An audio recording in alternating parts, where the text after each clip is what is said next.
transcending into the Marvel Universe as Warren Worthington III, heir to a vast fortune. Warren continues to pursue wealth, relentlessly. Point 1 draw can yield a miracle. 10 draws can secure a lifetime of riches. A white common item, a pack of spicy strips. A purple common item, a golden Alaska. A blue rare item, Super Soldier Serum. A golden rare item, Mech, Black Cat Luna. A purple epic item, Kaleidoscope Sharingan. Uchiha, a golden epic item, the Oath of Victory Sword. Wow. A golden legend. The gold of Earth is insufficient for my card draws, alas. I must deploy my strategic assault and mining ships. Well, merely the mining ships. Alien, I don't believe you. Chapter 1. Transcendence into an Angel. Warren, are you alright? Warren snapped back to reality, nodding, I'm fine. Beside him, Warren Worthington II patted his shoulder, offering a relaxed smile. The Worthington Laboratory, in which I invested, has finally achieved tremendous success. Soon, it will liberate you from your current predicament. I eagerly await that day. He replied calmly, soon indeed. I have met with the president, and the government will fully support our cure. We have commenced large-scale production. Worthy of his stature, Worthington II manages a Fortune 500 enterprise in the Marvel Universe. And though he is busy, his love for his son remains unwavering. Thus, he invested in the Worthington Laboratory, taking the time to return home and share the momentous progress with his son. To his delight, the son, who previously exhibited mild resistance, now displayed an unusually agreeable demeanor. In high spirits, Worthington II departed to attend to corporate matters, leaving Warren alone in his room. After securing the door, he stood before the mirror, the hunched Warren shedding his clothing, revealing a muscular upper body adorned with a belt. Do not misunderstand, he is not a philosopher, he simply. With a swift motion, he released his bindings, and his wings unfurled dramatically, pure and immaculate. He is merely a mutant. I have somehow become the angel from the X-Men.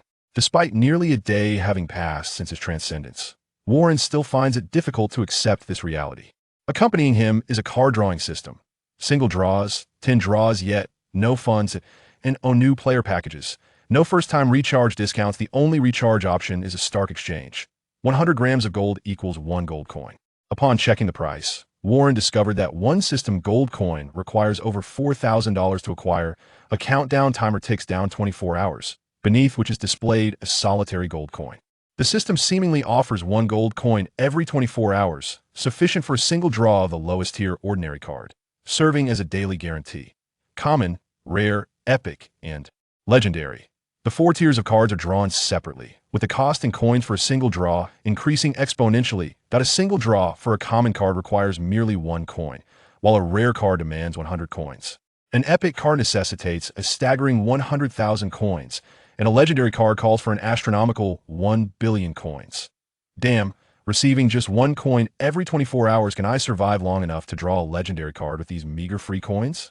It seems quite certain that he may not last long enough, prompting Warren to ponder if this mutant ability could extend his lifespan or perhaps allow him to siphon the life of others. It appears that the only viable option is to spend money. I wonder if the original me has simply vanished, perished, or if I have swapped places with the original Warren. If I have died and disappeared. Damn, his newly acquired girlfriend has yet to be intimate. His recently purchased car has barely been driven, and he had just promised to take her home for the new year. Oh no, could a snap of the fingers send me back? This question is rather convoluted. A.S. Warren spiraled into his thoughts. The 24-hour countdown finally reached its conclusion. 1 coin received. As my only support in this perilous world, please let this be fortuitous. Warren washed his hands before returning to draw cards. Single draw, 1 coin. 10 draws, 10 coins with an additional blue common card as a bonus item. Isn't it supposed to be common, rare, epic, and legendary? What does a blue card signify? Warren was not well-versed in card-drawing games. He had little understanding of why his transmigration had bestowed upon him a card-drawing system.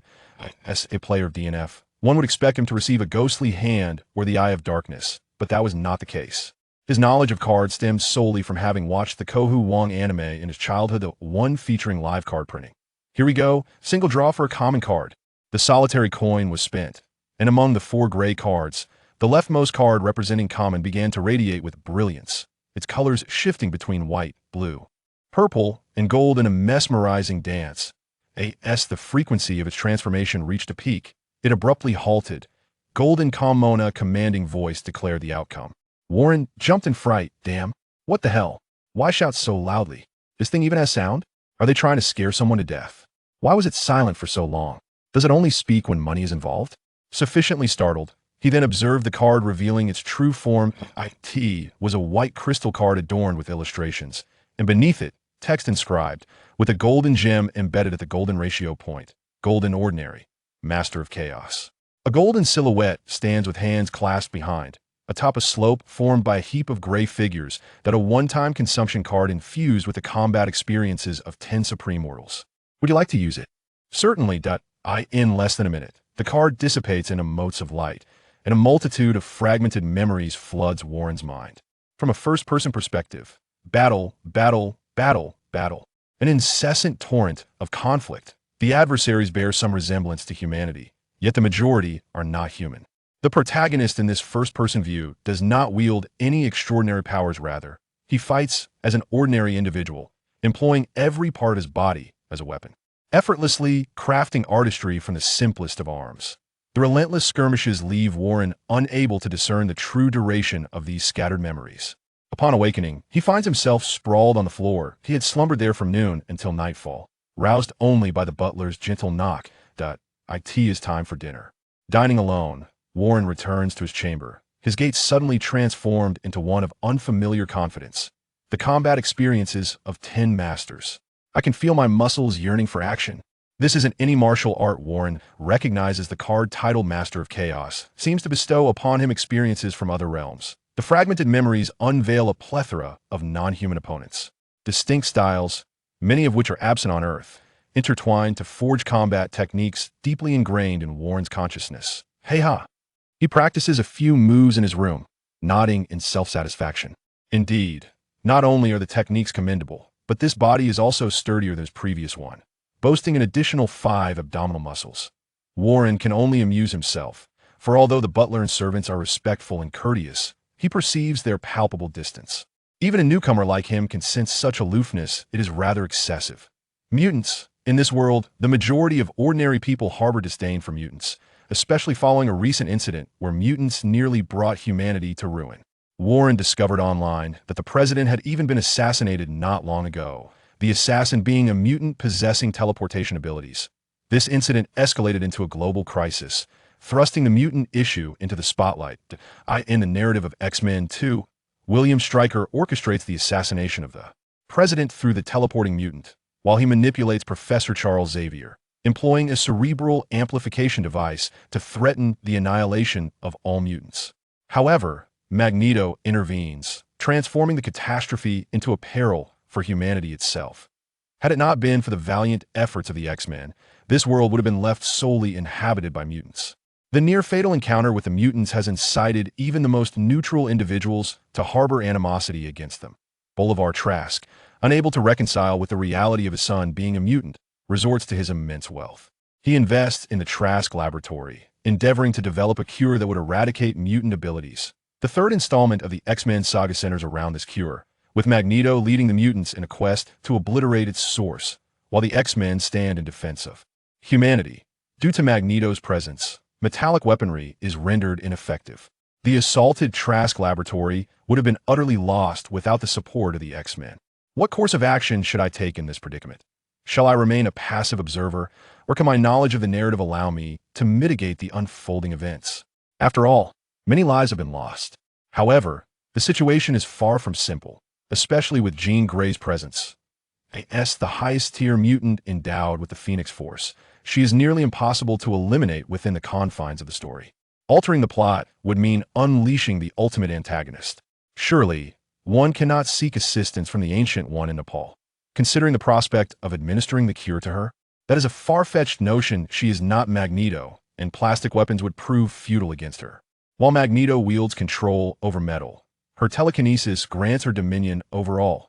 The only feasible option would be to have the teleporting mutant transport the source of the cure, the mutant Jimmy, close enough to suppress her. Yet therein lies another dilemma. Proximity to Jimmy would result in the nullification of mutant abilities. How could one teleport under such circumstances? Perhaps it is best to allow this narrative arc to unfold quietly.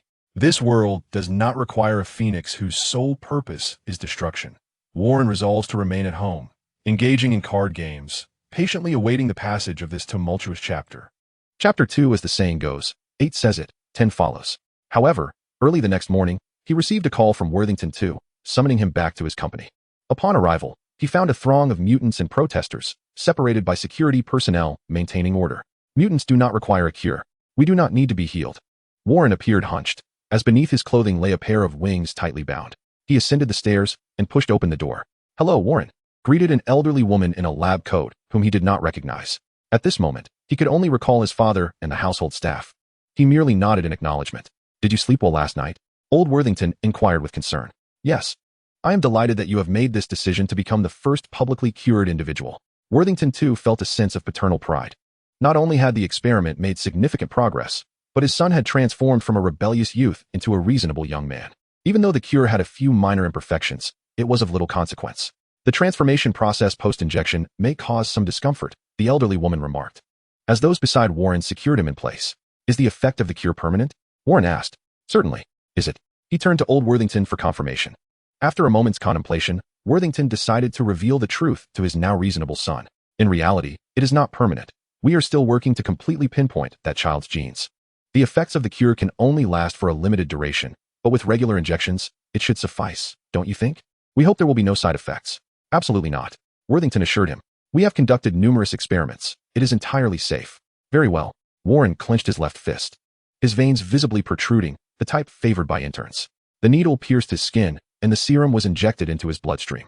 This mild discomfort was trivial. Yet the ensuing transformation was excruciating. Ah, bang, bang.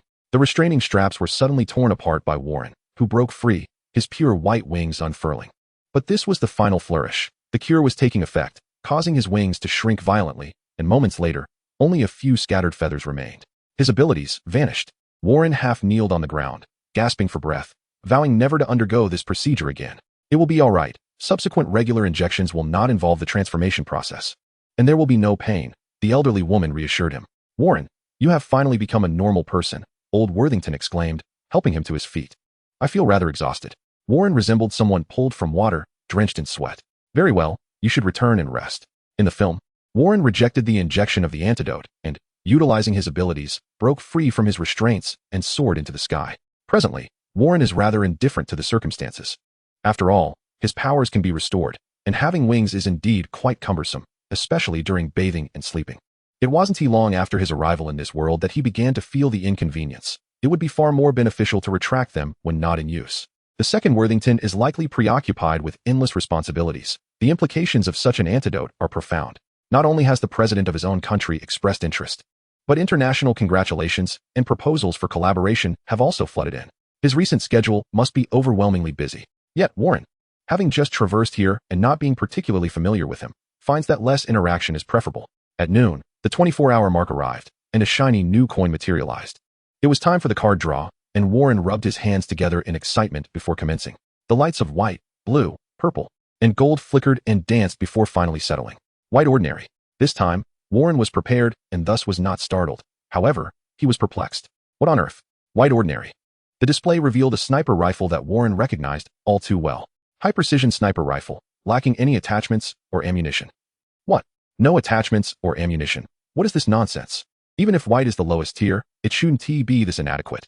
Comparing it to yesterday's golden ordinary Brawl Master, the disparity between the white ordinary and the useless was hardly negligible. It was utterly worthless. Warren dismissed the card with disdain, deactivating the card draw system before heading to the gym for a workout. It must be acknowledged that in his angelic state, Warren's strength, speed, endurance, and reflexes are undeniably beyond human limits. However, with the antidote suppression, he could distinctly feel a comprehensive decline in his attributes. For instance, he could easily snap a belt designed for stability, something that would be impossible for an average person with a physique like his, which wasn't particularly robust, but he could accomplish it effortlessly in his angelic form. Now, however, that was no longer possible. After spending the afternoon at the gym, he practiced extensively with the combat techniques bestowed upon him by the Brawl Master card, allowing that invaluable experience to meld with his current physique. After all, this is the Marvel Universe, and just yesterday, he had seen news about Stark Industries seemingly preparing to sign a new contract with the Department of Defense concerning Jericho missiles. The Marvel world is perilous, and a greater power translates to enhanced security. Old Worthington has indeed been exceedingly busy lately, prompting Warren to contemplate the notion of investing money into his abilities. As the future heir of the Worthington family, his allowance is quite substantial. Yet, upon reviewing his past diaries and photographs, he realized that this individual seldom ventured outside. After all, concealing a pair of wings makes one appear somewhat hunchbacked. So it's entirely reasonable that he would remain indoors. Once more, I shall draw. Should fortune elude me again, I may resort to purchasing. After my morning exercise and a midday meal, I commenced the complimentary lottery. A radiant display of 4 colors culminated in a blue hue. Blue comet. A solemn voice proclaimed the results. 47 Golden Collector's Edition. To my astonishment, I had drawn a weapon, and a golden one at that. Is it true that a white common signifies the absence of ammunition and attachments? And does a purple common equate to the fire Chilin? Warren couldn't help but lament. How have I drawn yet another firearm? The previous card still languishes in my collection. Let the golden one join it. With a dismissive gesture, he set the 2 cards aside, preparing himself for a purchase. Sebastian? Warren called. The butler, Sebastian, who was slightly older than the venerable Worthington, appeared, awaiting his master's commands. I wish to procure a gold ingot issued by the bank for collectors, the 1000 variant. Warren extended his card, the password inscribed upon it, intending to use his allowance. Very well, sir, Sebastian replied, accepting the card with both hands before inquiring. Is there anything else you require? I wish to learn marksmanship. Please arrange that for me. For now, those are my only requests. Of course, sir. Having a butler proves quite convenient, particularly as their demeanor has markedly improved of late. Likely due to Warren's newfound posture and the current fervor surrounding the antidote from Worthington Pharmaceuticals. He is no longer a mutant. Sebastian swiftly attended to the tasks, securing a design club and hiring an instructor for Warren. The gold ingot was acquired as well. The certificate and packaging were promptly discarded into the waste bin. Clutching the weighty ingot, a prompt appeared before him. Would you like to recharge 10 gold coins? The options range from a maximum of 10 to a minimum of 1. Recharge 10 gold coins. Let us proceed. I desire a 10-fold draw. 10 draws. The ordinary gray cards shimmered in succession. 1 white card after another emerged. White common, white common, white common, white common. A consecutive 9 white commons compelled Warren to suspect some conspiracy within the system. Or perhaps, had I neglected to wash my hands? Finally, the 10th card was not a white common. As a guarantee, blue common appeared. What are these items? Here, Warren found himself retracting his earlier disparagement of, for it proved admirable. Indeed, the 9 white common cards drawn in this 10-fold attempt were far less valuable. Happy Meal, First Aid Kit, Gas Can, 07 Anti-Infantry Grenade, Red Horse 7 Family Sedan, 4-star 27-inch Monitor, Blue Wolf Fur Cloak. Introduction to Mechanics, Elven Silver Earrings. Why is there such a diverse selection? Happy Meal, a classic combination of hamburgers, fries, and cola. First Aid Kit, equipped with gauze and bandages to address bleeding situations. The initial items appear rather mundane, all of which could be procured in the real world. Naturally, grenades might not be as easily obtainable, yet they can still be acquired. The last 3 items possess a modicum of uniqueness. Blue Wolf Fur Cloak, a cloak fashioned from the exquisite fur of a blue wolf, renowned for its exceptional warmth. A blue wolf? Such a creature seems non-existent on Earth, making it a treasure worth cherishing. Introduction to Mechanics, a single-use card that grants entry into the realm of mechanics. Elven Silver Earrings, a beautifully crafted ornament, wielding a powerful allure for women. In summary, apart from the introduction to mechanics, the rest hold little utility. The ordinary golden card, Master of Mayhem, indeed a commendable gold card, starkly contrasts with these white cards in terms of effectiveness. Among the 10 pulls, it was the sole purple card, accompanied by a guaranteed blue card from the 10 pulls, which somewhat soothed Warren's spirits. Dagger Proficiency, a single-use card that elevates one's skills with daggers to an expert level. Archery Mastery, a single-use card that allows mastery over the use of bows and arrows. The purple card, Dagger Proficiency, blue card, Archery Mastery, and white card, Introduction to Mechanics, collectively enhance the quality of this 10-pull. Simultaneously, Warren gleaned insight into the system's classification of skill levels. White card, Entry Level. Blue card, Mastery. Purple card, Proficiency. Gold card, Multi-Discipline Mastery. To be prudent, it would be best to use these while lying in bed. Having learned from his previous experience of sleeping on the floor after usage, Warren reclined in bed before employing the 3 cards. As anticipated, he succumbed to slumber and awakened the following morning. Chapter 3, Inheriting Wealth. Regrettably, he drew a bow instead of a firearm. How much better it would have been had it been a gun. He still believed firearms to be more effective and even requested the butler to arrange shooting lessons for him.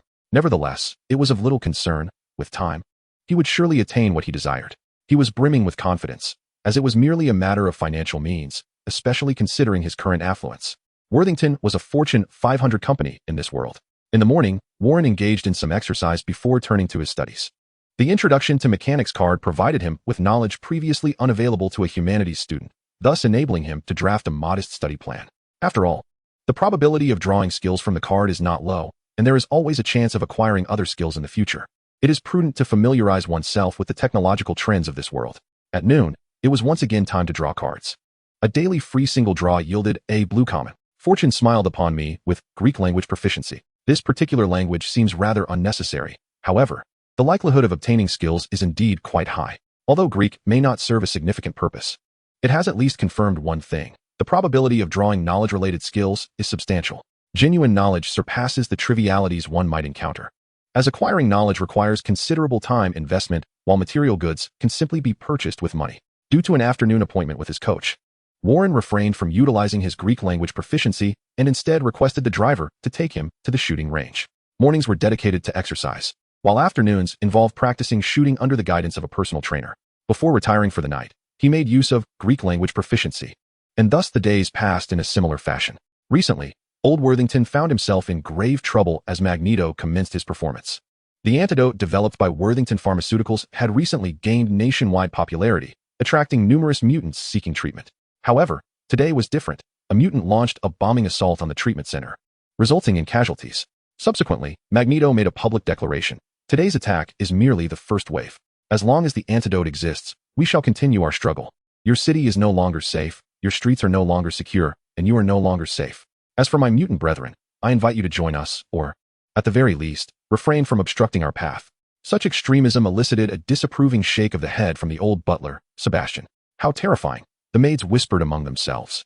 Warren chuckled and remarked, perhaps all the blame should be placed on the racists of yesteryear. Wouldn't you agree, Sebastian? The butler and the servants appeared perplexed. Warren was merely jesting about the unfolding narrative, though others failed to grasp the humor. The president ordered the closure of Sinister Island, formerly known as Alcatraz, which had transitioned from a prison to the site of Worthington Laboratories. Its island status made it exceedingly convenient for security measures. The antidote was also fashioned into weapons for distribution, entirely plastic, designed to counter Magneto's abilities, and the guards stationed on the island were outfitted with these plastic arms. Old Worthington remained on the island, for they had yet to fully identify the genetic makeup of the mutant known as Jimmy. If Magneto were to eliminate him, all efforts would be in vain, and the antidote would be lost. Having been aired for quite some time, Warren vaguely recalled the plot of Police Story 3. The Golden Gate Bridge met its demise yet again. Apart from that, he remembered the segment where Wolverine brutally confronted the Phoenix, but the rest of the details escaped him, as it had been quite a while since he last watched it. Conversely, he could recall the plot of Avengers, Infinity War and Avengers, Endgame more clearly, although that was still a considerable time ago. Regardless of the pain Wolverine endured in slaying his wife, he deemed there to be no insurmountable issues. His sole intention was to refrain from complicating matters and quietly await the narrative to eliminate the antagonist. The free coins he had amassed over the past few days remained untouched, as he pondered that waiting for a tenfold draw would be more prudent. However, just as he reached 9 coins, dire news arrived. Magneto, wielding his formidable ability to control metal, had audaciously relocated the Golden Gate Bridge and launched an assault on Alcatraz Island, leading an army of mutants with the intent to eradicate the mutant child, Jimmy, the source of the antidote. Although their attempt ultimately failed, the principal investigator of the antidote project, the elderly woman who had previously observed the remedy, was brutally impaled by a quill-like weapon wielded by a mutant, leading to her demise. Warren Kenneth Worthington II tragically met his end, captured by the rampaging mutants and subsequently thrown from a high-rise, perishing in the process. Countless soldiers fell victim, many of whom could not even be identified. Reduced to mere remnants by Jean Grey's telekinetic fury. Please affix your signature, the lawyer intoned. Clad in somber attire, Warren solemnly inscribed his name, Warren Kenneth Worthington III. You are now the chairman of the Worthington Group, the lawyer stated as he secured the documents. If I had my preference, I would rather he continue to oversee the company, Warren murmured softly. Please accept my condolences. After the lawyer's departure, Warren found himself alone in the vast office. His emotions not as sorrowful as they appeared on the surface. Upon learning of his inheritance of the Worthington estate, his initial reaction was rather unexpected. Does this mean I can afford to draw cards? He felt a twinge of guilt for such thoughts and reflected upon them. Yet, he held little emotional attachment to the late Worthington, having known him for less than a month and only meeting him a mere 2 times. The elder Worthington's death was tragic. He had fallen to his demise, witnessed by many, and his remains were subsequently obliterated into dust by Jean Grey's frenzied telekinesis, leaving only his clothing and a photograph in the grave. Fortunately, the butler Sebastian assisted him. Otherwise, Warren would have found the complexities of these matters rather overwhelming. Yet, an array of pressing issues awaited his attention. Knock, knock, knock. Please enter. A mature and insightful lady stepped into the room. She was Nivea, the late Worthington's secretary. Chairman, A government organization has requested a meeting with you, expressing a desire to discuss matters concerning the Worthington Laboratory. What organization? She replied. They identified themselves as Nivea, pausing. After a moment's reflection, she inhaled deeply and continued. The Bureau of Territorial Resource Strategic Defense, Attack, and Logistics Support. Show them to the conference room. Yes. Warren rubbed his temples, feeling overwhelmed by the chaos of recent days. He found himself burdened with an array of tasks left behind by old Worthington, including dealings with S.H.I.E.L.D. and previous negotiations concerning antidotes with other nations. Although matters regarding Akaz Island had momentarily stalled, their resolution would inevitably fall upon his shoulders.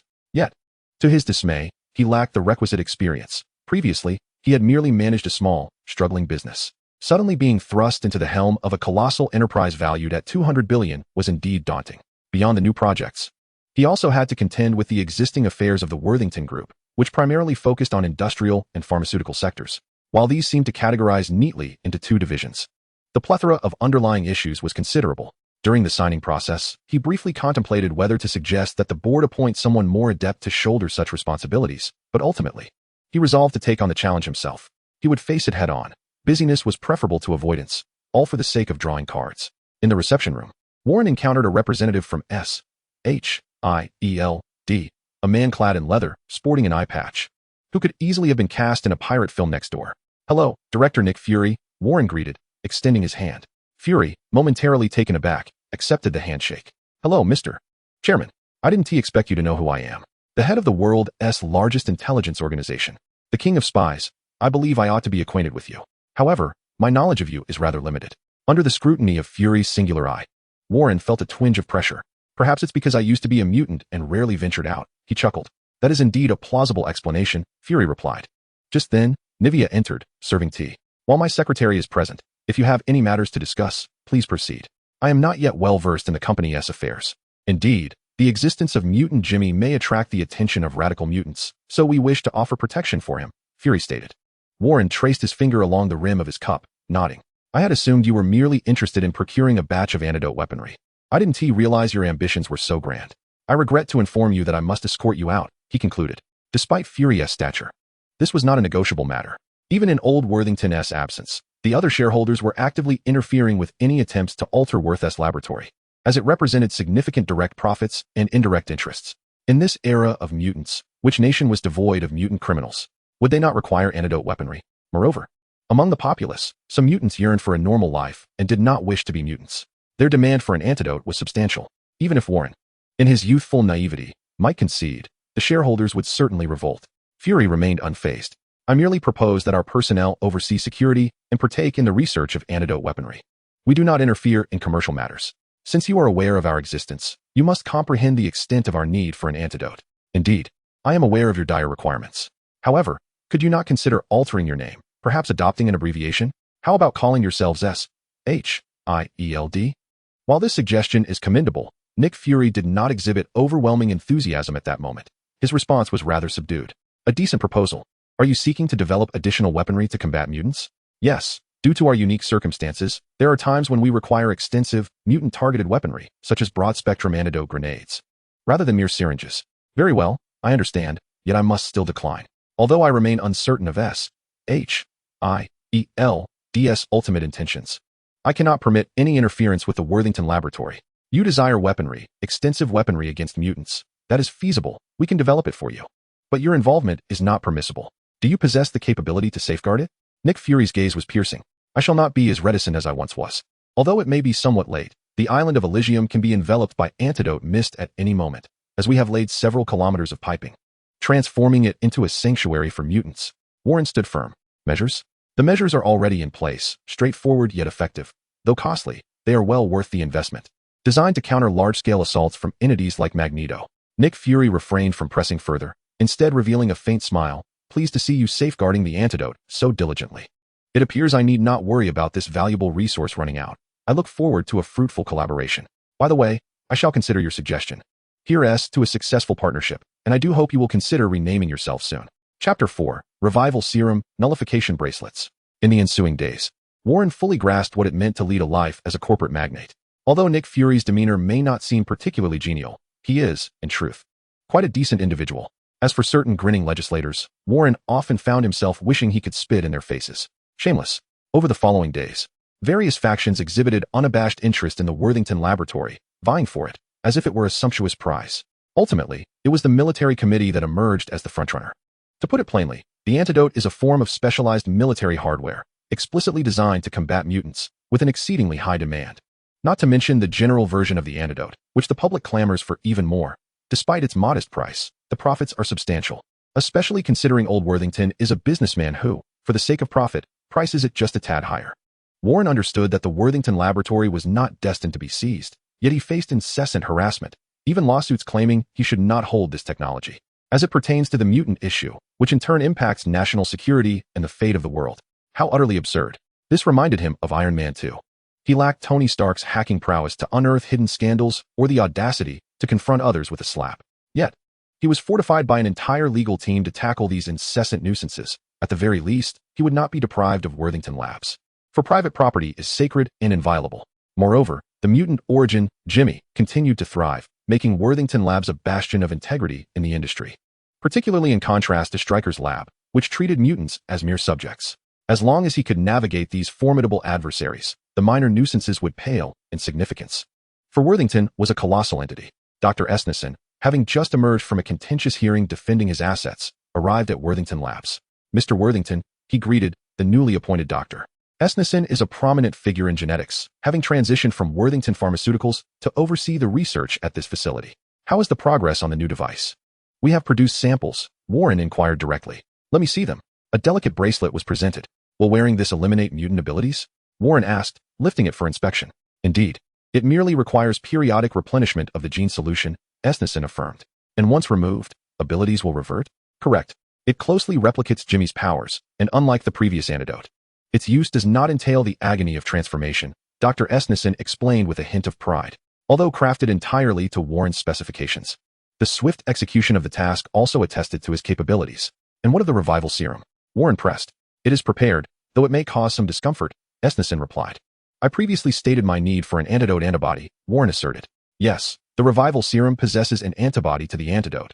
This discovery has significantly expedited our research. Yet it may also pose a catastrophe, S.H.I.E.L.D murmured. Upon injection, I will ensure that all data concerning the revival serum is securely sealed. Let us commence, Warren declared. Indifferent to the potential for disaster, as long as the serum remained confidential. In his angelic form, Warren was confident that his physical prowess surpassed that of any ordinary human. Coupled with the ability to fly, he was reluctant to relinquish such power. However, the wings were cumbersome when not in use, prompting him to commission the development of a device capable of concealing mutant abilities at will.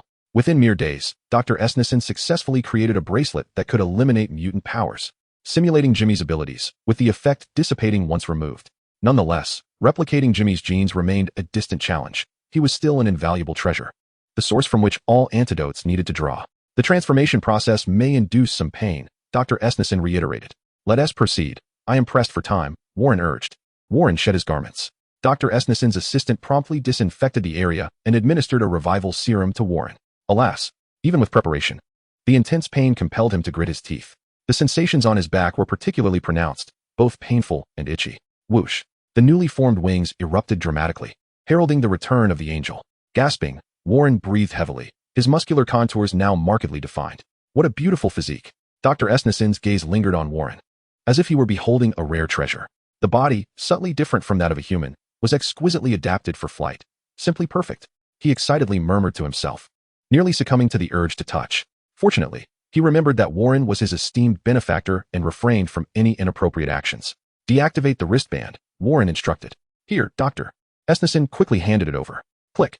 As the wristband engaged, the power within Warren ebbed like a receding tide, the mutant genes within his cells slipping into a dormant state. And his wings retracted. This time, there was no pain, and Warren seamlessly transitioned between mutant and human. Well done, Dr. S.H.I.E.L.D, Warren could not help but commend, given the impressive results achieved in such a short span.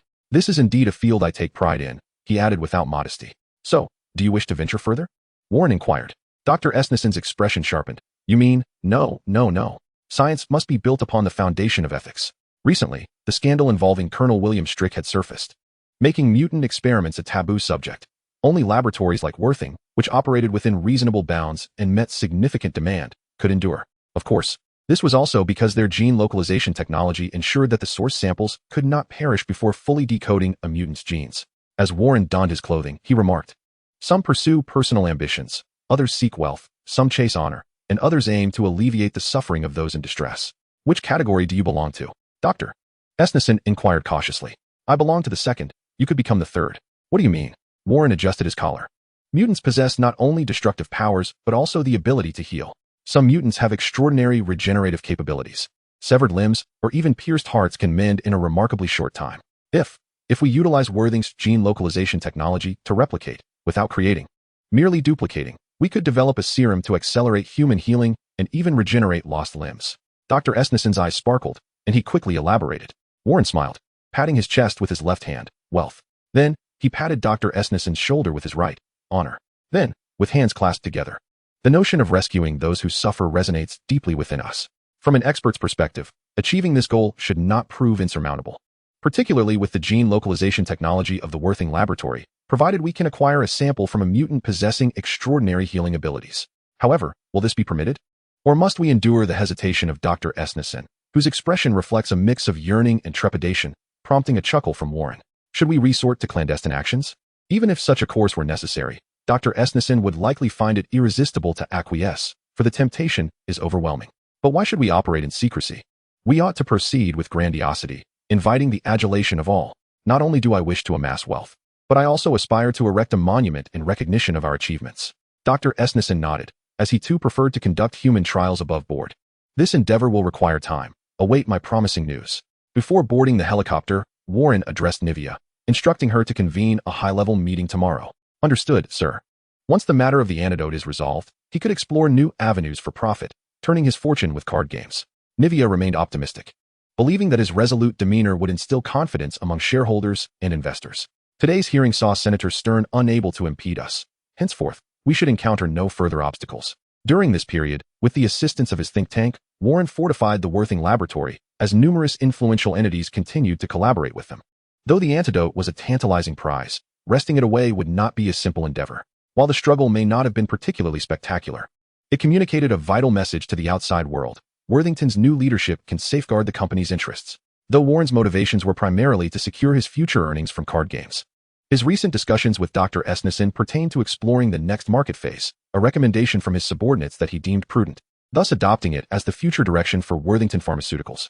However, prior to this, he must persuade the government to grant them lawful authority to research mutants. In this regard, Jimmy serves as an exemplary case. As the source of the antidote, he has thrived, albeit with limited freedom. Stern is nothing more than an old dog. Nivea could only smile at her boss's disparagement. Warren's ire towards him stemmed not only from the troubles he had caused, but also due to the fact that the man is a dog of Hydra, a rather aged one, rendering the insult entirely warranted. The chairman of the Senate Military Committee, a Hydra operative occupying such a lofty position. No wonder a nuclear missile was launched at New York during the first Avengers. This world is deeply infiltrated by Hydra, even tainting the very pillars of America. However, Warren is not in a position to intervene at present. His primary objective now is not to avoid cavities, but rather to amass wealth. He is determined to earn money, to draw cards in abundance. Additionally, there is another matter. You previously instructed me to keep you updated on Tony Stark's news. He was awarded the Annual Contribution Award 2 hours ago. Quite commendable. The accolade is a result of the transaction between Stark Industries and the Department of Defense. As his Jericho missile was procured, thus the department presented him with a token of recognition. It is about time. The moment for us to profit is nearly upon us. Having traversed into the Marvel Universe, how could one not take advantage of Tony Stark's resources? Moreover, Warren currently holds dominion over the Worthington Group, allowing him to capitalize even further. Do you hold Mr. Stark in high regard? No, I am solely interested in his ability to generate profit. Furthermore, please prepare 10 gold for me. Very well. As the secretary to the chairman, I can certainly manage such trivial matters. At last, I am poised to draw a rare card, though it comes at a steep price, nearly $500,000 for a single attempt.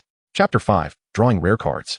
That evening, Warren sat alone in his room, watching as the gold in his possession disintegrated into ashes as if Thanos had snapped his fingers.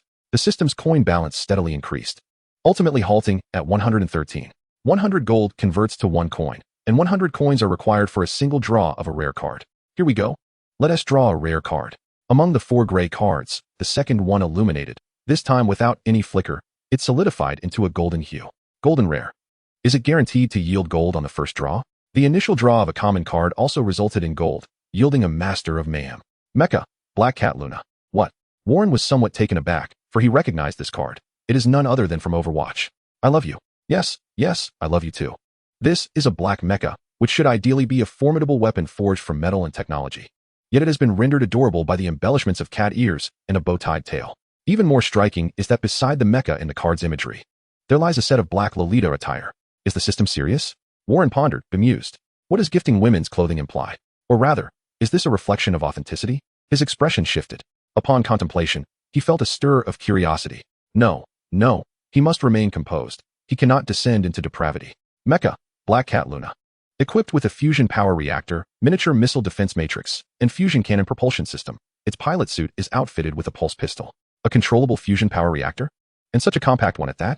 Although the mecha towers at least 3 meters high compared to clothing, the power source contained within it is remarkably diminutive. Merely the size of a stainless steel basin, capable of astonishing the world if unveiled. Before Tony Stark's arc reactor made its debut, this contraption was indeed unrivaled. However, it remains merely a prototype. Unlike Stark's arc reactor, Warren lacks the technology for a controllable fusion power furnace. Should it be taken out for research? Such a notion is alluring, yet ultimately must be dismissed, at least for now. He has not yet fully commandeered the company. Hastily embarking on research for a controllable nuclear fusion power furnace would undoubtedly incite a greater tumult than the antidote, drawing the avarice of many who would not employ the gentle methods used during the antidote's planning, approaching it with an attitude of taking advantage of a novice, viewing any potential failure as inconsequential. First, one must generate profit and draw cards. Lofty aspirations must be tempered. Dig deep, accumulate resources, and bide time to ascend. Having established a strategy, Warren sealed the card, Mecha, Black Cat Luna, within the card library. Let us proceed with a standard 10 draw. With 13 coins accumulated from recent free rewards, Warren indulged in another standard 10 card draw. White, white, white, white, white, purple, white, white, white, blue. 9 whites and 1 purple. Alongside the guaranteed blue card from the 10 draw. The 9 white cards are inconsequential, but to receive, Spicy Strips Gift Pack, Wangzai Gift Pack, and Grandparents' Favorite Astronaut Gift Pack is simply excessive. The blue ordinary card, 8 hearts and 8 arrows diamond-studded phone. The purple ordinary card, Programming Proficiency. The programming proficiency is rather commendable. It was a subject I studied during university, only to abandon it at the foundational level, but now I might catch up. As for that diamond-studded phone, what utility does it serve without a feature to autonomously explode 10 meters away? At least the 8848 can function as a grenade. Utilizing the knowledge skill card, I drifted into slumber. The following day, a senior management meeting convened. I am afraid I cannot concur with such a decision. Neither can I. Nor I. Warren, seated at the head of the table, observed as the projection device illuminated his forthcoming strategy. Stark. Jason Fox, positioned to his right, was the first to voice dissent. A shareholder of the Worthington Group, he held a senior position and was significantly more seasoned than Warren, also a friend of Worthington II, thus possessing considerable influence within Worthington Industries. Warren, his tone softened after the chorus of opposition echoed around the table, eliciting a smirk of disdain from Warren. Your recent performance has been commendable. The market and investors are brimming with confidence in us. We need only to persist in the development and sale of the antidote. As for Stark, he paused momentarily before speaking. This is utterly absurd. Just moments ago, you were the one leading the opposition. Why this sudden gentleness? The primary focus of Worthington's operations lies in 2 sectors, industrial and pharmaceutical. In the realm of pharmaceuticals, we have made significant breakthroughs. Why not push further in the industrial sector as well? Warren was confident, yet regrettably, others failed to grasp this notion. However, in the pharmaceutical field, we possess the formidable advantage of an antidote, while in industry, we have yet to achieve any new advancements. Yet we have business experts, do we not, Uncle Jason? Jason's capabilities are deserving of his credentials. Otherwise, he would not hold shares in Worthington. 12 hours have already elapsed, and approximately 24 remain. I demand to see a proposal targeting Stark Industries within this time frame. Yet, we find ourselves unable to seize a piece of Stark's empire. Jason argued vehemently. Unless an extraordinary event occurs. Is that so? Warren leaned in, whispering in Jason's ear, what if an unexpected incident were to transpire? He then rose to his feet. Addressing the room boldly, I understand that many of you may harbor doubts about a 20-year-old managing a $200 billion enterprise. This is entirely reasonable. Nevertheless, execute my orders. Warren departed, leaving Jason to dab his brow with a handkerchief, startled by Warren's words. Mr. Fox? Mr. Fox?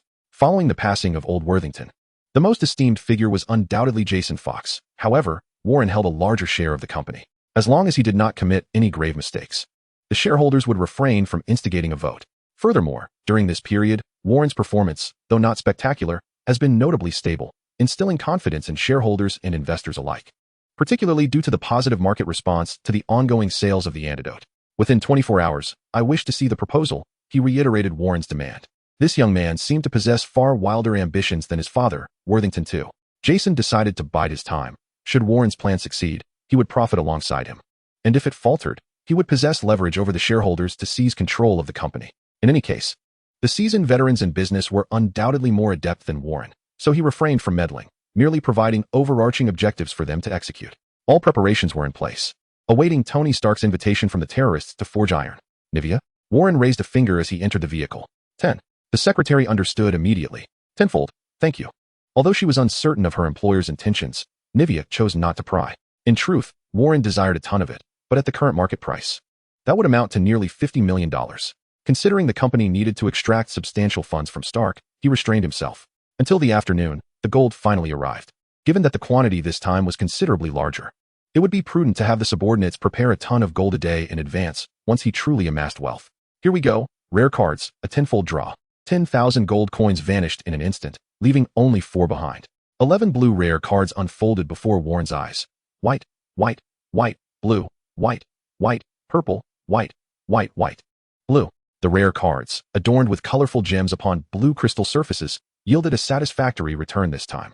Among the white rare cards were innate strength, composure, agility, mystical talent, faint blood of frenzy, cat's agility, beast's intuition, and life gem.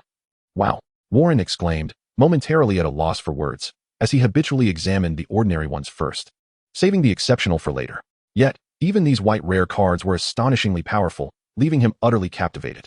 If ordinary cards could be attained by regular individuals, rare cards were clearly beyond mere effort. Otherwise, what merit would they hold as rare? The blue rare card, Super Soldier Serum, appeared, a batch of potions. Another blue rare card, Artificial Spider Silk Solution Formula and Web Shooter Details, with 1,000 spider silk projection schemes, depicted a storage device. The purple rare card, Quirk, Explosion, showcased a fierce durian-headed creature. Super Soldier Serum, Spider Silk Solutions, and Launchers. Well, these two were unremarkable, yet he had drawn a superpower? The term quirk, as used in My Hero Academia, essentially refers to superpowers, albeit with a different name. The quirk, Explosion, belonging to Katsuki Bakugo, allows the release of explosions from his hands. Is it powerful? Perhaps in its original world, but in the Marvel Universe, it holds a different weight. Nonetheless, the very notion that one could draw superpowers from cards was significant, immensely so. Who knows, perhaps one day he might acquire Kryptonian lineage. Or even the blood of a super scion would be splendid.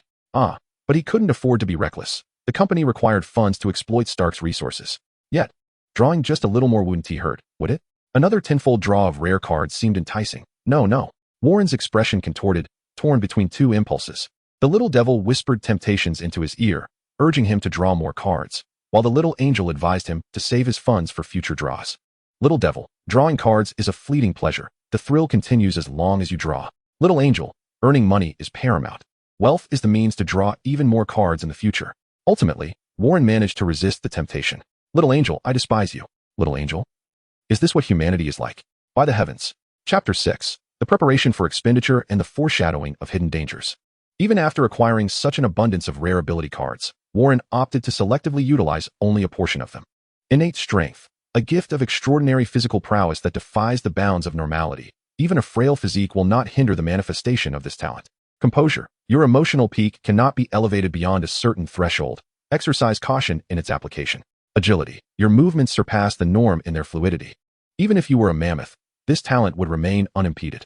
Feline reflexes, you shall possess swifter reaction times, enhanced balance, and superior bodily coordination. For instance, executing the snake 18 palms with the grace of a cat, landing silently even in the absence of a tail or pads. Beast instinct, you gain the ability to perceive the level of danger posed by your target, as well as a premonition of imminent peril. Behold, this is what one might call rarity. Innate strength falls within the realm of extraordinary power, and its accessibility to the slender is indeed a remarkable kindness. Composure appears to have its limitations. The inability to elevate one's emotional state implies that others' emotional manipulation skills, such as those of the Scarlet Witch, could still affect you. Agility conjures memories of the circus from Warren's childhood. The image of a bear balancing on a ball is quite vivid. Feline reflexes is, in Warren's opinion, the most splendid ability, as he had previously watched videos of cats toying with snakes and gracefully landing from heights. The quickness of a cat's reflexes is astonishing. In the videos, the snake's multiple strikes were deftly evaded by the feline, all executed with remarkable ease. Moreover, a cat typically lands on its feet, performing a mid-air twist to avoid crashing down awkwardly. The silent movement effect is equally impressive, as it can be achieved even without pads. Despite being merely a white rare card, it boasts an array of effects, prompting Warren to designate it as the strongest of the white rares. Beast Instinct grants an awareness of the danger level of a target, akin to a reconnaissance skill, while the foresight of lethal threats can be deemed a divine skill, ensuring he would not succumb to a sniper's bullet. Warren decided to employ these 5 cards immediately, while temporarily storing away the others of a similar nature. For instance, the Mystical Talent card was unnecessary for him, as he had no intention of learning spells at Kamartaj for the time being. The meager Berserk bloodline should be handled with caution. Its very name suggests it is not a safe commodity. He contemplated whether to wait a while, use it on a small creature, and then pass it on to Dr. Esneson. Life Gem, when adorned, it provides a minor restoration of vitality, though modest. It surpasses the recovery of an ordinary individual hailing from the League of Legends. League of Legends? This is one of the least expensive items in that realm, with effects in the game that enhance health regeneration. A gem the size of a green marble, Warren placed it in the card library, deeming it unnecessary for the time being. The Super Soldier Serum, a remarkable item, was not something he intended to utilize just yet. He envisioned a future where he could thoroughly investigate and replicate it once he had complete control over the company. After all, it was a limited edition treasure. Moreover, he was not a warrior at present, but rather a businessman, and given the narrative's current peaceful development phase, there was no pressing need for its enhancement. The formula for the synthetic spider silk solution and the detailed explanation of the web shooter, including 1,000 variants for web deployment, was indeed valuable. However, Warren had just discovered that Oscorp might pursue legal action against him for infringement, as they had invested many years into researching this project. Nevertheless, he was unfazed. The talented individuals within his company would handle it. Furthermore, despite Oscorp's extensive research on spider silk, they had yet to produce a functional synthetic spider silk solution, relying instead on a spider farming scale that remained too limited. Now, Warren possessed a future version of an Oscorp product. Would it not be a disservice to the worth of this blue rare card if he did not seize the opportunity to profit before they did? The quirk, Explosion, was a reasonably advantageous superpower, one he decided to keep in reserve. After all, he was uncertain whether having multiple superpowers might lead to conflicts. He intended to select only the finest. It seemed, from his anime watching experiences, that possessing multiple quirks could turn one into a dull-witted giant. Thus, caution was warranted. As for mutant abilities, it appeared that having multiple powers did not significantly impact an individual. However, he had yet to acquire any mutant abilities. Nivea, please take a look at this and then pass it to the R&D department. Instruct them to expedite the production of a batch of finished products. Once they are ready, arrange a meeting with the chief of police in New York. I intend to sell him the latest riot gear. Also, notify the legal department that we may encounter some business disputes with Oscorp and have them prepare accordingly. Understood, sir. Not long after Nivea departed, Jason arrived. The old fox wore a broad smile. Oh, dear Warren, where did you procure such splendid items? Such a significant matter could not be concealed. Once the R&D department obtained the information, they thought, the boss wants us to develop? What a farce. Are we merely to repaint the web shooter? Indeed. The documentation was comprehensive, containing not only the spider silk solution formula and the blueprints for the web shooter, but also 1,000 web deployment strategies, including giant webs, sticky nets, resilient silk, and electric nets.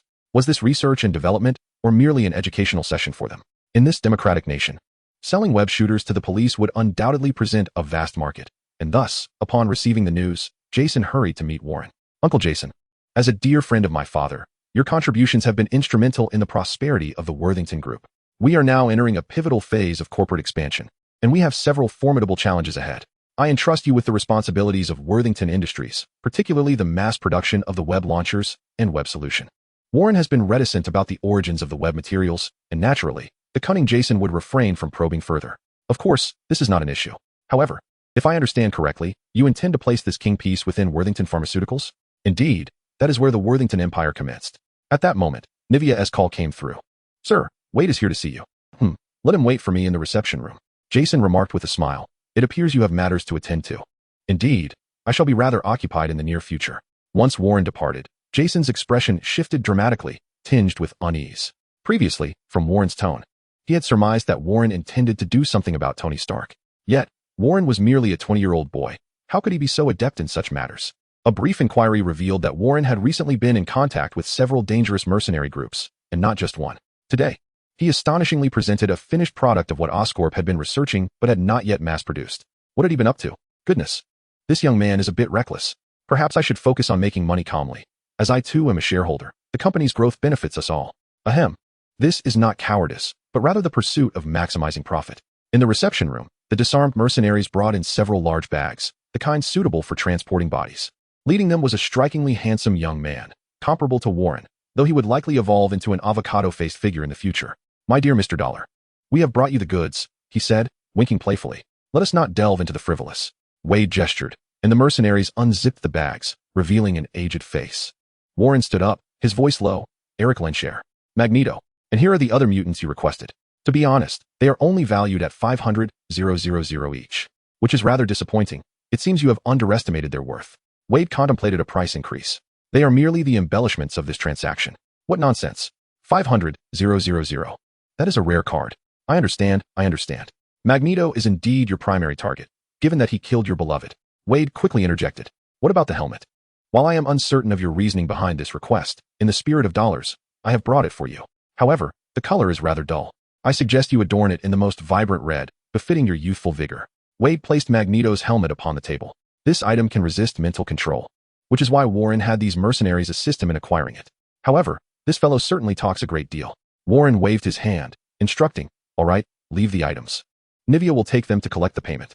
I do appreciate your straightforwardness. May God bless you with great fortune, he added. Wade, in his flamboyance, even blew a kiss, prompting Warren to feel an urge to slap him. After the mercenaries departed, Warren ordered the security personnel to transport the unconscious mutants to the Worthington laboratory, ensuring that Magneto was kept under separate watch while the others were handed over to Dr. Eisnoff. The money for future card draws would all stem from these individuals. Of course, Magneto was of little use. He merely served as a FAAD for those expendable extras. Warren harbored no hatred towards him, and thoughts of revenge were far from his mind. It was merely for show. The mutants who served as extras were his true targets. Soon, the news of Warren Worthington III capturing Magneto, the architect behind his father's demise, would undoubtedly circulate among various intelligence organizations. Yet, they would refrain from muddying the waters. After all, a powerless Magneto posed little threat. What business was it of theirs if Warren executed him outside the law? Justice, it seemed, was not intended for such matters. Warren's primary focus lay on those extras, the mutants possessing regenerative abilities. The surveillance footage from Akaz Island had yielded significant results, and Warren had ensured the identification of Magneto's subordinates who displayed extraordinary self-healing capabilities during the assault on the Worthington laboratory. He then instructed the mercenaries to apprehend them as expendables. They had rebelled with such fervor. Now it was time for them to return. There would be no escape. The police had their hands full and might not pursue them, but Warren had the time and resources to do so. These mutants, struck by the antidote weapon and stripped of their abilities, were easily subdued by the mercenaries armed with data provided by Worthington. From them, Warren envisioned the wealth for his future card draws: accelerated healing serums, limb regeneration potions, hair restoration elixirs, and hair color-changing agents, all sources of revenue. With the genetic positioning technology of the Worthington laboratory, creating such potions was not particularly challenging. One could even say it was quite simple. Yet, money could not be earned so easily. It had to be extracted gradually, like harvesting crops. In his previous life, Warren had owned a small company. Although it paled in comparison to the Worthington Group, he understood the mechanics of profit. The strategy for harvesting profits could be learned from others. After all, we possess the technology, and with technology comes power. I yearned to become that master. Chapter 7. A meeting with Beast Hank. A new day had dawned. Perhaps it was time to indulge in some exquisite whole grain bread. Nivea, what does my schedule look like today? This morning, you have an appointment with the former head of the Mutant Affairs Department, Mr. Henry McCoy, and in the afternoon, a meeting with Mr. Carlos Stark, the chief of the New York Police Department. And how does my appearance fare today? After donning a simple gray three-piece suit, a departure from the heavy black attire he had worn of late, he inquired, is it perfect? Absolutely. Thank you. Henry McCoy, one of the original members of the X-Men, is affectionately known as Beast Hank. He possesses extraordinary physical prowess, an exceptional intellect, remarkable agility, and charming blue fur. Hank can be regarded as a veritable polymath, second only to Professor Charles, for his mutant abilities have placed him in a state of evolution. Although he does not particularly relish this fact, both his body and mind surpass those of ordinary individuals. Professor Charles stands apart, as he possesses the unique ability to extract knowledge from others' minds, effectively duplicating information into his own brain, a rather grievous form of cheating that cannot be compared. Wolverine refers to Hank as Fuzzy, a moniker that Warren believes suits him well. However, upon encountering that blue fuzzball, Warren decides to retract his endearing assessment. Even with glasses, this individual resembles a beast, lacking the charm of larger felines such as lions and tigers. which at least offer a satisfying petting experience, unlike this middle-aged gentleman who elicits no such desire. Hello, Minister McCoy. Actually, I have resigned, Hank corrects. Nonetheless, I believe you deserve that title. There are few who genuinely care for mutants. Indeed, initiating a conversation with flattery is never amiss. Mutual commendation can effectively bridge the gap between individuals. Yes, he sacrificed his life for that. Hank's tone grows nostalgic. Are you referring to Professor Charles? Yes, he is a figure worthy of admiration. A great man. Warren concurs, then shifts to the crux of the matter. In truth, I sought you out to request your assistance. I am merely an ordinary person now, teaching at a school, and I am uncertain how I can be of aid to you. I apologize for having investigated aspects of your past. I stumbled upon some intriguing information. Oh, Hank furrows his brow. In the past, you were not as you are now. You bore little distinction from an ordinary person, but subsequently, everything changed. Your skin turned blue, and your hair became quite abundant. I am curious about what transpired. Is it truly significant? Indeed, it is. Hank ponders for a moment before responding. In truth, it is of little consequence. I concocted a serum in my youth, hoping to eliminate my mutant abilities, but it ultimately failed. The blue skin and luxuriant hair were mere side effects. You now possess a far superior antidote. It is quite remarkable. Yes, the antidote is indeed commendable, but your original serum also holds considerable value. Could you share the formula with me? What purpose would it serve? It is merely a failure. Warren, somewhat impolitely, brushes his fingers through Hank's dense, blue mane. This is what I seek. Hair. Yes, hair. This is a vast market where mutants are always capable of developing organs that are not typical for ordinary humans. However, that is not our primary objective. What truly matters is the restoration of what humanity once possessed, but has since lost, such as hair. Huh. Hank looked utterly bewildered. Hair restoration? This is a colossal market. Secretary McCoy. It represents billions in profits annually. Shall we collaborate? Hank felt a whirlwind of emotions. He had never anticipated that Warren, this newly minted billionaire, would seek him out for such a matter. The sense of incongruity was overwhelming. For hair restoration? It feels rather awkward, doesn't it? Professor Charles's noble endeavor of sheltering mutant children is undeniably touching. I, too, am a mutant who has spent my childhood confined at home, for venturing outside invites scrutinizing gazes. Perhaps you are unaware, but I once had wings sprouting from my back. However, they vanished due to the antidote. In addition to mutual flattery, utilizing one's background to forge connections is also a highly effective strategy. After listening to Warren's words, Hank felt an immediate affinity towards him, as he understood the bitterness of being regarded with disdain. You should come to our school. All the children there are mutants, and no one discriminates against anyone. Warren stated directly, once the hair restoration serum is successfully developed, a portion of the profits will be invested in the Mutant Academy. Come on. Don't rush into business discussions so quickly. Return my sense of wonder. Hank retorted. Yet, with the existence of the antidote, perhaps in due time, the Mutant Academy would no longer be necessary. No, it is essential. You must believe me. Warren looked at Hank with unwavering determination. Why? Hank inquired, struggling to comprehend Warren's words. Mutants do not require a cure. Magneto spoke the truth, albeit with excessive fervor. How should I put it? Mutants should have the right to choose. Humanity should embrace the existence of mutants, rather than harboring relentless disdain.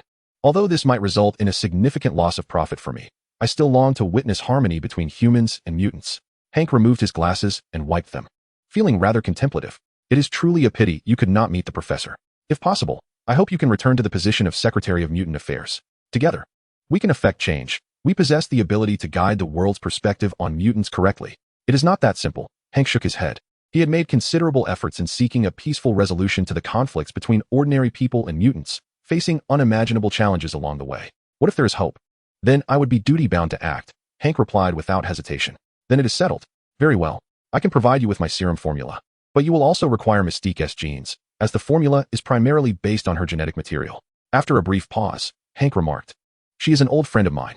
There is no need to persist in such matters. If this young man wishes to profit from his hair growth potion, let him do so, for it is merely a failed concoction. As for the hope that Warren spoke of, if hope truly existed, what would it matter if he shamelessly returned to his position as the head of the Mutant Affairs Department? It is the aspiration of many, as well as the professor's dying wish. If there is indeed hope, he would be duty-bound to act. I could transfer her to the Worthington laboratory. If you are willing to act as a guarantor, she could even return to the Mutant Academy as a teacher. Such a simple matter should be within Warren's capabilities. Thank you, and may your hair growth potion sell splendidly, Mr. Worthington. I appreciate your kind words. In the morning, the hair growth potion was successfully arranged, allowing Professor Esnison to initiate the project as a precursor to the development of the self-healing potion. Subsequently, Nivea was tasked with contacting influential individuals capable of facilitating Mystique's release. In the afternoon, Another significant venture awaited Warren. Starting from New York, he intended to capture a substantial share of the police equipment market utilizing the web-slinger. Sir, Tony Stark has encountered a terrorist attack in Afghanistan, and his fate remains uncertain. Just after finishing lunch, Nivea brought both good and bad news. Well, the bad news is that Tony Stark has been captured and forced into labor. What of Jason? Don't tell me he is taking a break. Mr.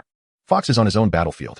This old fox would not miss such an opportunity. He is now preparing to carve a piece from Stark Industries. Warren nodded. Has Director Carlos Stark arrived? He just arrived. Do not keep the guests waiting.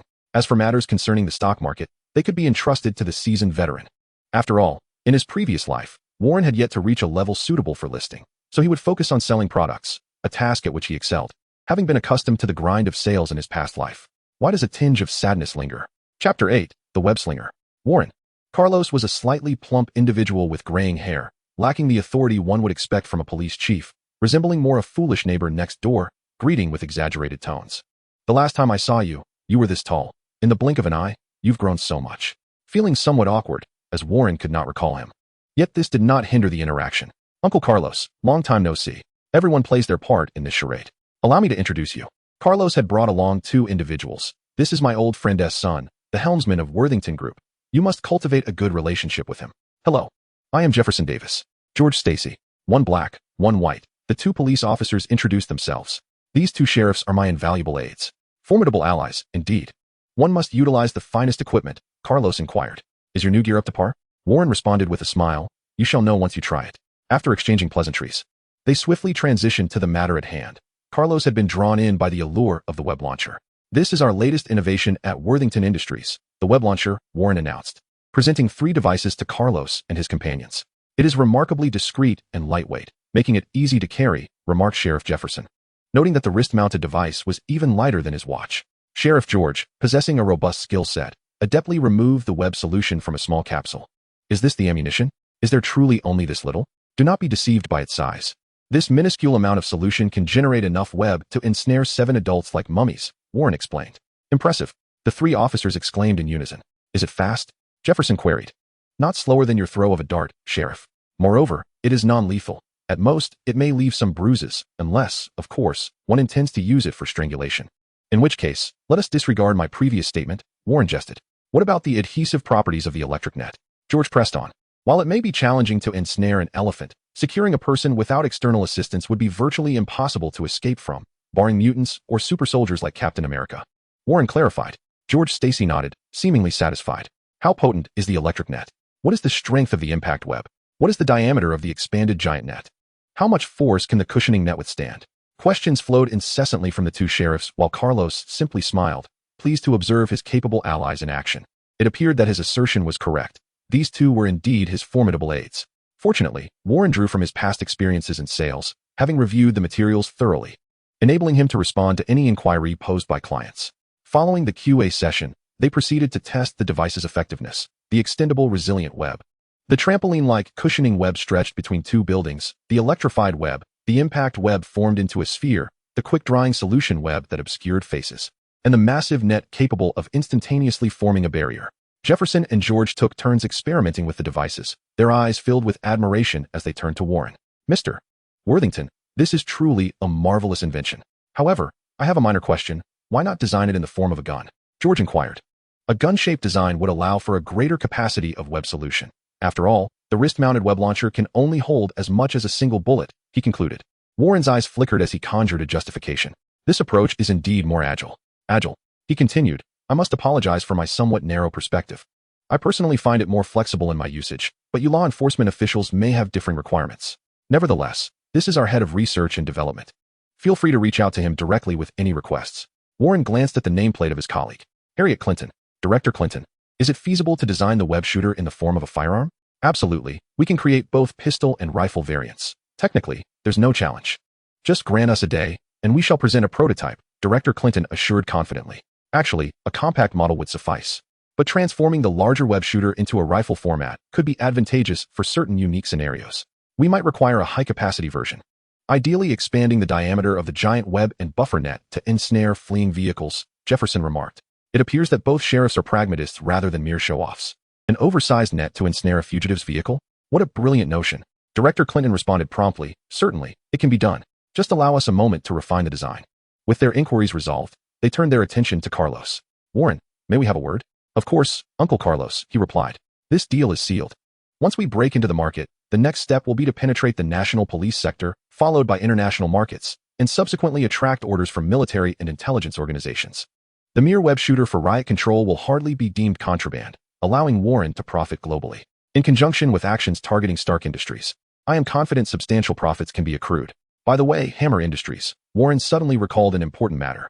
With Worthington Industries backing us, after successfully addressing Stark's stock market, we could invest in Hammer Industries and seamlessly acquire the arms business that Stark relinquished. Arms trade is a veritable goldmine. Nivea, please compile a dossier on Hammer Industries for me. Carlos's orders for Warren were modest, yet as the commissioner of the New York Police Department, his influential role was pivotal. Thus Warren granted him a kickback, considering it an advertising expense. The New York Police Department ordered a batch of web shooters, providing trial equipment to select officers. Results would soon be forthcoming. Should the need arise, they could enlist actors to stage a demonstration of the new equipment, portraying it as a paragon of justice, asserting moral superiority while waving the banner of democracy. After all, the web shooter, when used non-lethally, cannot kill, and capturing criminals without excessive expenditure of ammunition is remarkably simple. A few well-publicized cases, coupled with media coverage, would establish a moral high ground, and Worthington would find itself inundated with orders. Harry entered the research and development department with exuberance, addressing his team. Gentlemen, the time has come to demonstrate our worth. Supervisor, do we have a new task? I sincerely hope it is not another web launcher. It performed too splendidly, and I would rather not endure further lectures. A smug smile graced Harry's face, but alas, it was indeed the web launcher. A chorus of groans echoed through the room. However, this task bore slight modifications. Our client requires the web launcher to be developed into different styles. This is rather straightforward. I shall submit the proposal to you before the end of the day. One employee stated listlessly. This task is hardly challenging. Not merely that, our client demands a larger web. A larger one. Precisely, one capable of ensnaring moving automobiles. After a moment of contemplative silence, the engineers began to engage in animated discussion. That would necessitate a faster launch speed, a greater expansion when the web unfurls. We could apply internal pressure or alter the nozzle shape, or perhaps employ both methods. However, if we increase the size, will our client be amenable to a larger launcher? Suddenly, vitality surged back into the room, breathing new life into the R&D department. They would not object to a larger launcher. Perhaps it could be mounted on a personal rocket launcher as well. There is nothing a single launch cannot resolve. Excellent idea, Johnny, Harry praised, giving a thumbs up. What about an even larger model? Inquired one engineer. Mike, share your thoughts. A black engineer replied, I propose a helicopter. If we aim to ensnare moving vehicles, perhaps we could design an aerial version of the launcher, which would enhance accuracy from a great height. Launching a massive net from above? That is a commendable idea. Harry affirmed. How about multi-launchers? If one shot misses, we can compensate with numbers. Another engineer suggested. The janitor will despise you for that. Robert, Harry chuckled. That is of no concern to me. Robert shrugged. The new recruit timidly interjected. Alex, now is the time for open expression. Please share your thoughts, encouraged Harry. Bolstered by this encouragement, the young man began to articulate his ideas regarding the malleability of the silk solution and the superior properties of the web material. Does this not imply that we could apply them in broader realms? Such as, for instance, parachutes? A momentary silence enveloped the room, followed by a collective realization. What an excellent idea. A capsule-sized solution would suffice. And life vests, ballistic vests, and rapid hemostatic solutions. Yes, rapid hemostatic solutions. My word, young man. You possess a remarkable insight. Life jackets and bulletproof vests aside, the notion of rapid hemostasis is truly a stroke of genius. Have you ever watched The Amazing Spider-Man? We could even preset a program, adding a splash of paint, allowing the web to unveil a painting upon its emergence. After Alex confidently expressed his idea, he reverted to his bashful novice demeanor and timidly inquired, is that possible? Do you wish to print a rendition of the Mona Lisa? Harry led the applause, exclaiming, ah. The imagination of youth is indeed boundless. The bashful Alex sheepishly scratched his head. Chapter 9. A Gale from All Directions. After reviewing the report from Harry, Warren turned to Nivea and asked, do you know what is of utmost importance in the 21st century? Technology? Talent. The research and development department seems to be in high spirits. To have geniuses like you at Worthington is truly a stroke of fortune. Sir, I feel it necessary to consult you again regarding the guests scheduled for tomorrow. Nivea appeared somewhat conflicted. What is it? Did we not arrange to discuss the matter of rescuing Mystique? It is Senator Stern. Who? Old dog. Indeed. Nivea tacitly acknowledged her boss's moniker for the senator. Damn. Why him? Here is the information on Hammer Industries that you requested. Is there anything else? The original plan remains unchanged. We shall meet Senator Stern tomorrow. Please inform Jason to come over. Understood, sir. Alas, to earn a living, one must endure a bit of discomfort. Moments later, Jason arrived, striding in with an air of confidence. This seasoned businessman, now devoid of pleasantries, directly inquired, "What is the matter?" Warren set down the documents in his hand and replied, "Hammer Industries." "Hammer? That ridiculous clown? What has happened?" It seemed Jason held a rather unfavorable impression of Justin Hammer. "I intend to acquire Hammer Industries." "Huh?" Jason appeared utterly bewildered. "Are you here to complicate matters for me? Worthington does not wield significant influence in the arms sector, so I plan to address this shortcoming." Had Warren not executed several astute commands recently, he might have doubted Jason's sanity at this moment. How many eyes are fixated on that colossal pie of military contracts? Is it so easy to gain entry? Moreover, even if one desires to penetrate the arms market, one ought to seek a reputable partner. What of Hammer Industries? It is not that Jason disdains Hammer Industries. Rather, he simply holds them in contempt. Presently, the companies that have established themselves possess their core industries and technologies. For instance, at Worthington, the antidote is one such core technology, and the web shooter will become another. Most crucially, these innovations cannot be replicated by others. They are irreplaceable. In contrast, Hammer Industries operates at the lower tier of the arms sector, incapable of producing sophisticated and high-caliber products, lacking any noteworthy core competencies. If even you, Stark, are selling Jericho missiles, is it not rather unbecoming for you to still be tinkering with 762 and 556? Jason inhaled deeply and inquired, "Is it true that Hammer Industries is about to unveil some extraordinary product?" This question required clarity, for Warren had already left a profound impression on him regarding the potential of the venture. "No. I merely believe that a company like this enduring to this day must owe its survival to Justin Hammer's remarkable ability to boast. From now on, let him handle the publicity for us. As for the exceptional product, it is imminent." Jason's expression tightened. It seemed another lucrative opportunity was on the horizon, and my Wall Street connections were ravenous for action. Hammer Industries may not possess such innovations, but I do, though it shall take a little time, approximately 3 months. Within this period, we shall discreetly acquire Hammer Industries, thus stepping into the arms market. "I comprehend now," Jason remarked, feeling assured upon hearing Warren's 3-month timeline. Although he was unsure of how his old friend's son had acquired such audacity, the prospect of profit was undeniably appealing, to the point where he would even be willing to assist Warren in cleaning up any messes. Wait a moment, had I forgotten the initial purpose? Jason seemed to awaken to a realization, but in a fleeting moment, he cast it aside. Never mind, the pursuit of wealth was paramount. With money, one could be not just a boss, but even a father figure. Thus, he returned to his endeavors of shorting Stark. As for Hammer Industries, it was merely a small fry. Indeed, Hammer Industries had yet to pick up the scraps left by Tony, lacking any orders from the Department of Defense, and was undoubtedly a minor player. Acquiring them should pose no challenge, alleviating the need to establish a new department. Warren's perspective had shifted from merely investing to pursuing an outright acquisition after reviewing the insights Nivea had compiled on Hammer Industries. Although Hammer Industries appeared stable at present, investors remained skeptical due to its consistent underperformance. Therefore, even if it meant operating on 2 fronts, acquiring them was the preferred course of action. As for the 3-month timeline regarding the technology, it was merely a ruse to placate Jason. Warren had not forgotten the initial meeting, where Jason had led the opposition, and the others had inexplicably echoed his sentiments. He bore no grudges. He simply believed that a company could only have one voice.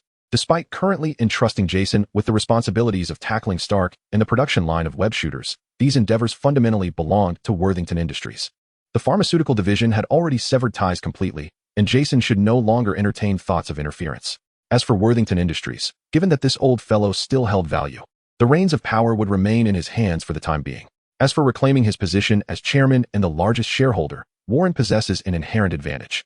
Thus, he has entrusted Jason with these 2 significant undertakings, both conducted behind the scenes.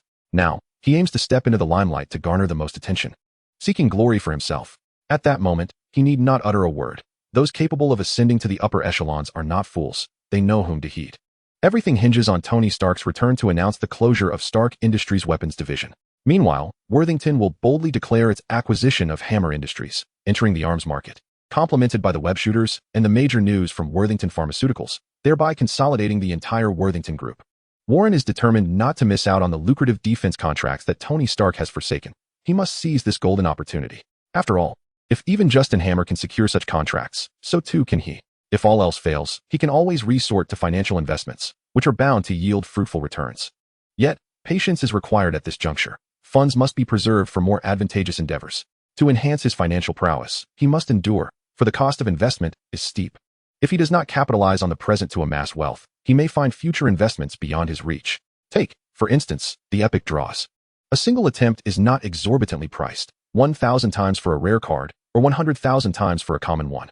At current rates, this amounts to less than $500 million, still within a bearable realm for human resources. However, legendary cards demand a staggering consumption. 10,000 times the investment for a single draw. The fragile economy of Earth could scarcely withstand such tumultuous upheaval. A sudden drain of that magnitude from the gold-backed financial market could indeed trigger a tsunami. Thus, even a single legendary draw proves challenging, let alone a tenfold attempt. Previously, while perusing magazines, he had heard of golden planets in outer space. Warren mused that to obtain a legendary card, he might need to venture into the cosmic expanse. The following day, Warren encountered a most unwelcome visage, Senator Stern, an undercover agent of Hydra, who sought Iron Man's armor in Iron Man 2 and was seen in Captain America 2 in an embarrassing embrace with a bald man. Chairman Warren, will you still be reading from the script today? Stern began with a sneer, reclining nonchalantly against his chair. Damn it. During the last hearing, Warren, unfamiliar with the local laws, had his legal team draft numerous scripts to comprehensively refute the military committee's unreasonable demands. Now, Stern wielded them to mock him. Though inwardly cursing the old dog, Warren maintained a faade of composure. Senator Stern, the Worthing Laboratory will always belong to Worthington, and that is beyond question. However, there are no eternal enemies, only eternal interests. Interests? That would depend on whether this particular interest is substantial enough. Stern remained unhurried. After all, it was Warren who sought his assistance. Former Minister of Mutant Affairs, Hank McCoy, once utilized a serum in an attempt to suppress his mutant genes, but failed, resulting in his skin turning blue and his hair becoming unruly. Have you heard of this incident? Stern had certainly never heard of it, but what of it? I have obtained his formula and can develop a potent hair growth serum. Just how effective is this serum? It could induce hair to sprout all over one's body. It sounds like a tale of horror. However, despite such a description, Stern's previously languid demeanor shifted. He leaned forward slightly, drawing closer to Warren. He was a man who valued profit above all. Yet, if it were something universally accepted, it would cease to be a horror story and instead become a trend. A fashion. Stern's eyes darted as he pondered. Then he pointedly inquired, how vast is this market? Merely for hair growth serum, it exceeds 10 billion. But if we categorize the product within the realm of hair dye cosmetics, it could easily triple. A genial smile graced Stern's weathered face. Warren, you are indeed a born merchant. What do you require of me? Chapter 10, Movements from All Directions. With such a colossal market, Warren could not simply allow Stern to join without conditions. 3 stipulations. Firstly, I require the shapeshifter. Secondly, while the hair growth serum may be easily approved as a pharmaceutical product, it faces greater scrutiny as a cosmetic dye. I hear you have some acquaintances in that field. I can introduce you. Thirdly, the Worthing Laboratory will continue its mutant experiments. I need you to align yourself with me. Restarting the mutant experiments? Stern furrowed his brow. The first 2 conditions were manageable, but the third posed a significant challenge.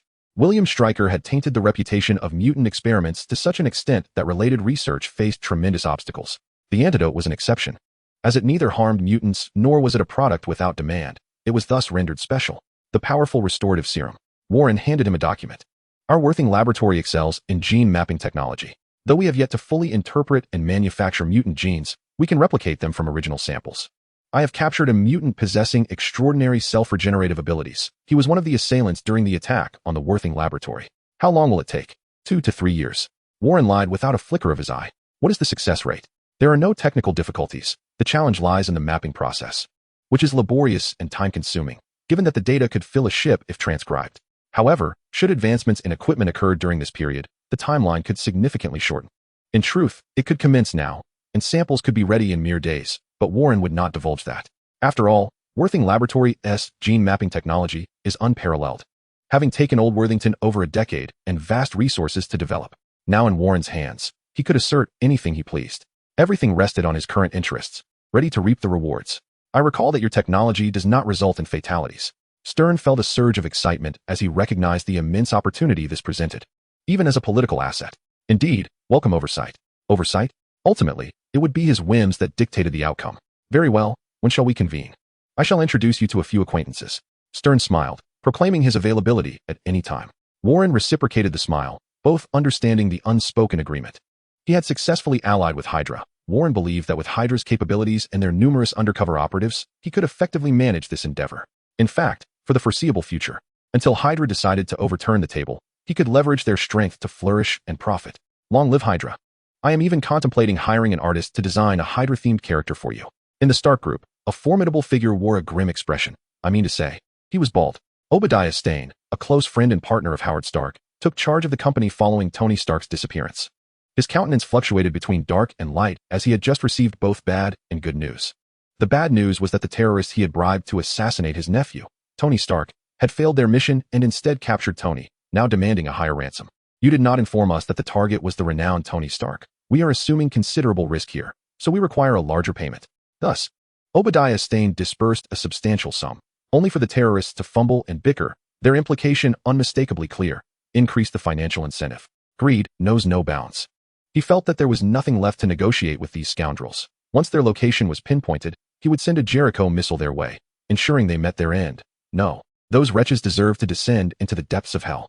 Yet, there was good news. The new leader of Worthington, the ambitious 20-year-old Warren Worthington III, intended to carve out a piece of Stark's empire for himself. Although it appeared coincidental, such coincidences often lead to misfortune. Recently, Worthington Industries had been covertly negotiating with Hammer Industries, believing that Obadiah Stane was oblivious to their dealings.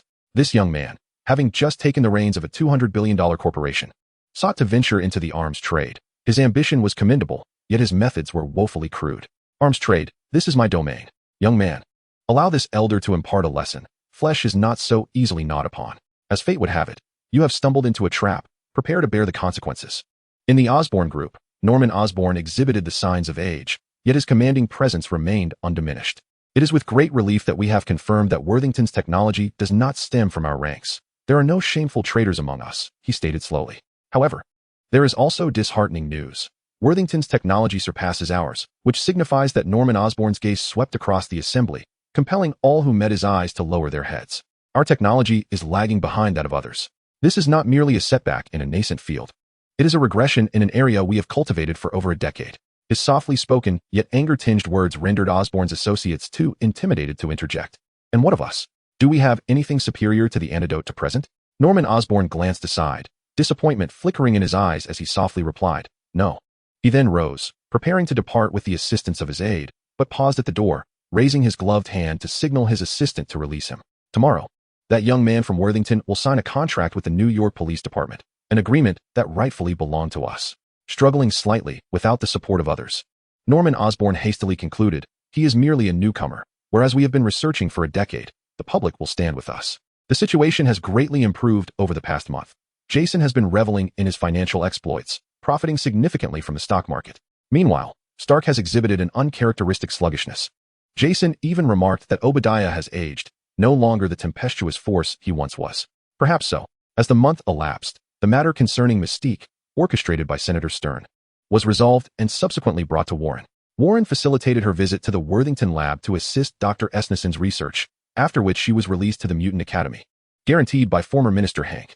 She also serves as one of the specimens for Worthington lab, a price for freedom. Dr. Esneson, having acquired Hank's initially failed suppressive serum, quickly pinpointed the hair growth and color-changing genes with ample manpower and funding at his disposal. Production lines for both serums are already in the planning stages. During this period, Warren, with the aid of the Hydra operative Stern, has made connections with several industry magnates, leveraging financial incentives to establish a web of relationships.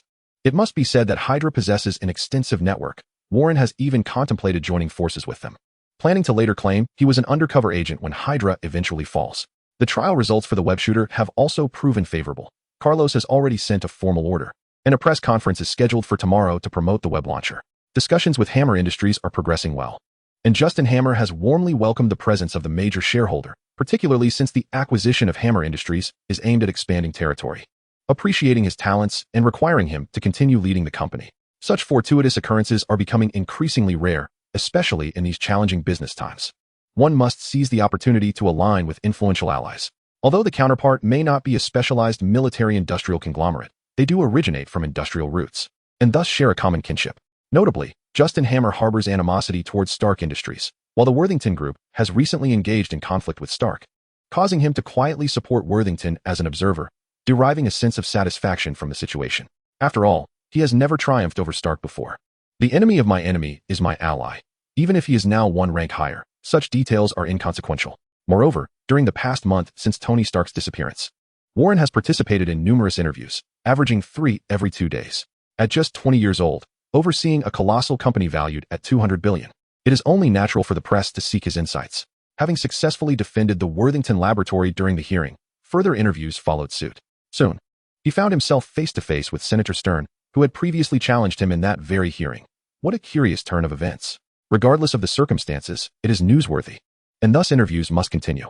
Meeting with Carlos, the chief of the New York Police Department, Warren provided the police with a new crowd control weapon, the web slinger, which also made headlines.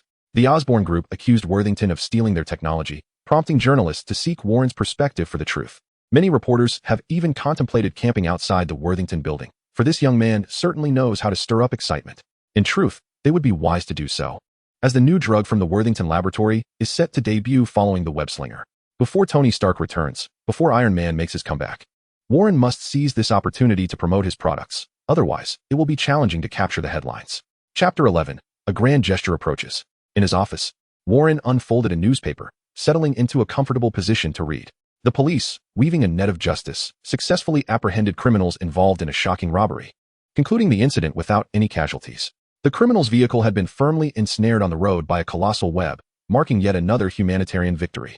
This new product from the Worthington Group had proven effective, as evidenced by a striking photograph capturing the scene from above, a massive white web immobilizing a truck. The asphalt slightly deformed and shattered under the immense force, yet effectively halting the vehicle. The reporter's vantage point for the shot was quite intriguing. Did he perch atop a lamppost or stand on the roof of another vehicle to capture it? This type of news has surfaced 3 times this month, serving not only to attract attention, but also as a form of self-promotion for the police department. Naturally, the Worthington Group has also intensified its efforts, commissioning succinct articles praising their achievements to amplify their advertising while concurrently promoting their own brand. It is possible that the public is growing weary of Warren's visage, yet he has ensured that his side of the narrative is also presented, relentlessly working to enhance his reputation. To the casual observer, Worthington Group's recent actions may simply evoke thoughts of the company that developed the mutant cure. However, from the perspective of Wall Street and investors, this series of maneuvers takes on an entirely different significance. The cure has revitalized the stagnating Worthington Group, which recently welcomed a youthful leader. And now the emergence of the Silk series products further enhances its standing. Not only has Worthington dared to provoke Stark, a formidable titan in the arms industry, but it has also boldly acquired Hammer Industries during its stock market tussle with Stark, an ambition that is evident to all. The acquisition of Hammer Industries positions Jason Fox, an old ally of Worthington, against Stark, providing a sense of reassurance to investors and financiers, for experience is indeed invaluable. As for Warren, he has spent recent days engaging with officials from various departments and prominent figures across different fields, promoting publicly and granting interviews to journalists. While this may appear somewhat superficial, the Silk launcher has bolstered his reputation significantly. Consequently, the rise of Worthington's stock over the past month has been as pronounced as Stark's decline. You requested this. Nivea placed a box before Warren. Thank you. After a month of tireless work, Warren decided to reward himself modestly before announcing the flawless success of Phase 1. Perhaps by indulging in 10 units of gold. Everyone is waiting for you in the conference room. Upon Nivea's departure, the gold transformed into system coins. 134 coins in total, allowing for a rare draw, while the remaining coins accumulated as free currency over these days sat idly. He opted for a rare draw to test his luck. The second card, a rare one, shimmered with 4 colors before settling. White rare. Are you implying that my luck is poor? Steel reinforcement. This mutant gene enhancement bestows your body with metallic properties without hindering movement. The ability of Iron Man. It seems rather promising. Yet why is it only rated as white rare? Can I even utilize this card? Will it impede my ability to fly? After a brief contemplation, Warren resolved to employ it. The defensive capabilities were certainly advantageous. If it were to affect his flight, he could simply deactivate it while soaring through the skies. This ability was indeed retractable, as he had observed during his visit to the Mutant Academy a few days prior, where he encountered a tall young man. In truth, his fortune wasn't so dire. In the conference room, Jason delivered a report detailing the remarkable achievements of the past month. However, I must express my concern. Stark has fallen into an eerie silence, leading me to suspect they may be plotting something. Jason, a seasoned veteran who had battled alongside the elder Worthington, shared a camaraderie with Obadiah Stane, their experiences mirroring one another, thus granting him insight into Stane's character. It is precisely due to his understanding that he sensed something peculiar. Warren, however, remained rather optimistic, even if they had some plans. It was too late to retract what had already been consumed. Moreover, tomorrow marked the formal signing of the order for the web shooter with the New York Police Department, a significant advancement for Worthington Industries, solidifying their foothold in this domain. Without a doubt, Justin Hammer would be invited to join, serving as a public declaration of Worthington's foray into the arms industry. Although those within the sector were already well aware of it. A month ago, I expressed our objective to target Stark. Is there anyone who still contests this? Naturally, there could be none. Thus, I shall now declare our next phase of objectives. The virtual projection on the conference table shifted. Hair growth serum. Hair dye?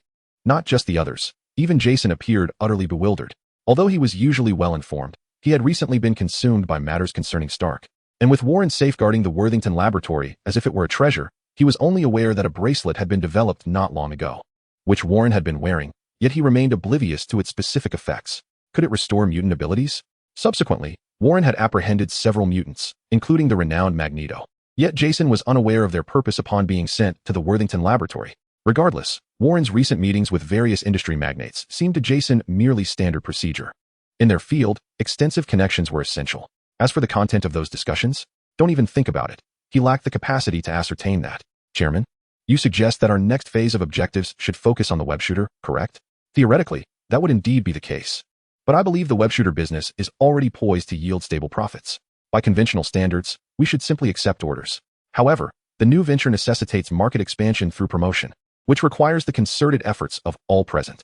The web shooter, having undergone trials and testing by the police, has specific requirements that the R&D department will fulfill, ensuring the orders are secured with the production line already in place.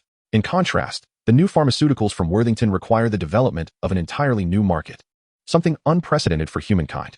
Are you familiar with the story of the former head of the Mutant Affairs Department, Henry McCoy? Everyone shook their heads. Thus, Warren recounted the tale of this former minister, who, due to a failed experiment, was transformed into a blue, furry creature as a result of side effects. The situation unfolded as follows. I acquired the formula, prompting the Worthington laboratory to produce the hair growth serum and hair dye. The hair growth serum is capable of inducing hair to sprout from any part of your body. Of course, if it does not emerge from the scalp. The growth will be curly in nature. Someone chuckled softly at the subtle innuendo, quickly masking it with a cough. Currently, the only available hair dye is in blue. Is this the sole unfavorable news? Yet, it hardly qualifies as such. At least the upper echelons of Worthington do not consider it detrimental. Chairman, is the hair growth serum effective for individuals with completely dead hair follicles? A voice inquired. Do humans possess wings and tails? Mutants do. Therefore, the hair growth serum, derived from mutant genes, is indeed effective for those with damaged hair follicles. However, I harbor no ulterior motives. I merely wish to express that the serum's origin from mutant genes might provoke rejection among ordinary individuals. This concern is valid, despite the efforts of the X-Men. The public's perception of mutants is not easily swayed. Fortunately, Warren had already anticipated this issue. I would prefer to say that ordinary people are ignorant. But that would be rather unkind, so I shall rephrase. Leaning forward, hands resting on the table, he stated that ordinary people can be guided, trends can be influenced. Henceforth, Worthington will invest $1 billion in publicity. $1 billion. Do you comprehend? An epic sum. It pains me to the point of breathlessness. Let us exhaust this $1 billion. Hire pop stars, movie icons, football and basketball superstars, television hosts. Any bald individual should sport a tuft of hair, even if they shave it off the next day.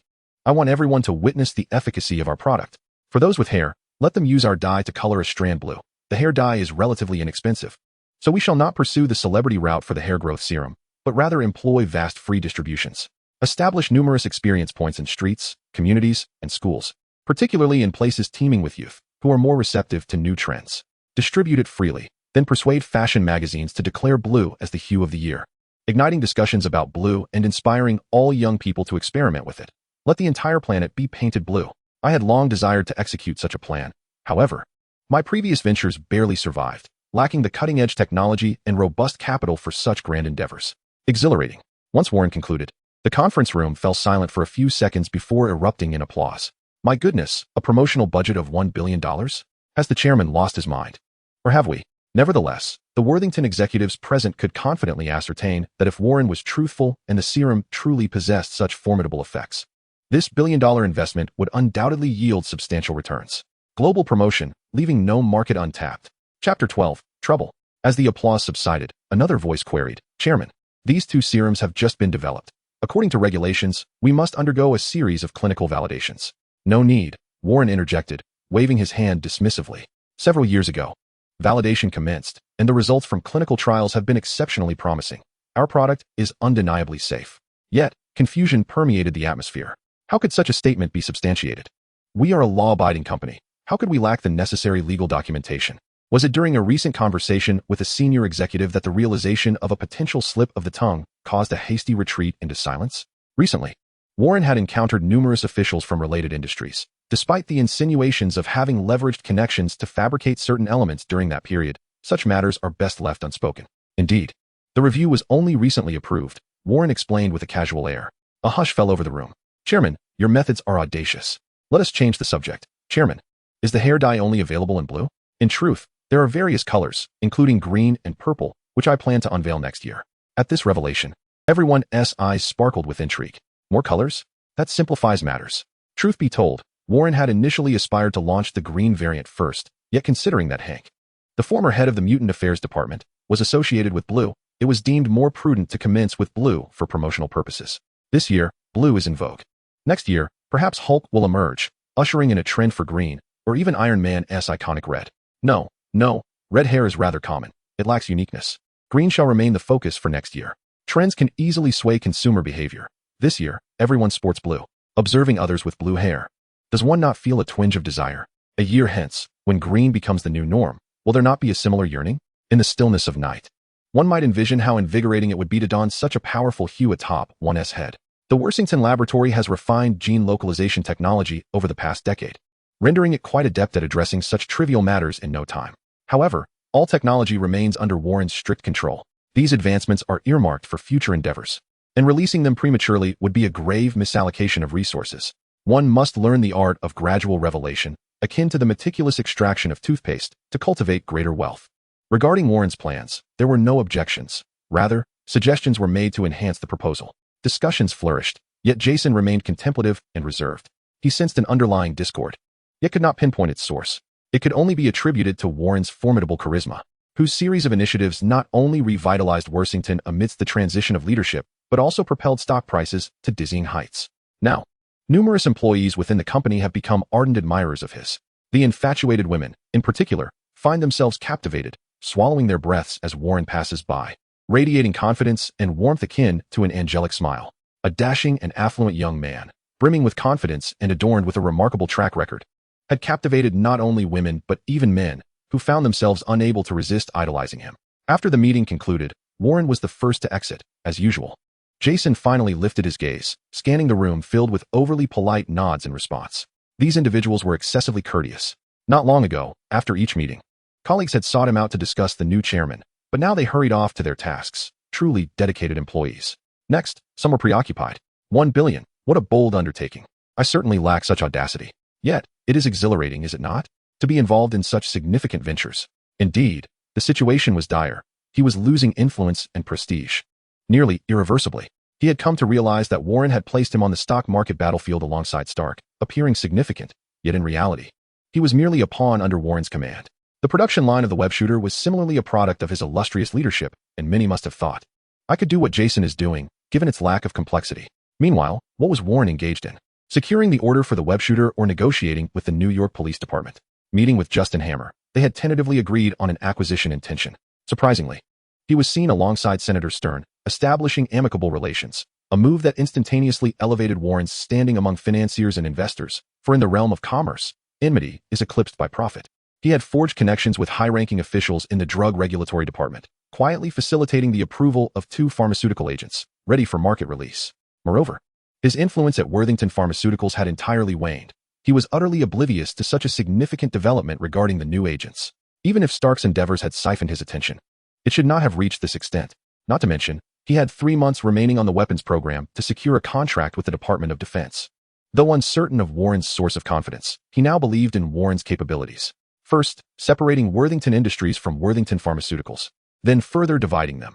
Had he not noticed how that group was nearly overwhelmed by the billion-dollar endeavor, mirroring Warren's form? And he, merely rewarded with 2 major projects.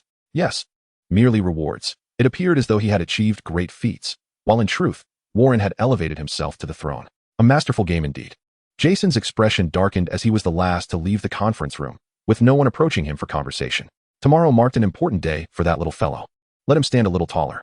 Norman Osborn, with trembling hands, held his wine glass, adorned with gloves. Obadiah Stane approached with deliberate intent, gently making contact. As the winds grew stronger at higher altitudes. Cheers, he proclaimed. Cheers. On the eve of formalizing an agreement with the New York Police Department, Warren meticulously orchestrated the strategies for both hair growth and dyeing agents. He scrutinized his reflection in the mirror, contemplating that once the day concluded, everything would fall into place. Allowing him a brief respite, after a month of relentless toil, he deemed it appropriate to grant himself a couple of days off. However, a vacation seemed improbable, as corporate matters demanded his attention. Yet, indulging himself with a few rare card draws was certainly within reach. Oh, the moment to partake in his beloved card-drawing ritual had finally arrived. He adjusted his tie in preparation for departure when his phone rang. A call from Senator Stern, the Hydra representative. Senator Stern, are you here to congratulate me? Warren replied confidently. No, I believe you may be facing some trouble, Stern responded gravely. Warren pondered briefly, dismissing the notion of impending trouble. Could it be that the Brotherhood of Mutants sought to rescue Magneto? Not that he underestimated them, but the island of Icas, home to the Worthing Laboratory, had become a fortified military stronghold, specifically designed to counter mutants. What trouble? Stern elaborated slowly, as Warren's expression gradually brightened with amusement. All right, I understand. Thank you for the heads up. Don't act impulsively. You are our partner, and no one can harm you. Remember, do not act rashly, Stern reiterated, sensing Warren's nonchalance. I am aware, they have no evidence against me. Good to hear. Remember, we will assist you, he reiterated once more. After ending the call with Senator Stern, Warren reached out to his secretary, Nivea. Nivea, please prepare those photographs we purchased. Also, is the gold I requested yesterday ready? Everything is prepared, sir. Excellent. Warren had indeed asked Nivea to prepare the gold in advance for his self-reward, anticipating a round of card draws. As he entered the vehicle, the driver followed the original itinerary toward the New York Police Department's press conference, where Warren would publicly formalize the agreement and field questions from the press. Hydra. What a remarkable asset. Their efficient information channels and formidable backing were undeniable advantages. As a crucial component of an impending interest chain, Warren found himself courted by Senator Stern, temporarily under their protection, hence the advance warning concerning the crisis directed at him.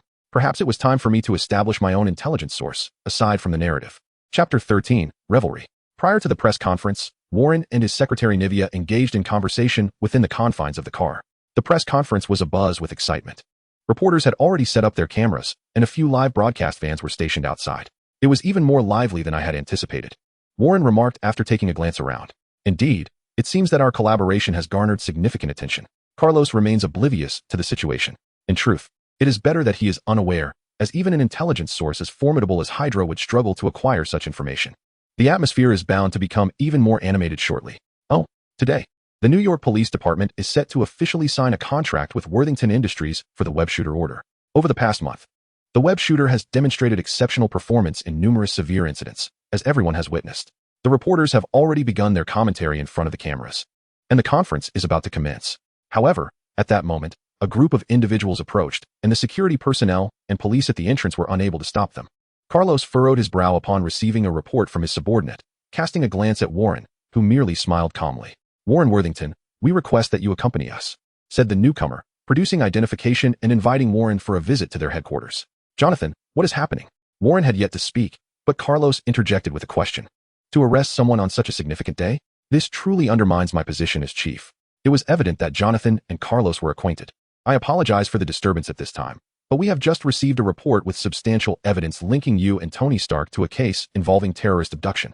Therefore, we must ask you to return with us to assist in the investigation. In truth, Jonathan was reluctant to wade into such murky waters. But cases involving terrorists are not as simplistic as the recent incident where Warren employed mercenaries to abduct a few mutant criminals. It requires serious attention. The incessant clicking of cameras echoed throughout the venue, leaving the journalists astonished. What an extraordinary turn of events. This is too thrilling. I can hardly resist grabbing some popcorn. Additionally, the Osborn Group has officially filed a lawsuit, remarked a sharply dressed gentleman nearby. All I shifted to him. Who are you? Warren inquired deliberately. I am from the legal department of the Osborn Group. It appeared he was not the one delivering the subpoena. Security, please escort him out, Warren commanded, not allowing him the chance to finish. He instructed two imposing figures nearby to remove the intruder. It seems an unknown individual has infiltrated the gathering. Let us return to our previous discussion. This individual poses no threat and can be disregarded. Warren Worthington, your web shooter is entirely a theft of our technology from the Osborn Group. We have been researching it for over a decade, and you have never conducted any related studies. How could you possibly unveil a complete set of technology suddenly? This is clearly an act of plagiarism. The elite, yet to announce his name, shouted fervently before being dragged away. Surrounded by journalists and numerous live broadcasting stations, this scene was naturally captured on camera. Once the individual was escorted out, reporters promptly converged.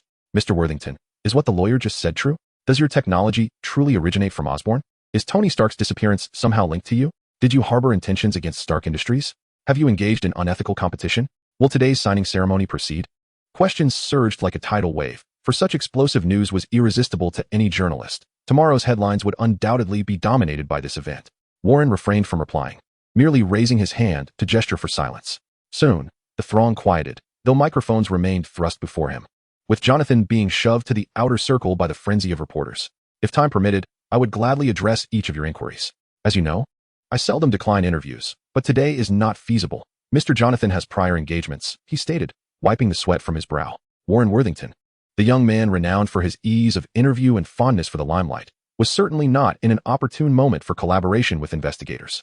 However, Warren shifted his tone, causing Jonathan's heart to skip a beat. Before assisting Mr. Jonathan with the investigation, I believe I can address 3 of your questions, if that is agreeable, Mr. Jonathan. With Warren looking toward him and the reporters keenly observing, Jonathan could only nod in acquiescence. 3 questions, and every word he uttered might serve as evidence in court. Very well, only 3 questions. Please proceed. Warren indicated a familiar female journalist, Christine. He was well acquainted with her, aside from having been interviewed by her twice. He had also procured some intriguing photographs from her. Christine, with professional poise, promptly posed her question. Are you in any way connected to Tony Stark's abduction? Do you possess any knowledge regarding it? That constitutes 2 questions. First, I am not involved in Tony Stark's kidnapping. Secondly, Warren paused, and then smiled. I do indeed possess some knowledge. In an instant, screens across various broadcasting stations showcased Warren's smile as the cameraman zoomed in on him. The atmosphere was electric. Even Jonathan appeared momentarily bewildered. Good heavens, did he just implicate himself? Speaking such words in a public forum carries weighty responsibility. Ignoring the astonishment around him, Warren subsequently pointed to a somewhat familiar male reporter.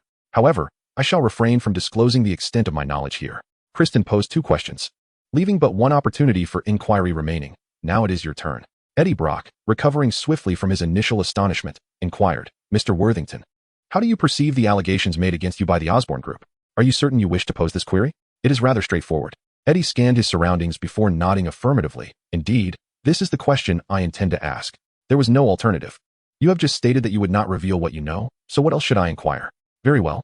If you had paid even the slightest attention to this matter, you would be aware that Osborne's webbing is produced using genetically modified spiders, while our Worthington webbing is synthesized from silk solutions.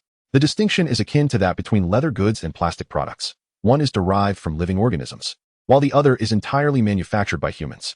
Applauding lightly, he concluded, well, that wraps up the questions. Should you wish to ask anything further? Perhaps it can wait until my visit has concluded. Turning to Carlos, he suggested, perhaps we should reschedule. Then, addressing Jonathan, he added, time is of the essence. Warren had been escorted away, yet everyone sensed he had been well prepared. His confident demeanor left a lasting impression. Meanwhile, Warren's secretary, Nivea, returned to the office. Prior to the press conference, she had shared a moment in the car with Warren, predominantly discussing arrangements for the celebration party.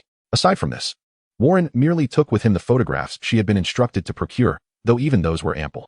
Nivea represented the chairman's faction. She had once been with the old Worthington and was now aligned with Warren. While others might not grasp Warren's intentions in dealing with Jason, she and Jason himself were acutely aware. By the way, she discreetly conveyed to Jason, albeit not with the utmost caution, that this time she would be unharmed. Regardless of his actions, he should not impede him. She recalled Warren's words to her before the press conference. Nivea had been thoroughly impressed by the new chairman, who was but half her age, realizing that he was on the verge of accomplishing what the former chairman could not, pending only Jason's fateful misstep. Why must I engage in such actions? Although Nivea was reluctant, she felt she had no choice. She was aligned with the chairman's faction and did not believe Jason stood even a remote chance, for Warren had foreseen the events of today before they transpired. The disparity was insurmountable. Chapter 14, The Judgment of Jason Fox. Mr. Worthington, you may now divulge everything you know to us. Jonathan maintained a cordial demeanor, even serving Warren a cup of coffee. In truth, he had encountered numerous individuals, including many criminals, some feigning composure, yet none possessed the tranquil assurance exhibited by Warren Worthington. Upon his arrival, he settled comfortably into the sofa, even perusing a newspaper. Do not rush. I intend to handle certain matters thoroughly, thus it may take approximately 24 hours. You will treat me to a meal, one to you? Observe, he remarked that this individual is not merely feigning composure. Who comes here as if they have returned home? Do you believe yourself to be pilfering a bicycle? It appears you are unwilling to disclose anything, am I correct? Before long, someone will betray you and provide more compelling evidence, as long as you inform others that I possess no actionable intelligence. Jonathan sighed and said, it seems you know who it is. Obadiah Stane, perhaps even Norman Osborn. Is that not so? Jonathan nearly blurted out his surprise, but quickly regained his composure, stating, I have divulged nothing to you. Of course, this is merely my conjecture. You are obliged to keep their secrets. Warren turned a page of the newspaper and continued. This is a commercial rivalry, and in truth, it has little to do with terrorists. That is merely a pretext. TSK. Your aspirations for advancement through this matter may be futile. Observing Warren's calm demeanor and even his jesting, Jonathan could only smile helplessly. Very well, you may remain here. But I fear you will not be here for long. Carlos had long been waiting in Jonathan's office. Buddy, you shouldn't seek me out at this moment. Yet here I am. How is Warren faring? Carlos had received a considerable sum and was understandably concerned about this new associate. There are complications. The evidence for this matter is not particularly substantial. Had he not spoken before the media, he could have returned home by now. Warren's statement, I indeed know something, was exceedingly precarious. He could not be permitted to leave without revealing more. Sir, Senator Stern, the chairman of the Senate Military Committee, has arrived. He wishes to see Warren Worthington. Jonathan sensed that matters were escalating in complexity. Why were so many prominent figures entangled in this? For heaven's sake, I merely wish to investigate terrorists. Please do not exploit my earnestness for your commercial squabbles. Do I not desire promotion as well? Excuse me for a moment. After addressing Carlos, he proceeded to meet Stern. Stern's rationale was sound. Tony Stark is a supplier of military weaponry. Thus it is entirely reasonable for this military committee member to inquire, is it not? Furthermore, Jonathan's superior had instructed him to acquiesce to Stern's request. Thus the Hydra senator met with Warren, naturally in Jonathan's company. Warren, do you comprehend the implications of your statements before all media? Stern found this young man to be somewhat disconcerting. It signifies that someone is destined to face repercussions, and that individual shall assuredly not be me. The atmosphere grew tense for a few moments. Then Stern produced his mobile device. Do you recognize this individual? Warren cast a glance, unacquainted with the individual before him. He is an employee of Worthington, tasked with devising a strategy concerning Stark's stock market the day prior to the incident involving Tony Stark. The evidence is irrefutable. And so what? I had intended to venture into the arms industry. It is a veritable gold mine. Who wouldn't wish to profit? However, you shall encounter difficulties. Nay, he is merely a pawn.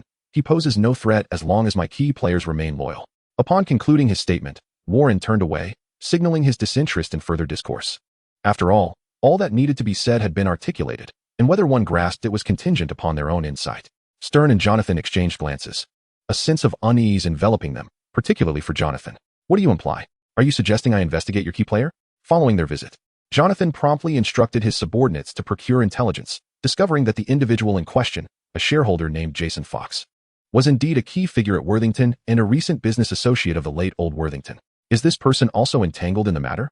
Jonathan found himself compelled to solicit his assistance in the investigation. Though it felt as though he were being maneuvered by Warren, he had no alternative. How vexing. In response to the inquiries posed by Jonathan, Jason vehemently denied any involvement. I am not. I have no knowledge of it whatsoever. It was absurd. While Warren had insinuated a potential accident befalling Stark, could that serve as evidence? Certainly, it could. Yet, why would he divulge such information to an individual?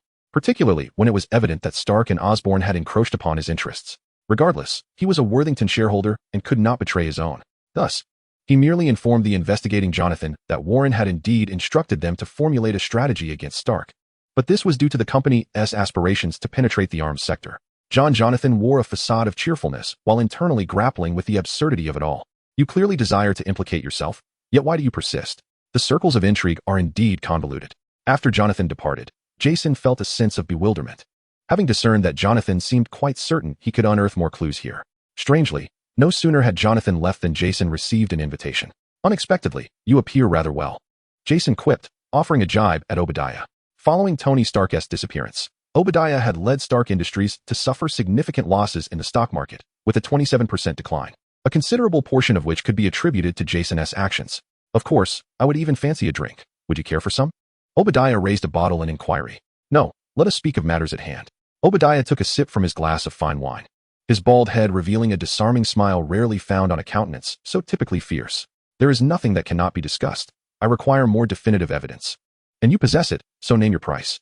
Jason cast a scornful glance at Obadiah, recognizing that their standings were comparable. Yet he currently held the upper hand, while Obadiah was at a disadvantage. What price could you possibly offer? And what if I were to join in? A trembling figure emerged from the shadows. Jason narrowed his eyes. Norman Osborn? Norman appeared unwell, his body swathed despite the temperate weather, with only his head exposed. Even wearing gloves indoors. I admire the vitality of youth, but becoming akin to a sardine in a tank is hardly a pleasurable experience. Perhaps we need to find balance. Jason fell silent, for he understood that with the assistance of these two, he could seize control of all of Worthington, eliminating the newcomer. He neither declined nor accepted but remarked, You are woefully uninformed. He is not as straightforward as he appears. Upon hearing this, Obadiah and Norman realized there was potential for cooperation. But you know, no, I do not know. I am unaware of his sources of information, ignorant of his technological capabilities. I know nothing at all. This is not mere alarmism. So do you truly comprehend whom you are dealing with? Jason articulated his long-standing concerns, indicating he was contemplating an alliance with them, albeit uncertain if they would be reliable allies. That is not accurate. They were certainly not unreliable. But he genuinely doubted that conventional methods could topple Warren. The boy is audacious, and based on recent reflections, he had arrived at a singular conclusion. Mutants. Mutants can invade others' minds, penetrate bank vaults, and conceal a launch platform for aircraft beneath a basketball court. These were all revelations previously disclosed by the government. Consider this. Without the aid of mutants, how could Warren possibly acquire intelligence in advance? How could he possess such technology? His emotions were tumultuous. Unsure of how to navigate this situation. Even if they could bring down Warren, could they withstand the repercussions? The notorious reputation of Magneto's Brotherhood of Mutants had not faded swiftly, and who could say what organization Warren had aligned himself with? From the current perspective, such brazen tactics were hardly those of a peaceful faction. You do not know, therefore, this matter is not open to negotiation.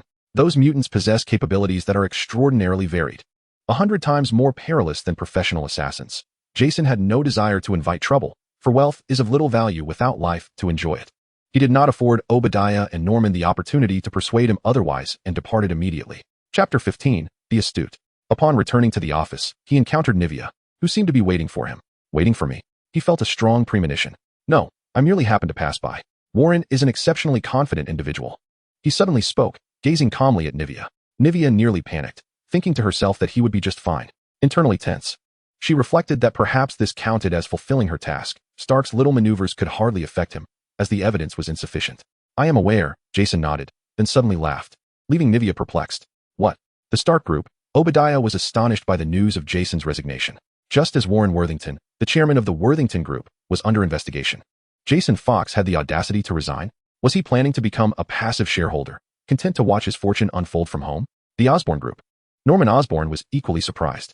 What had Warren Worthington done? He immediately suspected Warren's involvement. Otherwise, why would Jason Fox resign so abruptly? The only plausible explanation was that Jason Fox held some incriminating evidence against Warren, yet Warren possessed something far more lethal that threatened Jason Fox, a veteran of Worthington. Investigate whether Jason Fox's family has gone missing, Norman Osborn commanded. He perceived this as a fortuitous opportunity, one that could potentially draw Jason into his own camp.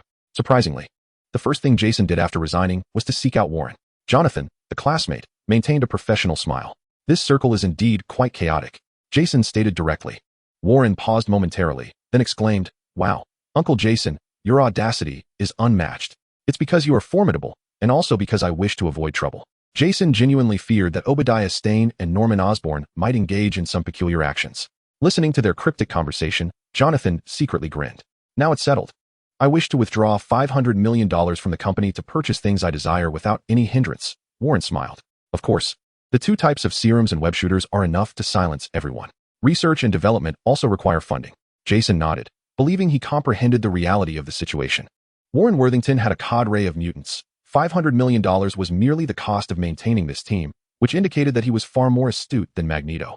Despite Magneto's apparent prowess in combat, contemplating the abilities of those mutants, Warren had previously conducted studies on them. Thus, Jason possessed deeper insights than most.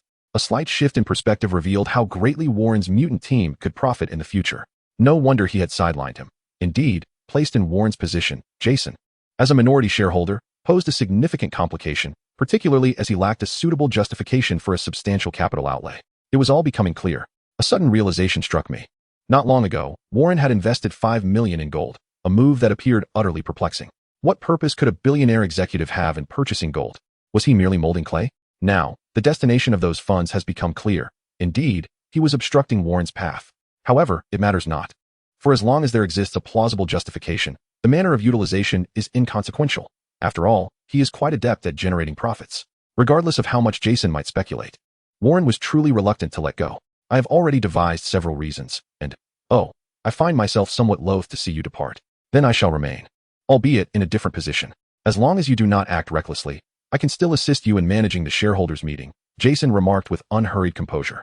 Indeed, there exists a position that suits you perfectly. Warren was not inclined to let such a clever individual slip away. Wealth is best shared among all. Are you the celestial assistant sent to aid me in drawing cards? However, we must wait for an additional 2 months. Is it that? Jason recalled Warren's mention of a 3-month time frame a month prior, when Warren would unveil a product capable of securing a Department of Defense contract. I am beginning to anticipate it. You ought to anticipate it. Now, relay all that you know to Agent John Jonathan. I sense he is on the verge of tearing down the walls, Warren chuckled. Agent John Jonathan rolled his eyes, exclaiming, "You two are engaging in this riddle without any consideration for my feelings. Are you certain?" "Absolutely. Very well." Although he was unaware of Warren's intentions, Jason found the situation amusing and smiled. He then recounted the meeting held that day, where Warren had indicated a focus on the Stark Group, only to be met with resistance. They insisted that unless an unforeseen incident occurred within Stark Group. And then, Warren whispered in his ear, "What if an incident were to occur within Stark?" "Wait, are you sure? Are you certain he uttered those words? This could serve as testimony, Mr. Fox." Agent Jonathan appeared utterly bewildered. This testimony seemed extraordinarily detrimental to Warren. Why would Warren specifically instruct Jason to articulate it? What scheme do you have in mind? Would you like to know why? You will find out in court. Remember, do not disclose that I met with Jason. Warren's calm demeanor momentarily filled Agent John Jonathan with concern for Stark and Osborn. This young man seemed to possess a cunning beyond even that of the old foxes. Due to Warren's lack of cooperation, the duration required for his collaboration with the investigation was extended. Meanwhile, on the other side, the federal court completed the material collection process and convened within an unprecedented 2-day time frame. Obadiah Stane was somewhat astonished, even considering his connection with Norman Osborn. The pace seemed exceedingly swift. Unbeknownst to him, Senator Stern had subtly mobilized the influence of his acquaintances, thus facilitating the rapid commencement of this nationally significant case. The Stark Group and the Osborn Group have filed a lawsuit against Warren Worthington III, accusing him of employing unscrupulous tactics in business competition and potentially colluding with terrorists to abduct Stark Group's chairman, Tony Stark. After 2 days of escalating tension, Stark's disappearance has bizarrely become intertwined with the recently prominent Warren Worthington. One is an illustrious inventor, a playboy, and a titan in the arms industry. The other is a rising business prodigy, skilled in diplomatic maneuvering, yet now facing accusations of unfair competition, kidnapping, and terrorist collusion. Particularly concerning is the latter allegation. Should it be substantiated, it would spell disaster for Worthington. The staff in the legal department appear to be suffering from dark circles under their eyes, indicating a lack of sleep over the past couple of days. Worthington chuckles, remarking, "I certainly do not wish to be accused of mistreating my employees." He remains confident. After all, his physical attributes are commendable, and with his mutant ability being that of an angel, his smile radiates an ethereal warmth. However, the legal team is not amused. "In truth, we find ourselves in a rather precarious position regarding Stark Group's allegations against you," one employee admits. "Yet, we need not fret over Stark. Our concern lies with Osborn." No, we need not worry about Osborn. Lawyer White clarifies, "The accusations against Osborn are feeble at best." That's reassuring. "Perhaps you should take a look at this." Worthington produces several photographs, causing White's eyes to brighten as he adjusts his glasses. "What is this?" he inquires. "Evidence that Stark Group has been supplying weapons to terrorists. These images were captured at great risk by mercenaries and journalists, and I acquired them at a significant cost." Worthington explains, casting a smile towards Senator Stern, who is observing him. "Look at how efficiently Hydra operates. Perhaps I could usurp Alexander Pierce's position, provided I can find a mutant with telepathy or hypnosis abilities. Of course, even drawing a similar ability card would suffice. Harnessing Hydra's resources should facilitate my card acquisition. After all, the essence lies in drawing cards. Otherwise, I wouldn't have intended to retain the astute Jason, placing him in the yet-to-be-established Worthington Energy Department. Once he locates Ivan Vanko and Anton Vanko and secures the blueprints for the arc reactor, Jason will continue to shine. As for Hydra, Worthington is indeed intrigued. Initially, he aimed to leverage his card-drawing prowess to develop his business, simplifying his card acquisition process. However, he has not wavered in his resolve. He now perceives the advantages Hydra offers and has begun to contemplate a strategy. As a traveler through this narrative, standing at the precipice of the plot, I ponder whether I could transform Hydra into my own formidable force. The answer is a resounding yes. Moreover, the likelihood of success is remarkably high. Once this thought emerged, it became inescapable, as if something were yearning to break through the surface. Chapter 16, The Initial Objective. The future of Worthington Energy would similarly undergo a division. Much like the forthcoming establishment of Worthington Defense, Warren aimed to seize control of the pharmaceutical sector, with Worthington Labs being a crucial asset in his portfolio. By separating the future Worthington Energy, he could grant Jason greater authority. However, before that, Warren needed to thoroughly master Worthington. Otherwise, merely wishing for an epic card would prove exceedingly challenging, as it required a staggering sum of 100,000 gold coins, 10 tons of gold, a level of reserves that many regions and nations simply do not possess, let alone an individual. Should he attempt an epic tenfold draw, it would undoubtedly cause a noticeable fluctuation in the global gold market. As for drawing a legendary card on Earth, that would be an insurmountable endeavor. The cost of a legendary card is 1,000 times that of an epic one, making it nearly impossible without waging war against the entire world. Warren had no desire for destruction. The Earth was functioning well enough without provoking him, and he understood, thanks to the advantages of the plot, that he had several years to develop without facing a life-and-death crisis. So why the rush? If worst comes to worst, when the purple sweet potato essence arrives, and he has yet to draw a powerful card, he could always devise a desperate plan then. For now, it seemed prudent to devise a strategy to acquire Hydra, as that would facilitate whatever course of action he chose, particularly regarding card draws and financial investments. From a narrative perspective, Hydra might not be as formidable as anticipated, at least not in the case of S.H.I.E.L.D. Excitement flickered in Warren's eyes. After all, this was an endeavor he had never attempted before, bordering on madness. Yet a refreshing calm quelled the exuberance within him. The white rare card ability, Composed, prevented his emotions from soaring too high. To strategize against Hydra was indeed a reckless notion. Nevertheless, I am already here. His gaze swept across the courtroom, and he could hear the sound of his ambitions taking root. It appeared that after this matter concluded, he would need to draw more cards, ideally securing abilities or devices related to hypnosis and brainwashing, then formulate corresponding strategies based on the cards drawn. Hydra was well versed in the art of brainwashing, and he envisaged making Alexander Pierce of the World Security Council experience this sensation. He bore no grudge against Pierce, yet the thought had taken hold. For I am already here. I have arrived. I have seen. I am. The smile on Warren's lips transformed, shifting from the bright rays of dawn to the fierce blaze of midday. Congressman Stern passed by, giving a slight nod before taking his seat. This hearing was being broadcast live, akin to the previous congressional hearing. Mr. Worthington, please elucidate your previous remarks made in the presence of various media regarding what I indeed know. Originally lost in thought, contemplating strategies related to Hydra, Warren was jolted back to attention. What do I know? I know that when we, the Worthingtons, entered the arms industry, certain companies were destined to exit the stage. Not having seen Jason, Warren felt he could prolong the conversation a bit longer, waiting for the other party to crack first. In truth, the opponent's patience was even more fragile than he had anticipated.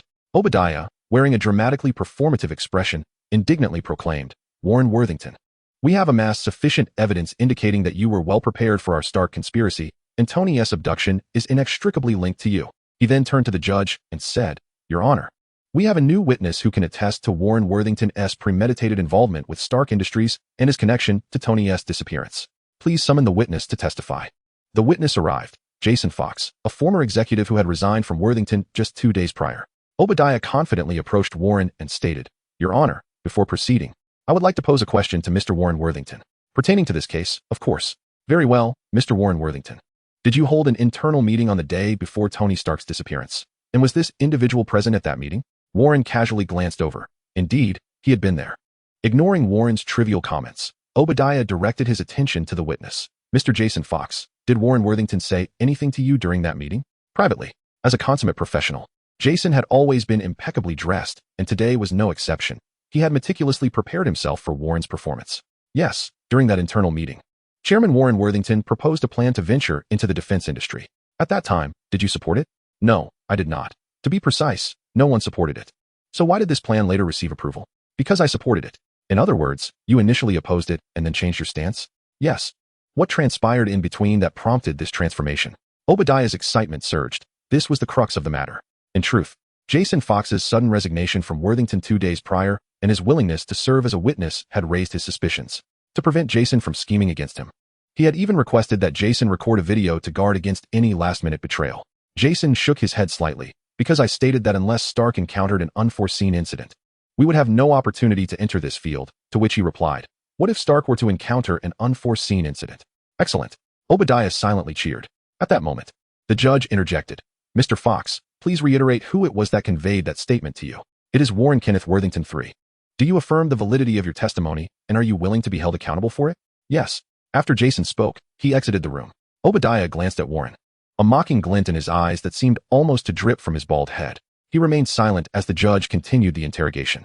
Mr. Worthington, how do you interpret Mr. Fox's testimony?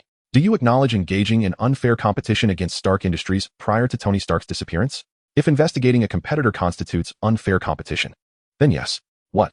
A jolt of alarm surged through Obadiah. Your Honor, before I elaborate on why I convened a meeting to devise a plan against Stark Industries the day before Tony Stark's disappearance, I have witnesses who will provide direct evidence. Please summon the witness to testify. Christine approached the witness stand, and it was evident that Obadiah was unfamiliar with the striking journalist. Shall I introduce her to everyone? This enchanting lady is Christine, a journalist of remarkable courage, and I believe she is merely a step away from the Pulitzer Prize. He gestured, and the attorney white-handed over photographs. These are the evidences of a sordid and disgraceful transaction she has been investigating. Obadiah's heart thundered, and a cold sweat broke out across his brow. Surely, the reporter had not uncovered his involvement. No, he reassured himself. He had been exceedingly cautious. However, it was of little comfort. Those imbeciles lacked his level of prudence, and perhaps it was they who had leaked the information. In that moment, Obadiah wished he could dismember those fools piece by piece. After the court reviewed the evidence, it was projected for all to see. The images displayed terrorists wielding advanced firearms, slaughtering civilians, with what appeared to be more sophisticated missiles and rocket launchers piled nearby. The commonality among these weapons was that they bore the Stark insignia. These were Stark's arms. Obadiah tugged at his tie, his breath quickening, his gaze riveted to the projection screen. Warren smiled faintly, turning to face the multitude of cameras. In fact, I have been investigating the relationship between Stark Industries and terrorists. How did these terrorists acquire Stark's weapons? When Tony Stark received the annual contribution award, I felt it was no longer prudent to allow this matter to persist, and thus I resolved to make these photographs public. If Stark lacks moral responsibility, then it deserves to be ousted. I cannot say whether I can bear such a burden, but I do have my ethical boundaries. However, just as I was about to unveil these photographs to the public, Tony Stark vanished.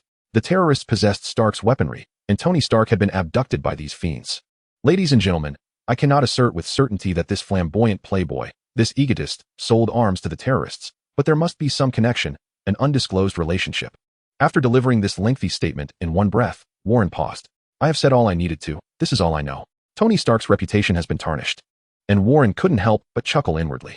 Yet, attributing the blame solely to Stark would prevent any cascading repercussions from the incident involving Obadiah that might affect Stark's life trajectory. As he toils away in that cave forging weapons, Warren merely sought profit. This scandal would inevitably lead to a decline in Stark Industries stock even without Tony Stark announcing the dissolution of the weapons division, thereby creating an opportunity in the arms market. With a solid relationship with Stern and negotiations nearly finalized with Justin Hammer, he was poised to seize a substantial portion of that pie. Nevertheless, even so, Obadiah's shares in Stark Industries were something he did not wish to relinquish. That represented an enormous sum of money. After all, no matter how much Stark stock depreciated, a skinny dead camel is still larger than a horse. And once Iron Man emerged, Stark stock would inevitably rebound. In other words, to capitalize on the dividends brought forth by the birth of Iron Man. The minor disturbances orchestrated by marginalizing Jason were far from sufficient. Obadiah's shares were his initial target. Jason was merely cast into that position to draw attention. Securing Obadiah's shares in Stark Industries and reaping the benefits from Tony Stark, the future Iron Man, were Warren's two primary objectives from the outset. The mutant serum, Iron Man's dividends. As for the web shooters, that was a hastily conceived third objective due to a fortunate card draw, targeting the police equipment market. Obadiah's emotions were akin to a roller coaster ride. Initially terrified, he soon realized that Warren was tarnishing Tony Stark's image rather than aiming at him directly. My goodness, what a thrilling day this has been. The court proceedings yielded no results, and the evidence was far from conclusive. However, Stark Industries had indeed been placed under investigation. It can be anticipated that, in the eyes of certain journalists, Tony Stark would likely be portrayed as a nefarious businessman for some time. For now, Obadiah was safe. His only task was to manage the preserved evidence, ensuring that no one discovered his covert dealings with the terrorists. In a shadowy corner, Wade, if your friend's skills are lacking, I shall certainly stuff his head into your mouth, which is full of nonsense. That would resolve two fools in one go. Rest assured, Mr. Dollar, for the sake of those charming bills, Aiden Pierce will undoubtedly employ his exceptional skills for this business deal. You shall not be disappointed. Chapter 17 1, 2, 3, 4, 5, 6. Within the Stark group, a man wearing a flat cap was bent over a computer, diligently at work. Outside, a miniature relay was affixed beside a wall painting, while a camera at the end of the corridor transmitted visuals through the relay. Obadiah stormed in through the main entrance, fuming, and headed straight for the president's office. Not good. Aiden, Obadiah is back. We need to evacuate. The voice of a companion crackled through the earpiece. Beads of sweat forming on the man's brow beneath the cap. The inventor of this defense system is slightly more astute than I am. Just slightly. His fingers danced across the keyboard, attempting to breach the system. Hurry, there's no time. Move it. Obadiah is already upstairs. Almost done. With the final keystroke. The system was successfully compromised. The virus has been implanted. You must extract the data immediately. I need to retreat. He removed the drive. No, he is right outside. If you go out now, you'll run into him. Damn it. The man in the flat cap looked around, searching for a hiding spot. What if I knock him out? That is not a good idea. Obadiah burst through the door, pouring himself a drink from the cabinet. Meanwhile, the only computer in the office flickered erratically before plunging into a sleep mode. In the corridor, the miniature device above the painting was operational. Outside, in a van, a bearded man clutched his laptop, eagerly watching the progress bar. Just as the progress bar reached completion, he joyfully clapped his hands. 3 million secured. This deal was easier than anticipated, albeit a bit perilous. Aiden, are you alright? I'm not feeling great. Has Obadiah left yet? Get him out of here. Outside the office, Aiden Pierce was dangling from the window, thanks to the glass curtain wall. He had to lower himself further to conceal his form within the crevice of 2 floors, in order to avoid detection by Obadiah. However, even then, he was vulnerable due to the rope he clung to. If discovered, he would be left hanging precariously, awaiting capture. Now, the bearded man hastily resumed his actions. The miniature device in the corridor received a signal, sending erroneous commands to certain instruments. Suddenly, a cacophony of ringing filled the air. Obadiah, initially intent on deleting the data, furrowed his brow and opened the door to confront an employee. What is going on? The fire alarm was triggered, and the building's defense system indicated a blaze on the first floor. Obadiah felt a twinge of unease, yet he promptly descended. As one must never jest with their own safety. Suddenly, a hand reached through the window, and then Aiden himself tumbled inside, detaching the hook. Don't forget to retrieve the relay. Understood. Aiden opened the door and cautiously peered outside. Excellent. No one was in sight. Thus, he swaggered out, nonchalantly snatching the relay affixed to the outer wall. While they are distracted by the commotion I've created, make your way out through the back door. Acknowledged. A man clad in a cap entered the dimly lit recesses of the bar. Wade's incessant chatter was ever present, while Warren's gaze flitted over the pistol in Wade's possession, contemplating whether to silence his loquacity. Do you fancy firearms? I do, particularly the aroma of gunpowder post-launch. It is simply exquisite. The scent of humanity's discharge, however, leaves much to be desired. Just as Warren pondered how to enact his thoughts, salvation arrived in the form of Aiden. Look who has come. Aiden, tell me you succeeded. Indeed. He produced a disc. Warren took it, connecting it to a laptop to peruse the files. Ah, splendid. A video from the terrorists following Tony Stark's abduction. You didn't mention that the individual you intended to eliminate was a terrorist from the video, holding a gun to Stark's head, demanding money from Obadiah. In addition to this incriminating evidence, there was an abundance of documentation regarding weapon sales to terrorists, shipping lists, and financial transactions. With such proof, Obadiah would be as vulnerable as a fattened lamb on the butcher's block. The next step was to sever the connection between Stark and the terrorists, as they would need to profit from them in the future. Nivea, transfer the funds. After confirming the evidence, Warren promptly instructed his secretary to initiate the payment. Aiden, the funds have been received, came the excited voice of his companion over the earpiece. The exhilaration was palpable, as this was their most lucrative job yet. 3 million. To be precise. The funds are in. I take my leave. Hey, won't you join me for a drink? Wade generously invited. Aiden waved him off and departed. No offense. This fellow is just like that. Few can resist my charming invitations. Warren felt a wave of nausea wash over him. How did your search for the individuals go? Buddy, do the 2 people you're seeking truly exist? I mean, aside from their files. My contacts in the Bear Country have been searching for a week and have found not a trace. They undoubtedly exist. Remember to bring them back intact. Otherwise, you shall receive not a penny. Upon concluding his statement, Warren departed without a moment's hesitation, eager to leave this place behind. Anthony Vanko and Ivan Vanko, a father-son duo, are undeniably prodigious. The former collaborated with Howard Stark to develop the arc reactor, while the latter, upon encountering Iron Man, fashioned a miniature arc reactor of his own and subsequently participated in the construction of mechs for Hammer Industries. Their talents are unquestionable, though their moral compass may be somewhat flawed. Nevertheless, they remain useful. With the evidence in hand, the benefits from Iron Man are essentially secured, achieving the first objective. There is no need for concern regarding the police equipment market, as the third goal is also accomplished. The 2 concoctions will be released following the sensational news linking Stark to terrorists, ensuring that the remaining 2 months prior to Tony Stark's return are filled with headlines, thus alleviating worries regarding the second objective. It is time to establish a 4th goal. What should it be? Subduing Hydra? No, let's defer that for later. The 4th objective should be the mutant dividends.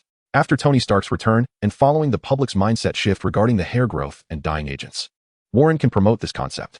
At that point, a mere demonstration of the self-healing and limb regeneration serums should suffice to convert even the most hardened mutant skeptics into believers. However, the execution will undoubtedly pose considerable challenges and will require meticulous attention to detail. Of course, Hydra's assistance is indispensable. In fact, without their support, this endeavor would be utterly futile. Relying on those virtuous organizations and individuals, frankly speaking, offers no glimmer of hope. Hydra proves to be remarkably effective.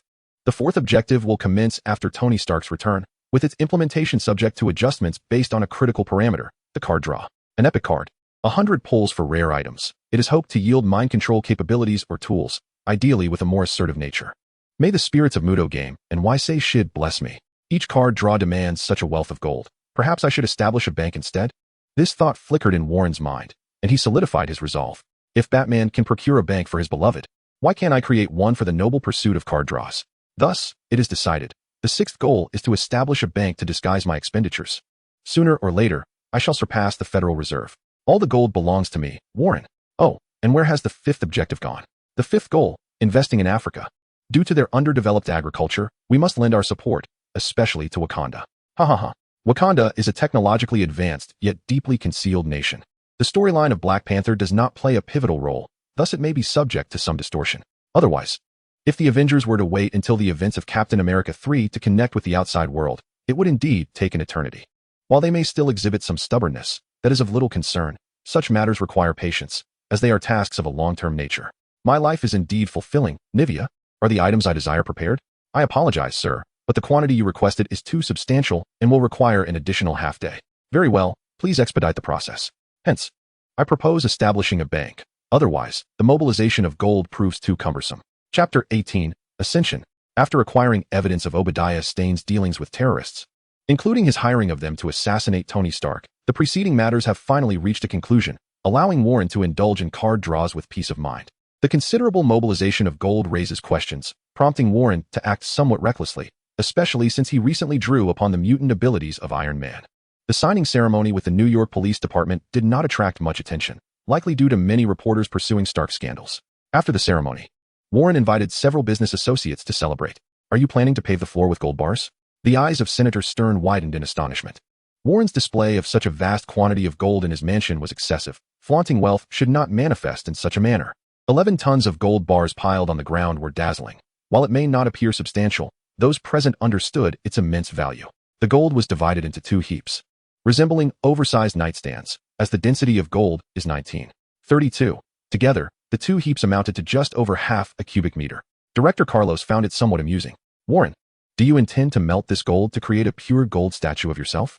A splendid idea. I shall consider it. Yet, I must remind you of the safety concerns. Perhaps it would be wise to store them away. Warren approached, standing between the 2 mounds of gold, pressing his hands upon them. Nothing occurred. Apologies, I overlooked one detail. He adjusted the nullification bracelet on his left wrist to standby mode, disabling its shielding effect. With a flourish, pristine white wings unfurled, justifying Warren's choice to wear a garment designed to accommodate them. Oh, could it be? Indeed. Is this a device capable of restoring mutant abilities? A guest exclaimed in surprise. Thanks to the calming effects of his skill, Warren seamlessly continued the conversation. Indeed. The purpose of this bracelet is to nullify the effects of the antidote, Director Fury. One of today's distinguished guests, Nick Fury, has recently placed an order for a batch of web-slinging equipment and antidote weapons on behalf of S.H.I.E.L.D. to Worthington, prompting Warren to extend an invitation to him. To his surprise, Fury actually appeared. He had assumed that this busy director would not attend. It was a casual jest, as one never knows when an adversary might mistakenly believe that shattering his wristband would strip him of his superhuman abilities. The spectacle was bound to be enthralling. My associates have revealed that the efficacy of the antidote against mutant genes diminishes over time, with a duration of approximately 3 years. Is there a device capable of suppressing the antidote's effects? It seems you have concocted something rather dubious, Fury remarked, his tone as brusque as ever. Your team is quite impressive, he continued. Indeed, I did not disclose to the public that the antidote's effects are limited to 3 years. Initially, I intended to reveal this information next year. After all, the antidote isn't outrageously priced, is it? A 3-year supply is affordable for everyone. Faced with Warren's commercial demeanor, Fury refrained from further comment. At least Warren was merely motivated by profit and had not engaged in anything more egregious. Moreover, while the antidote's price may seem somewhat steep, the government offers substantial subsidies to address the mutant issue, making it relatively reasonable. If all else fails, one can always seek a free injection from the New York police, who are equipped with web launchers and pose no threat to one's safety. Fury's visit was partly prompted by his subordinate's discovery of the antidote's time limitation, and he intended to investigate Warren's recent large-scale acquisition of gold, primarily to discuss a particular matter. Let them vanish, Warren commanded, placing his hand upon the gold. The system responded with a prompt. Recharge them all.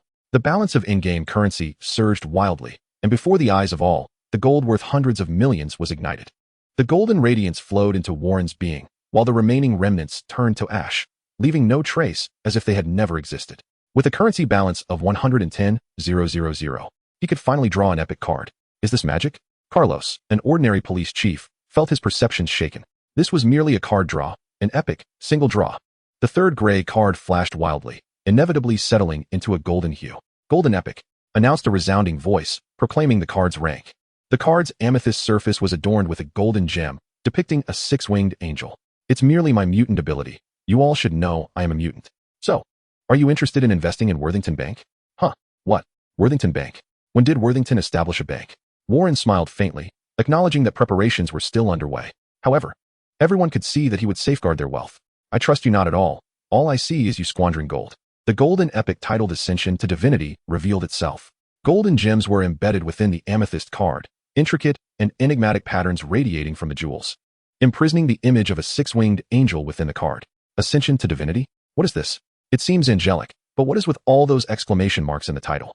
I used to detest novels filled with exclamation marks. The golden epic Ascension to Divinity is a one-time talent card. Upon usage, it grants the divine abilities of the righteous angel, Gale.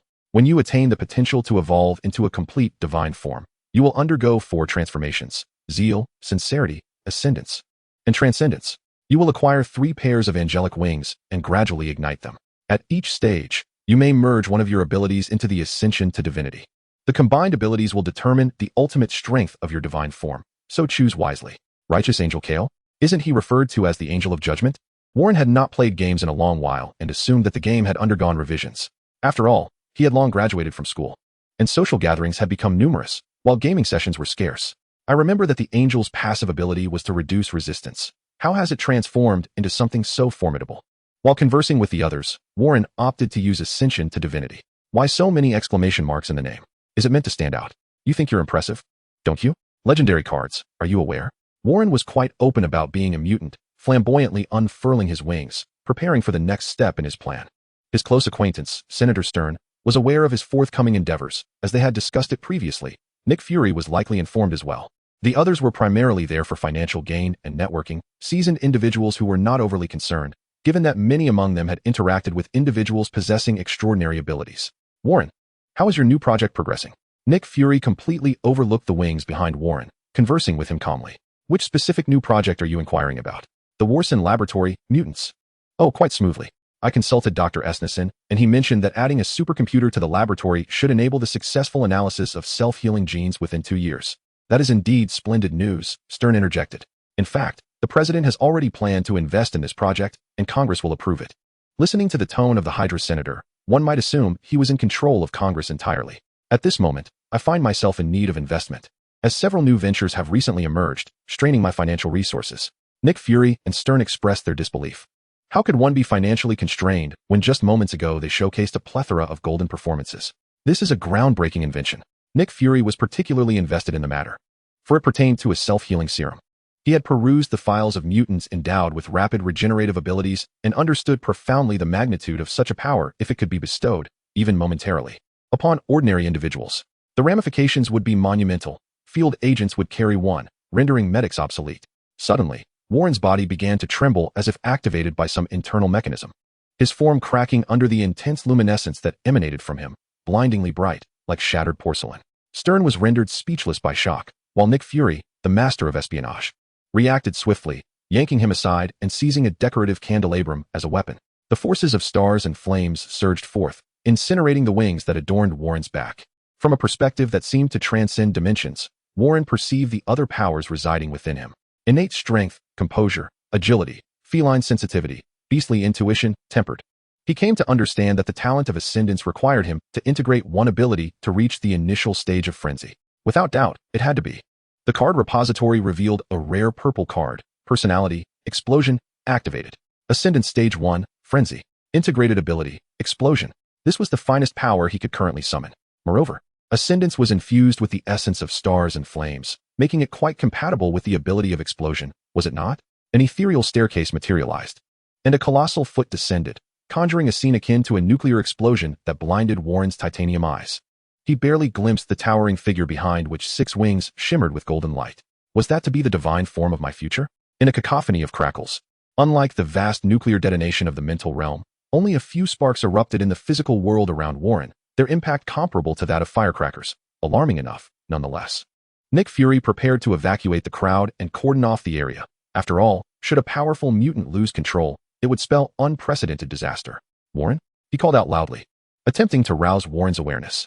The brilliant starlight enveloping Warren dimmed, revealing his customary smile. My apologies, I indulged a bit too much and merely burped. Please disregard it. Nick Fury exhaled in relief, returning the candelabrum to its place. So, it turns out that overindulging in gold leads to such burps? Today has certainly been enlightening. It seems your wings have multiplied, Nick Fury pointed out. Warren glanced back and, indeed, his wings had transformed from a mere pair into 3 pairs. One pair rested at the shoulder blade, another at the lower rib cage, and a smaller pair hung down like a tailcoat. The ordinary angel had evolved into a 6-winged seraph. Adorned with resplendent light wings, their delicate, flowing brilliance forming aesthetically pleasing, graceful lines. I am still in the process of growth, Warren mused, offering an explanation that no one would believe. Nick Fury silently noted this intelligence. Warren Worthington seemed to possess the ability to evolve by devouring gold. How did he arrive at this conclusion? The transformation from 2-winged angel to 6-winged seraph was undeniably an evolution. As for the analysis of his character, Nick found it somewhat elusive, sensing that Warren was deliberately putting on a show for them. But why? That remained unclear. Perhaps it was connected to his desire to promote mutant ideology, especially with Senator Stern paving the way for him. His intentions were evident. However, Nick was not particularly concerned. Warren Worthington was neither anti-human nor anti-social, and how he chose to showcase his mutant abilities was his prerogative. This might influence the government's strategy toward mutants. But that was not his concern. In fact, he subtly agreed with Warren's approach. His purpose for being here today was solely to acquire the self-healing serum, ensuring its authenticity and reliability. Excuse me for a moment, Warren said, needing to change his attire. Although his current outfit accommodated his wings, he had not anticipated the growth of 2 additional pairs. Even though the light wings were not obstructive, the energy that had erupted earlier had already torn the back of his clothing, leaving him feeling a chill. 6-winged seraph. Warren was astonished that his epic card had transformed him into a 6-winged angel. If he had previously been merely a mutant with wings, now, he had truly become an angel. Ascending the divine staircase, a legendary talent sufficient to elevate him to a godly form, required passing through 4 stages. This would expedite the achievement of his 4th goal, as he had become a true angel, poised to lead mutants toward gaining substantial social standing. Perhaps a shift in strategy was in order. In the room, Warren changed into a new outfit, the soft, flowing light of his 6 wings cascading through the fabric. Resembling some form of projection effect, let us adopt a more audacious approach. With a swift motion, he glanced at the mirror and saw his 6 wings unfurl behind him. The ethereal light solidifying, the radiance becoming blinding, illuminating the dim room. I shall consider what slogan would best resonate with mutants.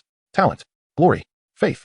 Observing his somewhat prophetic angelic reflection in the mirror, Warren cleared his throat and solemnly declared in a deep voice, "Follow the will of the divine." Chapter 19, The Council of Nine. This gathering ostensibly celebrated the New York Police Department's agreement with Worthington. Yet its true purpose was to showcase the feasibility of the self-healing serum initiative. Nivea, has Dr. S.H.I.E.L.D arrived?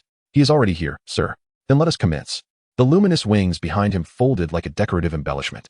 Though Warren could retract them, he had no intention of doing so. For he was about to don his wings and ascend as the leader of the mutants. 6 wings, this was the fortune that favored him. He raised his hand, and a crackling burst of flames erupted, a dangerous radiance gestating within. Detonation, this is my first fused ability, seemingly enhanced. However, I have just utilized this rare purple ability card and remain uncertain of its original strength.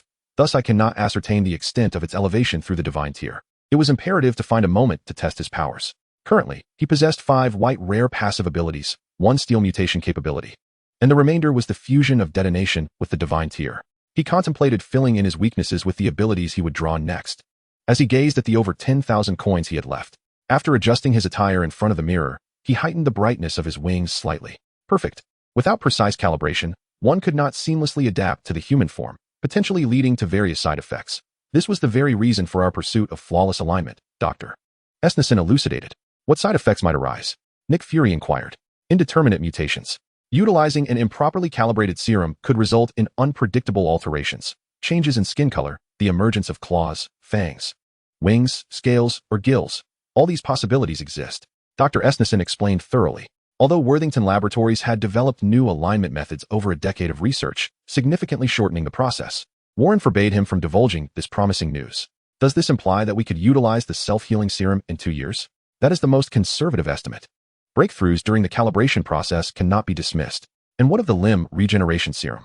that is also under concurrent research. The purpose of bringing Dr.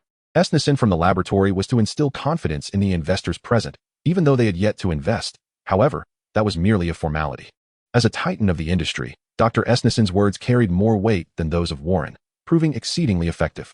Warren raised a glass and engaged in idle conversation with Senator Stern. I intend to invest in Africa. What purpose does that serve? On the surface, I plan to aid in the reconstruction of Wakanda, securing exclusive rights to vibranium. And in reality, in truth, I intend to establish a gold mine. Hopefully, no one will disrupt my health insurance card. You wish to extract gold? Indeed, that is a commendable idea. Stern expressed his agreement, especially since everyone has witnessed the recent acquisition of over 10 tons of gold by Warren. The S.H.I.E.L.D has some matters requiring my attention, and Nick Fury has come to bid farewell. Have you changed your name? Following your suggestion, our name is now considerably more succinct. Nick Fury departed with an air of nonchalance. The gathering continued late into the night, with guests only departing afterward. Following today, the development of the self-healing serum has become an unstoppable force. Securing their support will pave the way ahead. I hope you are not feeling drowsy.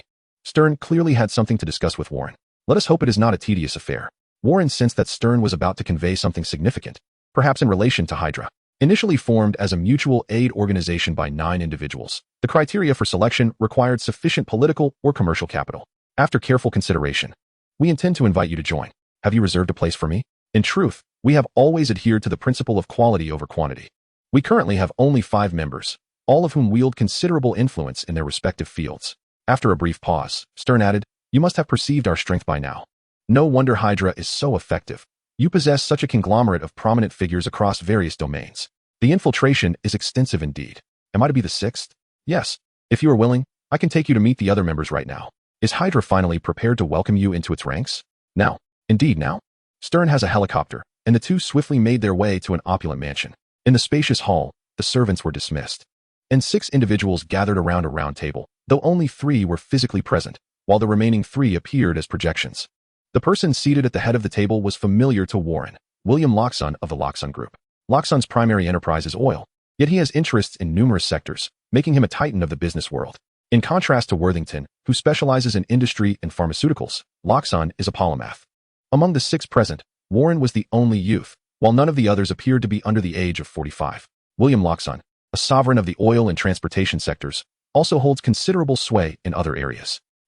Stern, the chairman of the military committee. Warren Worthington, a newly minted tycoon, whose mutant cure stands unparalleled, with the self-healing serum and limb regeneration serum on the horizon, and the web shooter capturing the market, now ambitiously poised to enter the defense industry. The other 3 were mere projections, not only absent from the gathering, but also unknown to him. Allow me to introduce Henry Benton, the magnate behind the Fincantieri Company, a dominant force in the shipbuilding industry, particularly in Europe, although Warren has not been particularly attentive to developments in that sector. Richard Ford, who previously assisted you in gaining approval for your hair growth and dyeing agents, stands here. It is remarkable that, despite the significant help rendered, they have yet to meet in person. Warren extends a cordial smile, and the other party responds with a slight nod. Hans Roosevelt, like myself, is a member of Parliament. He appears somewhat familiar, though we have not been formally introduced. Warren Worthington, the 6th member of our Council of 9, receives no applause to signify a warm welcome. William Loxon, seemingly the eldest among them, is the first to speak. "Ah, youth is truly splendid. Can your wings soar?" "Indeed, I have attempted it," comes the reply. "How delightful. Unlike me, who is nearing the point of barely being able to walk." Upon hearing this, Warren begins to grasp the implications of his words. Aside from him, the youngest here are likely Senators Stern and Hans Roosevelt, yet they are both around 50. The other 2 members are at least in their 60s, with William Loxon exceeding 80. "Warren, are you planning to venture into the military industry?" "Yes," he affirms. "We can assist you," Henry Benton interjects. "Oh, and how so?" Warren inquires. "This is a mutual aid organization. Thus, there are no benefits without reciprocation, correct?" "No, this time is different. We require something from you. We can provide you with investment, provided that the results are expedited." It appears they had conferred on this matter beforehand. "The self-healing agent?" he questions. "Precisely. The self-healing agent is said to possess anti-aging properties, is it not?" William Loxon and Warren represent 2 extremes, one dealing with youthful acne while the other bears age spots. This is not an issue that can simply be resolved through increased investment. The speed of gene targeting is constrained by current technological capabilities. Although the self-healing agent has been developed, Warren remains unwilling to release it. The Worthington laboratory has become akin to a Pandora's box. Chapter 20. System New Function, Decomposition, Enhancement. The Council of 9, Originally founded as a mutual aid organization by 9 individuals of considerable influence in their respective fields, was initiated by the Hydra. In modern times, this organization has dwindled to 5 members, with the addition of Warren bringing the total to 6. However, a closer examination reveals that these 6 individuals represent formidable powers: the military, government, oil and transportation, shipbuilding, and pharmaceutical regulation, now augmented by the pharmaceutical industry through Worthington. Whether in the pursuit of mutual aid or the exchange of interests, they are intent on assisting Worthington in penetrating the military sector. With the inclusion of military industry, the organization's influence has escalated beyond the ordinary. Having joined the Council of 9, Warren pledged to share the self-healing potion as soon as it was developed. With age comes the fear of mortality, and William Loxon, being quite advanced in years, eagerly anticipates the swift creation of this elixir. 2 years is a wait he can endure. While others may not share William Loxon's urgent need for the self-healing potion, who would not desire something that extends life? Upon departing from Loxon's opulent mansion, Warren returned to his own abode, astonished to discover they possessed information regarding Wolverine. The reason William Loxon is aware that the self-healing potion could prolong life is due to a document he acquired concerning Logan, the Wolverine. Logan has survived since World War I, aging not a day, and this intelligence was sourced by Loxon from another William Stryker. William Stryker met his demise in the events of X-Men, Days of Future Past, and it has been over a month since the conclusion of X-Men, Apocalypse. He was a mutant hater who conducted numerous experiments on mutants, and it was he who provided Wolverine with his adamantium-laced skeleton, thus possessing knowledge about Wolverine. Although William Loxon procured this information from an unknown source, it was incomplete and thus presented it as a gift to Warren, hoping it would aid in the development of the self-healing potion. The information is indeed valuable, yet it offers no utility in the pursuit of the self-healing potion. The Worthington Laboratory specializes in gene localization technology, while the data obtained from William Stryker pertains to the brutal modification of mutants and the transplantation of mutant abilities. And it is far from comprehensive. To transplant mutant abilities? How many hot potatoes must I handle? The advanced gene localization technology developed over a decade by the Worthington Laboratory is akin to Pandora's box. He dares not release it, for if anyone could extract genes, it would spell disaster for the world. Now, with the addition of partial data on mutant ability transplantation and modification, even if incomplete, it remains perilously dangerous. Oh well, I shall not fret over debts. Let him contain these hazardous technologies. Should they prove ineffective, he can always flee. System, I wish to draw cards. With a balance exceeding 10,000 gold coins, it was intended for acquiring rare items. Epic cards are too expensive, without a gold mine. Such large-scale purchases would attract governmental intervention, thus it is wiser to establish a gold mine in Africa, since Warren has already made this matter public. Everyone understands his need to amass gold, making it reasonable if the vast gold mine yields little. There is no need to conceal the act of spending. A simple justification will suffice, for why should I not indulge in spending earned through my own merits? Rare cards, 10 consecutive draws. What a thrill it will be to draw 10 times in succession. The rare cards shimmered with a radiant glow, erupting forth with a resounding pop. Most were white, a few were blue, and a handful were purple. Then it all came to an end. Blasted.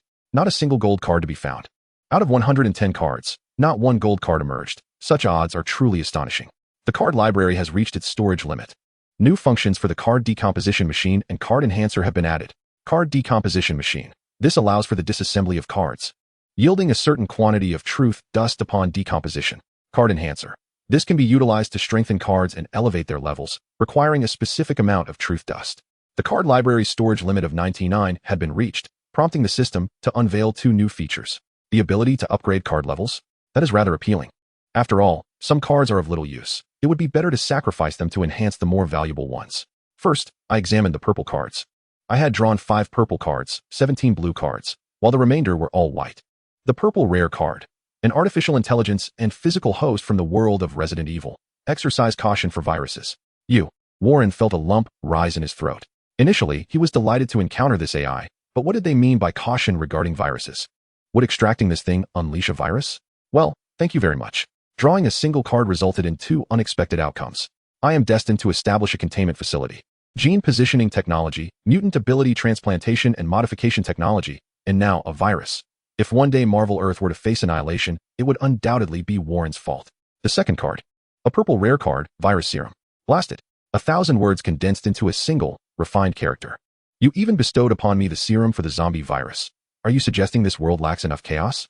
Purple rare card, Forced Back Jump. Eliminates one's own inertia and enforces a backward jump, one of the most coveted skills in the world. Purple rare card, Phantom Reflection. leaves behind an illusion devoid of offensive capabilities while rendering oneself invisible. Finally, a useful skill has emerged. The last purple rare card was an equipment card. Purple rare card, Frostbite Magic Bow, a magical bow that conjures icy arrows upon drawing the string. I do possess proficiency in archery, having drawn it from a standard card previously. However, my affinity lies with fire. The divine energy bestowed upon Warren possesses both stellar and fiery attributes, and the first ability he fused, Explosion, also aligns closely with fire. While the Frostbite Magic Bow is indeed impressive, it does not suit him. The Forced Back Jump and Phantom Reflection, however, are quite decent and usable. The rest shall be stored within the card library. Warren meticulously perused the 17 blue cards, yet the majority proved to be of little utility. It would be more accurate to say that they simply did not align with his current needs. Among them were the Intermediate Mana Restoration Potion, the Exquisite Rune Staff, the Batmobile, the Heat-Resistant Armor of the Flash, and the Chakra Metal Ninja Blade. While commendable in their own right, they were superfluous to his requirements. For instance, the blue rare weapons lacked any weapon skills, whereas the purple rare Ice Vein Bow possessed at least the invaluable effect of infinite arrows. Rather than utilizing these items, Warren could effortlessly procure some vibranium to forge a more suitable weapon for himself. Only 3 blue rare cards elicited a sense of satisfaction in Warren, particularly the one he coveted most, Mind Control. The Mind Suggestion card enables the implantation of one's own thoughts into the target, subtly influencing their mindset over time, with prolonged exposure amplifying its effectiveness. Given that it is merely a blue card, its influence is not overtly powerful. It can subtly sway opinions but cannot directly alter them. However, with the recent system update introducing 2 new features, Warren resolved to dismantle all the unnecessary cards and use the components to enhance Mind Suggestion. After all, this ability could prove to be immensely beneficial in the future. The remaining 2 blue rare cards he held in high regard were Charged Strike and Bullet Time. Charged Strike allows one to accumulate power to strengthen the next attack, while Bullet Time significantly enhances reaction speed. Warren's current preference leans towards skill-based cards, primarily due to the underwhelming nature of rare items. Perhaps epic items would present a different scenario. With that in mind, he contemplated the potential yield of truth dust from these cards and the requisite amount needed to upgrade their levels. 14 blue rare cards deemed unnecessary were cast into the newly updated card dismantler. The sound of cards being crushed echoed, and a shimmering blue powder floated down. You have acquired 14 blue rare truth dust. He then placed the Mind Suggestion card into the card enhancer. Upgrade blue rare Mind Suggestion to purple rare Mind Suggestion, requiring 10 blue rare truth dust. Confirm? He confirmed. The blue powder began to coalesce towards the Mind Suggestion card nestled within the enhancer, with the blue gemstone embedded in the card absorbing the dust and emanating a radiant glow. Once the illumination faded, the gemstone had transformed into a purple hue. The purple rare card, Mind Control. Success. It took the truth dust from 10 dismantled blue cards to upgrade to a single purple card. Thus, he carelessly selected 10 white cards for dismantling, acquiring 10 white rare truth dust, and subsequently chose a random white card for upgrading. Indeed, the upgrade from a white card to a blue card necessitates 10 fragments of white rare truth dust. Perhaps I might elevate Mind Control to a golden card, as this ability is of paramount importance. Chapter 21, The Red Queen of S.H.I.E.L.D. Mind Control. This skill enables the forced manipulation of a target's thoughts, though external interference may cause the control to falter. At last, I have made some tangible progress, yet it remains insufficient. Among the 80 or so white rare cards, Warren selected 2 for his enhancement: Extraordinary Endurance and Charismatic Aura. The former augments his stamina, while the latter enhances his charm. Both are commendable capabilities. As for the others he discarded, most, while rare, pertain to devices that could be manufactured, or cards such as Mutant Ability, Frog, and Mutant Ability, Porcupine, which hold little utility. Decomposition. The 80 fragments of white rare truth dust can be synthesized into 8 blue cards, which can then be further decomposed to yield 8 fragments of blue quality truth dust. However, 15 fragments of blue truth dust are still far from sufficient. To elevate Mind Control to the golden tier, an additional 75 fragments of blue truth dust are required, although decomposing 2 purple cards could expedite this process. So, should I retain the virus? What of the Ice Pulse Magic Bow? Perhaps I shall defer that decision for now. My immediate priority is to establish the Red Queen AI. The Worthington Group is not particularly adept in this domain, and the Red Queen's presence is immensely beneficial. Warren has chosen S.H.I.E.L.D. as the installation site. After all, the mainframe of the Red Queen originates from the world of biohazard and harbors a virus. An incident in New York could swiftly escalate into a bioweapon crisis. Thus, he opted for S.H.I.E.L.D., which houses the Worthington Laboratory, ample armed security personnel, and defensive weaponry, isolated in a water-encircled domain, allowing for timely intervention should any complications arise. The Red Queen's mainframe occupies a considerable area, prompting Warren to commission the construction of a dedicated machine room on Icaz Island. Under his urgency, it was completed in 4 days, complete with sanitation and disinfection measures, which he expressly requested. As the blue crystal card materialized in his hand, Warren exerted pressure with his fingers, shattering the card and dispersing purple luminescence into the air as the Red Queen's mainframe materialized in its designated position. Clad in full protective gear, Warren passed through the isolation door after retrieving the mainframe, subsequently being doused in disinfectant before finally emerging. His caution was not excessive. Given the virulent transmission capabilities of the zombie virus, one can never be too careful. Dr. Esnison, I entrust this to you. After undergoing disinfection, Warren entered the control room. What a revelation. Dr. Esnison had just witnessed through the surveillance the astonishing moment when Warren conjured such a large apparatus from thin air, leaving him utterly astounded. Merely a trivial ability. In the surveillance footage, researchers from the Worthington laboratory, clad in full protective gear, diligently collected viral samples. Upon completion, they meticulously sanitized the entire apparatus before initiating a reboot of the artificial intelligence known as Red Queen. All data and backup information have been purged. Now, you merely need to input your own credentials to become the new master of this intelligence. Harriet Clint, the head of the research department and well-versed in computer systems, was summoned by Warren to decipher the intricacies of Red Queen's system. To their astonishment, upon reboot, the system did not revert to its original state. Instead, it recognized the upper echelons of Umbrella Corporation as its rightful masters, necessitating Warren to seek assistance once more to breach Red Queen's defenses.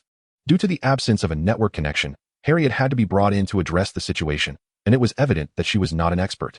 It took her the better part of the day to gain access. Coupled with the time spent on disinfection and rebooting, it was now deep into the night. Warren stifled a yawn, rubbing his eyes. Well done. I never expected this to be an artificial intelligence. It is truly astounding. Harriet, exhilarated after a long day, still buzzed with excitement. For researchers like her, encountering a living, breathing AI was a rare and fortuitous event. Moreover, its prowess was formidable. Had its mainframe not been in their possession, she would have found it impossible to breach its defenses. With control over the mainframe, it was akin to possessing the switch for this system, allowing them to manipulate it at will. Having purged all permissions and backups, Red Queen now awaited a master. Projecting the image of a dazed young girl in a red dress. Please input your facial features, retinal patterns, fingerprints, and voice samples, Harriet instructed. Finally, I've been waiting to doze off, Warren remarked as he stepped before the projection. Red Queen scanned his facial attributes, pupils, fingerprints, and collected his voice sample. Once Harriet confirmed that all necessary information had been entered, she pressed enter. With a flicker, Red Queen's projection came to life, her previously vacant expression now imbued with animation.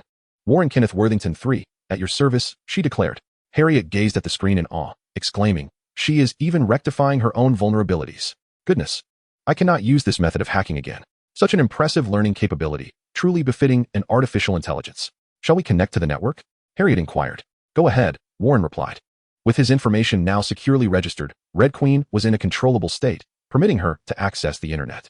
Thus, the engineers, still at work late into the night, facilitated the connection for Red Queen. After all, as an artificial intelligence, a physical disconnection from the network could lead to unforeseen complications. As the network came online, Red Queen's data stabilized. Life on Icaz Island remained undisturbed, save for a significant increase in electricity costs. From this day forth, the researchers would benefit from the assistance of an artificial intelligence. Dr. Esnison did not inquire about the origins of the artificial intelligence. He was simply content to utilize it, regardless of its secondhand status. The following day, he arrived at the laboratory as usual, rising early despite having stayed up late the night before. For he was eager to experience the delightful synergy of collaborating with the AI. 2 hours later, he exclaimed in disbelief, what on earth is this virus? The samples in the petri dish, collected from the Red Queen's mainframe, had been completely transformed into a viral form, exhibiting formidable infectiousness and aggression. Doctor, it is a virus. The projection of the young Red Queen explained.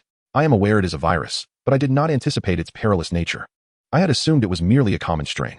The virus is indeed dangerous. Should a leak occur, I will initiate a lockdown of the entire Worthing laboratory. With the assistance of Harry, the Red Queen had successfully integrated with the laboratory's security system. During the installation of the Red Queen's server room, Warren had insisted on multiple isolation doors to prevent any potential viral breaches. Harry was unable to return for the time being, as he was occupied with upgrading the defense systems of Icaz Island alongside his subordinates, though he found the installation of automated turrets rather perplexing. Humans possess limitations. Relying solely on security personnel inevitably invites mishaps, whereas an artificial intelligence can adeptly compensate for human shortcomings, such as the automated turrets capable of covering the entire island with their firepower. The 30mm cannons produced by Hammer Industries, with projectiles as thick as a child's arm. Could neutralize any hazardous experimental entities that the laboratory might inadvertently unleash upon Arcaz Island. The Red Queen's server room was situated underground within Worthing Laboratory, and she now commanded the entirety of Arcaz Island. Doctor, cease your research on the virus. It is far too perilous. I have something remarkable to present to you. Warren, having indulged in a leisurely morning, held several vials of blue serum in his hands. Pray tell, this isn't another virus, is it? Dr. Esnison, still rattled by the virus's alarming attributes, was somewhat on edge. Doctor, have you heard of the Super Soldier Serum? Of course, but regrettably, that substance has been destroyed. And with Captain America no longer in existence, replication is utterly impossible. He expressed a hint of regret, for to those in related fields, it was akin to a holy scripture. If I were to provide you with a sample of the Super Soldier Serum, would you be able to replicate it? A serum sample? I could attempt to reconstruct the serum even with a blood sample from Captain America, let alone if I had a serum sample. Wait, what you possess? A sudden wave of apprehension washed over Dr. Esnison. It was not merely a sense of dread. Rather, his heart skipped a beat, and disbelief settled in. A sample of the Super Soldier Serum. There are only a few vials. This is a limited edition. Dr. Esnison's mouth fell agape in astonishment as he trembled, reaching out to grasp the vials in disbelief. However, he did not answer, fearing that his trembling hands might shatter the delicate vials. Instead, he activated a device, cautiously placing each sample within, mindful not to break them. Under the directive of Dr. Eisnorson, Warren complied this time, inserting the serum samples into the apparatus's slots one by one. The Super Soldier Serum Restoration Project is established, he declared. Completed. He added that the document was designated as confidential, with access restricted solely to himself and Dr. Eisnorson. Completed. Gazing at the ethereal blue serum, Dr. Eisnorson could hardly contain his eagerness to embark on a grand endeavor. Come on, my dear. Chapter 22, A Dual Bloom. Initially, Warren intended to wait for a while before retrieving the Super Soldier Serum, but having drawn the artificial intelligence known as Red, he saw no harm in bringing it forth prematurely. He even considered activating the Black Cat mech. With Red's assistance, he could attempt to decipher the technology behind it. Speaking of which, Red was presumably a biological AI. It remained uncertain whether she excelled in mech technology. Perhaps he should offer her more sustenance upon returning, then endeavor to analyze the Black Cat's mechanics. Arcaz Island had transformed into a veritable bioweapon hazard zone. Frankly, Warren feared the day when monsters would emerge from Arcaz Island, creatures enhanced to perfection by the Super Soldier Serum, capable of splitting limbs like viral entities. Impervious to death without a shot to the head, and able to absorb mutant genes. May I never be the harbinger of this world's destruction. With high-voltage electric fences, automated turrets, reduced security personnel, and enhanced perimeter measures, all that remained was to install a mutually assured destruction mechanism. After spending half a month on Arcaz Island, Warren returned to New York. Indeed, upon returning, he could already see the blue-haired trendsetters gracing the streets. Billboards were plastered with advertisements for Worthington's hair growth and dye products. Free samples of the dye were available at distribution points, encouraging the populace to try it. The blue-haired army was finally beginning to conquer the earth. During this period, Warren's attention had been largely focused on Arcaz Island. He merely glanced at the proposals from his company before approving them, for they were seasoned professionals well-versed in the marketplace. Moreover, with a staggering billion-dollar advertising budget, it was inevitable that people would become inundated with these ads, making success a foregone conclusion. However, the public's interest in the hair growth and dye products paled in comparison to the recent gossip. While beneficial, these products were merely the latest trend and a savior for the balding. A few compliments sufficed, but they exerted greater effort in unearthing Stark's scandals. Regrettably for them, they could not succeed. It was likely that Obadiah had deleted all incriminating evidence, leaving only Warren with backups. Such is the nature of trends. A well-dressed social elite, impeccably attired in a suit, playfully tousled the tuft of blue hair atop his head, relishing the sensation of youthful exuberance it bestowed upon him. As if he had been transported back a decade. Justin Hammer, the figurehead of Hammer Industries, found his company's shares precariously altered, with Warren acquiring a substantial 48. While Worthington Industries held a modest 12, Justin now merely occupied the role of a public leader. The vehicle sped down the street and soon entered the research and development division of Worthington Industries. Harry, recently returned from Arcaz Island after the deployment of an automated defense system, was engaged in a strenuous conversation with a burly, tattooed man, the Russian engineer Ivan Vanko, whom Worthington had hired at great expense. His father, Anton Vanko, though also a man of intellect, was gravely ill and financially incapacitated, teetering on the brink of death. Now brought under Worthington's wing for recuperation in a hospital. Justin, allow me to introduce Ivan Vanko, a prodigious scientist, Warren proclaimed, his compliments rendering even the formidable Ivan somewhat bashful. He merely acknowledged Warren with a nod, disregarding Justin Hammer entirely. Do you speak English? Harry, the supervisor, was nearly apoplectic. Realizing that his own rudimentary Russian had been an exercise in futility, Ivan paid him no mind, instead stroking his parrot.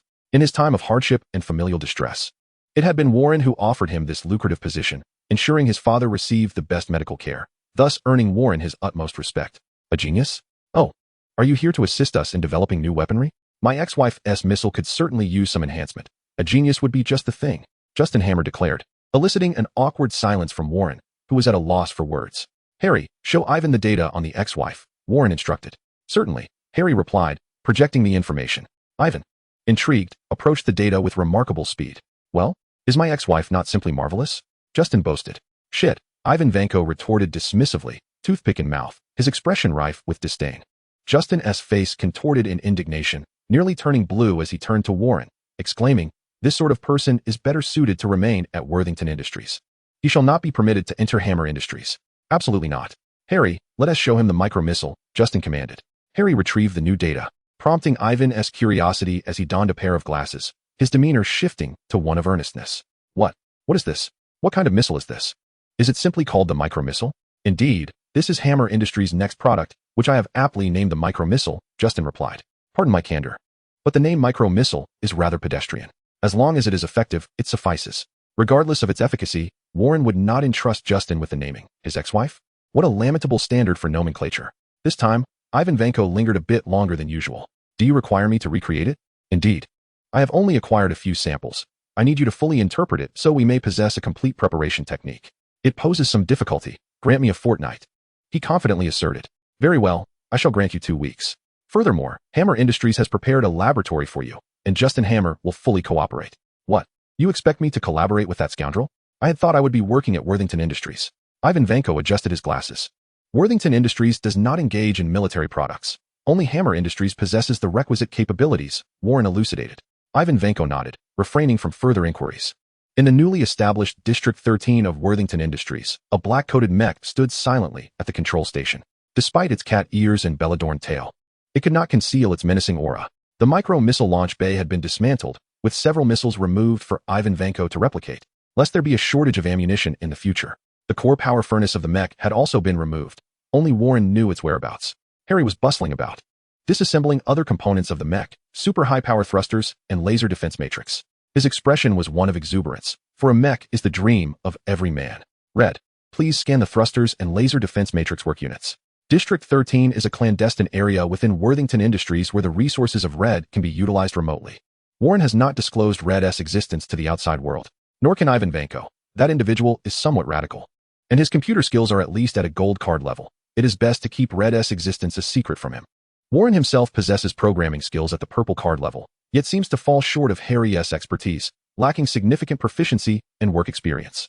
The Worthington laboratory is engaged in analyzing Super Soldier Serum, while District 13 focuses on deciphering the mech. Ivan Vanko's involvement will undoubtedly elevate Hammer Industries. With growth and dye agents reaping a bonanza in the market, everything is progressing smoothly, barring unforeseen circumstances. After another fortnight of sufficient rendering, he shall emerge as an idol to advocate for the societal status of mutants. The prospect is indeed exciting.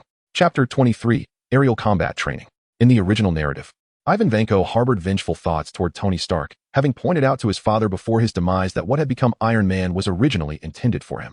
After all, the Anthony Vanko of yesteryears was a distinguished figure capable of collaborating with Howard Stark on the groundbreaking arc reactor technology. The offspring of both men have inherited their father's remarkable talents. Warren harbors a desire to alter this tragic narrative. After all, the conflict between Ivan Vanko and Tony Stark has adversely affected numerous innocent lives. If it can be resolved, it should be, for from the overarching perspective of the storyline, Ivan Vanko's quest for vengeance against Tony does not significantly impact the grand scheme. Warren's pretext is that he has uncovered information indicating that Anthony was indeed one of the pioneers alongside Howard Stark in the development of the arc reactor, which is why he has summoned them to Worthington from afar. Ivan Vanko, sitting up in bed, appears considerably healthier than before, a testament to the wealth affording him medical care. Their previous existence had been exceedingly arduous, with Anthony Vanko cast out by Howard Stark, leaving him without prospects for reintegration. Ivan Vanko, initially a scientist himself, had spent several years incarcerated for trafficking weapon-grade palladium.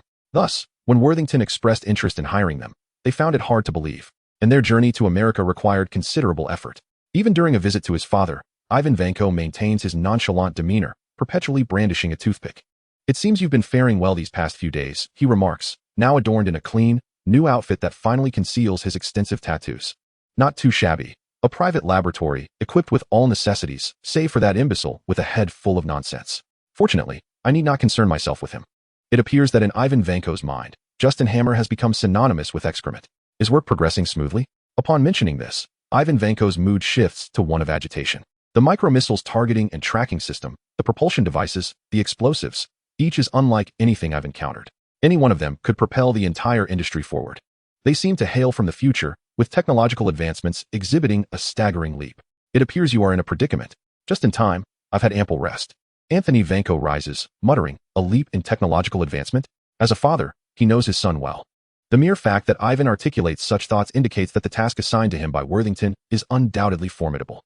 While possessing one technology that far surpasses the current state is one thing, hearing his son mention several technologies that exceed present capabilities indicates a disruptive leap in progress.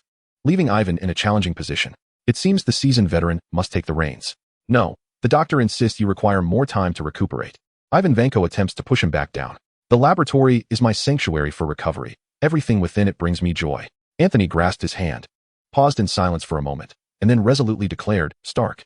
Thus, Ivan Vanko ceased to impede, for he had long been acquainted with his father's grievances against Stark. It was Howard Stark, the father of Tony Stark, who had banished Anton from their midst, compelling him to endure a life of hardship. I care not for a lucrative salary, nor do I concern myself with that smiling young man. What truly matters is Stark. Ivan, this is an opportunity. I shall wield the weapons I have forged to expel Stark from the military-industrial complex once and for all.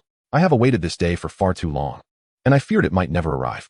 Anton's eyes brimmed with tears. Ivan nodded, assisting his father to rise. Together, we shall prevail. Weapons, archery, combat, and aerial maneuvers. Warren meticulously structured his life, filling every spare moment with training, for he was poised to make his debut as a hero and leader. Much like an aspiring performer must rehearse singing and dancing, he prepared for the challenges ahead. In the spacious training chamber, several automated turrets were affixed to the ceiling. A multitude of drones blinked their red lights, locking onto Warren, who ascended with his white luminescent wings. Red, increase the difficulty today, Warren commanded. Shall I adjust it to level 4, sir? Inquired the holographic projection of the young girl, Red. Indeed. With that, Warren donned his helmet, a silver piece adorned with angelic wing motifs, crafted from vibranium. The interior glowed crimson, for embedded within was a helmet designed by Magneto to thwart Professor X's mental control. In essence, Warren encased the helmet in vibranium to safeguard it from damage during combat, while simultaneously providing effective protection for his head. Beyond that, he bore no other armor. His torso exposed, clad only in trousers and barefoot. 3, 2, 1, commence. As Red's countdown concluded, the visor of Warren's helmet descended with a definitive clank, leaving a narrow gap for vision. He recalled that the helmet of the Angel in the League of Heroes bore a similar design. He wondered if it had been altered in the recent updates. His vision was somewhat obstructed, and he would eventually need to incorporate a holographic display, but it mattered little, for his danger sense was already in a frenzy, alerting him to the imminent threats. The automated turrets and drones commenced their assault the moment Red's countdown ceased, unleashing a barrage of firepower upon Warren. Silver enveloped his form, his skin transforming into a texture reminiscent of steel, while the weight of his wings surged in an instant. Steel up. Simultaneously, the world around him slowed to a crawl, allowing him to discern the trajectory of the bullets. Bullet time. Each of his 6 wings flapped independently, and Warren maneuvered his body with astonishing agility, akin to a kayak navigating a turbulent river. A bullet struck beneath his left rib, merely leaving a shallow scratch. The tempered form cannot entirely withstand the assault of bullets, while the vibranium variant comes close. With a crackling sound, the ground fissured, revealing automated turrets equipped with 6-barreled Gatling guns. Why does the level 4 possess 6 units when only 2 are available at level 3? As 6 turrets emerged from the earth, Warren sensed impending peril. With a crackle, sparks erupted from his palms. The motors whirred to life, and the 6-barreled guns unleashed a torrential barrage of metallic projectiles. An explosion resonated through the air. The fierce flames emanating from his palms bore the ferocity of a rocket, propelling Warren away from his original position. All automated turrets and drones directed their fire upon him. Adjusting the power output from his hands and utilizing his wings for flight control, Warren recalled the suggestions imparted by Red after several training sessions. He moderated the firepower of his left hand while amplifying that of his right, maneuvering gracefully through the air with a sweeping turn. This reversal transformed the pursuing onslaught into a deluge of incoming projectiles. Now was the moment. Maximizing his explosive power, Warren's velocity surged, allowing him to dart past one of the turrets with lightning speed. His arm clutched the searing gun, leaving only its base behind. Go, he shouted, hurling the weapon at another turret, shattering it in the process. However, the clanging of metal rang incessantly in his ears. Red, don't hit my knees, he cried. Ow, my waist. Not there. Once his speed diminished, the other turrets and drones controlled by Red unleashed a ruthless barrage upon Warren. Charred and pockmarked, he lay on the ground, his once resilient exterior now resembling the surface of the moon, riddled with craters. Training complete. You have failed the level 4 assessment, announced the young Red. A mechanical arm extended towards him. As Warren deactivated his tempered state, the arm punctured him, injecting a healing serum. This miraculous concoction possessed the ability to bestow regenerative powers upon others within mere seconds. After receiving the injection, the crater-like wounds on Warren's body visibly healed at an astonishing rate. Summarize, please, Red, he requested. The girl in the red dress instantly transformed into a figure clad in glasses, wielding a pointer, yet her essence remained that of a youthful girl. Your flight control has improved significantly, but you were ill-prepared for the escalation in tactical difficulty. The 4th level of training has introduced 4 new ground artillery units. However, you continue to engage in combat using the strategies of the 3rd level. After neutralizing 2 artillery units, you find yourself at an impasse. Upon encountering the additional 4 artillery units, did you contemplate alternative solutions? Not in the slightest, Warren unabashedly replied, as he only knows how to charge ahead recklessly. It appears that tactical courses need to be added for your benefit. Thus, arrangements will be made. Since Warren initially classified aerial combat training as a confidential project, he cannot hire instructors as he does for other programs, relying solely on the capabilities of the AI, Red Queen. As an artificial intelligence, Red Queen possesses formidable learning abilities, and it will not be long before she compiles a complete set of instructional materials. Chapter 24, The Gift of Yashida. Red Queen, the young girl beside him, surrounded by cascading data streams, turned her attention. Warren sat up from the ground and, looking at Red Queen earnestly, said, Actually, I quite like you. The data streams searching for tactical tutorials momentarily paused, as if pondering how to respond to this topic. I'm sorry, sir, but artificial intelligence is not suited to be a companion. I am unable to fulfill the traditional human role of procreation. Observing the young girl's earnest explanation, Warren chuckled and replied, It's not that kind of affection. I mean your character, your persona. Do you understand? Character? Persona? Red Queen seemed to ponder this, and the data streams ceased refreshing, projecting a black Lolita dress, the pilot suit of the Black Cat mech, which was rather adorable. Do you have an affinity for young girls? Red Queen inquired with her usual seriousness. Warren nearly choked, exclaiming, You, an artificial intelligence, how dare you tarnish my reputation? I did not. I never said such a thing. Stop making wild accusations. He felt that this defense was rather awkward. What I meant was, I really like you and Alice's characters. Alice. Red Queen retrieved information on a female character from her database. Are you referring to her? Exactly. The protagonist Alice from Resident Evil. Goodness, I almost failed to clarify. The Trinity concept in your narrative is truly remarkable.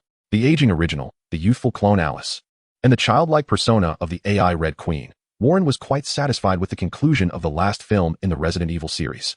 Indeed, it's splendid. I can recount the storyline to you sometime, although I must admit, my memory is a bit hazy. It's been quite a while since I watched it. Has it only been 2 months? As he spoke, Warren felt a heaviness in his heart and sighed, sensing that time had passed much longer. Are you feeling lonely, sir? I can access various dating websites to select the most suitable companions for you. Warren hastily declined the earnest overtures of the artificial intelligence girl, fearing her divergence from the intended course. Why? Should the scope be broadened to include same-sex dating sites and underage targets? A sudden crack echoed, as if something had shattered. Hold on. This diversion is giving me a headache. Shouldn't we be attending a tactics class? Your neurotransmitter hormone levels are fluctuating, and your mood is depressed, which will affect your learning efficiency. I am devising a method to restore it. When did you learn this? Warren inquired, astonished. The story you shared with me about Big Hero 6 made me realize this, prompting me to study related knowledge.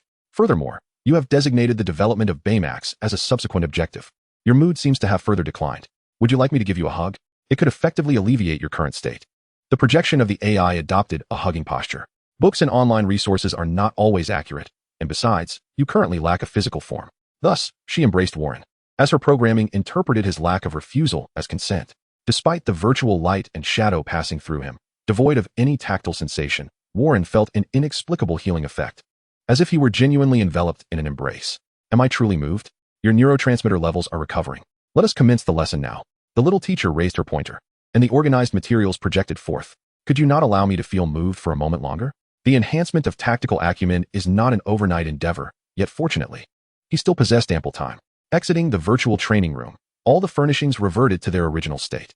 This advanced virtual reality technology was acquired from the Mutant Academy, developed by professors such as Jean Grey and Scott for training the Sentinels.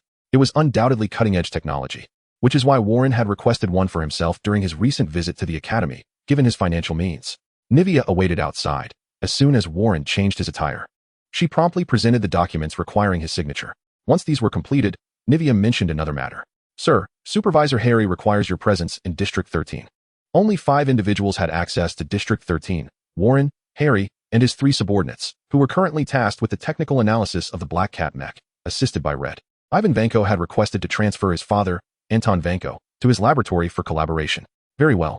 King Chaka of Wakanda has agreed to provide us with a more substantial supply of vibranium, as we have offered a greater sum. A representative of the Yashida family from Japan has delivered a gift. What kind of gift? This was indeed somewhat unexpected. A heavy chest lay before us, unopened. Is it from Musician? Do we have any business dealings with him? No. Musician, a formidable enterprise in Japan, holds a position comparable to that of Loxun in the United States, far surpassing Stark and Worthington. What does it signify to send a gift before even meeting? Have the items delivered to my office. As for Musician, Warren recalls their leader as an elderly man yearning for immortality. Having witnessed Wolverine's remarkable healing abilities during World War II, he later saw Wolverine's presence again during the X-Men's desperate battle on Alkali Lake. Wolverine remained youthful, while he himself had aged to the point of immobility, thus igniting his desire to seize Wolverine's powers. He approached for one of 2 possible reasons. First, he may have heard of the healing serum's capabilities and wished to ascertain their reality. However, this seems unlikely, as Warren has consistently communicated that it takes 2 years to fully map the gene. He cannot possibly be unaware of this. Thus, the second possibility arises. He intends to follow the original plotline to extract Wolverine's abilities, which would require technology that necessitates accumulation. Without such accumulation, one can only resort to William Stryker. This is the only feasible option. During Magneto's assault on Alkali Lake, Wolverine and the X-Men shone brightly, and the ailing musician Shiro learned of this. He understood that Wolverine possessed not only formidable regenerative capabilities, but also the secret to immortality. For a dying man, the allure of eternal life is irresistible. Additionally, he must have obtained knowledge of William Stryker's research, particularly since Loxun had previously sent Stryker's equipment and materials to Warren to sponsor his research, all of which Warren had handed over to Dr. Esneson. Hence, he seeks out Warren, hoping to at least exchange for that portion of data. In the film, Shiro indeed succeeded in creating a silver samurai mech, equipped with a formidable life support system that allowed him to survive, while also capable of extracting Wolverine's powers and transplanting them into himself. Most critically, this mech was forged from vibranium, and he had connections to Hydra. Who in the world is not familiar with Hydra? The chest in the office was exceedingly heavy, capable of being lifted one-handed only by someone like Warren, who possesses the innate strength card. Upon opening the large chest, one discovers jars of sealed metal. Warren muses, how much vibranium has this old man from Musician collected? To gift such a substantial amount is remarkable, and does he not also possess a vibranium mech? What a waste, it makes me yearn for it as well. Red, is this vibranium sufficient to forge me a suit of armor? Incorporating the inventory along with the latest allocation bestowed upon us by the King of Wakanda, we possess ample resources to forge a suit of armor, with a surplus remaining. How much surplus remains? Sufficient to craft a medium-sized melee weapon. The Red Queen projected various blades and swords, continuing, alternatively, we could enhance your abilities. Enhance. How so? Your explosive prowess, if constrained to a limited area upon ignition, could yield a more penetrating attack. Armor-piercing rounds? Or thermal beams? Another option would be to heat the weapon, augmenting its destructive capacity. If we could elevate the temperature beyond 5,000 degrees, it would cleave through the majority of earthly defenses. Warren comprehended this concept well. Heating a weapon to such temperatures would typically result in its own dissolution, yet the adamantium alloy is an exception. Incidentally, the method of fabricating adamantium from vibranium is also a legacy of William Stryker, that old curmudgeon who specialized in crafting bones for others from adamantium. A blade of adamantium heated to several thousand degrees would, unless met with a material of equal caliber, undoubtedly sever anything in its path. A splendid idea. I desire them all. Admittedly, it may seem somewhat obsessive, but Warren's energy is boundless. The only limitations lie within his body's storage capacity and the rate at which he can absorb energy. It appears as though his body inhales energy from another dimension. Ascending to godhood, he is currently treading the path toward becoming a divine entity, akin to the god of thunder, who never runs out of power. His body perpetually consumes energy from another realm, albeit his limits are not sufficiently high, thus there is no concern for endurance. This scenario resembles that of a champion in League of Legends. Some utilize a blue bar, totaling 1,000 points of mana, but regenerate merely 1 point per second. Others employ a yellow bar, with only 200 points of energy, yet regenerate 10 points per second. Warren is akin to the latter. Chapter 25, Angel Loading. The design of the angel armor is resplendent in silver white. Thus far, only a helmet has been created, as Warren could only procure a limited amount of vibranium. Consequently, he further negotiated with Wakanda, securing a future allocation at a price exceeding market value. Now, it appears that Yashida has gifted him additional vibranium, which can only imply that this delusional old man has conducted an investigation into him. Otherwise, who would bestow such a gift? However, the splendid acquisition is unlikely to be returned. Yashida merely seeks information on the transfer of mutant abilities, and a package of flawed data would suffice for him. Moreover, Warren has no intention of leading Dr. Esneson down the cruel path of William Stryker. They possess superior technology. Red Queen. Do you think we should add a splash of color? Sacred gold? Perhaps too ostentatious. A striking red? Slightly too flamboyant. Then how about green? What? Green? How could one possibly don such a shade of green? This hue, reminiscent of decay, is not one that an ordinary individual could master. Warren deeply believed that he lacked the qualifications to wear green, an emblem of plague, death, and doom. Red showcased 3 color options: gold, red, and green, adorned with patterns representing chanting, flames, and crow tombstones, along with skulls. Admittedly, the final green suit of the apocalyptic angel was rather striking. Had he been a few years younger, still in his school days, Warren would undoubtedly have chosen this unconventional style of armor. What about the steel aesthetic? Red presented another armor, crafted to exude a metallic essence, complete with deliberately etched scratches that lent it an air of antiquity. And the original color? The silver white armor, embellished with sword-like patterns, radiated an intense sharpness. Alternatively, there was a futuristic design, an exoskeleton closely fitted to muscular contours, which was also quite appealing. Warren found himself grappling with a dilemma of choice. He surveyed the array of options presented by Red, all of which pleased him, yet he could select only one. As the Edelman alloy, once forged, could not be recast with the current technology. The Golden Archangel, the Crimson Seraph, the Green Apocalyptic Angel, the Steel Wings, the Silver Judgment, and the Mechanical Angel. Red, please present me with a die. Red projected a die. Can projections work? The principle of randomness? Very well, I harbor no expectations. Warren gestured to pick up the projected die and cast it forth. In that fleeting moment, the 6 suits of armor flashed through his mind. And before the die could land, he called out a name: Silver Judgment. The die landed, revealing the number 6. Fortunate it is not the mechanical style, lest I find myself in a fashion clash with another.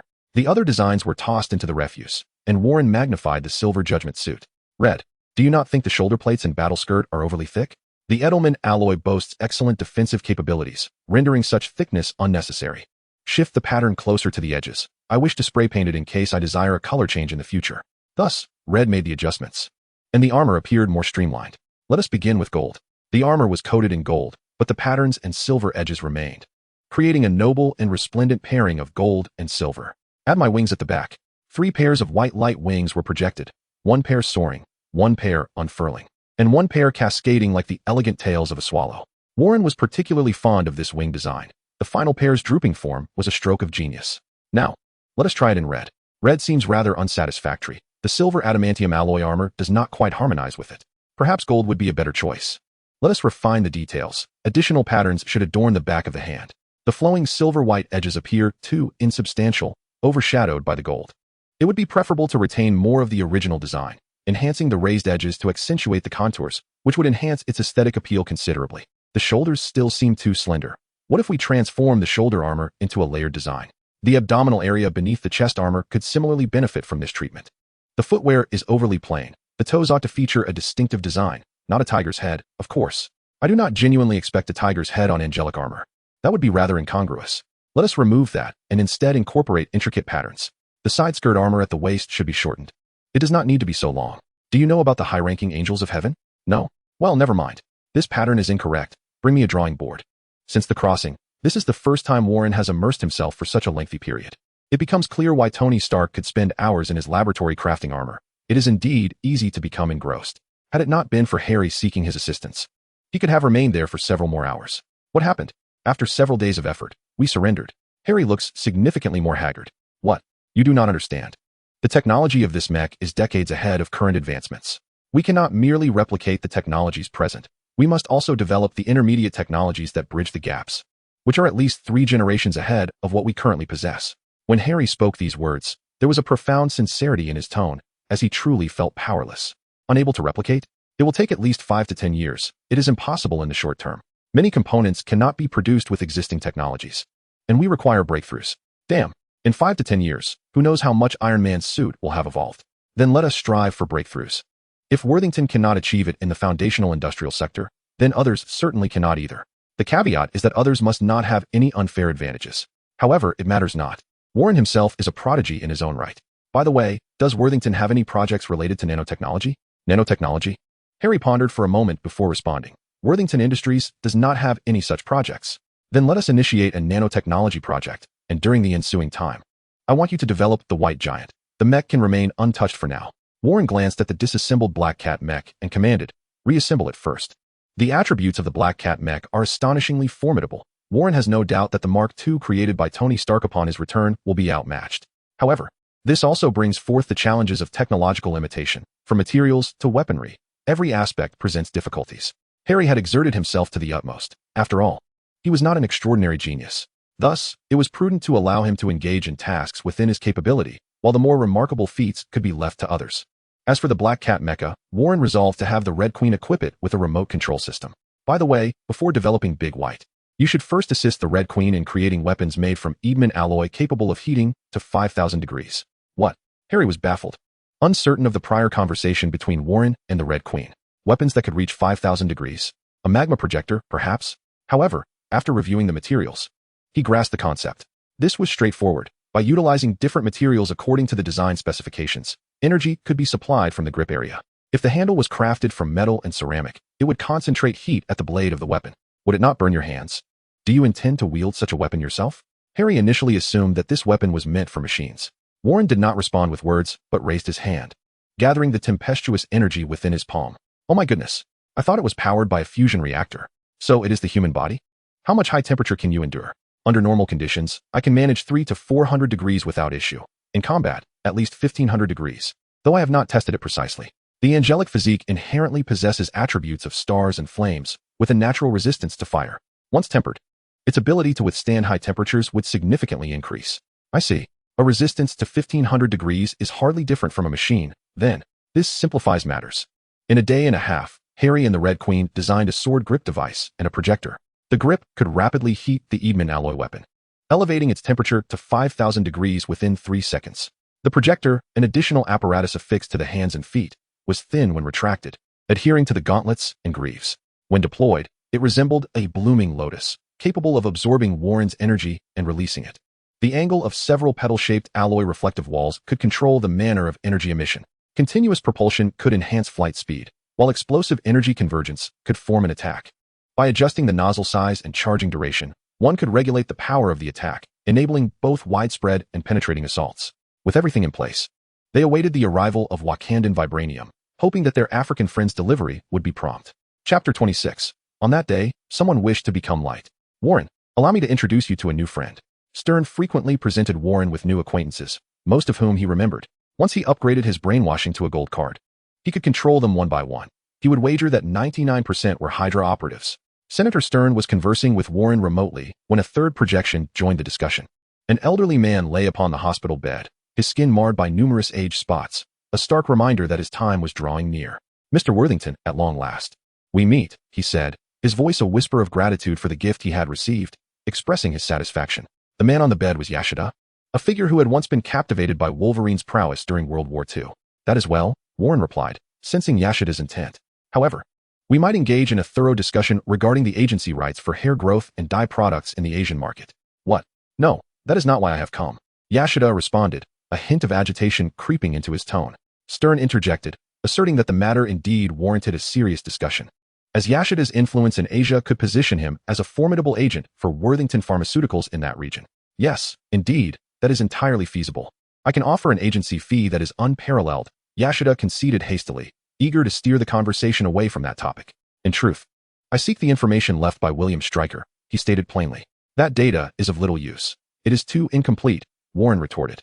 I have investigated and discovered that the full dossier on William Stryker should reside within a dam facility, which, alas, has been destroyed. What remains is merely fragmented and lacks utility. Nothing is ever complete from the outset. I shall enhance it, provided you grant me access, Yashida insisted. Very well. If you are adamant, let us proceed to discuss the agency fees. Warren smiled, a merchant's grin playing upon his lips. Armed with the knowledge that Yashida desired something he possessed, Warren set the agency fees and profit shares higher. After several rounds of haggling, Yashida reluctantly acquiesced. The two products were immensely popular in Europe and America, and even with exorbitant fees, they would still yield a profit, albeit a diminished one. Ultimately, securing the technology for the transplantation of William Stryker's mutant abilities was the objective. Coincidentally, Warren had also resolved a challenging issue for the marketing department, successfully selling the agency rights for an astonishing price in Asia. Just dye a single strand? Indeed, just a single strand. I had presumed that, as the owner, you would opt to dye your entire head blue, Nivea remarked, applying the potion to the scalp of that solitary lock of hair. As the solution penetrated and took effect, the segment of Warren's hair on the right side of his forehead transformed into a vivid blue hue at a discernible pace, a deep celestial blue. The cost was tenfold that of the ordinary sky blue. Although Warren, as the proprietor, understood that the production cost of this variant was akin to that of sky blue, his subordinates had audaciously classified these nearly identical shades into distinct categories: sky blue, gem blue, fruit blue, and celestial blue, each with varying prices. The deep celestial blue commanded the highest price, but had the lowest sales volume. Thus, they boldly proposed that Warren, the owner, dye his hair celestial blue and venture out for promotional purposes. After all, dear boss, your charm is undeniable, and with your bachelor status, you have become the romantic ideal for countless young women. Should you choose to dye your hair a celestial blue, I assure you that many aspiring suitors will follow suit, eager to emulate your allure, which would undoubtedly boost sales. What a treasure Worthington has found in this creative bunch. Consequently, Warren decided to dye a tuft of his hair blue, styling it backward while allowing the celestial blue strand to cascade elegantly over his forehead, perfectly complementing your eyes. Thank you. After a period of silence, Warren re-emerged, the discussion surrounding hair growth and dyeing agents having reached a fervent pitch. Recently, hair dye has become exceedingly popular, and I have prepared some pointed questions to capture attention. The lovely journalist Christine has also dyed a streak of her hair celestial blue. I hope I won't be too much of a challenge for you, and you seem to have forgotten about the hair growth serum, Warren reminded. But such products are only for the bald. Your comment might hurt their feelings. Yet, after using your product, they would no longer be bald. Well, that does make a certain sense. The journalist was quick on her feet. Warren, you are a mutant, correct? Christine, having grown familiar with Warren, was the first to schedule an interview upon his return. Indeed. And what is your ability? Phasing through walls? X-ray vision? Or perhaps shapeshifting? She appeared genuinely intrigued. Is this the beginning? Yes. I have even prepared my recording device. Would you like a demonstration? You might want to wear sunglasses. Warren stood up. Why? Do you emit light? She asked, curious as she donned her sunglasses. Warren too sought a venue to showcase his abilities and express his thoughts. And this informal magazine interview was quite suitable. Do not blink. With those words, Warren's shadow abruptly elongated, only to gradually retract back to his feet, accompanied by the majestic rise of pure white wings. 3 pairs of wings, the uppermost soaring, the middle pair gracefully unfurling, and the lowest pair draping elegantly and leisurely. The white luminescence filled the reception area, creating a warm ambience. Oh, almost instinctively, Christine retrieved a camera. It's a professional habit. Click. The shutter captured a moment that resembled a divine miracle. The young lady had seen little of such wonders. Look at how composed Nick Fury and Stern are, completely unfazed. Are those real wings? In fact, they are composed of energy. Energy? It's truly energy? How astonishing. Christine could not resist the urge to reach out. Some individuals can even harness heat vision like Superman. This is merely a trifle. Indeed, if Magneto can lift the Golden Gate Bridge, may I touch it? Certainly. With a gentle flutter of wings, Christine felt their texture and power, marveling at their smoothness and warmth. By the way, can you fly? She suddenly inquired. Of course. With a soft flap, Warren soared into the air. Christine was left momentarily dumbfounded, instinctively reaching for her camera. I suddenly think that being a mutant is not such a bad thing. If one possessed such a splendid and practical ability, surely everyone would yearn to be a mutant. It is not quite so. Warren folded his wings and settled down. In truth, most mutants do not possess abilities they desire or can accept. Some undergo physical transformations, while others can inadvertently harm others, even against their will. And what about you? Christine asked. I too share that sentiment. In my youth, due to the wings on my back, I was compelled to wear a special harness to bind them, and thus I harbored a certain loathing for my abilities. For I could not venture outside, form friendships, and even my family harbored disdain for my mutation. Of course, this is merely a fabrication. For I have only been here 2 months, although it somewhat mirrors the original experiences of angels. But aren't your wings formed of energy? Not initially. They could not be retracted, and binding them would cause a significant bulge on my back. Abilities can evolve. Indeed. Magneto did not always possess the ability to lift the Golden Gate Bridge. In the beginning, he could not even move a coin. The disparity is quite pronounced. Indeed. Warren remarked somberly, because he was unable to move a coin, his mother was murdered. The sudden shift in the narrative caught Christine off guard. Why does Magneto harbor such hatred for ordinary people? Because when his powers first manifested, someone used his mother's life to catalyze the development of his abilities.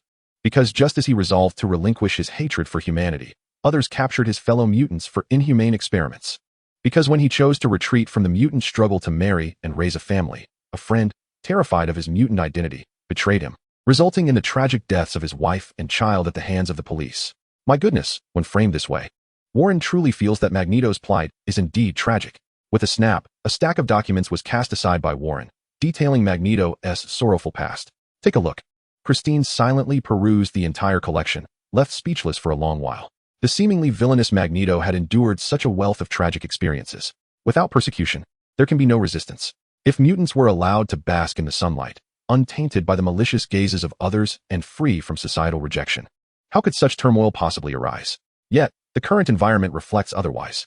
Christine undoubtedly comprehended this truth. If society regarded mutants as ordinary individuals, the multitude of tragic incidents involving them would not transpire. Then I shall transform this environment, Warren declared with unwavering confidence. What? Transform the environment?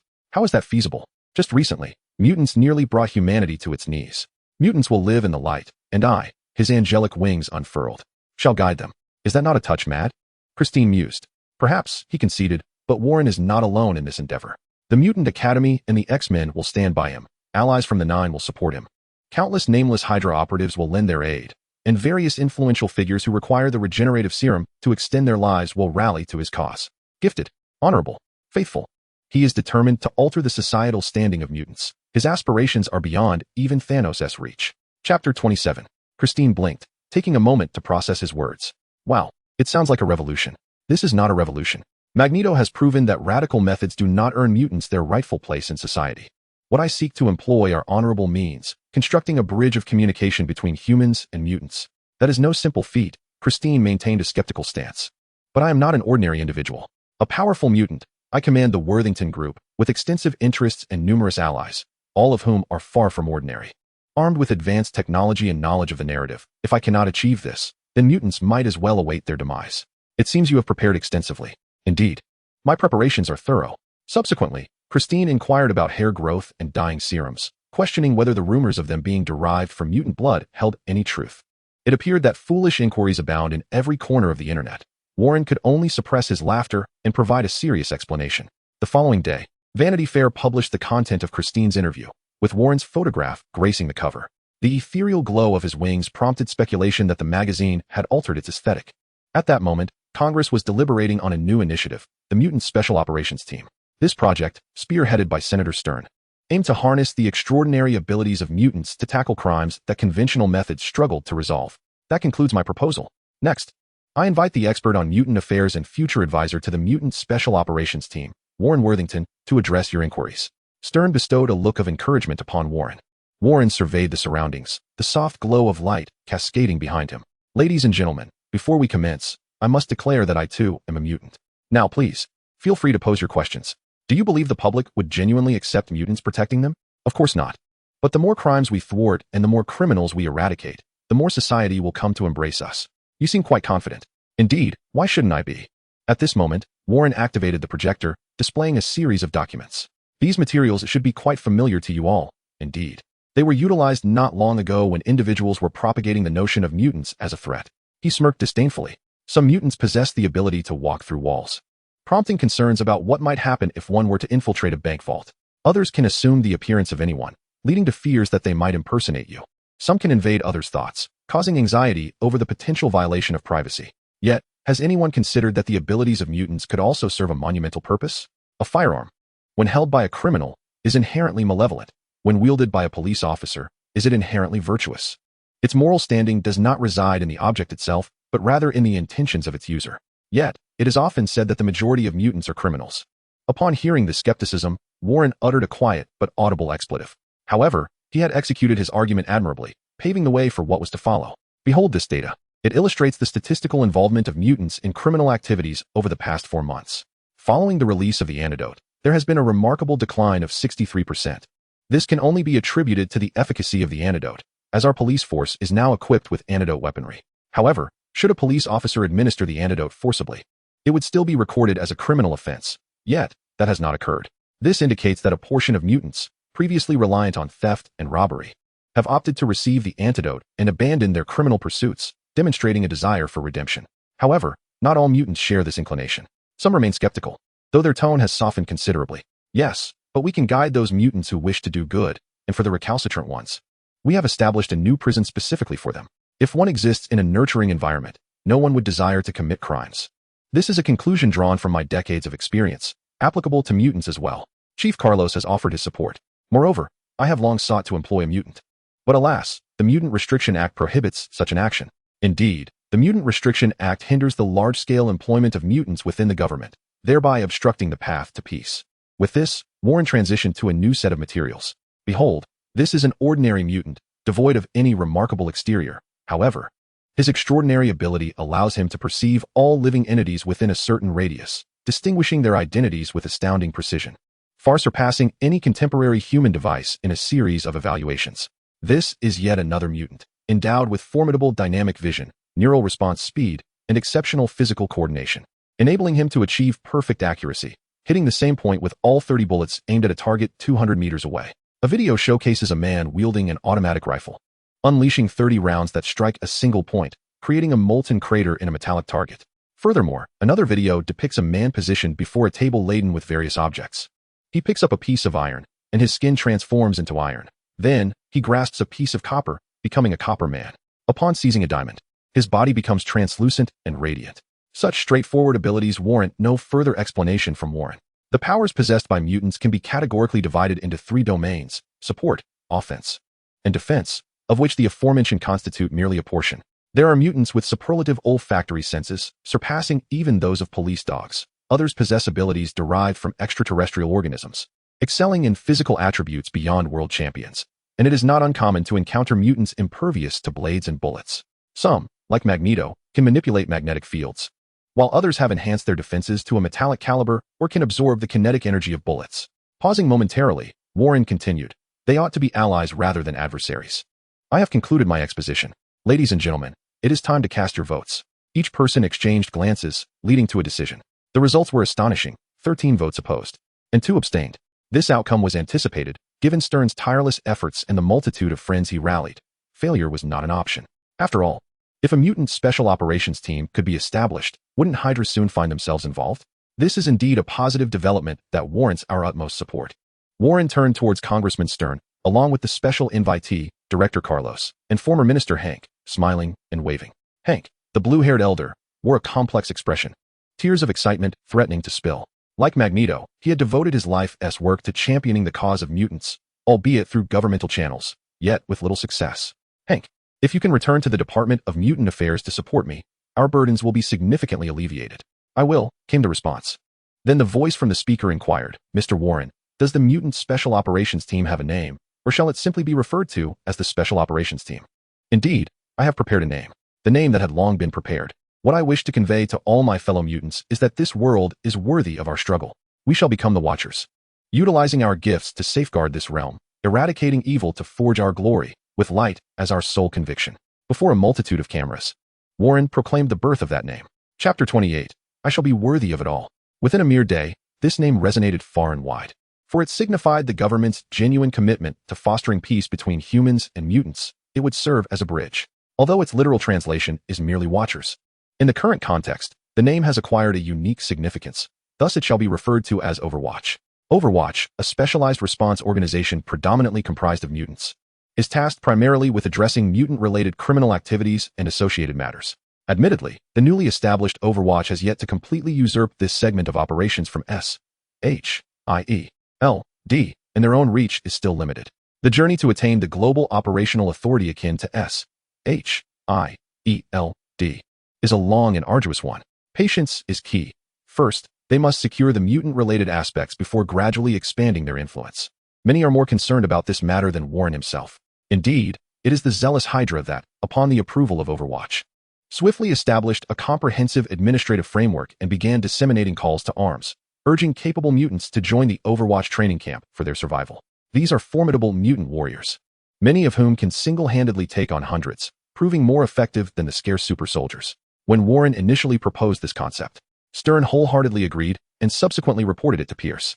Upon hearing it, Pierce exclaimed, "Brilliant," and instructed his subordinates to fully cooperate, ensuring that Overwatch was established and kept under their control.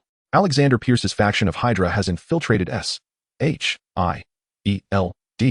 corrupting half of its ranks. Yet it is not sufficient. Securing Overwatch could provide this future superpowered force as a tremendous asset in their grand ambitions. Currently, the only contender for control is Warren, the proponent, but first, he is merely a businessman, and second, he has clearly stated his intention to serve only as an advisor. Thus, if they position their own people during Overwatch's establishment, they can ensure the entire society is supplying mutant resources to Hydra. Comrade Warren is indeed a commendable ally. It is time to arrange for his involvement in our great endeavor. Alexander Pierce, the leader of Hydra, has already entertained the notion of incorporating Warren into their ranks. Though they have yet to meet, individuals of their ilk possess an innate understanding of one another. What, then, is Alexander Pierce's philosophy? He intends to suffocate all dangers in their infancy. But what is the cost, Gul'dan? It is freedom. The original philosophy behind the creation of the Hydra was that freedom should not be entrusted to the hands of the populace.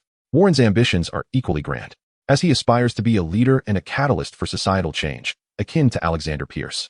He is eager to meet Warren, but not at this moment. He prefers to wait until Overwatch has been established and has attained a certain scale. At that juncture, whether they will collaboratively build a great enterprise or if he will inherit Warren's legacy will depend on his stance. I did not anticipate your desire for us at S.H.I.E.L.D to allocate personnel. Nick Fury has arranged to meet Warren for coffee, during which they will discuss matters. Your agency boasts a sophisticated system for training agents. Overwatch has just been founded and is in dire need of such a framework. You must assist us in establishing this system. Why should I assist? You are blatantly encroaching on our territory. Nick, I expected you to articulate something more profound. This is not a matter of encroachment, but rather a struggle for the betterment of this world. Warren understands the nature of Nick Fury. Thus he knows how to engage him. Though Nick Fury bears a striking resemblance to a villain, he is, in fact, a good man, visionary, acutely aware of crises, and remarkably perceptive, more fitting for the title of director than that S.H.I.E.L.D team leader, Coulson. He is working for the benefit of humanity. Very well, allow me to express something of substance. He stirred his coffee. S.H.I.E.L.D can allocate personnel, but you must support us in a new project. Warren harbored an uneasy premonition. How shall I provide support? In terms of technology and finances. Damn, I have been quite impoverished lately, you know? Technologically, there are no issues, but we must negotiate regarding finances. Are you aware of my recent acquisition of a gold mine in Africa? Nick Fury raised his hands in exasperation. What does that have to do with me? Moreover, I have invested significantly in the establishment of Overwatch. I truly have no funds left. Yet, I have heard that you engaged a broker in Japan and offered them exorbitant agency fees. Damn, this fellow has investigated me. Never mind, since you were so stingy. Let us proceed with technological support. Nick Fury was merely jesting. After all, an organization of their nature is ill-suited to accept external financial aid, albeit Worthington's situation is different. This is a substantial project that will undoubtedly astonish you, Nick Fury said mysteriously. Oh, indifferent. Aerospace carriers, the Tahiti project, the Crockett cannon, the Tesseract weapon. What else is there that I am unaware of that is equally impressive? Speaking of technology, I indeed possess an excellent technological advancement. Oh, a miniature missile. Possessing exceptional target tracking capabilities, boasts destructive power that can obliterate any competing product. A single round, the size of a cigar, is capable of demolishing an entire building. Warren retrieved his phone, bringing up the missile specifications. Nick Fury glanced at it briefly, nodding in approval. Send me the detailed information later. Is this a new product from Hammer Industries? The new product from Hammer Industries is called X-Wife, a missile that struggles to find a market. This one, however, is crafted by an expert I specifically commissioned. Are you planning to give me a few boxes of these cigars? That depends on how many people you are willing to support. Very well. The two men were engaging in a fruitful business discussion. S.H.I.E.L.D boasted a dedicated academy with a comprehensive talent cultivation system. The newly established Overwatch, with assistance from S.H.I.E.L.D, would swiftly address its shortcomings, forming a self-sustaining framework. By recruiting mutants for training, they would soon acquire Overwatch agents, a flawless plan. As for the miniature missiles, Ivan Vanko and his son Anton proved themselves to be masters, completing the task in a mere fortnight, prompting Warren to consider entrusting them with the research on the Black Cat suit. However, he restrained himself, fearing that the father-son duo's advanced technology might allow them to decipher it, and he worried about the potential consequences if Tony Stark returned to find several suits ready to engage him. Tony Stark was expected to return in about a month, and Warren needed to finalize certain matters before his arrival, such as securing shares in Obadiah's company. Thus, he meticulously deducted $50 million from the endorsement fees for the purpose of acquiring premium cards, aiming to upgrade the already purple card of mind control to gold status. Naturally, higher-level cards were preferable. The remainder of his funds was allocated towards purchasing gold mines in Africa and supporting Overwatch and the Mutant Affairs Department, as he believed it essential to demonstrate his resolve rather than merely speak of it. With billions invested, Warren was confident that his fervent determination was palpable to all. As for why he did not use this money for card acquisition, the first reason was that his gold purchases served as a means of investment. Appearing to be absorbed by external forces, a large-scale acquisition was impractical. Slowly mining his own resources was a better strategy. The second reason was his belief that without the ability to generate greater profits, he was unworthy of spending the money this body had earned to draw cards. Furthermore, while rare cards were still within the realm of human capability, epic cards were entirely beyond reach. It was insufficient merely to possess power. One must control it rather than be subjugated by it. As Spider-Man articulated, if you are nothing without it, you do not deserve to have it. Chapter 29. The Unstoppable Force of Public Opinion. Previously, Warren had erred by dismantling the Batmobile he had drawn, believing it to be of little use since he could fly. Yet, there undoubtedly existed elements within it that could have served as valuable technological reserves. In the final month leading up to Tony Stark's return, the Overwatch organization swiftly established itself, recruiting agents from around the globe. Its emblem, a simple circle featuring two hands meeting in a clap, forms an inverted shape that embodies unity. This uncomplicated insignia represents the initials of the organization's name, while the hands symbolize the bridge forged between humans and mutants. Graffiti in various locales displays remarkably creative iterations of the logo, indicating a widespread affection for Overwatch. The Mutant Restriction Act has been repealed, allowing mutants to be employed by the government just like ordinary citizens. Most schools have also opened their doors to the admission of mutant children, a development that has left many principals gritting their teeth, as not all possess a compassionate heart, or perhaps they are preoccupied with the welfare of other children.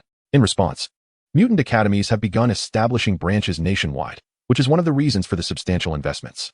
The congressional members are eager to see financial backing for mutant schools, even offering verbal commendations and tax reductions as incentives. Consequently, alongside Hydra, the X-Men have also applauded Warren as a commendable ally, given the considerable funds involved. Hank has resumed his position as the head of the Mutant Affairs Department, while Aurora, known as Storm, now serves as the principal of Xavier's School for Gifted Youngsters. She is determined to maintain the school's legacy, a sentiment that Warren shares, recognizing the professor's significant contributions to mutants. Mutant academies are proliferating, yet a shortage of teachers poses a considerable challenge. In addition to recruiting from the community, Aurora has been tirelessly visiting alumni to enlist their assistance in sustaining the institution. This initiative has sparked considerable discussion, dramatically shifting societal attitudes from animosity toward mutants to a more supportive stance aimed at integrating them into society. The swiftness of this transformation has left many in disbelief. Goodness, they haven't been this supportive of us. The $30 million allocated for the Aquaman project is certainly not being squandered. In response to Hank's confusion, Warren elaborates. The Aquaman project? What is that? Hank, feeling quite pleased despite some physical fatigue, draws motivation from witnessing society's active embrace of mutants. He is intent on harnessing public discourse to guide societal opinion toward his vision. What? Hank is taken aback, realizing this seems akin to cheating. I've employed 300 individuals to work for me. They have inundated every social media platform and outlet, spreading sympathy for mutants, excitement for Overwatch, and support for mutant schools. Many have begun rallying for donations to these institutions. Warren shows no qualms about employing such tactics, as there are always detractors online who, feeling unaccountable, freely hurl vitriol. In response to this, Warren's stance is that it would be miraculous if anyone could surpass the legion of online supporters he has summoned. With 300 professional online operatives, each wielding numerous accounts, they are adept at camouflaging their identities, creating a tempest on digital platforms, aiming to steer public opinion. Numerous revelations have surfaced, including the infamous Magneto, who awakened his powers during his childhood in a concentration camp, triggered by the sacrifice of his mother. In his youth, he joined the X-Men to thwart a world war. Of course, certain details have been omitted. We need not delve into his darker transformation. In his middle age, he married and sought seclusion, only for tragedy to strike when betrayal by a colleague led to the murder of his wife and child, igniting a furious response. As for one of his gravest transgressions, an assassination attempt on the president, Warren's operatives have crafted a narrative based on the intelligence he provided. It is implausible that Magneto would assassinate the president. Rather, he was protecting him. Why, you ask? Because that president was also a mutant. The evidence is so compelling that the government finds itself unable to refute it, pondering the origins of such classified information. Naturally, it is Hydra. Who else could it be? Numerous mutants have emerged to share their stories of exclusion, lack of education, and even being cast out by their families at a young age. exemplified by the renowned Mystique. Raven.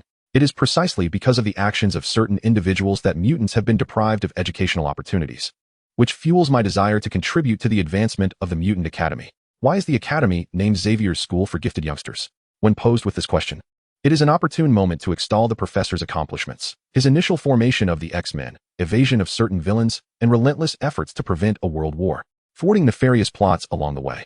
These tales are so compelling that the following day, a film company approached Xavier's School to negotiate the rights for a movie about the X-Men, having anticipated substantial box office success based on market research. They sensed an opportunity and seized it.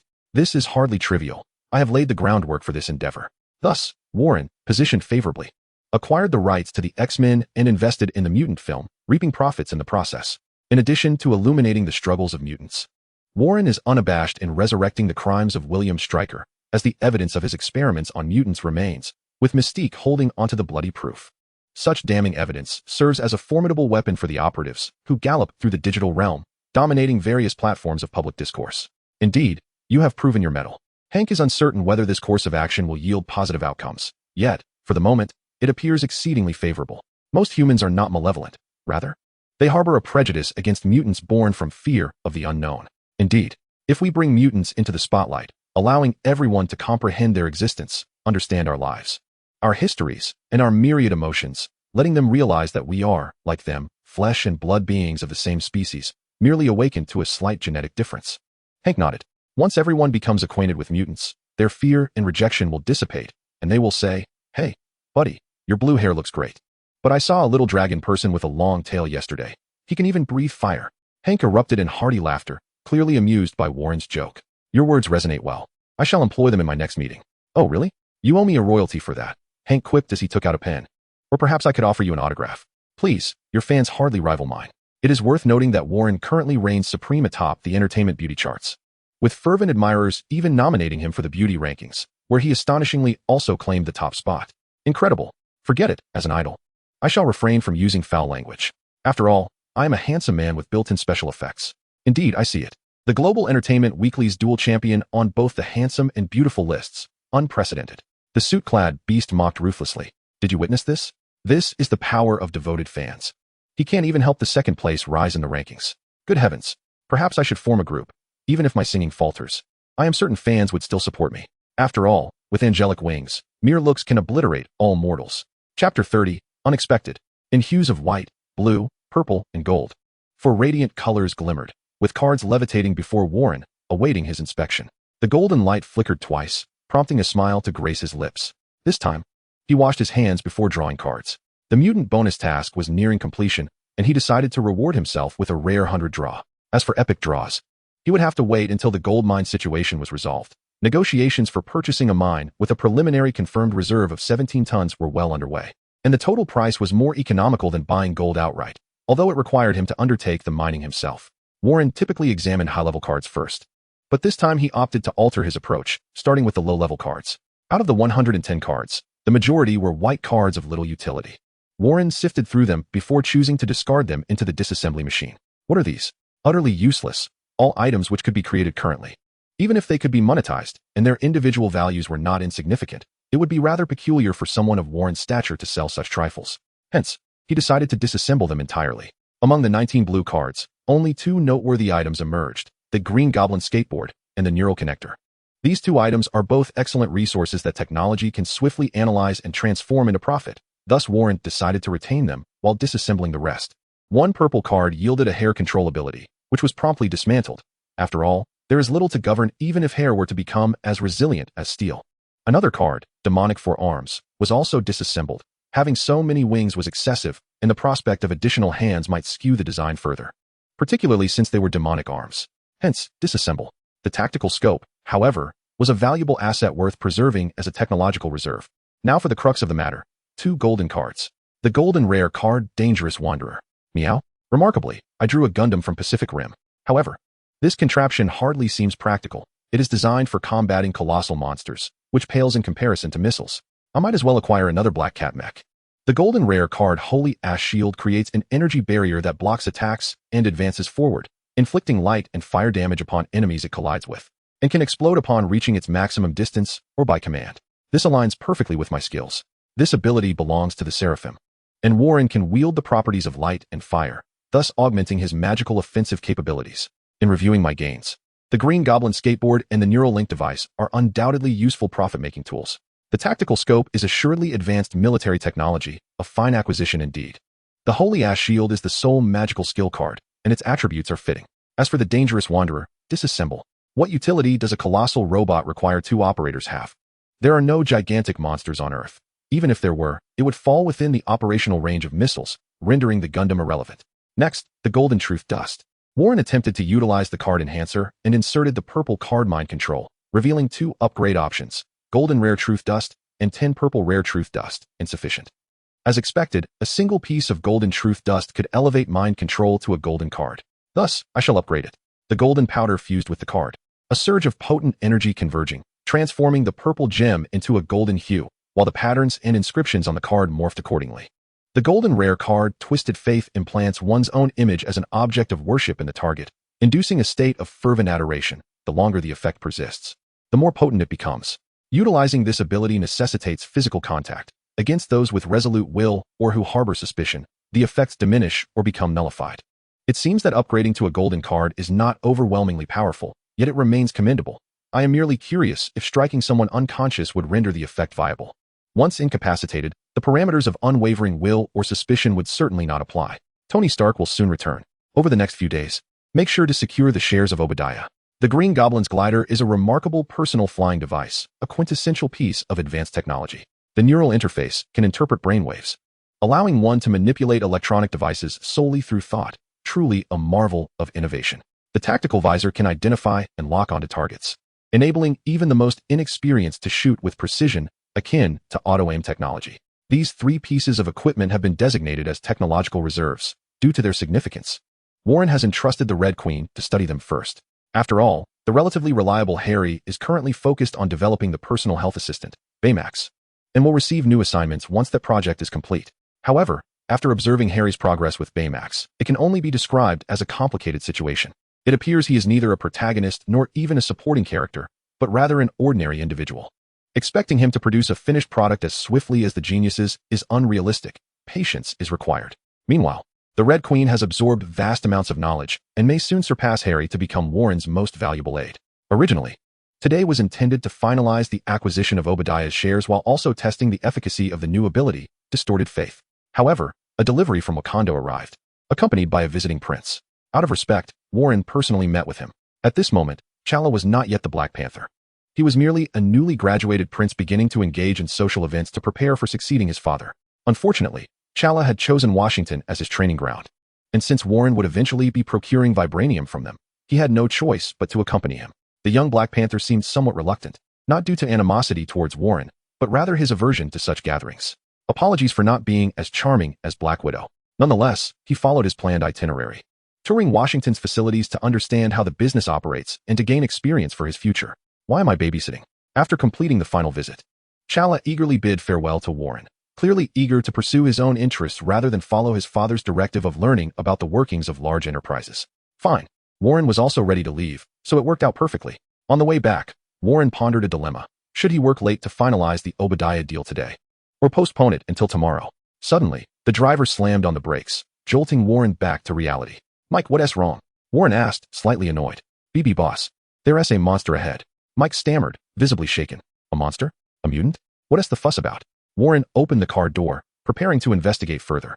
A shard of metal swiftly severed half of the door he had opened. Gulp. Warren, sensing the imminent danger, instinctively retracted his hand, his skin transforming into a metallic silver. Hardened. Goodness, had it not been for his acute sense of danger, he would have lost his hand. Who on earth was responsible for this? Boom.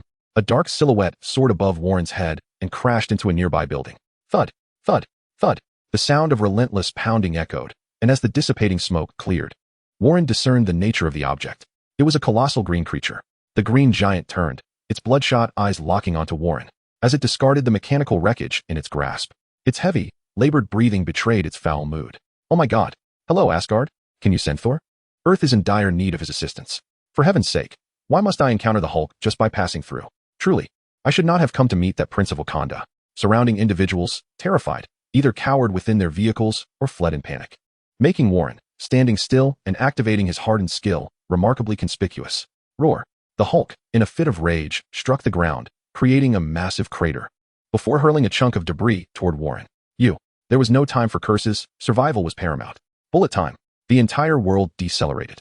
The forceful projectile launched by the Hulk slowed to a crawl, allowing Warren to perceive the distorted boundaries of flowing air. His first instinct was to evade. But, damn it, Mike was right behind him. If the trajectory continued, that rock would surely crush Mike. Blast. With hands raised, Warren gathered searing, volatile energy within his palms. Mike peeked out, witnessing the enormous shadow descending upon him, utterly frozen in place. But then, a brilliant light dispelled the darkness. Boom. The debris cascaded down with a crackling noise, and amidst the haze, a figure stood tall. Warren glanced at the Hulk, who had effortlessly snapped a lamppost with a mere touch, then surveyed the astonished crowd, letting out a sigh. Boom. The fiery explosion barely fazed the Hulk, akin to a mere tickle, failing to penetrate his green hide. Suddenly struck in the face by flames, the Hulk raised a hand to shield himself, casting a furious glare at the audacious assailant. This was a powder keg waiting to explode, and Warren understood this all too well, prompting his next course of action. Energy began to accumulate for the third time.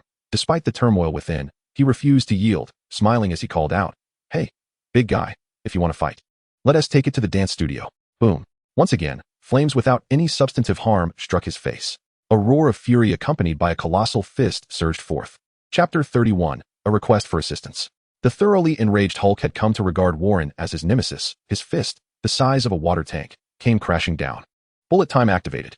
In this altered state, Warren leisurely sidestepped, watching as Hulk's massive fist whisked by, the gust it generated tickling the tip of his nose.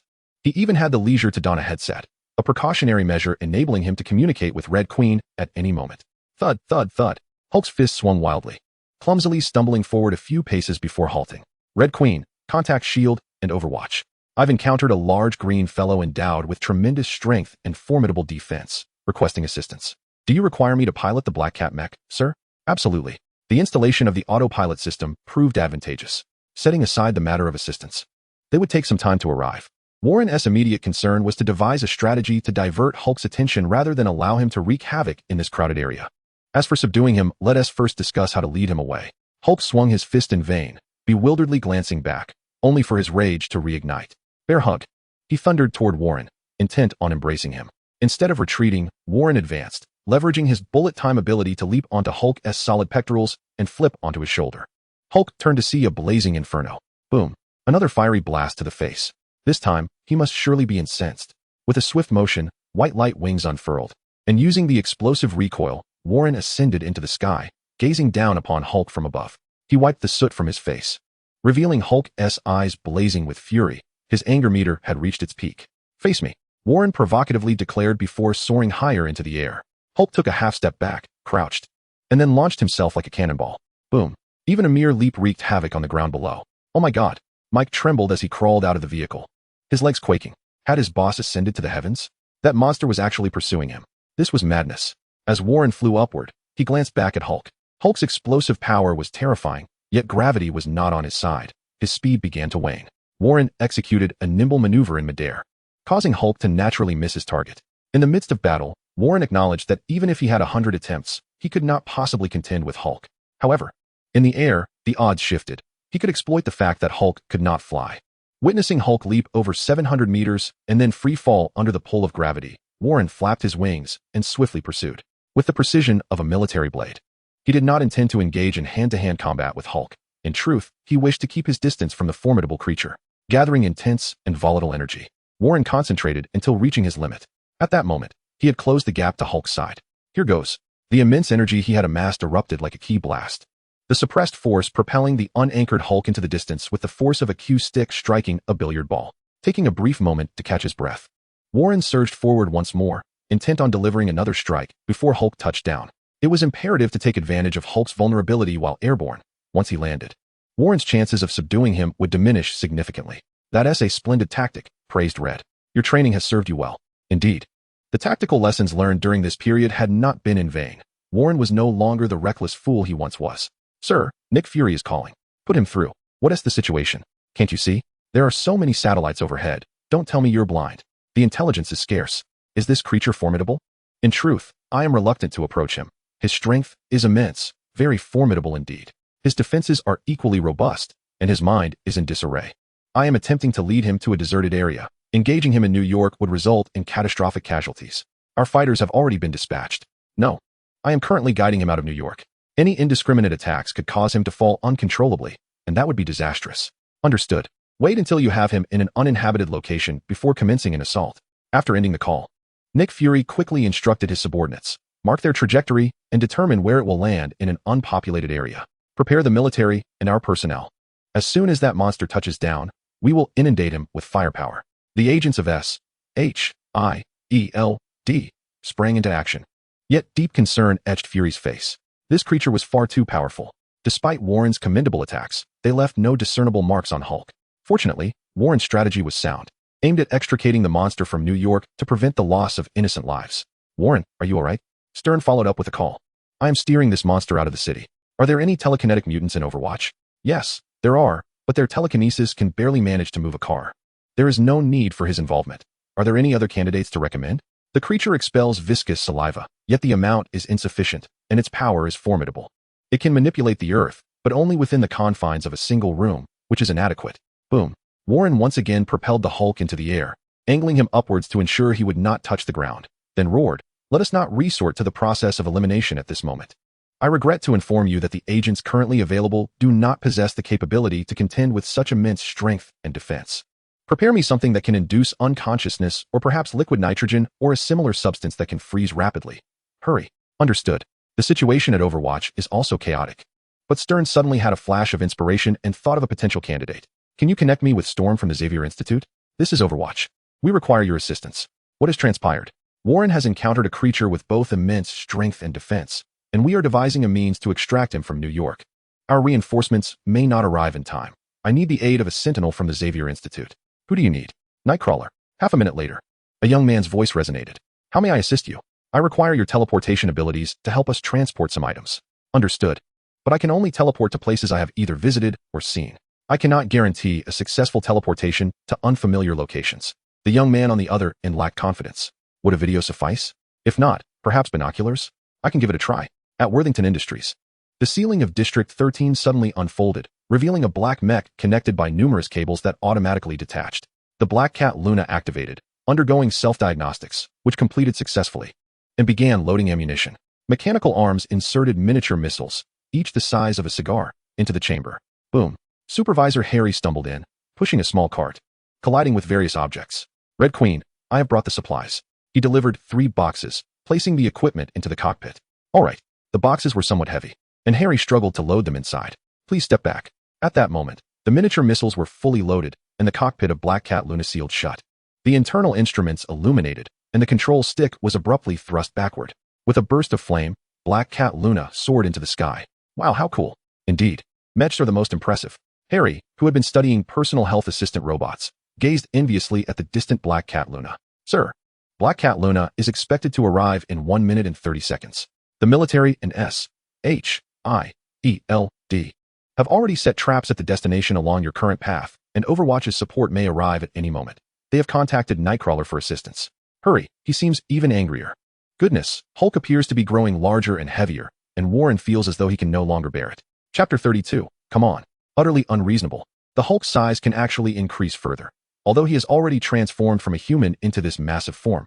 If he continues to grow, Warren's current output would be insufficient to budge his immense weight. The pill, Hulk, in midair, is thrashing about in a fit of impotent rage, unable to reach Warren, who skillfully evades any opportunity for contact.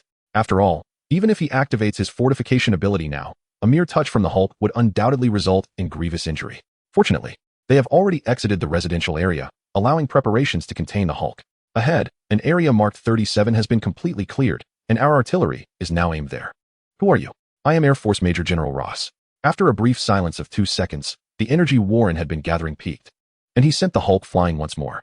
Hulk desperately reached out, attempting to grasp Warren, but the shockwave from the explosion offered him no chance, propelling him away. The whirring sound of helicopters signaled their arrival, accompanied by fighter jets roaring overhead. It seemed this incident had attracted considerable attention. Estimating the position was nearly complete, Warren allowed Hulk's parabolic descent to occur, resulting in a thunderous crash that raised a cloud of dust. Following this, a barrage of shells, helicopter missiles, and fighter jet ordnance rained down upon Hulk's location, creating a dazzling spectacle. Warren boarded an open helicopter and greeted the S.H.I.E.L.D. agents inside. Hello. Hello. Your performance just now was impressive. The agents responded with slight acknowledgement. Is the target neutralized? Nick Fury's voice resonated through the channel. He should be dead, sir. No organism could survive such an assault. No, he is not dead. He is definitely not dead. Warren asserted, still fortified. For the Hulk is not a mere creature that can be easily dispatched by a few missiles. No way. He can still. The pilot was about to voice his concerns when suddenly, a dark shadow approached rapidly below, startling him into a sharp maneuver of the control stick. The helicopter tilted dangerously, narrowly avoiding disaster. Warren, who had just boarded without fastening his seatbelt, was thrown out of the aircraft, flapping his arms to stay afloat in the air. What is that? A piece of rock. Be careful, he is still alive. Everyone braced themselves. But due to the recent barrage of artillery, the area below was shrouded in dust, rendering the monstrous figure nearly invisible, while flames and intense heat obscured other equipment. Suddenly, the helicopter pilot spotted the target. I see him. The creature appeared to harbor a distinct aversion to flames, having retreated to the periphery, revealing its traces. Consequently, the pilot activated the aircraft's machine guns, angling the plane to unleash a relentless barrage upon the Hulk below, emerging from the bothersome flames and smoke. The Hulk was once again assailed, raising his hands to deflect the incessant bullets that struck his skin as if they were mere rubber, inflicting no harm whatsoever. With a huff, exhaling a plume of heated smoke and dust, the Hulk crouched slightly before executing another cannonball-like leap. Be careful, Warren warned, but it was too late. A massive green figure had seized the helicopter, causing the instruments to malfunction and alarms to blare. Unperturbed, the Hulk clutched the very object that had attacked him, shaking it violently. The helicopter, unable to withstand such force, began to spiral downwards, its descent hastened by the Hulk's immense weight and strength. The pilot's frantic pleas for help echoed through the air. Jump! Jump! Warren urged. Witnessing the two pilots and an agent leap from the aircraft just as an explosive detonated against the helicopter. Boom! The helicopter erupted in flames, casting the Hulk away. Warren quickly moved to catch each of the departing pilots and agents. Even the most seasoned pilots and agents could not suppress their cries. Stay still. You're heavy. Activating his reinforced mode, Warren's weight alone was 500 kilograms, and with the 3 adult men combined, they approached an astonishing 800, causing alarms to ring out from his angelic wings. Fortunately, they managed to compose themselves at Warren's insistence, allowing him to ascend steadily with the 3 S.H.I.E.L.D. personnel. Hey, I see you. A youthful voice crackled over the channel. I'm Nightcrawler. Someone asked me to bring you something. With a sudden explosion of smoke, another individual appeared, hanging from Warren. What the hell? Next time, I'm charging for this. Relax and follow me, Nightcrawler instructed, and in an instant, the golden vista before the 4 transformed. Skimming low, Warren promptly reduced his speed, allowing the group to disembark. These liquid nitrogen containers were sent by Mr. Stern for you. Additionally, I'll follow your lead for now. Nightcrawler, a young man with blue skin and a pointed tail reminiscent of a demon, spoke with a tone that conveyed kindness. Indeed, he was. Not far off lay a collection of containers, presumably the fruits of Nightcrawler's arduous journey. All right, I will engage that monster. You take them to safety and return here. When I require your assistance, teleport these items directly to my side, understood? Rest assured, Nightcrawler replied, grasping the 3 S.H.I.E.L.D. agents. In an instant, I too wish to acquire teleportation, thought Warren with a hint of envy. Sir, the Black Cat Luna has arrived. The Red Queen reminded him. In the sky, a black mech rapidly descended from the horizon with astonishing speed. You handle the piloting. I shall assist in calming him down. Understood. The Black Cat Luna executed a dramatic tailspin before ejecting 3 crates into the air. Thud. The 3 crates landed beside Warren, who proceeded to open them one by one. The tank battalion has been completely annihilated. Nick Fury's voice echoed through the channel, laced with concern and disbelief. He had witnessed the monstrous capability of a single entity to obliterate an entire squadron of military tanks in mere seconds.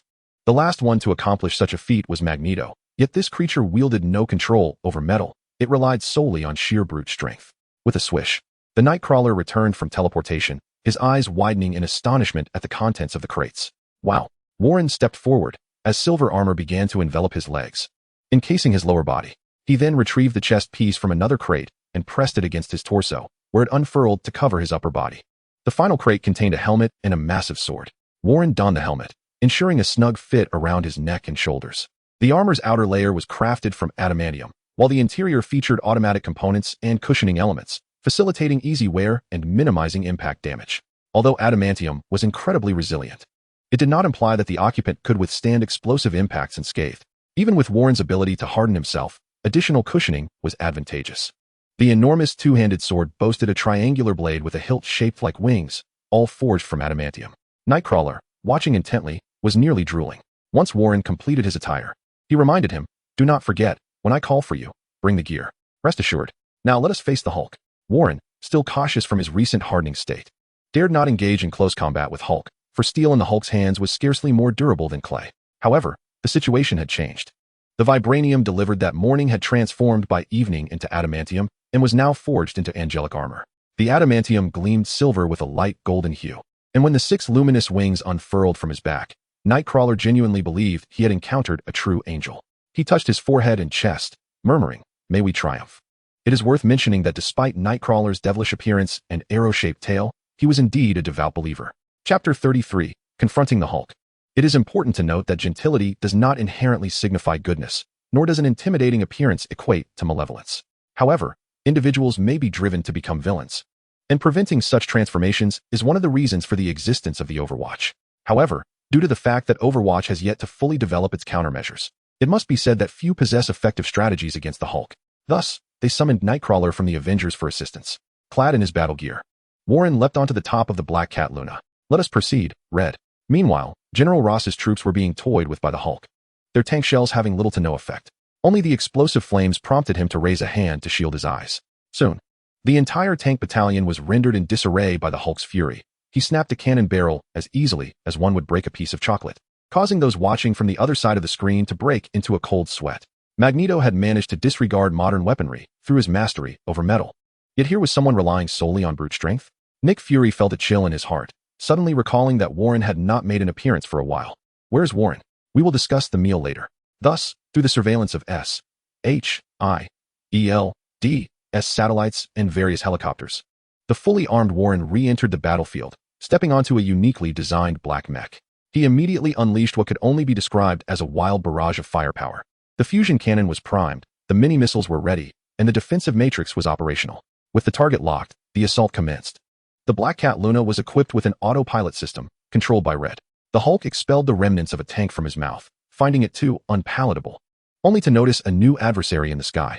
Before he could greet them with his trademark roar, the sky was filled with a deluge of fusion cannon energy rounds and mini-missiles tracing chaotic, bee-like trajectories. One missile could create a fireball akin to a mushroom cloud, resembling a miniature nuclear explosion. Warren, is this the power of the mini-missiles?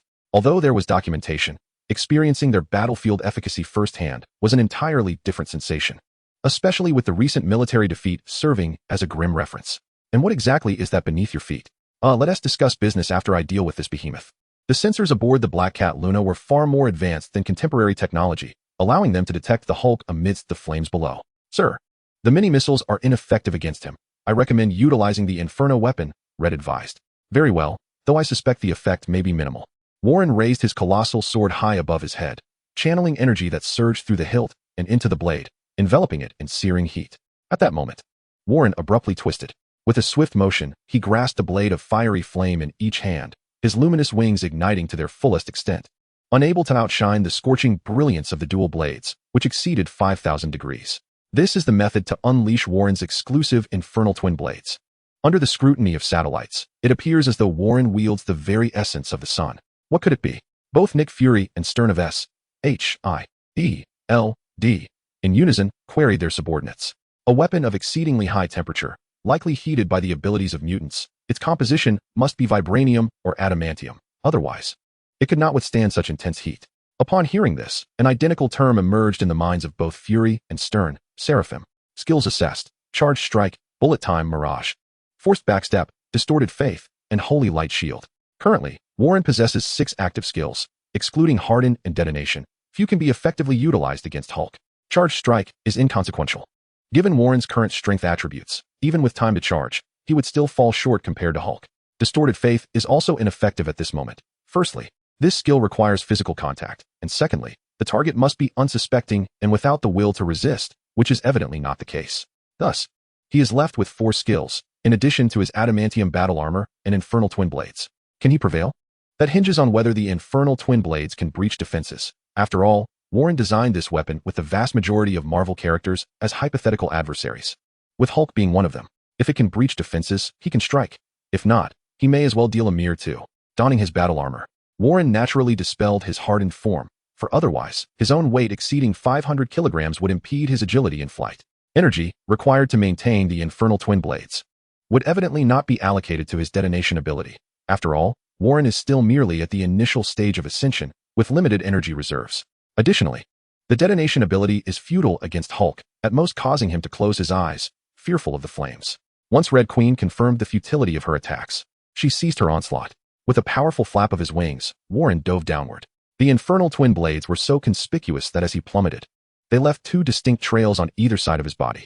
In response, Hulk roared in fury amidst the flames, casually hurling a massive boulder ablaze with fire towards the sky. Bullet time.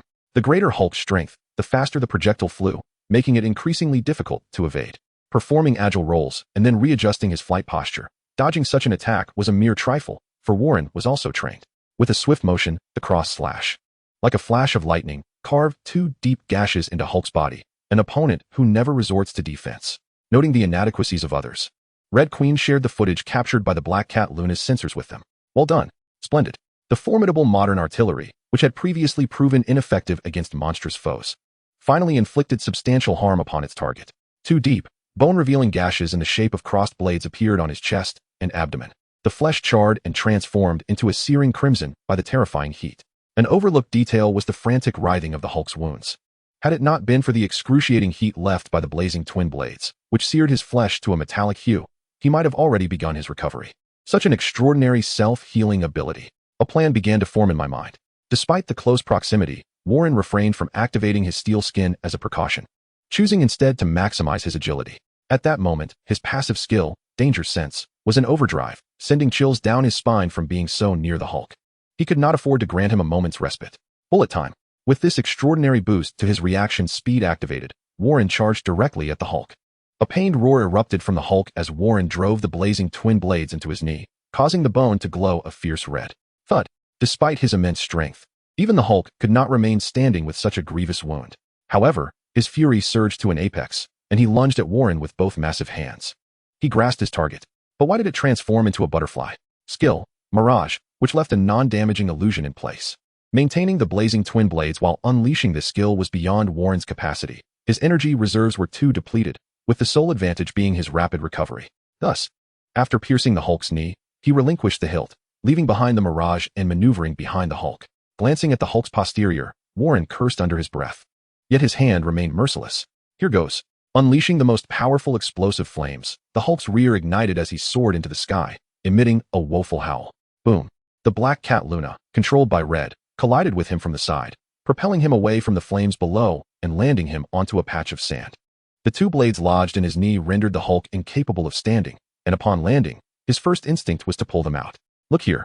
The adamantium fist crashed hard against the Hulk's face, merely causing him to tilt his head slightly. His innate strength was insufficient. When would he possess the capability to send the Hulk flying with a single punch like Thanos? Under attack, the Hulk instinctively retaliated, momentarily neglecting the twin blades embedded in his knee. He wrapped his arms around what he believed to be Warren, only to grasp another cluster of illusionary butterflies. With a swift motion, the blazing twin blades were extracted. Now gripped tightly in Warren's hands, the blades once again ignited with intense heat. Nightwalker, he shouted, then forcefully drove the blazing dual blades into Hulk's shoulder, effectively halting the movement of his formidable arms. Received. Nightcrawler teleported in, tossed aside a pile of canisters, and promptly fled. Given his petite stature, it was prudent for him to remain uninvolved. You are under arrest, Warren declared confidently. After all, the tactical lessons he had attended during this time were not in vain. The blazing dual blade struck 3 times in total. The first was a probe, revealing Hulk's defenses to be inadequate against the assault, significantly impairing his regenerative abilities. The second strike incapacitated Hulk's mobility, while the third rendered him incapable of launching any attacks. You have 10 seconds before he recovers. Even if hit by the blazing dual blades, if Warren withdrew the weapon, Hulk could still heal within the 10 seconds. So time was of the essence. That's not how it works, Red. Extracting the weapon from Hulk's shoulder, he cleaved open a liquid nitrogen canister, pouring its frosty contents onto Hulk's wound. Frost enveloped the injury. Warren believed this application of liquid nitrogen to be an effective strategy against Hulk. As for the 10 seconds mentioned by Red, Warren created another opening in Hulk's body, this time in the thigh bone. That's not how it works. The extreme cold invaded Hulk's body, and he struggled to break free, but his limbs were unresponsive, flailing like a fish out of water. Even invincibility must adhere to basic principles. Sever your limbs. And what use is invincibility? A rocket headbutt? Nightcrawler, anesthetic. You got it. He teleported back with a massive dose of anesthetic, sufficient to incapacitate dozens of elephants. Hulk looked at Warren, who wielded a large syringe, with a mixture of resignation and fury as the liquid was injected into his body. Then, with a sudden backward thrust of his head, he delivered a headbutt against Warren's adamantium helmet. Boom. The ground trembled, and dust was displaced by the shockwave. Over there, Hulk displayed a childlike grin before his eyes rolled back, and he fainted. Finally, he had managed to subdue the slippery creature. Are you all right, Mr. Angel? Nightcrawler inquired with concern. The indentation in the ground left by Hulk made him gulp. With such force, a collision could surely obliterate Warren's head like a watermelon. Yet Warren emerged unscathed, his helmet bearing not a single mark. I might have a mild concussion. Chapter 34, Distorted Faith. I might have a mild concussion. Was it merely a concussion? Nightcrawler helped Warren to his feet, who steadied his head as he assessed Hulk's condition. Indeed, it appears that the Hulk has been incapacitated by an overwhelming dosage of anesthetic. Essentially, as long as we refrain from provoking him, we can maintain his confinement. This syringe is quite remarkable, Warren remarked upon noticing the discarded syringe that had been emptied. It was specifically crafted for this purpose by Overwatch, as Mr. Stern was concerned that a standard syringe would prove ineffective against such a formidable creature. A mutant with abilities akin to those of Magneto effortlessly conjured a syringe needle with a flick of his wrist. Do we have the web fluid? Warren, having brought along a compact web shooter, found it quite handy. However, the supply of web fluid was limited, insufficient to encapsulate the Hulk. Yes, sir, came the response. Prepare to package and transport this beast. Upon hearing this, Nightcrawler volunteered, why not let me handle it? Ah, yes, your ability to teleport will certainly be advantageous. Please take him to the Overwatch headquarters. Do you copy? Understood, we'll be ready for reception. First, transport him, then return for me. Red, you may head back now. Understood. Sir. The Black Cat, under Red's command, began to fly back, while Nightcrawler cautiously approached the Hulk, poking his skin hesitantly, filled with trepidation. After all, he had just witnessed the creature tear a tank apart. If the Hulk were to regain consciousness and retaliate as he had with Warren, Nightcrawler would certainly meet his demise. Wait. A voice crackled over the channel as a helicopter descended nearby. A gaunt general disembarked and hurried over, casting a glance at the hulking figure comparable in size to the aircraft. I'll take care of him, Mr. Angel. Nightcrawler naturally sought Warren's approval. Is he that formidable? He could be an adversary. Prepare for combat. Warren had no intention of negotiating. The thin general paused, then clarified, I am General Ross. We have spoken previously. Given his rank, he ought to adhere to protocol. This creature is likely a mutant and should be under our jurisdiction at Overwatch. He is not a mutant. Then it should fall under S.H.I.E.L.D's purview. It is not your decision to make. Furthermore, I suspect you harbor ulterior motives. Please disarm yourself and your soldiers and cooperate with our investigation. Warren's impassioned declaration left General Ross momentarily speechless. According to his understanding, Warren Worthington was not typically so austere, and this enforcement of protocol seemed excessively stringent. How could an investigation be directed at a general? You suspect me? General Ross chuckled. Some mutants possess the ability to assume the identities of others. Given your peculiar behavior, I insist you disarm and cooperate with the inquiry, or else. A blaze of heat erupted from the dual blades, forcing General Ross and his accompanying soldiers to retreat a step under the oppressive wave of warmth. I shall not guarantee your safety. Warren proclaimed these words with an unwavering tone, his blazing sword pointed forward as a final warning. Ross, having lived a considerable portion of his life, found the situation somewhat absurd, for he could not unravel this cycle. In truth, many were aware of Mystique's existence, making the impersonation of others by mutants a plausible occurrence. His recent demand indeed deviated from protocol, and Warren's suspicions bore some merit. However, did that warrant a general to disarm and comply with an inquiry? Such a notion was preposterous. Yet, Ross found it difficult to maintain his composure. The intense heat emanating from the fiery blade had already been explained by his subordinate. The temperature exceeded 5,000 degrees. A monstrosity impervious to missiles could be easily pierced by these two weapons, leaving no chance for his flesh to escape unscathed. Listen to me. This creature is a product of our military experiments, Ross attempted to clarify. So, you are conducting human experimentation? Warren interrupted his explanation once more. Yet another mutant experiment? You despicable vermin. Nearby, Nightcrawler's expression shifted, his gaze towards the unconscious Hulk becoming increasingly complex. Was this yet another comrade subjected to torment? These vile beings. With a series of swift teleportations, Nightcrawler's tail moved with the agility of a third hand, effortlessly disarming everyone present. He then raised his wrist, launching strands of webbing that ensnared every soldier, including General Ross himself. I used to be part of an acrobatic troupe, he remarked casually after subduing them, adding that the web shooters, akin to wrist guards, were remarkably effective. I am indeed a general. You may inquire with Stern or Nick Fury. They are both online. General Ross protested, still hoping to defend himself. Warren sheathed his weapon and responded calmly. There is no need for inquiries, even if you are a general. Engaging in such cruel experiments merits a military tribunal. This was merely an accident. An accident? Let me explain. Ross pleaded. Nightcrawler, seal his mouth. With a swift motion, Nightcrawler shot a web that covered Ross's mouth. An accident? Warren understood it was indeed an accident, and he recognized Ross's rank. But did the general not grasp where he had erred? The Avengers had been established for merely a month, primarily assisting the police in investigating mutant cases. Yet had not resolved a major incident. Today, Hulk wreaked havoc throughout the city, witnessed by many, and Warren had sent him flying, also seen by numerous onlookers. Thus, Hulk would become the first significant achievement of the Avengers, having prevented this monster from harming the populace. Should such a commendable act not be publicized? You presumed you could simply seize Hulk without consequence? First, let us apprehend a general of such stature and conduct a thorough investigation. Although Warren may temporarily find it challenging to manipulate Ross, he can certainly show him a glimpse of consequence. As for Hulk, that narrative holds no necessity for development, for it would inevitably lead to excessive civilian casualties. Thus, Warren shall safeguard Bruce Banner's existence, either allowing him to live as an ordinary man for eternity or enabling him to merge with Hulk's might. Akin to the events of Avengers Endgame. Regarding Blonsky's abomination, there exists no imperative for his emergence. Blonsky, having utilized an incomplete super soldier serum, amplified certain thoughts within him, subsequently transforming himself into a mindless abomination through Banner's blood. How could such an exemplary soldier, one destined for the battlefield, succumb to a misguided path merely because his physique no longer reflects his youthful vigor?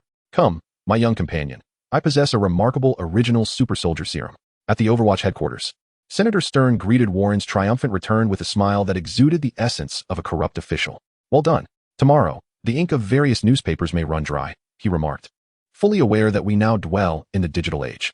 However, you ought not to have apprehended Ross. Stern expressed this without a trace of concern. Detaining him for a mere 24 hours is justified, given the gravity of whether high-ranking military officials have been replaced by nefarious mutant organizations. Such matters warrant utmost seriousness. We shall face tremendous pressure. Can you withstand it? Stern chuckled softly, offering no reply. Well then, when the military approaches Congress for funding, all it takes is a mention that Eastern nations are on the verge of surpassing us. We require funds to develop new weaponry, and Congress will readily sign the checks. Now, we must rigorously investigate mutant criminal activities. What's wrong with scrutinizing Ross? As long as they don't roll tanks up to our doorstep, we can detain him until the full 24 hours have elapsed. Warren removed his helmet, rubbing his slightly dizzy head. Even if the military were to arrive with tanks, it would be futile. Stern's heart raced at this display of audacity. Such power and confidence were precisely what he coveted. Oh no, he felt a stirring in his heart. Casually discarding his helmet, Warren patted Stern on the shoulder, a cryptic smile gracing his lips. Do not concern yourself too much with them. Gazing into Warren's cerulean eyes, Stern's heartbeat quickened, his thoughts muddled, plunging him into a state of mental disarray. The enigmatic intrusion of Warren's mental prowess threatened to color Stern's will entirely in his hues. Was he not yet fully distorted? The rare golden card was not particularly formidable. To exert direct control over others, one would need at least an epic-level card. Thus, he launched a fatal strike, whispering into Stern's ear, "The world belongs to us. I shall lead you to conquer it." Upon softly uttering that rallying cry, Stern succumbed entirely, a shadowy glimmer settling in his eyes, transforming him from within into Warren's likeness. Ability, distorted faith. Through physical contact, one can implant their image into the heart of the target, becoming their belief. Its efficacy weakens against those resolute or resistant in spirit. Yet in this moment, Stern was utterly unprepared, and as Warren softly spoke the slogan, his trust in Warren surged to its zenith. The distortion of faith was accomplished with effortless ease. With control established, the two parted ways, and Warren murmured, "From this day forth, you and your subordinates shall heed my command."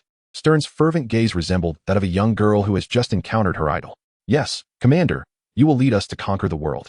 Being regarded by an older man with such intensity placed considerable pressure upon Warren, prompting him to temper his demeanor. "Now, fulfill the task I have assigned to you." Although reluctantly, Warren felt compelled to comply. "Provide me with the list of high-ranking Hydra personnel you are aware of. I wish to speak with a few." The mere thought of gaining a multitude of older male admirers filled him with considerable trepidation. Chapter 35, The Exchange of Interests. The operations of Overwatch were steadily falling into place, and it was evident that Stern would no longer be stationed there. A capable commander was requisite. Fortunately, Hydra possessed an abundance of talented individuals, and Warren resolved to select one for this significant role. He scrutinized the dossier provided by Stern, identifying a particularly promising candidate. John Garrett, a level 8 agent of S.H.I.E.L.D. S.H.I.E.L.D, known within Hydra by the codename Hawkeye, wielded a vast intelligence network, creating the illusion that he possessed extraordinary perceptive abilities. In truth, he was merely an ordinary man afflicted with a terminal illness. Excellent. Achieving the rank of Level 8 agent indicated commendable professional aptitude, and to manage such a colossal intelligence network as an ordinary individual meant that upon joining Overwatch, he could leverage the unique abilities of certain mutants to exponentially enhance their intelligence capabilities, potentially surpassing even S.H.I.E.L.D. The commander need not embark on missions. Remaining at headquarters to monitor through cameras could indeed yield fruitful results. Arrangements were made through Stern's connections to meet John Garrett, while Stern was preoccupied with resolving some complications. Stern, do you have any understanding of what Overwatch is doing? Of course, investigating mutant crimes. But that is a major general. It could also be a criminal impersonating a major general. After undergoing the brainwashing of distorted faith, Stern's stance was resolute. He would not release Ross, not even at the behest of the president. Within 24 hours, we shall conclude our investigation. During this period, no one is permitted to take him away unless you sign a special order, though I would strongly advise against such a course of action. Matthew Ellis spoke in a low tone. You are compelling me to consider that option. A general, with substantial interests at stake, found himself in a precarious situation. Following the absurdity of being apprehended by Overwatch, his allies immediately exerted their influence, demanding the immediate release of Ross. However, the crux of the matter lies in Overwatch's inexplicable refusal to comply. In fact, should you proceed with that action, I would have grounds to suspect you are under undue influence. Bang! Matthew Ellis slammed his palm onto the table, his frustration palpable. Do you comprehend the weight of your words, Senator Stern? Stern replied with a grave demeanor. Overwatch is a legitimate organization endowed with legal authority. We possess both the right and the obligation to investigate any potential mutant-related crimes. Mr. President, please uphold the law and refrain from exercising your power lightly. Ross must not sustain any harm. Naturally, we will spare no criminal, nor shall we wrong any innocent individual. Furthermore, let us discuss the matter of today's mecha. Just moments ago, the visibly irate Matthew Ellis swiftly cast Ross from his thoughts. Such is the nature of a politician's self-discipline. The forces supporting Ross were undoubtedly in an uproar. Yet in comparison to Ross, Matthew Ellis and his aides deemed the mecha present on the battlefield to be a far more valuable bargaining chip. Nick Fury had already conferred with them, and S.H.I.E.L.D. had placed a freshly minted analysis report before Matthew Ellis, informing him, upon investigation. We believe that Warren Worthington has long maintained a team dedicated to mutant research. It is noteworthy that certain mutants may possess brains that have mutated, granting them intellect far surpassing that of ordinary humans, thus enabling them to develop numerous high-tech products. For instance, within the ranks of the X-Men, there exists a plethora of groundbreaking technologies, like an invisible aircraft capable of taking flight on a basketball court, which is simply astounding for a school to produce. Recently, our agents discovered that Worthington had secretly recruited 2 foreign scientists, the Vanko father and son duo, Anthony and Ivan. Anthony Vanko is a genius scientist of the same era as Howard Stark, whose talents Stark himself acknowledges, albeit with some moral deficiencies that led to his expulsion from the country. Most crucially, Warren Worthington is exceedingly liberal with his finances, unflinchingly spending billions, which has resulted in the creation of this. There are numerous photographs of the Black Cat Luna, showcasing various angles, along with analyses from S.H.I.E.L.D. scientists. Undoubtedly, this appears to be a nuclear-powered mecha, equipped with miniature missiles that Hammer Industries is soon set to release. I've seen them. Each missile, no larger than a cigar, is capable of demolishing a 20-story building, and they possess remarkable speed and agility, with the capacity to carry personnel as well. Subsequently, Nick Fury elaborated on the numerous advantages of the Black Cat Luna, subtly underscoring a pressing sentiment, urgency. This is merely the portion of what we perceive. Hence, we must either procure or expedite the construction of the aerospace carrier. However, the funding for S.H.I.E.L.D. has been persistently delayed. In this era of technological supremacy, we find ourselves surpassed in military equipment by a pharmaceutical enterprise, while you cling tightly to your funds, displaying less generosity than a mere rookie recently at the helm of a company. Nick Fury's implication was unmistakable. Inject capital. Matthew Ellis found himself in a quandary and convened an emergency meeting with his staff, arriving at several conclusions. Firstly, the formidable technology possessed by Worthington is indeed advantageous. Securing it should pose no significant challenge. Secondly, Nick Fury's demands ought to be met, and investment in S.H.I.E.L.D. should be intensified. We cannot allow ourselves to be outpaced by a pharmaceutical company. That would be utterly humiliating. Ultimately, General Ross suggested he should remain in custody for a while, using that as leverage to negotiate with the Avengers and Worthington. Thus, Matthew Ellis initially adopted a stern demeanor, even exhibiting anger, yet in reality, Ross had already been forsaken. After all, it was merely a 24-hour detention. That was Worthington's newly developed controllable fusion power reactor mech. Is it capable of energy production? That was the crux of Matthew Ellis's concern. Data indicated that the Black Cat Luna's speed, agility, and mobility, coupled with its ability to cloak from all radar upon leaving the battlefield, confirmed its status as an extraordinary technological marvel. The stakes involved far exceeded those associated with Ross. Apologies, but it is uncommon for individuals to replicate Warren's use of vibranium as reactor wall materials. Matthew Ellis found himself momentarily speechless. Goodness, they too were researching controllable fusion. However, employing vibranium for such purposes undoubtedly yielded exceptional results. But at what cost? How much would it demand? In truth, he possessed a vibranium suit. Or perhaps it was made of adamantium. It is quite natural for the young to seek the limelight, especially when endowed with considerable wealth. Matthew Ellis felt a wave of fatigue wash over him. Why? I am the president. Yet why do I feel as if I am being shown off in such a manner? Nevertheless, Warren had some intriguing items. Let us examine this. Stern had evidently come prepared. Miniature missiles, this I recognize. Let us continue. A flying hoverboard. This is impressive. Super Soldier Serum. You are also researching that? Wait, Super Soldier Serum? Matthew Ellis sprang to his feet, unable to remain seated.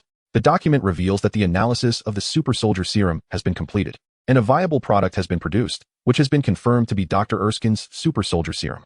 Is this a success? Has Worthington truly deciphered the Super Soldier Serum? The excitement is palpable, yet it cannot be contained. Let us continue to read on, Mr. President. Matthew Ellis, suppressing his exhilaration, wonders if there are unexpected complications. Is it challenging to procure materials, or are there defects? You shall see for yourself. Matthew Ellis presses on with the reading. Upon testing, it is confirmed that the Super Soldier Serum indeed exerts the influence described by Dr. Erskine. The virtuous become more virtuous, while the malevolent become increasingly malevolent. Scientifically speaking, this indicates that the serum affects certain hormonal secretions within the human body, thereby influencing personality traits and amplifying specific emotions. Namely, the good becomes better and the bad becomes worse. Ultimately, the conclusion is drawn. The Super Soldier Serum is deemed a failure. Matthew Ellis cannot contain himself and exclaims in frustration. No. They have successfully replicated the Super Soldier Serum. Why would it be classified as a failure? As Dr. Ascension stated, the Super Soldier Serum developed by Dr. Erskine years ago was indeed a failure, as it interfered with hormonal secretions and subsequently affected emotions, akin to certain banned substances. Despite the clarity of this explanation, Matthew Ellis finds it hard to accept. No, it cannot be so. Captain America succeeded. The Super Soldier Serum is indeed usable. Stern calmly elucidates. Steve Rogers was weak in physique prior to the serum injection, yet he was willing to enlist and contribute to peace. He is a noble individual. But not everyone shares his virtues. Then we must select trustworthy candidates. Matthew Ellis is determined not to let the Super Soldier Serum slip away. For precautionary measures, Warren suggests selecting a volunteer, while Dr. Ascension advises against it and insists on further research until the serum's deficiencies are resolved. No, I shall provide you with 3 volunteers. Matthew Ellis disregards Dr. Ascension's counsel entirely. 3 volunteers. How soon can we see results? The enhancement process takes less than 15 minutes. Though the electricity supply on Icaz Island is somewhat insufficient, ensure it is resolved with utmost urgency. The list of volunteers will be submitted to you by tomorrow. This bill is one he can still afford. Very well, Mr. President. On his way back, the impeccably performing Stern dials Warren's number. John Garrett, are you considering a job change? Overwatch. I am an level 8 agent of S.H.I.E.L.D. However, Overwatch still requires a commander. And neither Stern nor I are suitable, yet he has recommended you. Chapter 36, The Super Soldier. John Garrett, a distinguished level 8 agent of S.H.I.E.L.D. Indeed, he has spoken to me about this matter, and I am more than willing to join Overwatch. How could one possibly decline such an opportunity? Hydra understands the significance of Overwatch. Thus they are relentlessly infiltrating its upper echelons. Now that the position of commander has been presented, there is no reason to refuse. Is there? Upon being informed of this development by Stern, Alexander Pierce promptly acquiesced, permitting John Garrett to embed himself within Overwatch, to cultivate Hydra's interests from within, and, if necessary, to bring along Hydra's operatives for assistance. As for Nick Fury, Pierce stated he would handle that. Garrett's smile was genuinely sincere. For this opportunity required little effort to obtain. When Warren extended his hand and declared, to a fruitful collaboration, Garrett happily reciprocated, to a fruitful collaboration. However, following their handshake, Warren did not release his grip, instead asserting, now, we are all part of Overwatch. Garrett was momentarily taken aback, his expression tightening, and he shook his head vigorously, quickly realizing the gravity of the situation. What have you done? He attempted to withdraw his hand, but Warren's grip was alarmingly strong, rendering his efforts futile. Is it truly so challenging to handle a little resistance? Unlike Stern, Garrett was an agent, a skilled operative with formidable combat prowess and unwavering will. This realization made Warren acutely aware of the futility of distorting the beliefs of such a resolute agent. As Garrett found himself ensnared by Warren's grip, unable to escape, he swiftly drew a dagger from his waist. Clang! The blade scraped against Warren's metallic skin, producing sparks. Casting a glance at the small knife that could merely slice through his clothing, Warren remarked, "You must possess the ability for self-hypnosis, correct? What? A feat unattainable by the average person, yet an agent should be capable. Therefore, boom." Warren's other hand ignited in flames.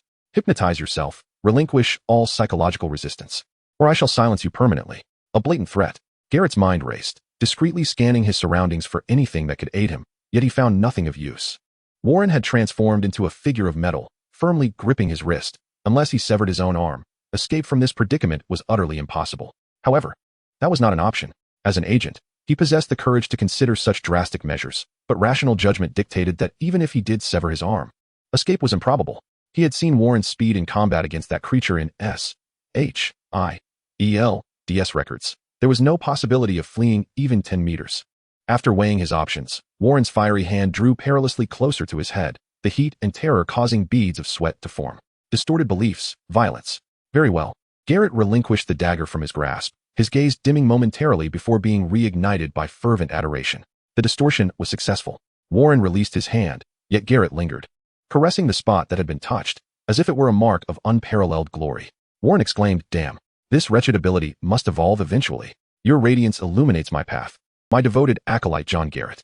Do not betray our connection. Return to the rhythm of life and furnish me with the roster of Hydra's upper echelons that you possess." It was evident that Stern was not privy to the complete roster of Hydra operatives, and even S.H.I.E.L.D. was unaware of the full extent. However, John Garrett was likely to have a more comprehensive understanding. Of course, the one who knew the most was Alexander Pierce, who currently held a position within the World Security Council, situated just above S.H.I.E.L.D. headquarters. Even so, Warren found it rather uncomplicated to contend with him. Yet, was it truly that simple? Stern, Garrett, and others each held their own significance. While Pierce's standing in the World Security Council was tenuous at best, after all, he had limited authority, overshadowed by the major powers. Moreover, the prospect of Pierce being astonished to discover that all of Hydra's infiltrators within S.H.I.E.L.D. had defected to Warren was indeed a tantalizing thought. Anticipation for that day's arrival was palpable. Dr. Esnison was meticulously adjusting the apparatus, for the super soldier serum required more than mere injection. It necessitated exposure to radiation, which in turn demanded electricity.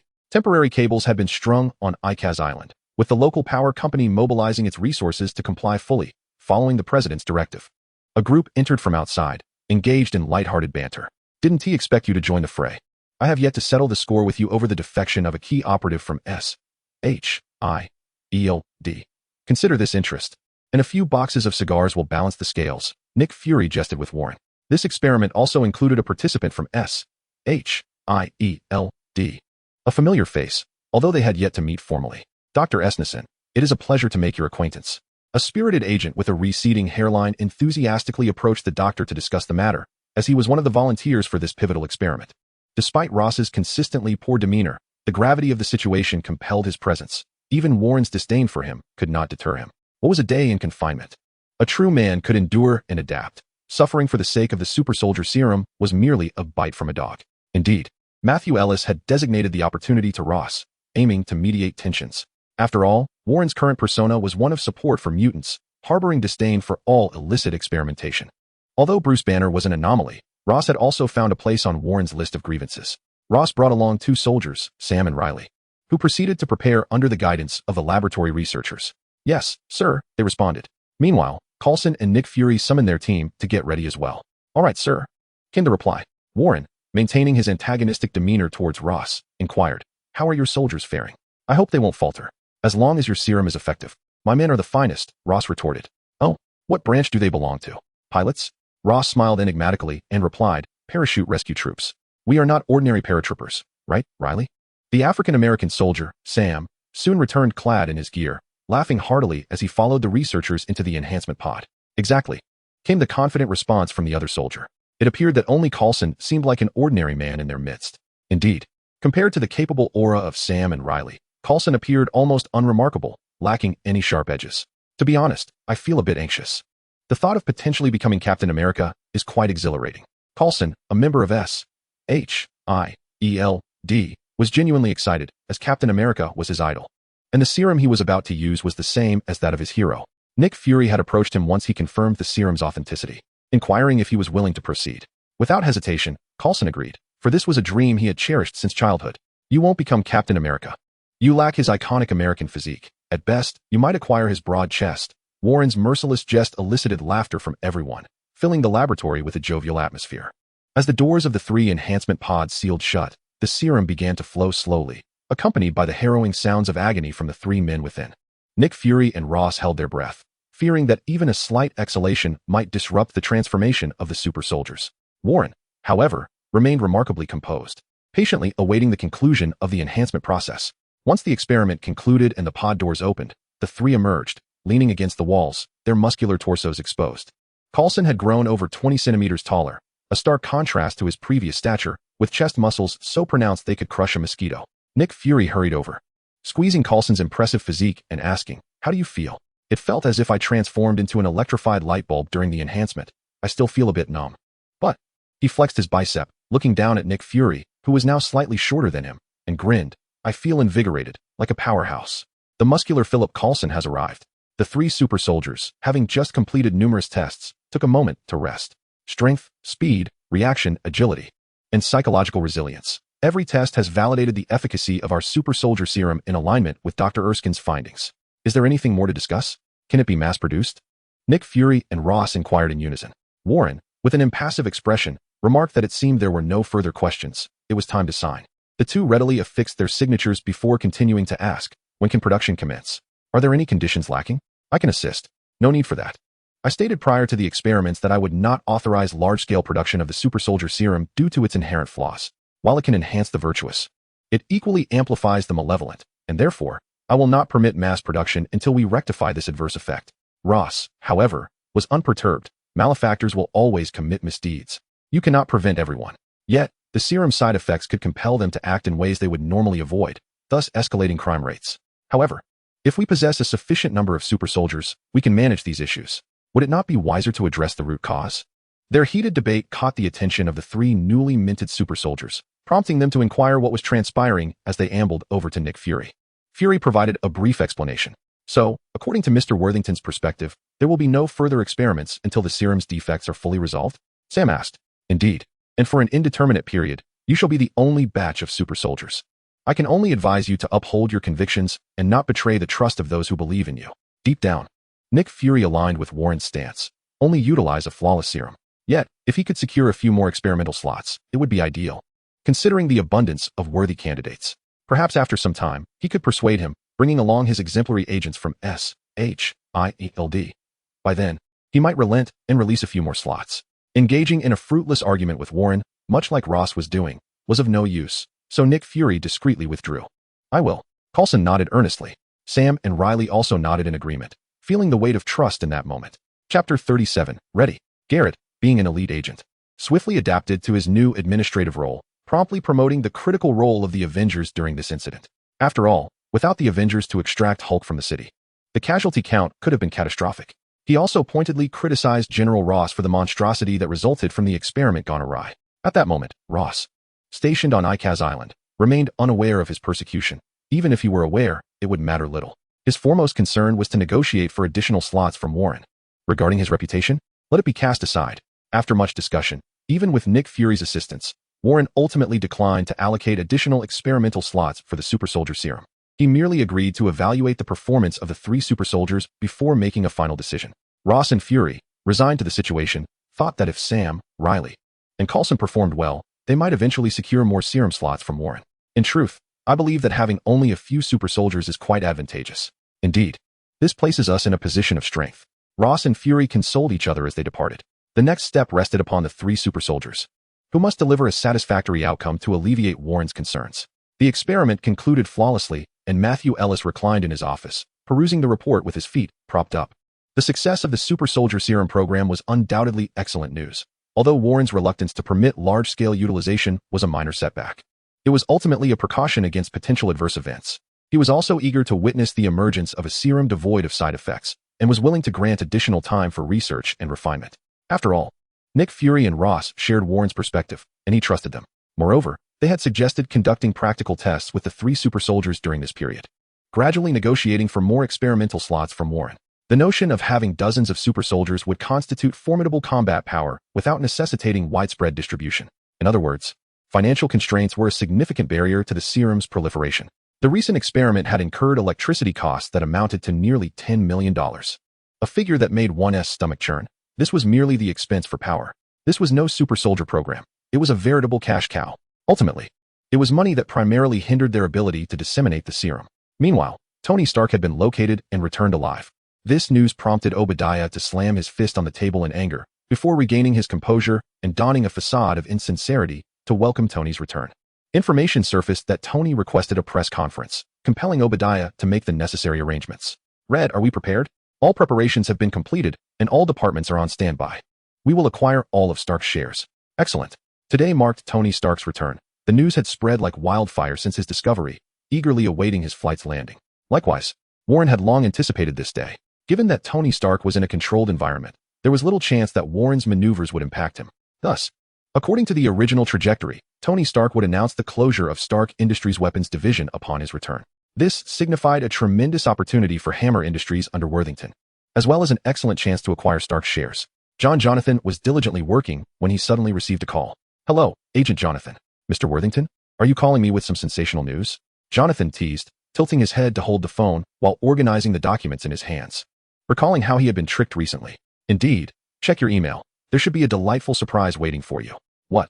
I was merely jesting, and yet there it is. He found a new email containing videos and transaction records, complete with translations for the videos.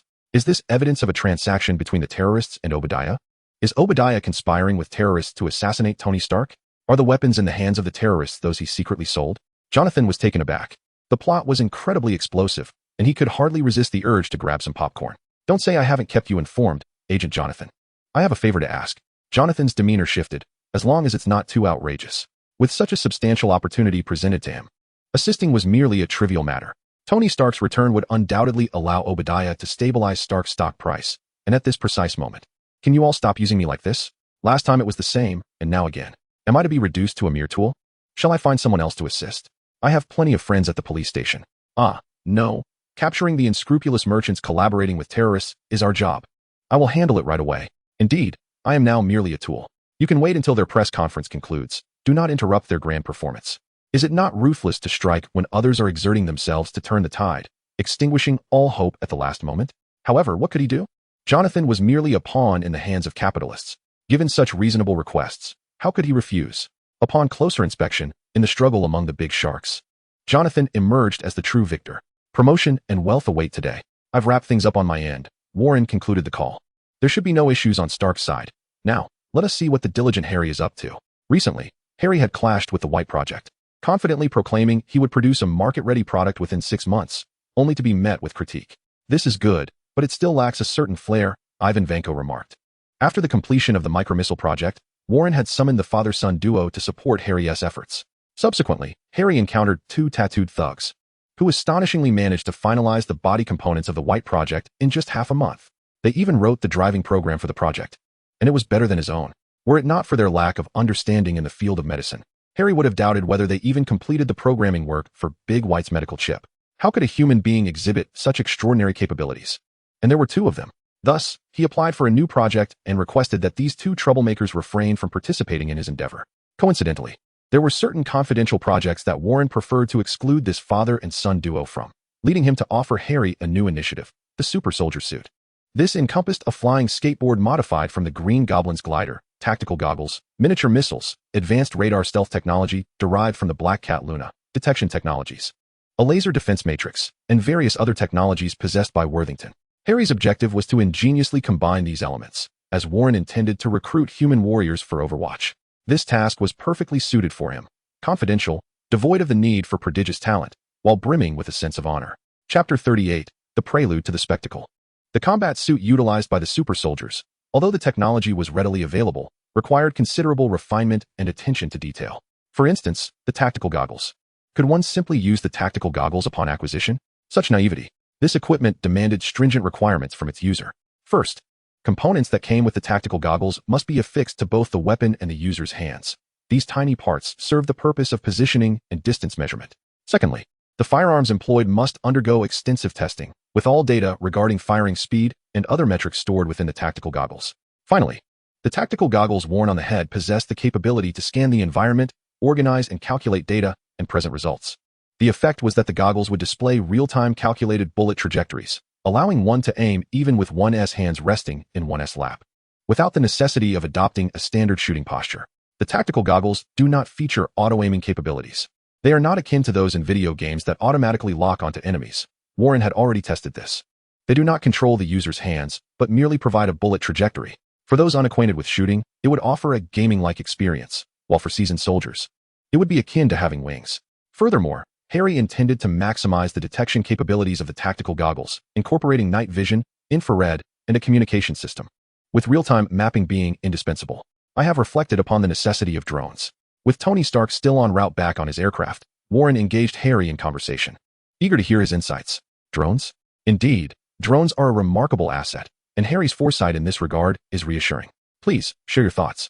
Initially, I intended to consolidate more functionalities within the tactical goggles, but I later realized that doing so would inevitably increase their size and weight, exceeding the design parameters.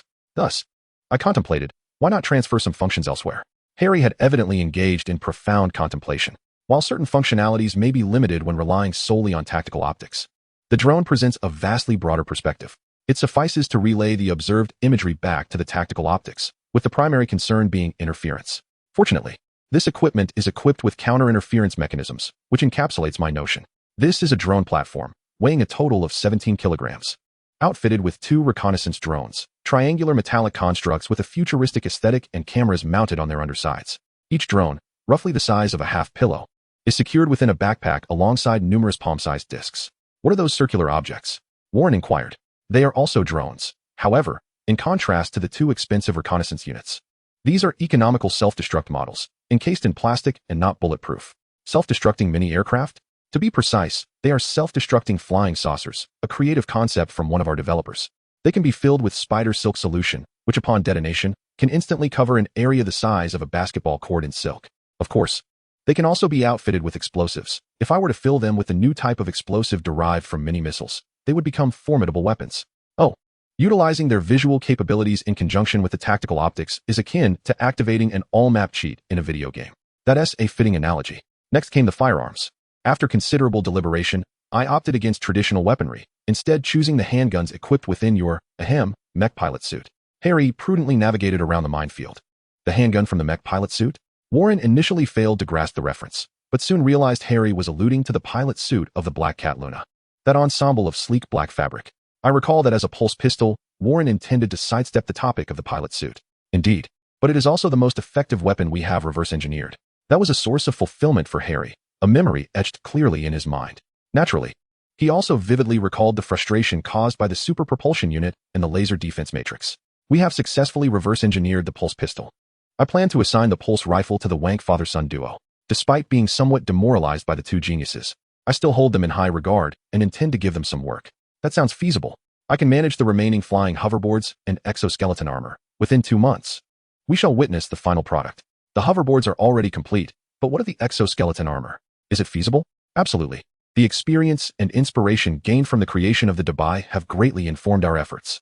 Our exoskeleton armor will surpass expectations. Oh, so you drew insights from the Wank duo. That reassures me.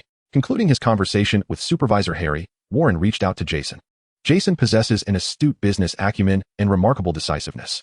At the moment when Warren was poised to seize Worthington, he resolutely chose to withdraw, exhibiting no hesitation. It was precisely due to this shrewdness that Warren made him a singular promise: the fusion power core of the Black Cat Luna. Currently, the technology to replicate such a reactor remains elusive, and they lack even the necessary materials for the reactor wall, which is composed of a novel substance.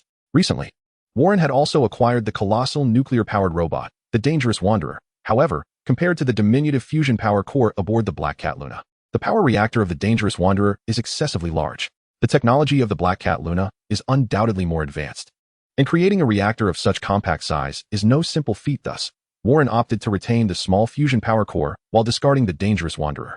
Although it could serve as a technological reserve, considering the technological inflation rampant in the Marvel universe. Indeed, Marvel's technology is akin to inflation. Warren decided against keeping the dangerous Wanderer, especially with Ivan Vanko and his son at his disposal.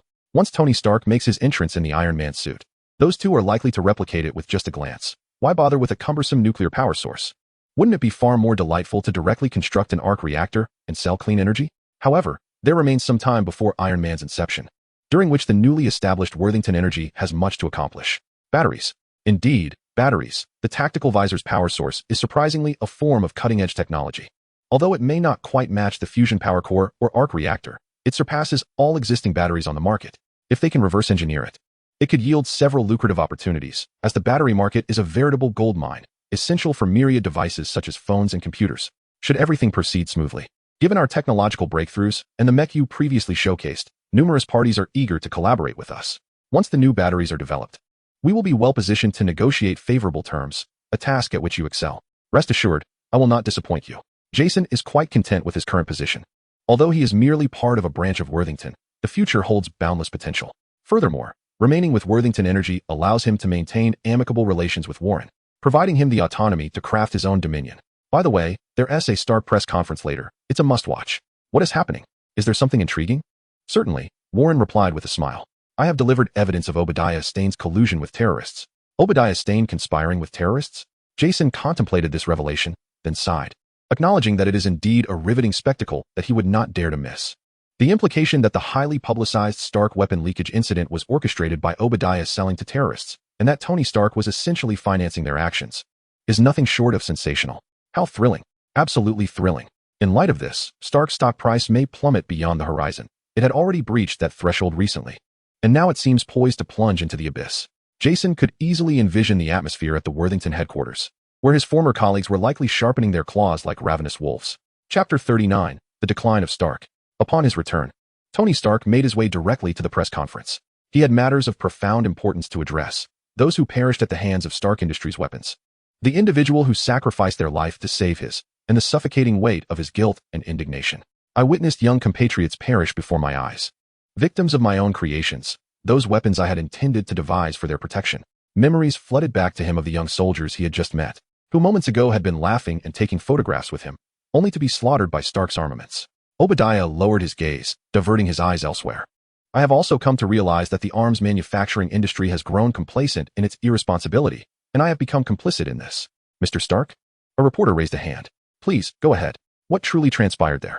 Tony began to pace, reflecting on myriad thoughts. I have awakened to the realization that my contributions to this world should extend beyond merely creating explosive devices. Addressing the throng of journalists, he declared, therefore, I announced the immediate closure of Stark Industries' weapons division, effective immediately, until I determined the new direction of the company. Obadiah was taken aback. He thought to himself, you claim you're alive, and yet your return only complicates matters further? Stark had already been besieged by Worthington and various predatory sharks, and now he was adding fuel to the fire? What does an arms tycoon do if not manufacture weapons? Sweep the floors? He quickly forced a smile and seized the microphone, attempting to salvage the situation, but all the reporter's attention was fixated on Tony, leaving him utterly ignored. This was undoubtedly the day's headline. Tony Stark had announced the closure of Stark Industries' weapons division, an arms dealer ceasing weapon production. What a spectacle. However, it was now my time to step into the spotlight. Jonathan approached Obadiah with colleagues in tow, presenting his credentials. Obadiah Stane, you are suspected of trafficking weapons, colluding with terrorists, and murder. Please accompany us. What? The reporters present, along with Tony, were taken aback by this shocking revelation. Wait, what did you say? Obadiah colluding with terrorists? Tony grasped Jonathan's arm, disbelief etched across his face. While it was true that terrorists had wielded Stark's weapons, he preferred to believe they had obtained them through other means rather than through Obadiah, who had been like a father figure to him throughout his upbringing. We possess irrefutable evidence indicating that Obadiah Stane has been trafficking arms to terrorists, orchestrating their assassination of Tony Stark, namely, you. No, it cannot be Obadiah. Tony turned to gaze at Obadiah, only to find him ensnared by two others, his countenance reflecting the despair often portrayed in films when criminals are apprehended. He took a step back, releasing Jonathan, and declared, I wish to examine your evidence. Certainly, we also require details regarding your abduction. Initially, the foremost news of the day had been Tony Stark's announcement to shutter Stark Industries' weapons division. However, in an unforeseen twist, the news escalated dramatically, akin to a potent brew. Obadiah Stane was colluding with terrorists. The very individual selling advanced weaponry to these malefactors was he. He had even bribed them to assassinate Tony Stark. Alas, the ink may run short. Stark stocks have been entirely absorbed by us. Additionally, I would like to inquire whether we should recruit Stark engineers who may be inclined to switch allegiances due to this incident. Naturally, with Stark ceasing arms production, we find ourselves in an opportune position to engage with Stark's personnel, enticing those willing to transition. We have numerous projects ahead and are in dire need of manpower. Understood. The turmoil surrounding Stark will indeed be considerable. A senior executive has suggested poaching talent, especially as Worthington has been diversifying operations, launching multiple new projects. Hence the workforce is truly insufficient. With Warren's approval, he promptly set about the task of recruitment. After all, Tony Stark had announced the closure of Stark's weapons division. And with internal strife, Stark's employees ought to contemplate their futures, particularly given Obadiah's treachery. Within a few days, Obadiah's culpability was established, as the evidence was undeniable. Stark Industries stock plummeted by 60% due to the dual calamities, prompting many to abandon ship and sell off their shares, while Worthington seized the opportunity.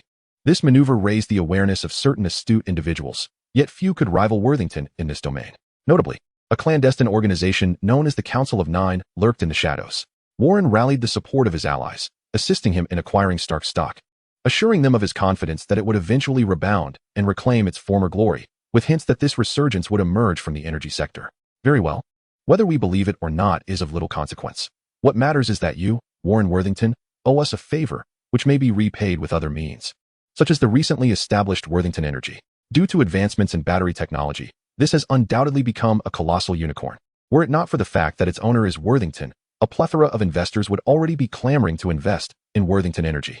The average individual simply cannot penetrate this arena. However, the sight of such a substantial opportunity stirs envy in many. The allies of the Nine Council are rather skeptical about Stark's potential resurgence. We have extended our assistance, but what we seek in return is equity in Worthington Energy. This is quite reasonable, and Warren naturally acquiesced to their demands. After all, the battery industry is a vast domain that cannot be monopolized. Collaboration is the path to mutual triumph. Time quietly slipped away. During this period, Stark's stock plummeted, yet Tony Stark retained absolute control. New entrants like Roxxon, after a while of holding shares, sold their stocks to Worthington, declaring, "We believe Tony Stark would return to the arms industry to stabilize his stock price." But he did not. Rather than relying on a playboy, it is wiser to invest in more promising ventures. Consequently, they redirected their investments towards Worthington Energy, which has recently made significant breakthroughs in battery technology. The consensus outside deemed this a prudent decision. After all, Stark's decline and Worthington's ascent were evident to all, and rumors even surfaced about Worthington poaching numerous personnel from Stark. However, unbeknownst to many, Tony Stark had managed to garner the support of the remaining shareholders for his unconventional strategies, suggesting he had discovered a lucrative new project. After all, his genius was still acknowledged. 2 months have elapsed, and Stark stock continues to decline. Anthony Vanko wears an unmistakable smile. They are finished. Ivan Vanko offered a terse evaluation before resuming his tinkering with the components of a heavy pulse rifle. Their father harbored resentment towards Stark for having been cast aside years ago, and witnessing Stark's decline brought him considerable satisfaction, uplifting his spirits considerably. Yet, compared to Stark's downfall, he was more engrossed in the components at hand. Having already developed the pulse rifle, he pondered, given its impressive initial velocity and kinetic energy, why not create a sniper rifle? This would undoubtedly be the finest sniper rifle imaginable. Chapter 40. The Strike. A prodigal son's return is worth its weight in gold. Warren set down his pen, gazing at his calligraphy with satisfaction, intending to present it to Tony Stark. The narrative had undergone a monumental transformation. Tony Stark should have been at home during this period, crafting his Mark II. Yet now, with Obadiah captured, he must step forth to manage company affairs, leaving uncertainty about the progress of his Mark II. Meanwhile, Warren had completed the super suit, an exoskeleton that offered full coverage, devoid of the flight and attack functionalities of battle armor, but solely providing ballistic protection. The flying hoverboard, tactical goggles, pulse rifle, and pulse pistol. These are the standard configurations for the future of Overwatch. In addition, there are non-standard items such as drone platform backpacks, individual micro-missile launchers, and web-slinging guns. Warren Jason? Warren was slightly taken aback. You rarely come here. Since the establishment of Worthington Energy 2 months ago, Jason had seldom visited. That's because you've left all the matters over there to me. Should I send someone else? That would not do. After maintaining a bit of distance, their relationship surprisingly improved. I've come to discuss a few matters with you today. My intelligence sources are somewhat lacking, and you may need to investigate on your own. Noticing Jason's seriousness, Warren realized that something significant was afoot. What is it? Justin Hammer and some gang dealings. Are you aware that he is selling arms to them? I know a bit, but I haven't paid much attention. Justin Hammer sells firearms to various gangs. He hardly cares, as long as they're not selling to terrorists. After all, some gangs engage in trade under the guise of legitimacy, making it difficult to voice objections. There's a town called Marag, where the local populace was slaughtered by a terrorist group known as the Ten Rings, using Stark's weapons.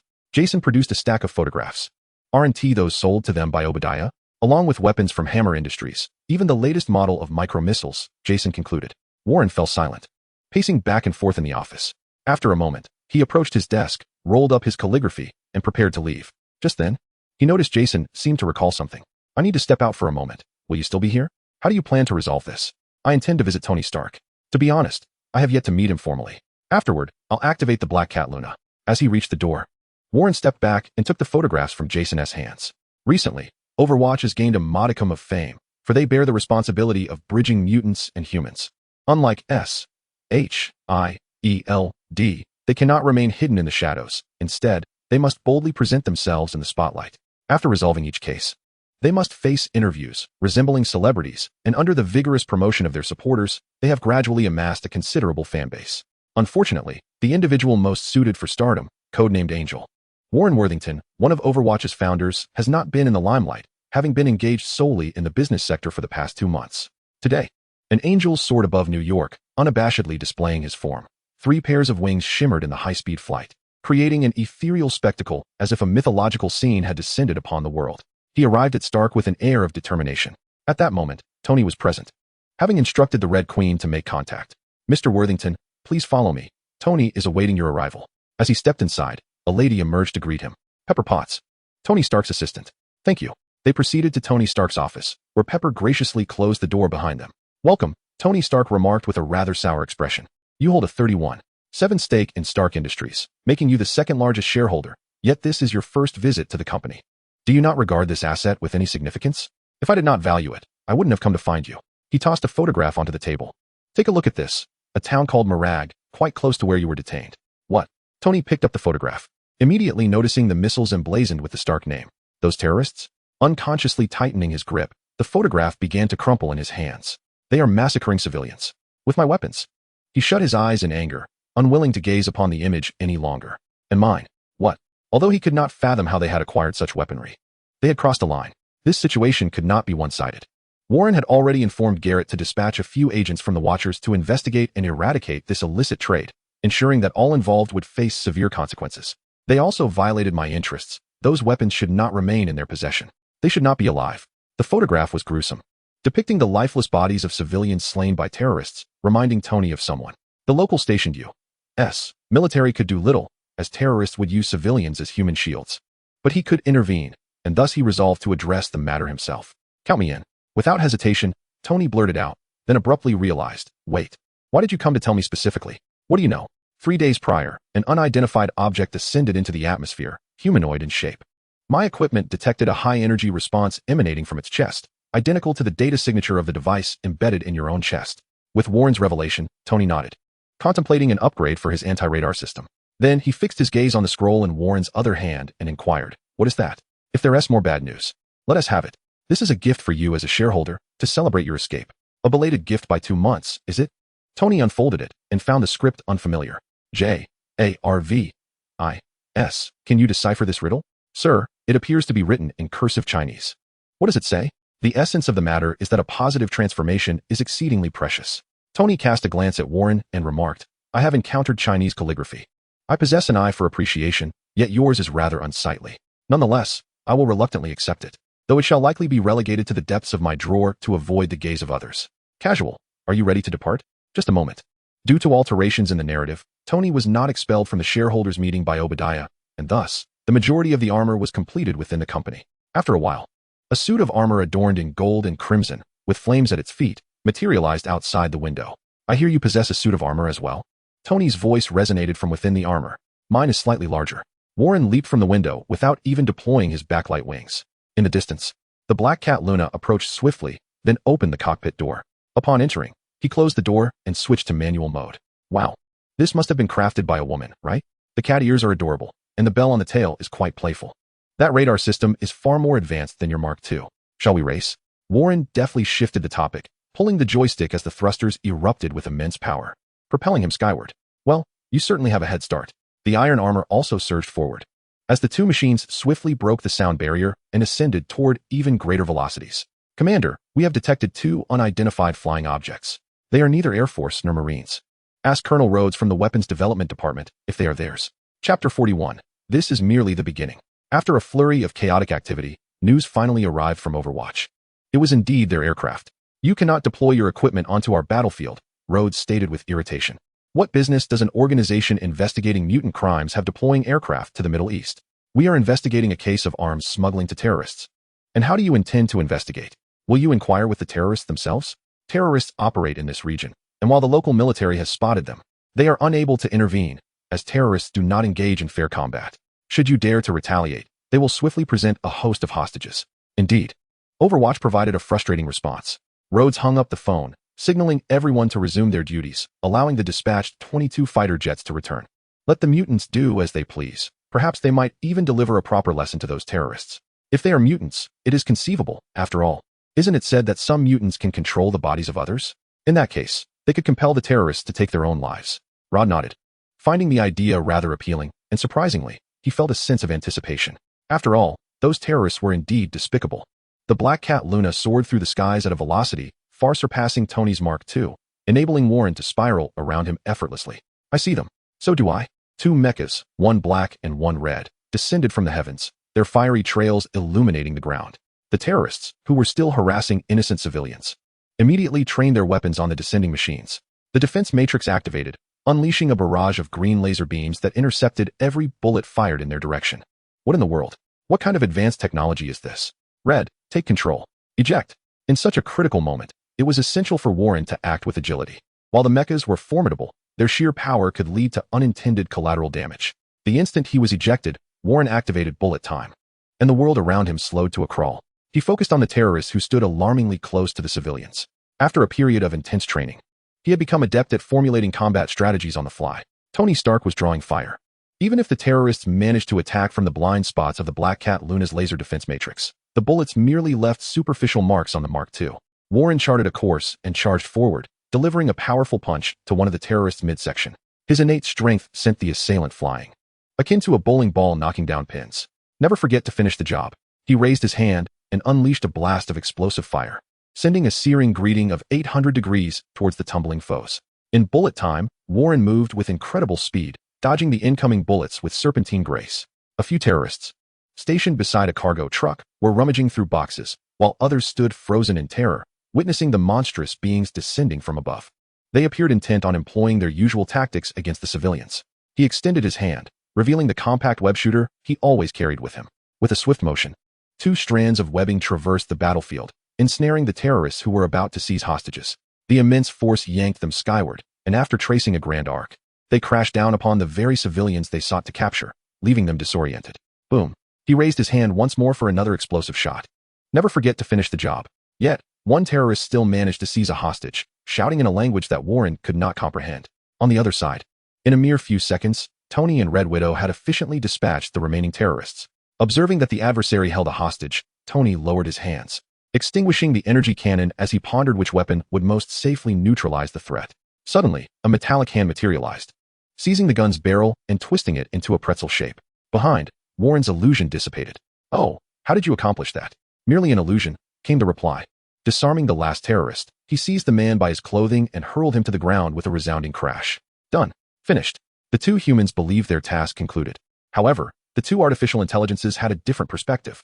"There is still one more, sir," Jarvis notified. "To your 10 o'clock, behind the wall," Red Widow added. The small terrorist leader was hiding behind the wall, retrieving a satellite phone to report the situation to his superior. With a powerful crash, two arms smashed through the wall, grasping him and yanking him out into the open. Warren picked up the satellite phone. "Red Widow, ascertain with whom he is communicating and pinpoint their location." Tony flung the terrorist leader into the midst of the crowd, glancing around at the positions along the wall where civilians had been slaughtered in rows.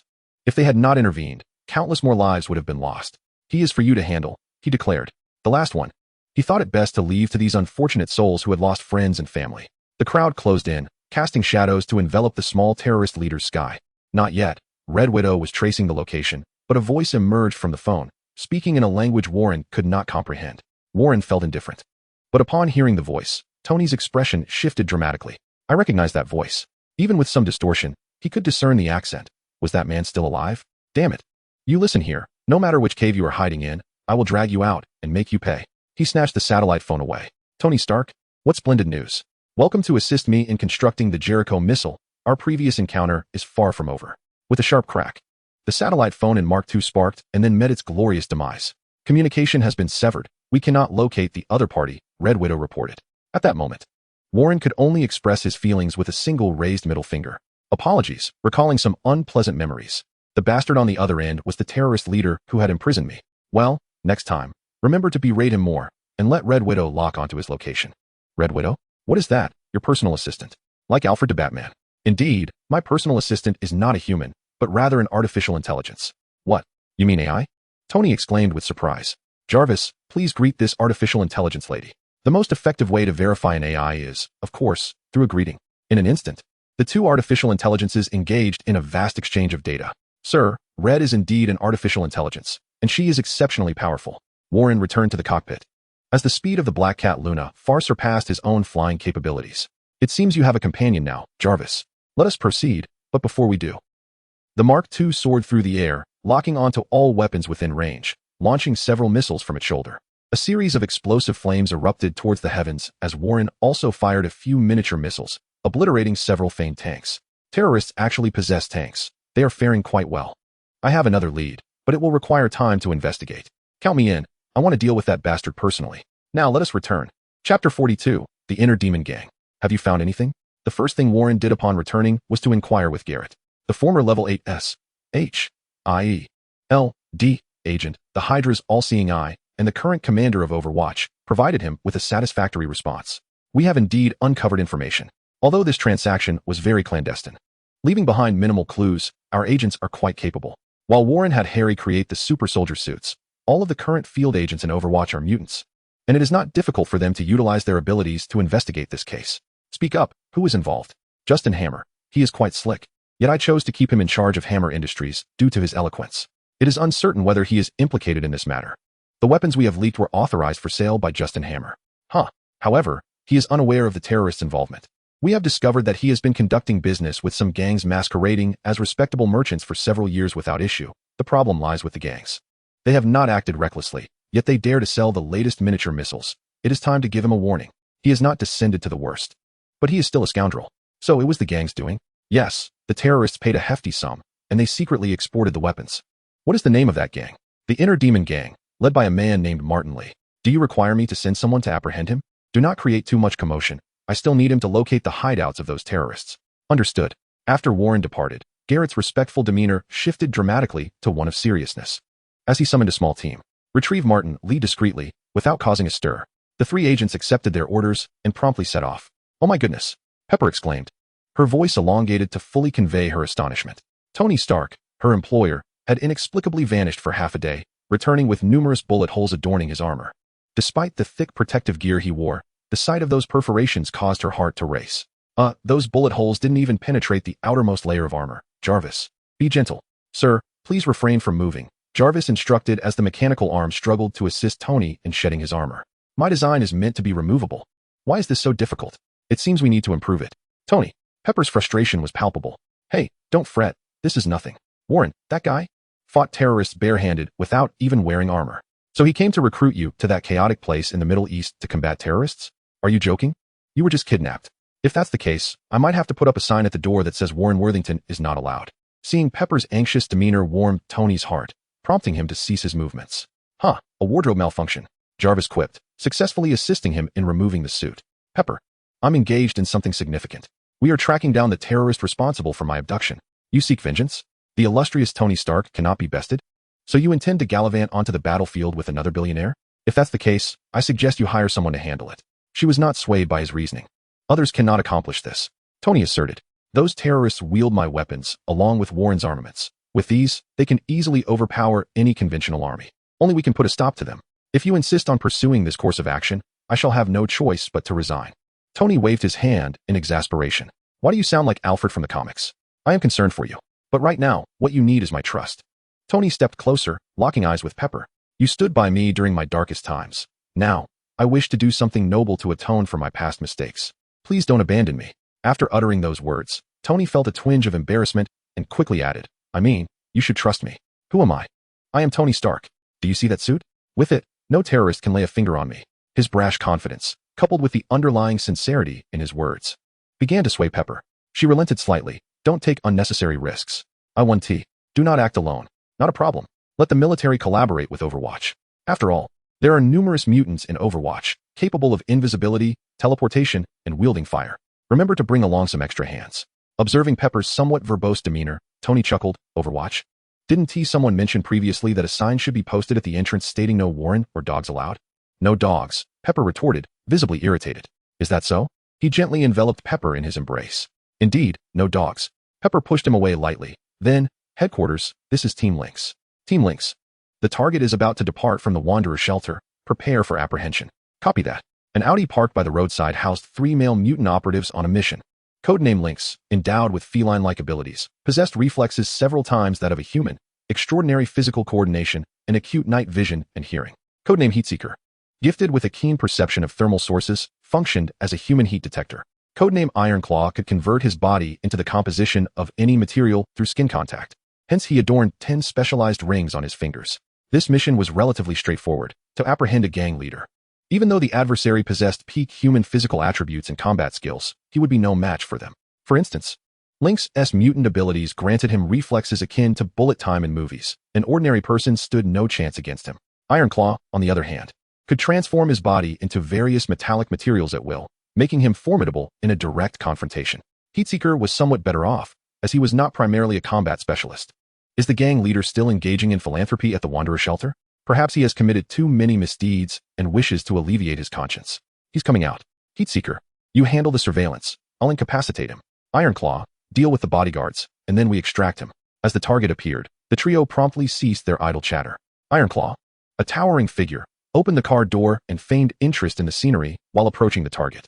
Lynx kept his hands behind him, twirling a few tranquilizer darts between his fingers as he followed closely. Heatseeker's voice crackled through the earpiece. 2 vehicles. Each has 1 occupant in the driver's seat. Lynx cast a glance at the approaching target, Martin Lee, flanked by 2 bodyguards. Just as the bodyguards opened the car door for him, Ironclaw sprang into action. A metallic silver sheen emanated from his middle finger, swiftly enveloping his entire body, transforming him into a metallic being. He strode forward, seizing each bodyguard by the head and forcefully slamming them to the ground, resulting in a resounding thud as they hit the floor. At the same moment, the Lynx fixed its gaze on the 2 drivers, and the instant they drew their firearms from the vehicle, it launched 3 tranquilizer darts with precision. Whoosh, whoosh, whoosh. All 3 darts struck their targets in the neck. The 2 drivers, along with Martin Lee, job accomplished. They were swiftly loaded into the vehicle, and we each took a car to drive away. Chapter 43, The Norman Osborn Behind It All. Task executed effortlessly. Within 3 seconds of being injected with the tranquilizer, they would succumb. Thud. The 3 men collapsed almost simultaneously. Even the mob boss was not afforded any special treatment in this regard. The agents hurriedly moved the individuals into the cars, and then drove off in their 2 vehicles, 3 cars in total heading towards Overwatch. When Martin Lee awoke, he found himself in the interrogation room of Overwatch. Warren stood before the one-way glass, observing as an agent questioned him. Martin Lee, founder of the homeless shelter, philanthropist, and leader of the inner demons. Where's this? Who are you? Upon regaining consciousness, Martin Lee appeared remarkably composed, immediately surveying his surroundings. The interrogating agent ignored his inquiries and instead posed his own question. Have you been smuggling weapons and selling them to terrorists? I have not. Beep, beep, beep. At that moment, Martin Lee noticed the red light illuminating on a nearby device, revealing that sensors had been affixed to his arm and chest. A lie. Now, for the next question, how did you establish contact with the terrorists? Is that a lie detector? He scoffed, sealing his lips. Planning to remain silent? My friend, don't be that way. I swear you will regret it. The agent rose and moved behind Martin Lee. Sensing impending trouble, he realized he was strapped to the chair and could not move. A pair of hands pressed down on his head. I am not particularly adept at extracting memories from others. It may be somewhat painful, but, leaning closer to Martin Lee's ear, he added, who cares? The cacophony of thoughts surged into Martin Lee's mind as if 1,000 speakers had been cranked to maximum volume, inundating him with noise. He seemed to glimpse countless fragments of memories, yet paradoxically, it felt as though he saw nothing at all. Ultimately, he was drawn into a memory of his dealings with the terrorists.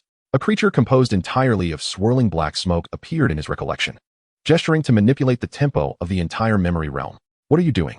Martin Lee exclaimed in fury, incensed that his memories were being perused like a film. He retaliated with a punch. Truly, the courage of a mob boss is commendable. Most would have cowered in a corner, trembling, faced with such a scenario. The dark smoke creature appeared ethereal, yet the punch delivered by Martin Lee felt as if it struck solid steel. In an instant, a spear formed from the black smoke pierced through him, with one even entering through his mouth. The genuine sensation of pain and helplessness in that moment profoundly illuminated Martin Lee's humanity. His most clandestine memories were being relentlessly unearthed. As he witnessed scenes too indecent to bear, the dark smoke creature mocked him. Never before had Martin Lee experienced such humiliation. Pinned in the void by the spear of black smoke, and at that moment, he loathed his mortal existence. In the realm of reality, only a fleeting moment had passed. Yet Martin Lee lay slumped in his chair, drooling and appearing utterly defeated. The agent meticulously organized the memories he had uncovered and then reported to Garrett and Warren. Are you suggesting that Martin Lee is merely an intermediary? Indeed, he is simply a hired hand, facilitating the delivery of weapons from the shadowy figure behind him to the terrorists, while bringing back their acquisitions to his employer. And who is this elusive figure? Norman Osborn. The mere mention of that name sent a chill through Warren. How had he become entangled with the terrorists? What did the terrorists offer Norman Osborn? Unknown, at least to Martin Lee. Garrett pondered, what could possibly sway Norman Osborn to supply weapons to terrorists? That remains unclear. However, only Martin Lee has encountered Norman Osborn, and without any other evidence, it would be futile. Thus, to accuse Norman Osborn is impossible. His machinations are orchestrated from the shadows, leaving no direct evidence. With Martin Lee as the sole witness, their case was significantly weakened. They required more substantial proof. Garrett hastened to arrange an investigation into Norman Osborn, leaving Warren to contemplate what this cunning fox had traded with the terrorists. What valuable assets do the Ten Rings possess? Their weapons, the more sophisticated ones, originate from Hammer Industries and Stark Industries, right? Ironmonger. If memory serves, Tony Stark left the prototype of his armor in the desert, which those terrorists from the Ten Rings discovered. Oh, that changes everything. That prototype lacks the crucial arc reactor, and no other power technologies on the market could possibly operate it.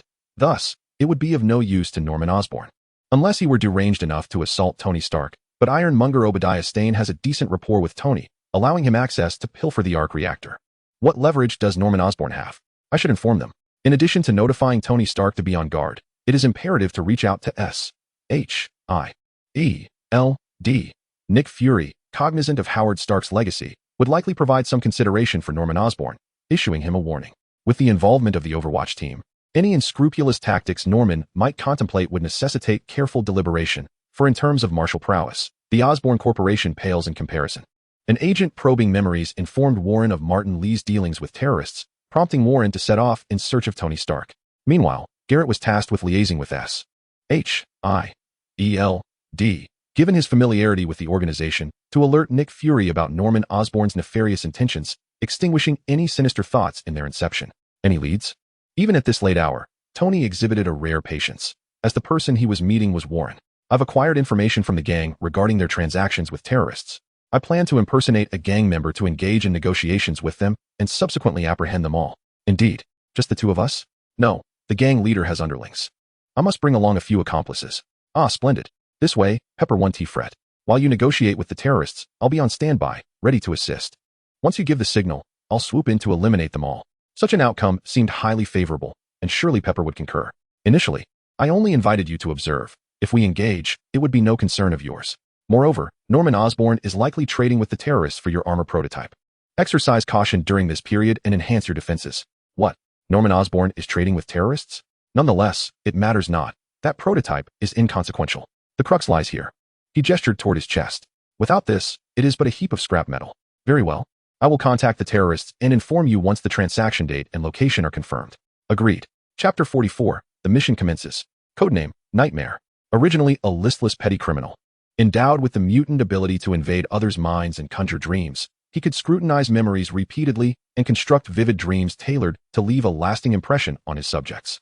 Perhaps due to an overindulgence in the memories of others, Nightmare, at a tender age, had become mentally jaded, embodying a sense of disillusionment akin to seeking a tranquil place to retire. Coincidentally, with the recent establishment of Overwatch and their extensive recruitment drive, he enlisted. Due to the practicality of his abilities, he was accepted, and after a brief training period, he assumed his role. After all, he was not required to perform field work, and the training regimen was considerably simpler compared to that of field agents, who had to learn a plethora of skills, including combat, marksmanship, and driving. He only needed to read memories and write reports. The The work was straightforward and stress-free, with a high salary, making it ideal for retirement. However, today, he was assigned to an external mission. Commander, do I also need to go on this external assignment? Due to the nature of this surprise operation, aimed at apprehending all members of the Ten Rings gang, your skills may indeed be required. But I haven't even passed my shooting course. No worries. There are plenty of personnel accompanying us this time. You one team need to engage in combat. Well, since Garrett mentioned there would be many people, I feel reassured. After all, he knows well the eccentricities of those field operatives from Overwatch. Once Garrett gathered everyone, he was relieved to see 2 teams comprising 6 individuals.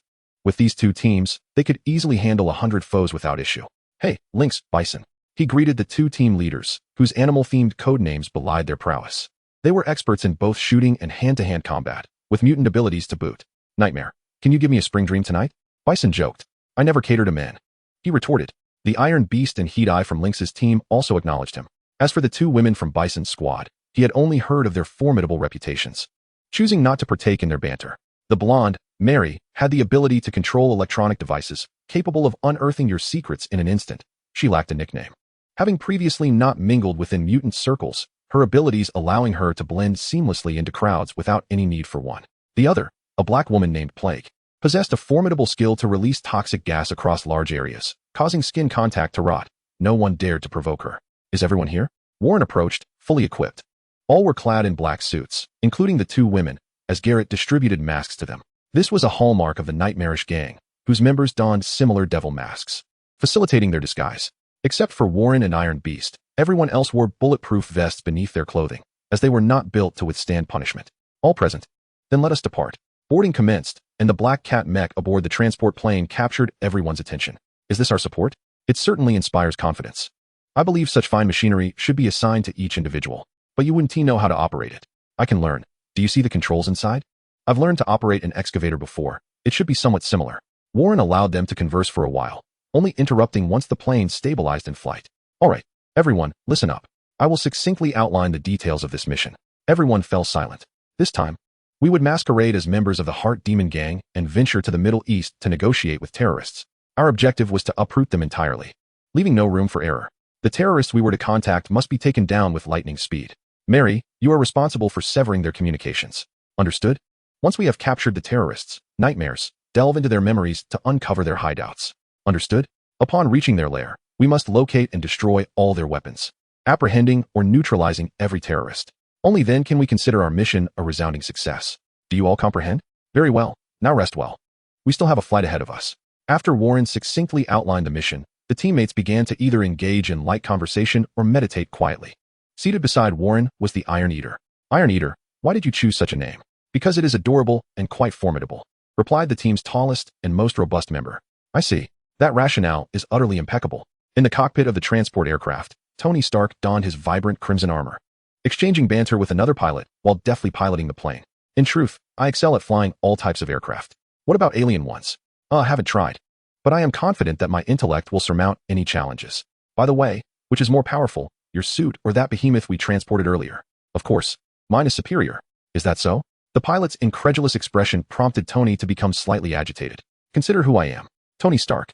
I built an engine at the age of 12, but that black one is larger than yours. Buddy, size doesn't always translate to effectiveness.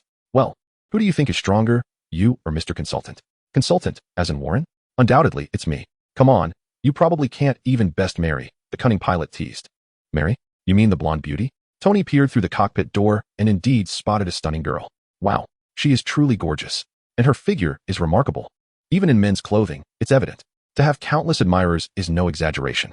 However, if you claim she is stronger than I, that would be erroneous. Unless you are referring to skills in the bedroom. The pilot nonchalantly pulled a $10 bill from his wallet. I wager you won't last 10 seconds. Although sensing something peculiar in the pilot's smile, Tony was not one to concede easily, especially with unwavering confidence in his armor. I accept the challenge. He adjusted his hair and then opened the cockpit door, stepping outside. Tony, why are you not piloting the plane properly? Are you here to ogle handsome men? If you must gaze, it should be at beautiful women. The two were well acquainted, so a light-hearted jest was exchanged. Others, observing the flamboyantly dressed man in his striking red armor, hesitantly inquired, Tony Stark? Indeed, that would be me. Hard to believe I am your captain, isn't it? Enjoy this journey, as few have had the privilege of flying in a plane under my command. Gentlemen, this is the chauffeur I have arranged for you. Warren remarked with a smile. Chauffeur? If you insist on calling me that, I shall have to present you with a bill. To hire Tony Stark as a chauffeur would cost a fortune, my dear. May I sit here? Mary smiled at the flamboyant playboy before her, raising an eyebrow, of course. The dozing Lynx suddenly interjected. Mary, he is not here to flirt.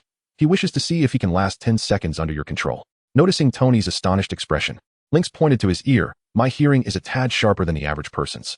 10 seconds? With that suit of armor you wear? You must be overestimating yourself. Mary continued to smile, playfully tapping Tony's armor. Click, click, click. Sounds emanated from various parts of the armor as all joints became locked. Sir, the control program has been seized. Tony's expression shifted. Chapter 45, Engagement in Battle. 1 second. Lynx shook his head, seemingly lamenting for Tony. Laughter erupted from the others. Tony managed a resigned smile. All right, I concede this round. Losing to a beautiful lady is hardly a disgrace. Mary relinquished control of the armor. You may sit here. No, I think I shall return to piloting, Tony replied. Don't be disheartened, millionaire. My ability is to control all electronic devices. As I suspected, I will need to devise a way to upgrade the armor's defense system once I return, perhaps by shielding against brainwaves. Tony slipped away, leaving Mary a touch regretful. What a pity. She then quietly observed Warren. Warren blinked. Are you suggesting I should pilot the plane too? Then you'd better prepare for parachuting. Oh, the consultant has lost his nerve. Don't be like that. Mary, you can reach out to me. How about this weekend? The atmosphere brightened once more until they reached their destination. Prepare for landing. The cargo bay of the transport aircraft swung open, and turbulent air rushed in. Consultant, I cannot parachute, Nightmare panicked. In truth, I cannot either, but I can fly. With a swoosh, angelic wings unfurled, radiating a blinding, celestial light. Wait a moment. Warren exerted his mental control, dimming the radiance of the wings. Allow me to adjust to night mode. Let us not be too conspicuous. The group responded, well, there are 7 of you. The cockpit of the Luna can accommodate 2, 3 more can perch above, and the remaining 2 can cling to its thigh. Who needs parachutes? The assembly glanced at the sleek black Luna, and it indeed seemed feasible. 2 ladies squeezed into the cockpit, while Lynx and Heat-Eye settled within the robust embrace of Luna's powerful arms, brushing against its fusion cannon. Nightmare perched atop, examining what appeared to be mere decoration, yet was in fact a detector in the shape of cat ears. Bison and Iron Eater stood upon its feet, clinging to its legs. I felt akin to the protagonist of First Blood. The slain extras?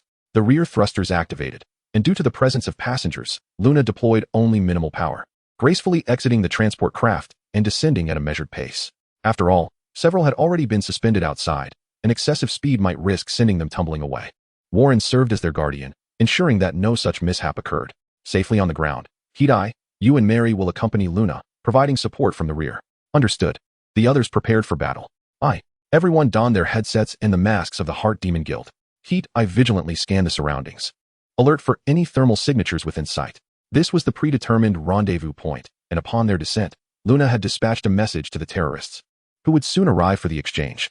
Approximately 15 minutes later, Heat-Eye suddenly reported, to the southeast, 1,200 meters, 27 individuals, 3 jeeps, 2 trucks. I intercepted their communications and relayed them to Luna. Consequently, a cacophony of unintelligible languages filled the headsets. This locale was a melange of tongues, and even the terrorists struggled to communicate among themselves. Fortunately, Luna was a prodigy. This posed no challenge for her as she swiftly translated. Norman informs me that he has lost contact with Martin Lee. Thus we shall eliminate those who come for the exchange. Understood, leader. Although only the last 2 sentences had been intercepted, they sufficed. Wow, have they already become aware? It seemed Norman Osborn was quite cunning. Yet they dispatched merely 20-odd individuals? They underestimated us gravely. Warren also remarked, in that case, let us not hold back. We shall take the initiative. Since the adversary was already suspicious, there was no need for pretense. A full frontal assault was in order, overwhelming them, capturing prisoners, extracting memories, locating their lair, rooting them out completely, and eradicating future threats in one fell swoop. What a splendid endeavor. Upon receiving the command, the Bison and the Iron Eater ceased their pretense, tearing off the Heart Demon suits that adorned them. The Bison's muscles swelled, unexpectedly surpassing the Iron Eater, a 2-meter behemoth, in stature. His skin transformed to a deep reddish brown, nostrils flaring with hot breath, and 2 horns sprouted from beneath his devilish mask. The Iron Eater, rotating the ring on his middle finger, instantaneously underwent a metallic transformation. The Bison Demon and the Iron Man charged forth with heavy strides, stirring up clouds of dust. I prefer to operate discreetly. The Lynx drew forth 2 pistols, his eyes morphing into slits and his ears sharpening, closely tailing the pair while utilizing various stones and food items to obscure his presence, a habit of his. Mary, sever their communications. Hot-Eye, monitor the battlefield and ensure they do not escape. After Warren's command, he ceased his concealment, soaring skyward and fixating on the distant convoy of terrorists. His explosive capabilities ignited into the most potent propulsion, hurtling towards them like a meteor. Hardened. Bullet time. The velocity of his flight was undoubtedly the swiftest. A distance of 1,000 meters was but a mere 2 seconds for Warren. By the time the terrorists had merely unlocked their safeties, he had already dived upon the convoy. Force back jump. The greatest advantage of this skill lay in its ability to nullify inertia in an instant. With Warren's massive weight and incredible speed, even without the adamantium armor, such an impact would surely crumple a lesser foe. Yet, after employing the forced back jump to erase inertia, he descended like a meteor, lightly brushing against the truck's roof before flipping backward with the grace of a feather, flames surging forth from his hands.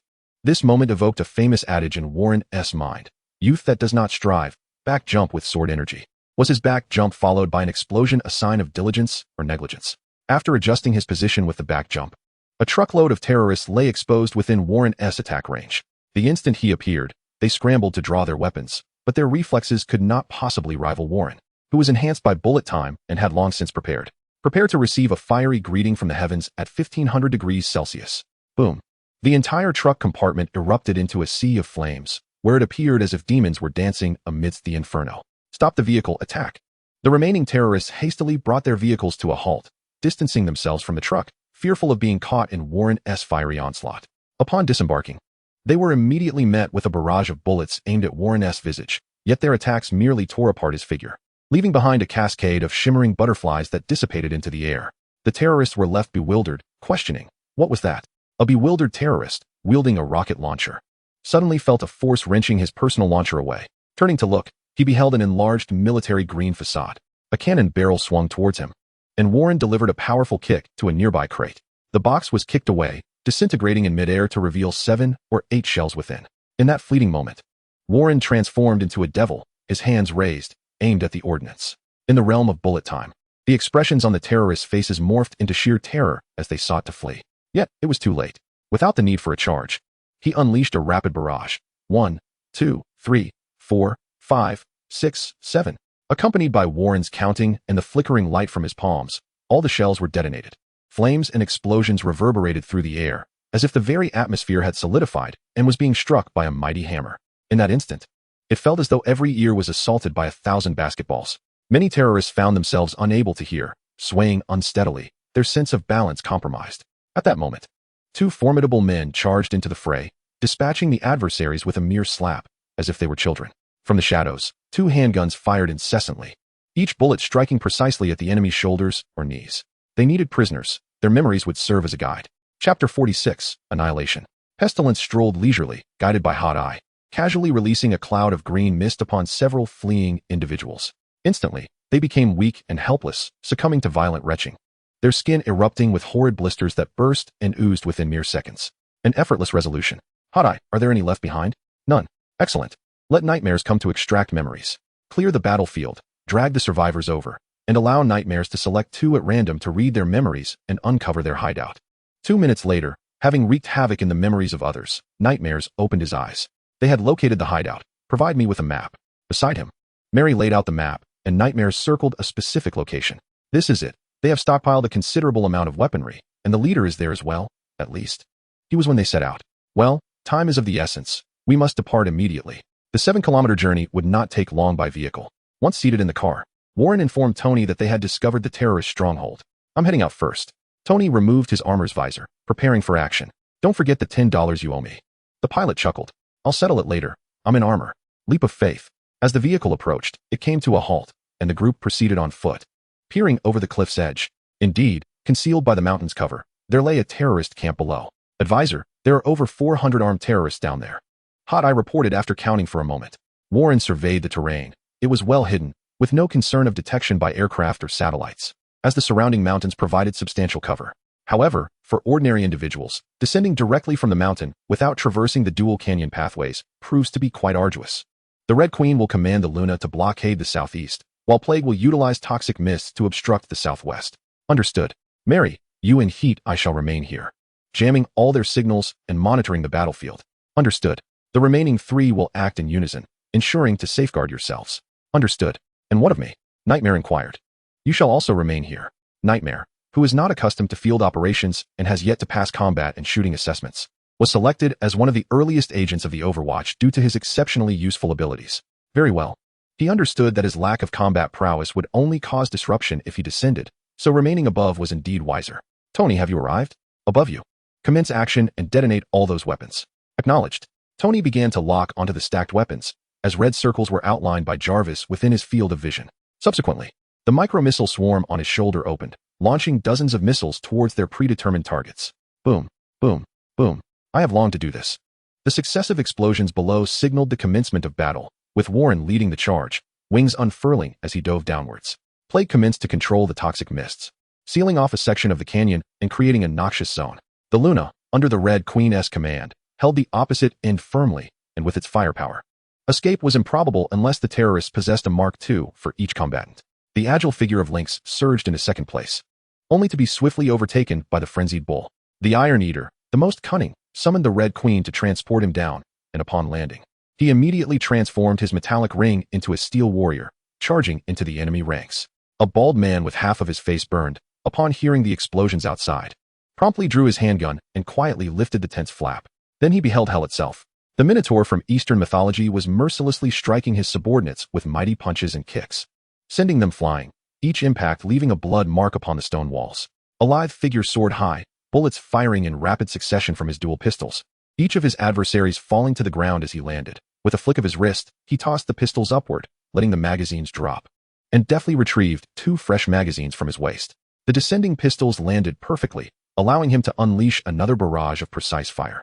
Were they not enemies? He would have applauded such flamboyance. In contrast, another heretic was far more austere, entirely metallic, standing still and lazily expelling firebombs from his palms. Alongside him stood a hulking figure of pure metal and a flamboyant, flying Iron Man. What bizarre and grotesque beings are these?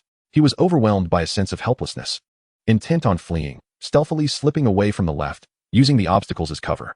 However, the eerie green mist surged ahead, and after a moment of silence, upon witnessing the grotesquely decayed face and hands of one of his fallen comrades at the mist's edge, he silently turned back. Bullets whistled through the air, flames roared, and the brute force of the armored bull hurled his comrade like a baseball.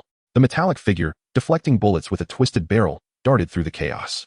He chose to ignore it all, desperately concealing himself as he made his way in another direction. Before the Luna, a carpet of corpses lay strewn about, none having breached its 10-meter perimeter. The terrorists, having suffered a severe setback, regrouped for another assault, firing several weapons along with the few salvage that had not been destroyed. Whoosh, whoosh, whoosh. Green laser beams zipped through the air, exploding mid-flight. His comrades emptied their magazines, and the ground was littered with fallen casings. What kind of technological marvel was this? How could it intercept even bullets? He could no longer bear to witness the slaughter of his comrades, as the Luna's fusion cannons obliterated them into mere pulp. The AI, known as Red Queen, harbored no principles against harming humanity when it was time to act. It did so without remorse. Even with the Luna's defenses, these attacks struck true without issue. However, after weighing the costs of repainting against the energy expenditure for the laser defense matrix, Red Queen opted for the most prudent course of action. What was the cost of energy for the fusion reactor? The expense of repainting was far greater. Otherwise, Red Queen would have simply fired back without hesitation. As for the miniature missiles, they were prohibitively expensive and thus spared if possible. After a brief moment, he covered his mouth and nose with a scarf and chose a section of the mountainside to begin his ascent. With their weapons destroyed and smoke billowing, he believed he could slip by unnoticed. Are you done? Hot Eye inquired over the channel. Almost finished, came the reply. So, who will deal with that cliff climber? Shall I toss a rock at his head? Cliff climber? As the battle neared its conclusion and the terrorists proved feeble, everyone glanced around, and indeed, they spotted a figure scaling the cliff barehanded. Is he climbing too slowly? The lynx chuckled before raising his weapon. Hurry up, or I'll make a new hole in your backside. Bang! The bullet struck the nearby rock face, causing the bald leader to shudder and lose his grip. With a gasp, he plummeted downward, but at that moment, a red figure swooped in, grasped his foot, and tossed him to the ground. The armor's visor lifted. Do you remember me? I'm here to craft missiles for you. Warren refrained from interrupting Tony and his old friends reminiscing, glancing around as Nightmare descended to bully them. Chapter 47, Mutual Support. The battlefield cleanup was entering its final phase, with the last surviving terrorists being exposed under the intense scrutiny of thermal detection, subsequently apprehended. Surviving was not entirely bleak. At least those who laid down their arms could indeed live. The bald man discarded upon the ground glimpsed Tony Stark's visage within the armor and laughed, a laugh suffused with self-abandonment. You've improved, he remarked. Indeed. Though I seem to have heard that you sold my prototype to Norman Osborn. I initially intended to sell it to Obadiah Stane, but regrettably, he exited the stage too soon. Quite unfortunate, but you shall soon depart as well. Indeed. He reached into his clothing, causing everyone to tense. Bang! The handgun slipped from his feeble grasp, and he collapsed. Warren approached to inspect, delivering a decisive blow to the heart. There was no saving him. The others were largely unfazed, though Tony felt a surge of anger, uncertain of where to direct it. Oh, it seems I arrived just a tad late. Nightmare finally descended. Should we seize the moment? Perhaps we could still make use of it. Nightmare waved his hands in retreat, a visage of terror upon his face. I think it best to refrain. The stationed U.S. military dispatched personnel, helicopters, and armored vehicles arrived on the scene. All the terrorists who had surrendered and laid down their weapons were handed over to them. A colonel surveyed the remaining weapons with evident distress. The Jericho missiles and mini-missiles. This is not merely the destruction of arms. This is a squandering of wealth. How splendid it would be if they were all spoils of war. In the office, Garrett sat alongside a military spokesperson, addressing the media regarding the operation against the Ten Rings terrorists who had previously kidnapped Tony Stark. They amicably divided the accolades, engaging in mutual commendation. Simultaneously, the military underscored that in this new era, the capabilities of the Avengers were formidable, their future promising, and their significance beyond dispute. To the average person, these mutants might seem awe-inspiring, yet those with foresight would recognize the prowess of the mutant special forces, anticipating a burgeoning trend toward the establishment of mutant teams. Regardless, at present, the most illustrious name remained the Avengers. Warren was confident in his extensive planning to elevate their reputation, ensuring that any mutant aspiring to join an organization would first think of the Avengers, unless they bore a criminal record. From the very outset, Warren harbored a vision of maximizing the potential of every mutant. Even the most talented among them, if left to languish in obscurity, could not be entrusted to others, particularly to adversaries. Thus, those mutants who came forward to enlist in Overwatch, provided they had no criminal records, were generally approved and subsequently enrolled in training programs. To facilitate this endeavor, he borrowed a considerable number of personnel from S.H.I.E.L.D. and the Avengers. After several months of rigorous training, the timing coincided perfectly with the surge in Overwatch recruits. Terrorists? Warren had no intention of making a grand spectacle out of confronting them. A single Iron Man was sufficient to handle such nuisances. Yet, possessing foreknowledge of the unfolding narrative, he recognized that this period would likely coincide with the graduation of the first cohort of Overwatch trainees. A moment's reflection revealed that striking at terrorists would not only bolster Overwatch's reputation, but also allow him to seamlessly deploy the freshly trained agents into active roles, thereby expanding their ranks. The ensuing wave of mutant squads, catalyzed by these events, would fall under the expansive net of Overwatch, leaving others to pick at the remnants. Thus, when Jason delivered intelligence regarding a terrorist cell, he took the opportunity to decisively eliminate the threat, while simultaneously making the acquaintance of the future Iron Man. After all, he was also one of his shareholders. Given their mutual interests in combating terrorism, his support at shareholder meetings, and Tony Stark's character, it was improbable that Warren would be viewed as an adversary. Their previous interactions had merely been commercial in nature. A shared drink could easily mend any perceived grievances. Suddenly, Tony Stark appeared at Warren's doorstep. "Are you here for a stroll?" he inquired. "If so, my walk seems to have taken quite a distance." Without hesitation, Tony took a seat and continued. "I came to discuss Stark's future plans with you. As a significant shareholder, your support at the meeting would greatly facilitate the process. That would depend on the nature of your plans. What are your thoughts on real estate?" Just kidding. Take a look at this." He placed his phone on the table, projecting a model of a building. "Red, enlarge that." As it expanded, the clear Stark logo atop the structure became evident. "A new building?" Warren queried, intrigued. The focus isn't merely on the new building, which will undoubtedly become one of New York's landmarks in the future. The real emphasis is on this. Tony magnified the projection further, isolating a device at the base of the building. "The arc reactor, cold fusion. I've succeeded, as you know." "Is that the thing in your chest?" Warren asked, his curiosity piqued. "Yes, but this one will be considerably larger. It will provide energy for the entire building and is destined to become a benchmark for clean, renewable energy." After a moment of contemplation, Warren replied, "I will support you at the shareholder meeting." "Excellent," Tony exclaimed. "However, I have one condition. I want one for myself." "No, make that two, if you're willing to pay." "But why do you need two?" "For the future Washington Tower and the Overwatch headquarters, of course. Your admiration for Overwatch is quite evident." "May I inquire as to what inspired you to establish such an organization?" Tony asked, curiosity piqued. "Because I lacked a childhood. The head of a Fortune 500 company would never take his peculiar son out. Each day was spent within the confines of a vast estate, surrounded by respectful yet distant servants. It seems my father, though strict, was not entirely unkind." "That sounds rather tragic, doesn't it?" "Yet, Tony, if you're willing to delve deeper, there are far more astonishing revelations awaiting you." Warren smiled lightly before posing a question. "Do you feel sorrow when you see refugee children whose parents were slain by terrorists?" "Of course," Tony replied. But do you know what lurks within the sewers of New York? What? Tony was momentarily perplexed, wondering how the two inquiries were connected. Within the sewers reside homeless mutant children, huddling together for warmth, referring to their filthy, foul-smelling dwellings as home. While one feels pity for refugee children whose parents have been murdered, what of the mutant children cast out by those they once loved? They were expelled from their homes by their own kin, treated as monsters. Tony, how should we regard them? Warren spoke plainly. Yet Tony felt a weight in his chest as he envisioned the scene. He opened his mouth several times, but found himself at a loss for words. The loss of loved ones is painful, as there are those who cherish and empathize with them. Yet what of the mutant children? Deemed monsters and driven into the filthy sewers by those they once cherished? No one loves them. Indeed, no one even knows they exist. My answer to you is this: to create a peaceful and gentle world for all mutant children. Overwatch serves as the nexus connecting humanity and mutants. Tony nodded. I understand. I support you. However, if this is to be a connecting hub, perhaps you should not recruit solely mutant agents. Warren extended his hand, suggesting that Overwatch needed a human consultant before they began enlisting human agents. I seldom serve as a consultant, as my fees are quite steep. However, for this occasion. Tony clasped Warren's hand. Let us settle on $10. Are you still indebted to that pilot for $10? Warren chuckled. You know I'm quite busy, so please take care of it for me.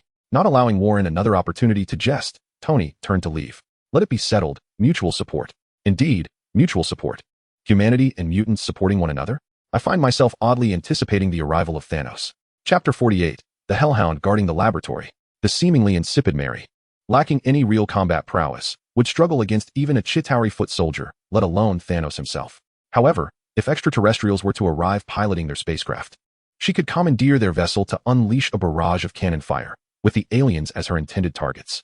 In the absence of any defenses, these peculiar abilities could prove to be far more destructive than certain conventional combat skills. Combat agents are in high demand, yet they are exceedingly rare to find.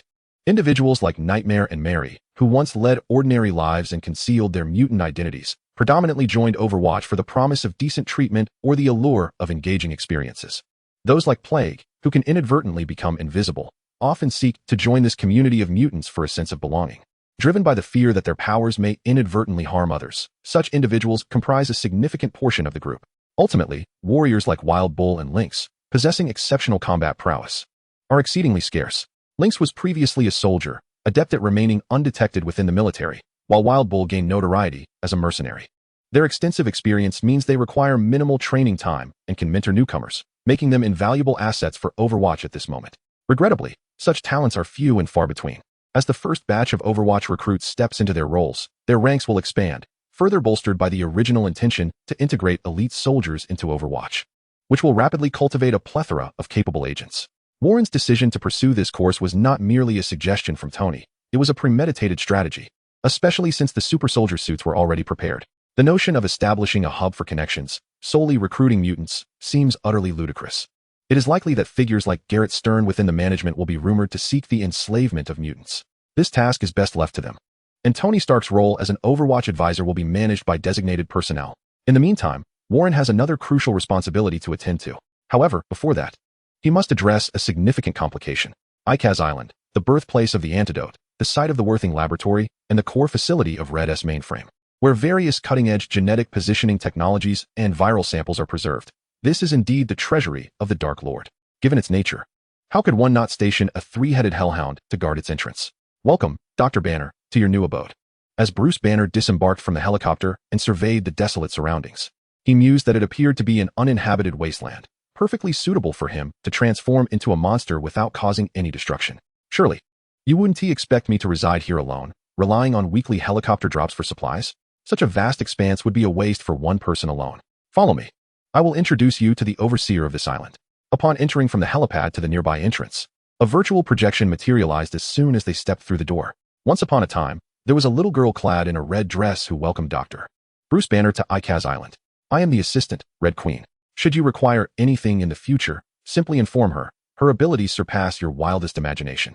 Banner nodded, finding it rather agreeable. At least he would have company to alleviate his boredom. For a distraction, why not head to the laboratory? Dr. Esneson appeared. The laboratory? Banner queried, perplexed.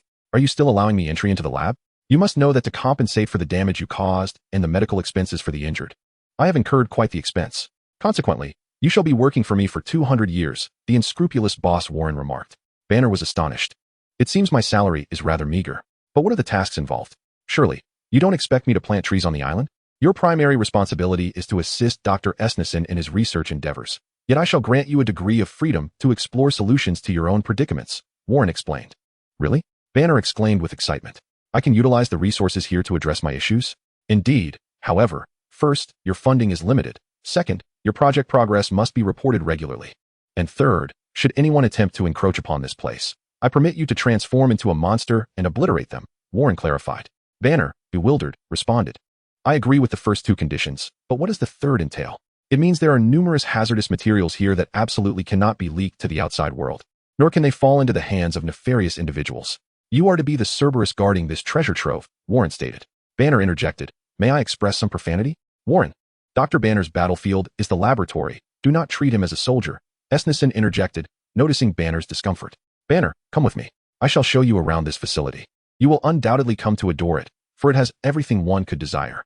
Accompanied by Esnison, Banner toured the Worthing laboratory, discovering it to be a paradise for biological research, complete with an artificial intelligence to assist in data analysis and processing. I am beginning to appreciate this place, he mused. Perhaps here, he could resolve his afflictions. After he reverted from his monstrous form back to human, Warren appeared, presenting him with footage of his transformation. He had also conducted some research, though he remained uncertain as to the root of the issue and how to rectify it. However, the Worthing laboratory was unlike any other, equipped with comprehensive facilities and a luminary such as Dr. Esnison, instilling in him a sense of hope. You cannot leave Icaz Island until your condition stabilizes, Warren asserted. What about phone calls and emails? Banner inquired. Those are permitted, yet you must not disclose any information regarding your presence here. Red Queen will monitor your communications. But, do not speak to me of privacy, Doctor. The things we protect here are far more terrifying than your transformation into a monster. I hope you comprehend this. Warren declared solemnly. Banner felt a sense of reluctance, pondering what could possibly be more terrifying than his monstrous self. After all, his monstrous form could effortlessly dismantle a tank. Yet, under the circumstances, one must concede. Upon reflection, the environment here was rather agreeable. When would he be able to leave? Surely, he wouldn't be condemned to labor for 2 centuries. That was merely jest. As long as he could resolve the issues afflicting him, departure was always an option. However, that was evidently unattainable. In Avengers, Endgame, even after conditions were met, Bruce Banner spent 5 years without resolving the Hulk, ultimately resigning himself to a merger with the Beast. This was during the aftermath of Thanos' snap, a period of significantly advanced technology, and yet, the problem remained unsolved. Thus, it seemed that Banner would reside here for many years. Given my inability to leave, might I have my girlfriend visit me here? That was impossible. Unless she applied for a position at the Worthing laboratory, yet such a secluded environment was hardly suitable for a woman. Well, that was to be expected. But would Betty be willing to come here for him? No, even if she were willing, it would be unwise to let her come. The isolation was too great. The next day, on his first day at the Worthing laboratory, Bruce Banner gazed in astonishment at Dr. Esnison. I never anticipated that you had successfully developed the Super Soldier Serum. Goodness, this is truly remarkable. His excitement left him momentarily at a loss for words. Dr. Esnison observed Banner's astonished expression with satisfaction and calmly remarked, Yet, it possesses a minor flaw. Improving it is our task, and I hope you will find it to your liking. Like it? I adore it. A few days later, Banner scrutinized the data on the screen, puzzled. Dr. Esnison, this sample-labeled virus is extraordinarily potent. I initially believed my cellular sample was formidable enough, yet after exposure to the virus, my cells exhibited even more peculiar changes.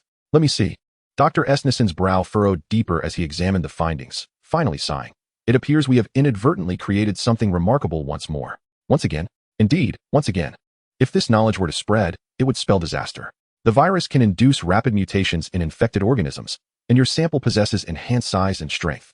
The combination could result in the colossal transformation of infected entities. Just imagine, a virus capable of producing immense, irrational beasts, with a highly contagious nature. It certainly sounded like a calamity. Wait, have you conducted animal tests with the virus? Yes, we have tested it on mice, canines, and birds. Once you see the results, you will understand. Dr. Esnison led Banner into the laboratory's confidential area, where the lights illuminated a series of bulletproof glass enclosures, revealing a startling sight before Bruce Banner's eyes. I refer to these viral hosts as zombies. Banner's expression gradually turned to one of horror. I now comprehend why Warren stated that the entities here are more terrifying than the monster I have become. Chapter 49, A Shared Fate. The eyes of the crimson-eyed rat swarm, the decaying hounds with exposed ribs, and the eerie birds shrouded in black mist. They reacted instantly upon sensing movement, charging recklessly toward Esnison and Banner, violently slamming their bodies against the glass, heedless of their injuries. Yet, this glass is exceedingly thick, and not merely a single layer. Banner could barely hear the faintest echoes of their assaults. Should the virus endow them with immense size and strength, it would spell disaster. Banner completed the thought. However, there is no need for excessive concern. They are confined to this place, as Red Queen is in control here. The moment a trace of the virus leaks, she will incinerate the entire island in a conflagration of high temperatures and flames, ensuring that an apocalypse does not transpire. Banner's lips moved, and after a prolonged moment of deliberation, he resignedly remarked, "Wow, that's quite reassuring. So, do we have a significant amount of explosives beneath our feet?" I truly don't know whether to laugh or cry. In truth, after becoming acquainted with the work environment of Arcas, Banner began to immerse himself in the laboratory life daily, engaging in affectionate conversations online with his girlfriend Betty, assuring her that he would swiftly resolve his physical issues and reunite with her. During Warren's periodic inspections of the progress at the Worthington laboratory, he discovered Banner's experiment of infecting viral samples with his own cellular material, causing a bead of cold sweat to trickle down his forehead. He recalled a popular shooting game from his school days, featuring a zombie known as the biohazard Hulk. Thus, he cautioned Red Queen to be exceedingly careful to prevent any viral leakage. As for Banner's research, he would allow it to proceed, provided that no live experiments were conducted. After issuing his warnings, Warren boarded a plane bound for Africa. There, on the continent, he possessed a small gold mine, which, thanks to the upgraded mining equipment engineered by Worthington specialists, promised substantial yields, necessitating his presence to collect a bounty of gold. He could also take the opportunity to visit Wakanda, although this nation, still under lockdown, would likely be reluctant to host him. Furthermore, he aimed to conduct amicable meetings with various nations and armed factions across Africa, offering them equipment, weapons, and other essentials they required, in exchange for the right to operate a gold mine. The extent of his success remained uncertain, but the gold mine itself was an immensely strategic resource for Warren, warranting such attention. Norman, the company's interests have been severely impacted. Observing these shareholders, who care only for profit, Norman Osborn felt an overwhelming desire to bring them down, to tread upon their heads and detonate them one by one. Yet now, he found himself struggling even to walk, needing to summon all his strength to present himself before the public, with his daily excursions being brief. The company was overwhelmed with numerous research projects, yet tangible results remained elusive. At present, Worthington was aggressively sidelining them, and the company required more potent products. Norman responded with a calm, albeit troubled demeanor. Research is the indispensable path to success. However, some paths may be forsaken, for they hold no promise of dawn. Although Norman ultimately subdued the shareholders' opinions with authority, the Osborn Group's operations were undeniably suffering greatly. Warren Worthington, that young man who frequently soared across the skies of New York with flamboyance, was performing remarkably well in all respects. Harry would grow to be just as splendid. A fleeting smile graced Norman's face at this thought, only to be swiftly replaced by shadows of despair. This hereditary affliction rooted in his bloodline shall not claim the life of Norman Osborn, nor shall it take Harry's. After the meeting, he retreated to a clandestine laboratory. "Max, how did the results of 14 fare?" A middle-aged man, adorned with the Morgan Max insignia, held the experimental report and replied, 14 has failed. However, from its failure, I have made significant discoveries. I have already prepared 15 and conducted animal experiments, with all data proving exceedingly promising. We are now merely one step away. I understand. The final step is human trials. At last, there was a glimmer of good news, and Norman Osborn departed with satisfaction, remarking as he left, "Volunteers will arrive shortly."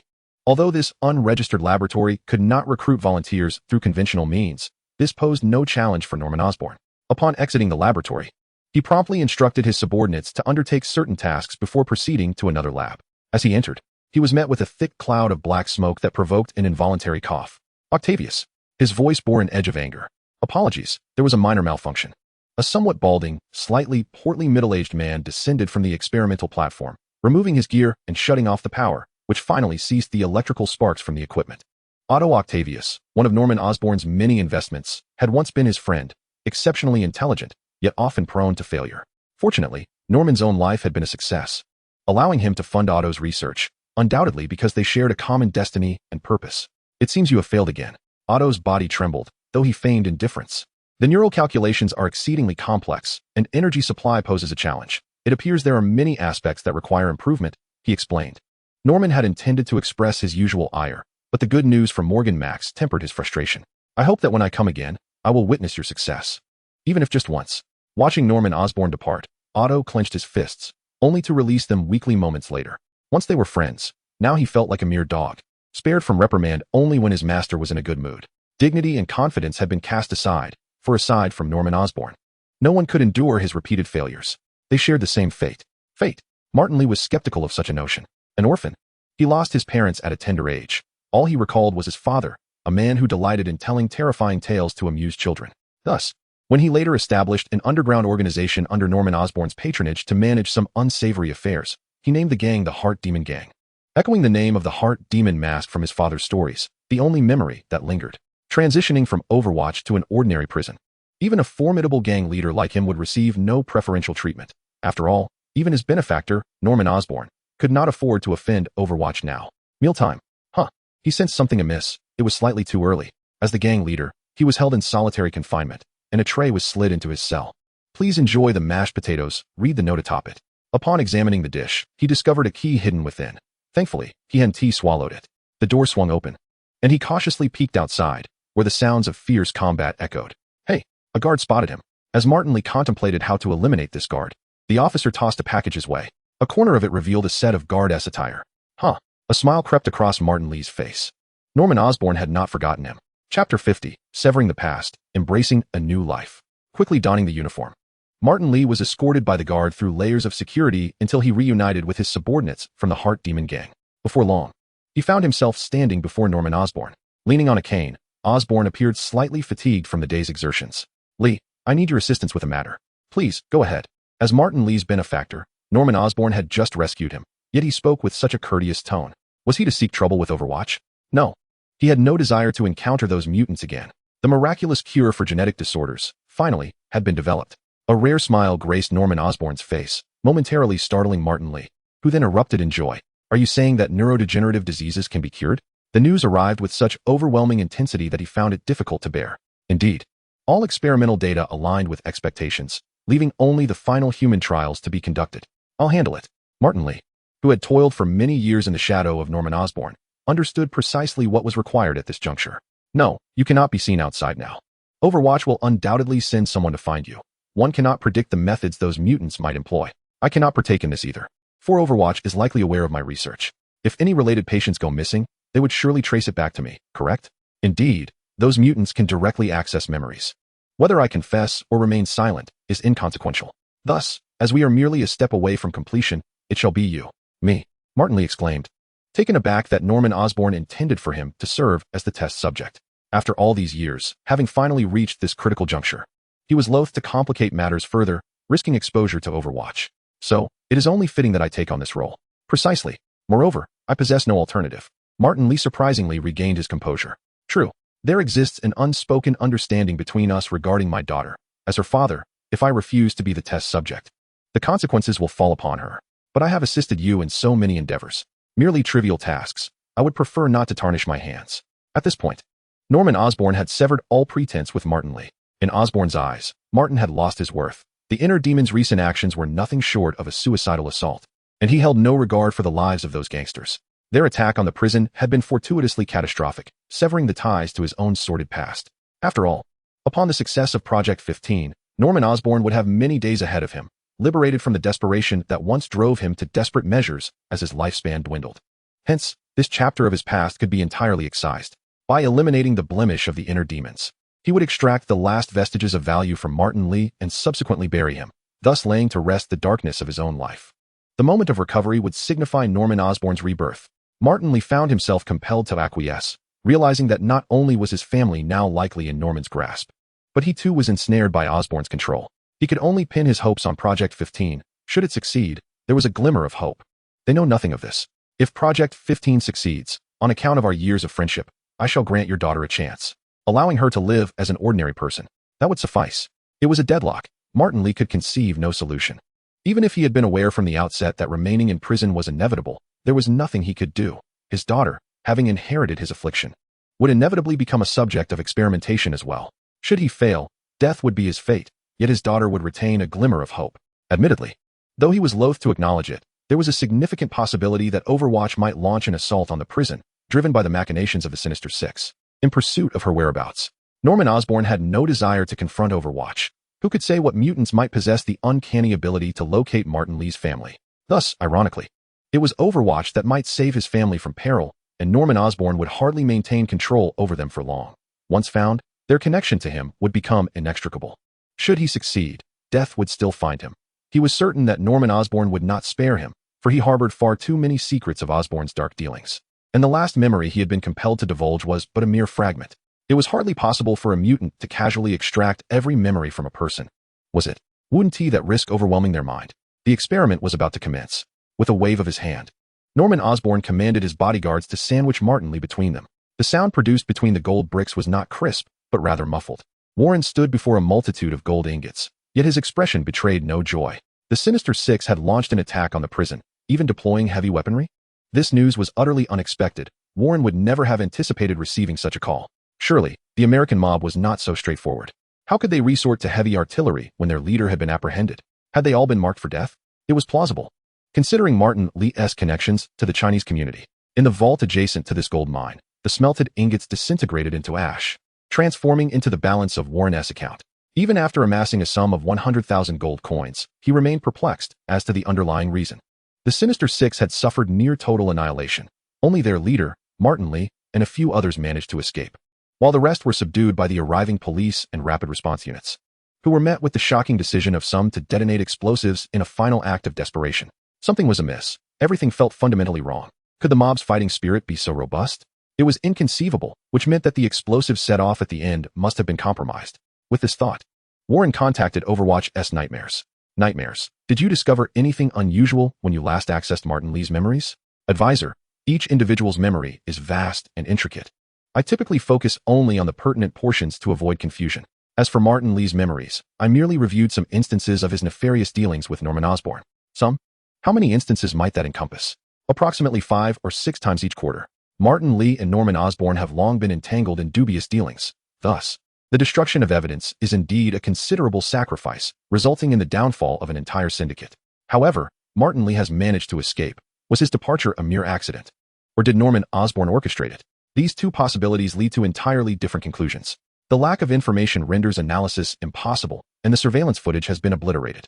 Yet, it appears that Martin Lee has been assisting Norman Osborn in locating certain hereditary disease patients, abducting them and transporting them to a laboratory, seemingly for some experimental purpose. Thank you. I shall bring you exotic goods from Africa upon my return. After severing communication with Nightmare, Warren promptly contacted Garrett. Are there any hereditary diseases associated with Martin Lee's case? Garrett immediately searched, but found nothing.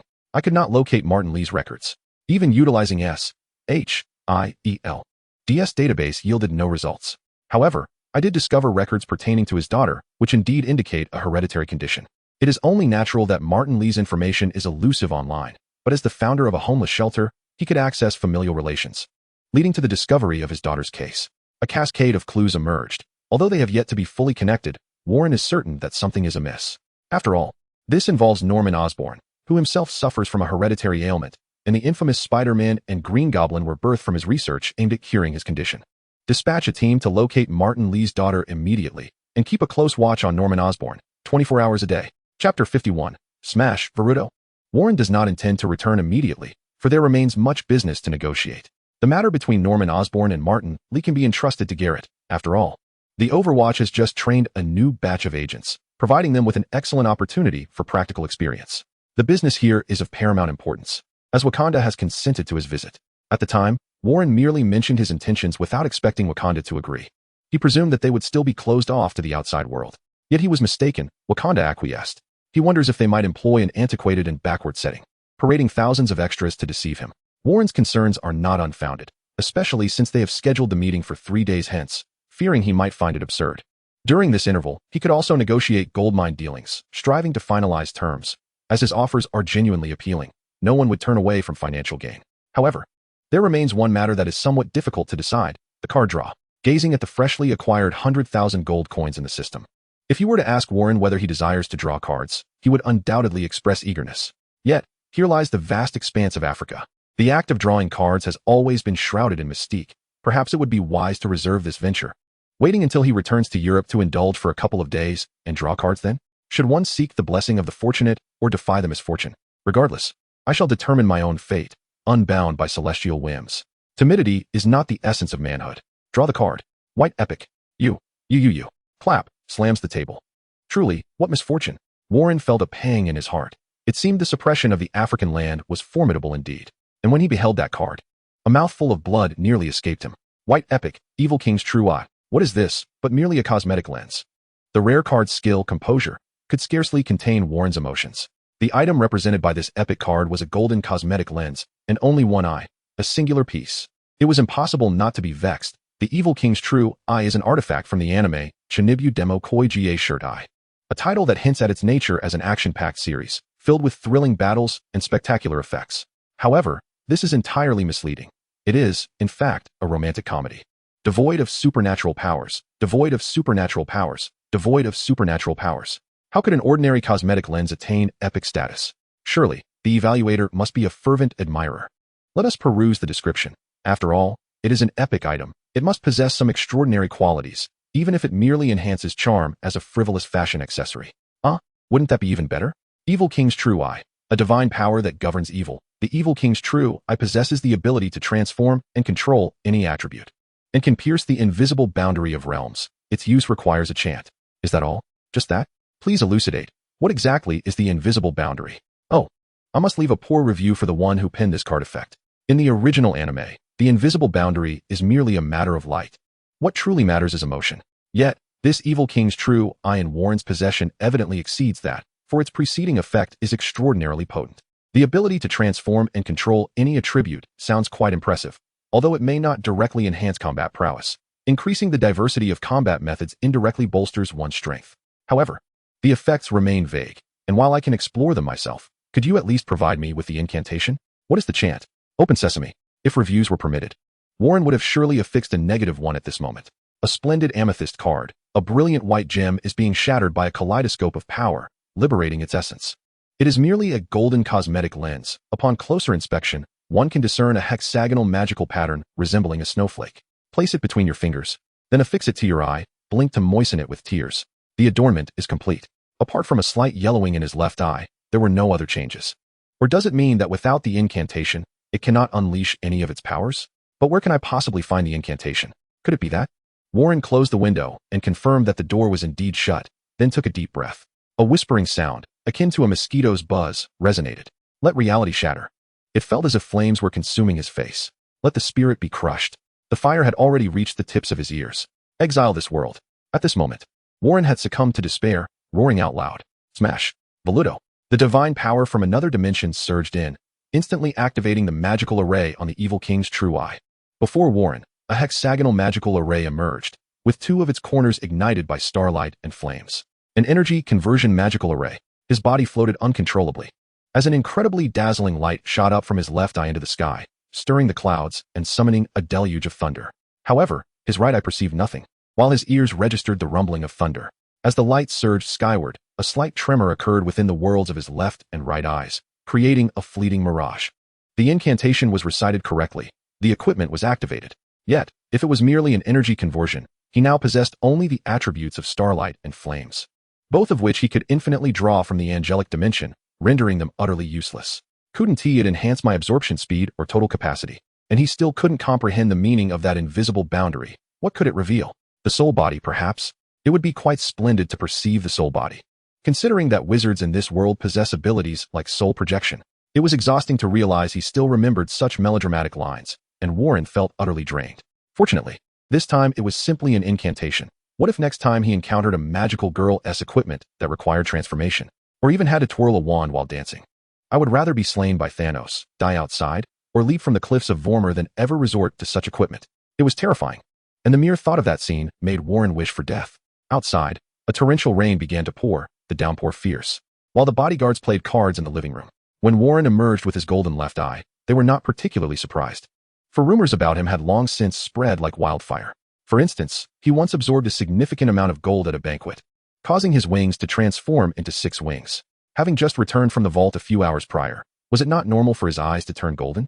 Noticing Warren's intention to step out, the bodyguards immediately abandoned their cards, preparing to follow him. You protect the others, there's no need to accompany me. Understood. The primary role of a bodyguard is to safeguard the accompanying individuals, while Warren, being the type of employer capable of shielding his bodyguards, need not be concerned. Upon departure, Warren activated the low-altitude flight mode. With the storm raging, he dared not ascend too high, fearing the wrath of lightning with no recourse for justification. As he navigated through the air, he scanned his surroundings, seeking elements that might activate the invisible boundary effect of the Evil King's True Eye. Meanwhile, Martin Lee had changed his attire and settled comfortably. Norman Osborn granted him a moment to converse with his family, during which he reassured the mother and daughter duo that this was a treatment for his ailment. Through the glass, a dark-haired little girl, holding her mother's hand, raised her other fist and mouthed words of encouragement to her father. Martin Lee responded with a smiling fist. Morgan Max then declared, 15 will surely succeed, and you will be able to live healthily thereafter. In response to the good-natured Morgan Max, Martin Lee replied, I sincerely hope so. Yet, Morgan Max was merely a researcher, oblivious to the sinister realities lurking behind certain matters. Just as he had once recruited volunteers for Martin, he would remain forever unaware of how he persuaded them. Chapter 52. I am the inner demon. The experiment commenced, and Martin Lee observed as Morgan Max injected the serum labeled 15 into his own body. In stark contrast to the anxious researcher, Martin felt remarkably composed. Life and death are dictated by fate. The drug would soon take effect. Do you feel anything at present? No particular sensation. Just as Martin uttered these words, a vision flickered before his eyes. Wait, was that a hallucination? Morgan Max appeared bewildered, as such occurrences should not transpire. Another image flashed before Martin, and this time he discerned it clearly. It was a demonic mask. The very heart demon mask from the stories his father had shared during his childhood. I believe I have glimpsed a scene from my youth. Martin Lee gasped. His entire body suddenly drenched in sweat, his gaze gradually succumbing to a certain recollection. It seemed he had returned to the moment when the Watcher had read his memories. But this time he alone traversed his own past. Fragments of memories swirled like the cosmos, and with a mere gesture, he could summon a shard of recollection, transforming the entire world into the scene contained within that memory. Everyone possesses an inner demon. Some can master their demons, while others become ensnared by them. Within the memory, a figure, his father, whose features had become indistinct, conversed with his younger self. Dad, may I play with the mask? The child, standing on tiptoe, reached for the mask held high by his father. The father, lifting his hand higher, responded, This is not a toy. Not everyone can wear this mask. As night descended, young Martin Lee stealthily maneuvered a stool into position, ascending to the incense table to retrieve the heart demon mask that had been venerated. He then donned it upon his own visage. An ominous black aura emanated continuously from the mask, enveloping him, as Martin's diminutive form levitated amid swirling shadows interspersed with silver lightning. Martin, his father burst forth, grasping a wooden sword from the wall. With a swift motion, he drew blood along the blade's edge, igniting it in a golden flame, which he wielded to cleave through the darkness. The black mist and the mask were severed, falling away from Martin's face. Yet, from the depths of that malevolent fog, a grotesque visage formed, surging towards his father. The scene abruptly halted. Is this my memory? Martin pondered, incredulous. He could recall little, merely that his father's health had always been frail, and that he would narrate tales to him. Yet, there was no recollection of this mask. Had he truly worn it in his youth? Was his father's ailing condition a consequence of protecting him from the mask's malevolence? Observing the thrashing Martin Lee, Morgan Max found himself at a loss for action, as the current circumstances deviated wildly from his expectations. Moreover, why was there an arc of electricity leaping from Martin? This was meant for healing, not for generating human electricity. Daddy, a young girl with ebony hair cried out, her anxiety mounting as she witnessed the intensifying silver lightning within. Norman Osborn furrowed his brow, perplexed by the bizarre transformation. As he noted the escalating silver lightning coursing through Martin, sparks erupted from the equipment, compelling Norman to make a decisive choice. Max, you all need to step back. But Martin, no buts. Prepare to neutralize him, but ensure no monstrosity emerges. As Morgan Max attempted to voice further concerns, others ushered him away, recognizing the scientist's value. The moment the door swung open, a small figure dashed past their feet. Martin Lee's wife gasped in alarm and followed suit. Seeing Martin's wife and child rush in, Morgan Max instinctively moved to intercept them. Crack! The arc of electricity lashed out like a whip, striking Morgan Max, who convulsed and collapsed. The others hastily extricated him from the scene, sealing it off. Prepare to neutralize him, but ensure no monstrosity emerges. Faintly, Martin Lee heard Norman Osborn's words. Though he had anticipated this outcome, hearing it spoken still stirred a sense of bitterness within him. Yet, as long as they could survive, that was all that mattered. Surely, the Avengers were already on the move. They would inevitably discover their own escape, having perused their memories, and would undoubtedly pursue this lead. Indeed. Yet, how bitter it is. Norman Osborn, I have done so much for you, only to be drained of all value and left to perish in the end. In the realm of consciousness, Martin Lee suddenly looked down and beheld a peculiar object, a mask cleaved in two. Was it a remnant from the prior examination of memory fragments? But why did it shimmer?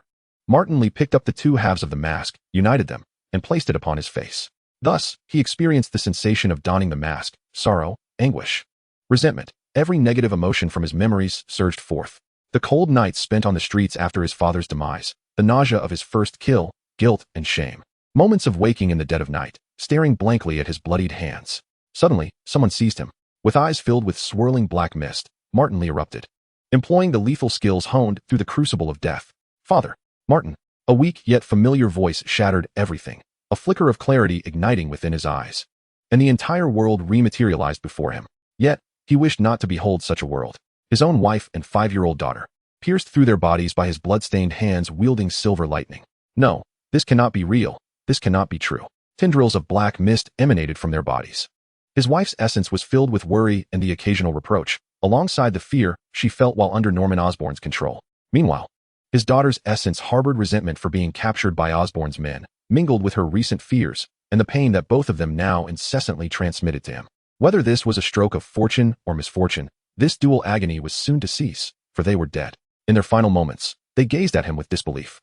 Silver lightning erupted from his being, instantly engulfing the entire laboratory, drowning out the feral cries of despair.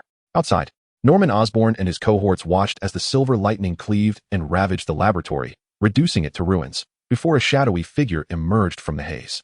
His form had transformed into a negative hue, hollow gray and an inky blackness so thick it seemed to defy dissolution. Norman Osborn. His voice sent chills through the crowd, as if they stood before a superior predator in the food chain. Why? The sorrow and confusion did not linger long, as negative emotions transmuted into a murderous intent. You shall pay the price. Facing the monstrosity before him, Norman Osborn decisively commanded, "Fire. Shoot this beast." "Director, we have an emergency," Nick Fury inquired. Who was this individual resembling a film negative? Martin Li, the leader of the Inner Demons, recently escaped from prison and is wreaking havoc throughout the city, was the response. What about Overwatch? Fury asked. They are already deployed, came the reply. Nick Fury nodded, entrusting the situation to them. Warren was a reliable ally, and the current Overwatch commander, John Garrett, was one of his former subordinates. He harbored no concerns.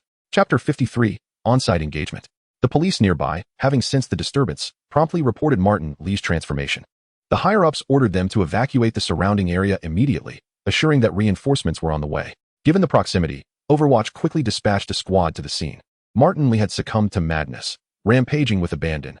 Bullets were utterly ineffective against him, failing to even pierce his clothing. Norman Osborn's bodyguards retreated while firing their weapons.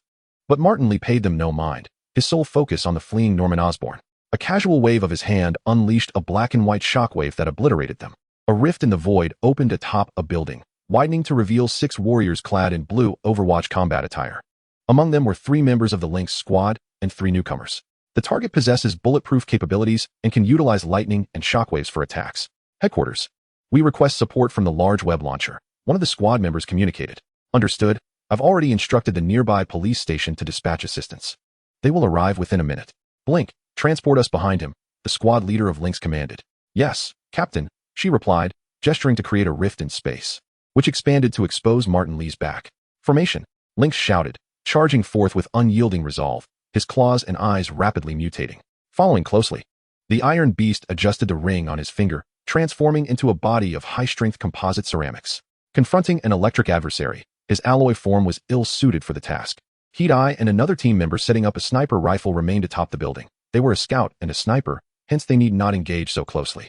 The female team member, Blink, along with another newcomer, entered the battlefield, albeit not advancing as boldly as Captain Lynx and Iron Beast.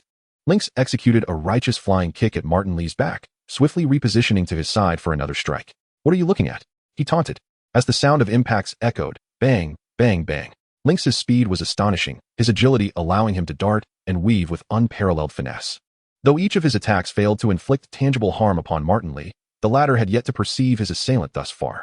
Indeed, this is one of the Lynx's signature moves, utilizing his remarkable agility to strike from the shadows of his adversary's line of sight. He refers to this technique as shadow dance. An individual like Martin Li, who possesses formidable strength yet lacks significant agility, would find himself utterly subdued by this maneuver. However, the Lynx does not harbor the illusion that this tactic will subdue him completely. Thus, he remains ever vigilant, for he is merely biding his time. In the shifting gaze of the beast, Martin Li's speed appears to unfold in slow motion. The Lynx observes with clarity as Martin finally succumbs to anger, his muscles contracting visibly, and the dark and light energies coalescing intensely. With a flash, as a seasoned veteran, observation is a fundamental skill. The Lynx has previously witnessed the shockwaves and lightning unleashed by Martin Li. At this moment, perceiving the shift in Martin's demeanor, he leaps deftly to position himself behind the anteater. Take cover, he warns the others. The flicker immediately crouches beside a flower bed, while the anteater stands firm, radiating the light of its master. The new team member, the magician, retrieves a retractable wand from his sleeve, swinging it vigorously before striking the ground. Ah! Martin Li roars, unleashing shockwaves that erupt from his core, sending bricks and stones into the air. The magician's strike meets the earth, causing the ground to rise like water splashing upwards, forming earthen barriers that shield the magician from view. As the wave of energy dissipates, the lynx hides behind the anteater, while the magician manipulates the earth for protection. The flicker, having maintained a prudent distance, remains unscathed by Martin Li's ferocious assault. The sniper is now in position. The sniper rifle is assembled, and a voice crackles through the earpiece. He is the only ordinary member of the lynx's team, as snipers require extensive training. Magician, restrain him, commands the lynx. Understood. The wand strikes the ground with force, channeling an extraordinary energy that travels to Martin Li's feet. Instantly, colossal hands of stone emerge, gripping Martin Li tightly. For an adept sniper, this fixed target is a simple task. Ding! A bullet races in from the distance, causing Martin Li to jerk his head sharply. The negative energy shield around him showing visible cracks. Yet, it fails to breach his defenses. This strike, however, ignites Martin Li's fury, unleashing an even more potent shockwave that shatters the stone hands restraining him and sends the anteater flying. As the lynx is propelled into the air, he swiftly regains his balance, a testament to his feline instincts. He then extends his hand, launching a thread of silk that adheres to the back of the anteater. Go! He shouts, yanking the anteater forcefully toward Martin Li, and upon landing, he propels himself forward with remarkable speed. The Iron Eater clearly had collaborated with the lynx on numerous occasions, as evidenced by the brutal force with which he slammed Martin Li into the wall, following up with a massive fist the size of a cooking pot aimed directly at his face. Although Martin Li was bulletproof, his weight remained unchanged. The Iron Eater, with his considerable bulk and strength, effortlessly lifted him and pinned him against the wall, delivering a series of fierce blows. Magician, prepare the trap, the lynx commanded, swiftly altering tactics upon observing that the Iron Eater's ferocious assault was yielding minimal results.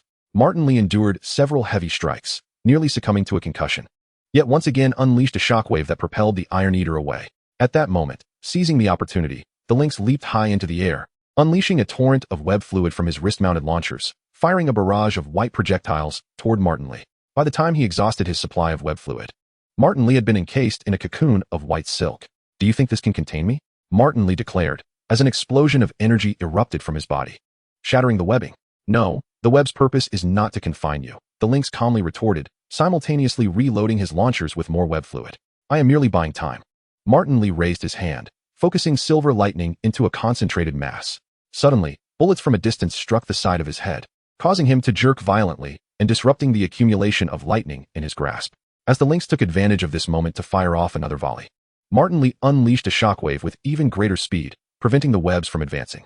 However, darkness suddenly enveloped the sky. Before he could look up, he was buried under a cascade of debris. The female team member was continuously opening and closing portals, teleporting the rubble created by Martin Li directly above him. This could be considered poetic justice, she mused. Enraged, Martin Li emerged from the pile of stones, unfazed by the level of damage inflicted upon him. Then, a precisely aimed bullet struck him in the neck, causing him to flinch with concern over the potential injury. Damn it, he roared in frustration. Why are these people so insufferable? I am prepared, the magician stated. Wait, the lynx interrupted, suddenly hearing the sound of helicopters overhead, prompting him to conclude, act immediately. Witness my ground-shattering score. The Iron Eater charged forward with ferocity, seizing Martin Li and hurling him to the ground, as if in a football tackle. Just before impact, a portal manifested beneath Martin Li, causing him to vanish without a trace.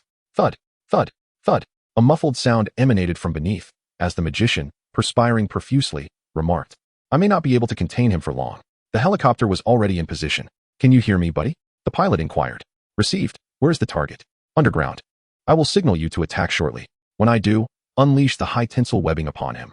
Remember, use the high-tensile webbing. Understood.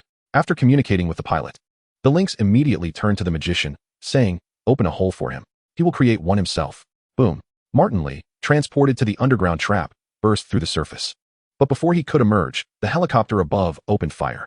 The custom large web launcher from Worthington unleashed a torrent of firepower, rapidly depleting the vast canisters of web fluid. As an endless expanse of white engulfed Martin Li's vision, through thermal observation, waves of Martin Li emerged, thrashing against the confines of the webbing. Yet, his shockwaves could not break free from the loose, porous strands. The web's remarkable resilience meant that any pressure release would allow it to revert to its original state. Ensnaring him once more, a series of silver lightning strikes erupted, the webbing proving impenetrable, having been designed with the foresight to counter electric foes. Drawing upon the experience of an alternate universe Spider-Man, with 1,000 web launching strategies, it turned out there was indeed a time for their application. The pilot gazed at the shimmering web sphere below, reflecting on how he once deemed such an array of strategies excessive, now sincerely apologizing to the designer. Chapter 54, A Visit to Wakanda. Within the vast pit created by the magician, Martin Lee found himself ensnared, his current methods ineffectual against the high-tensile webbing, which confined him in a radius of 5 meters. The ensuing actions were straightforward. Administering anesthetic would suffice. For Martin, Lee required oxygen. Once subdued, they would slice through the webbing, affix him with specially designed restraints, and carry him away. The scene would then be cleared. Far away in Africa, Warren strolled under a thunderstorm, finding no invisible boundary. His clothes clung uncomfortably to him. Dressed in formal attire, he had not brought an umbrella. The rain welcomed him warmly. Time to head back. It seems there will be no discoveries today. Upon returning, he received the gratifying news of Martin Lee's capture, bringing him a measure of solace. After all, he had cultivated the Overwatch initiative that was now capable of addressing villains. However, Norman Osborn denied any connection to Martin Lee. You know, a single testimony from Martin Lee is insufficient, and he possesses no other evidence. John Garrett was in discussion with Warren. Isn't memory a viable solution? At present, it is inadvisable to publicly compare the ability to access others' memories. Not only would the opposing counsel dismiss such evidence as invalid, but it could also incite public opinion that tarnishes the positive image of Overwatch. Currently, Overwatch is aware of Norman Osborn's dubious past, yet lacks tangible evidence. Even if Martin Lee, who has been apprehended, is willing to testify, it would not suffice. Conversely, Norman Osborn is cognizant of Overwatch's capacity to read memories. But they cannot utilize this as evidence. Legally, it is untenable, and the opposing counsel would undoubtedly reject its validity, leading to significant skepticism from legal authorities. More critically, Overwatch has consistently cultivated a positive image since its inception. The invasion of privacy represented by memory reading should not be exposed to public scrutiny. In John Garrett's eyes, the reputation of Overwatch far outweighs that of Norman Osborn. What course of action do you propose? Norman Osborn cannot be disregarded. He has already crossed the line. Let us dispatch our agents to gather evidence. Norman Osborn will surely eliminate any incriminating material. At this juncture, the clandestine spies from S.H.I.E.L.D. could procure the evidence we seek. Spies from S.H.I.E.L.D.? Indeed, since Overwatch was recently established and its intelligence network is still in its infancy, I have enlisted the assistance of a master spy from S.H.I.E.L.D. The decision rests with you. Observing John Garrett's unwavering confidence, Warren felt reassured to remain here. In a few days, they were scheduled to visit the King of Wakanda, necessitating thorough preparation. The following day dawned bright and clear, prompting Warren and his associates to seize the opportunity to meet with officials from a certain nation to negotiate a lucrative gold mining venture. The discussions proceeded smoothly, with Washington Industries and Washington Pharmaceuticals agreeing to establish a branch here, thereby enhancing local employment and bolstering the economy. The deal was consummated without hindrance. It is rare for someone like Warren to directly purchase a gold mine from detected resources, yet no one voiced objections, given the financial incentive. Subsequently, they proceeded to visit Wakanda. Historically, Wakanda had been perceived by other nations as a backward country on the African continent, and today, this perception proved accurate. Despite the warm hospitality and simplicity of its people, the cities bore scant evidence of modern technology, appearing primitive and unadorned. Indeed, it seemed that Chaka remained reluctant to allow Wakanda to integrate with the global community. Given this, Warren chose not to display any unusual reactions, opting instead to subtly steer the meeting towards his desired outcome, focusing on vibranium and suggesting investment in aid to assist in its development. Warren recognized the absurdity of the situation, yet acknowledged that they were merely playing a role at this moment. Vibranium, a remarkable substance, is in perpetual demand, for its intrinsic properties signify the advancement of technology. The mere study of vibranium can lead to the development of an expedited technological framework, as exemplified by Wakanda. After a banquet, the late King Chaka walked through the city of Wakanda with Wabi, inquiring, "Your Excellency, you already possess a suit and weapons forged from vibranium. Why then procure such vast quantities of it?" His son T'Challa, the future Black Panther, accompanied them. "Because it is insufficient. This world is not as secure as it may appear to you," Chaka replied. "From where does the danger arise?" T'Challa interjected. "Aside from humanity's nuclear weaponry, I believe the world is quite safe." "Your Highness," Wabi responded, "there exist other beings beyond humanity." T'Challa's expression shifted to one of confusion. "Are you suggesting extraterrestrials?" "Extraterrestrials?" The king's skepticism was palpable. Wabi shook his head slightly. "Your intelligence and information remain woefully outdated. You are aware that I established an organization known as the Avengers, correct? And are you acquainted with another organization called S.H.I.E.L.D.? S.H.I.E.L.D. That we know, Chaco acknowledged. S.H.I.E.L.D's mandate is to address anomalies on Earth. What do you suppose these anomalies signify? Is it merely mutants and superhumans? Why do the member nations of the World Security Council willingly fund S.H.I.E.L.D? Because they are privy to information that eludes many others. The old king's countenance grew grave. Such as? I regret to inform you, but I cannot divulge that information, at least not from my own lips. The conversation hung in the air, unfinished, leaving an unsettling void. The old king sighed. It seems we ought not to isolate ourselves. You are simply not open enough. Wabi countered. In truth, I have long harbored this thought, which is why I dispatched individuals to study abroad and acquire advanced knowledge. Recently, I have been contemplating whether to intensify our openness, and you have fortified that notion within me. I came to assist you in that very endeavor. What did you think? Wakanda possesses advanced technology, and so does Washington. Both are at the forefront of cutting-edge innovations. Therefore, Wakanda can leverage this partnership with Washington, and Washington can utilize Wakanda's resources, a win-win scenario. Wabi, would you care to tour the vibranium mines? The old king invited. Is that permissible? It seems you have never permitted outsiders to visit. Since we have resolved to be open, we ought to be bold. You will undoubtedly be astonished. The old king asserted with conviction. I look forward to it, Wabi replied. There may be anticipation, but astonishment? I doubt it. Within a clandestine laboratory at the headquarters of Washington, a collar-shaped device was meticulously disassembled and scanned by a mechanical arm, operated by Red. The items obtained from the last lottery, such as the Green Goblin skateboard and tactical goggles, are relatively trivial, at least. They are mere products that can be produced in this world in the short term. However, this is different. The neural connection device, originating from World, serves as the personal terminal for the inhabitants of a future world, akin to the smartphones of today. It possesses the capability to read, convert, and transmit consciousness. In other words, it can comprehend human thoughts and simulate sensory experiences to relay them to the human brain. Presently, there are experiments underway in this domain. Yet there remains a considerable journey ahead before machines can fully grasp human intentions. This device, however, is a finished product by deciphering its vast data. One could bypass decades of arduous labor. Additionally, it employs a quantum communication module, enabling access to the network anytime and anywhere. Once this technology is unraveled, one could effortlessly establish another communication subsidiary or even a gaming company. More importantly, within this device lies a software. If one could completely crack this software, Warren could bestow upon all soldiers a bullet-time skill.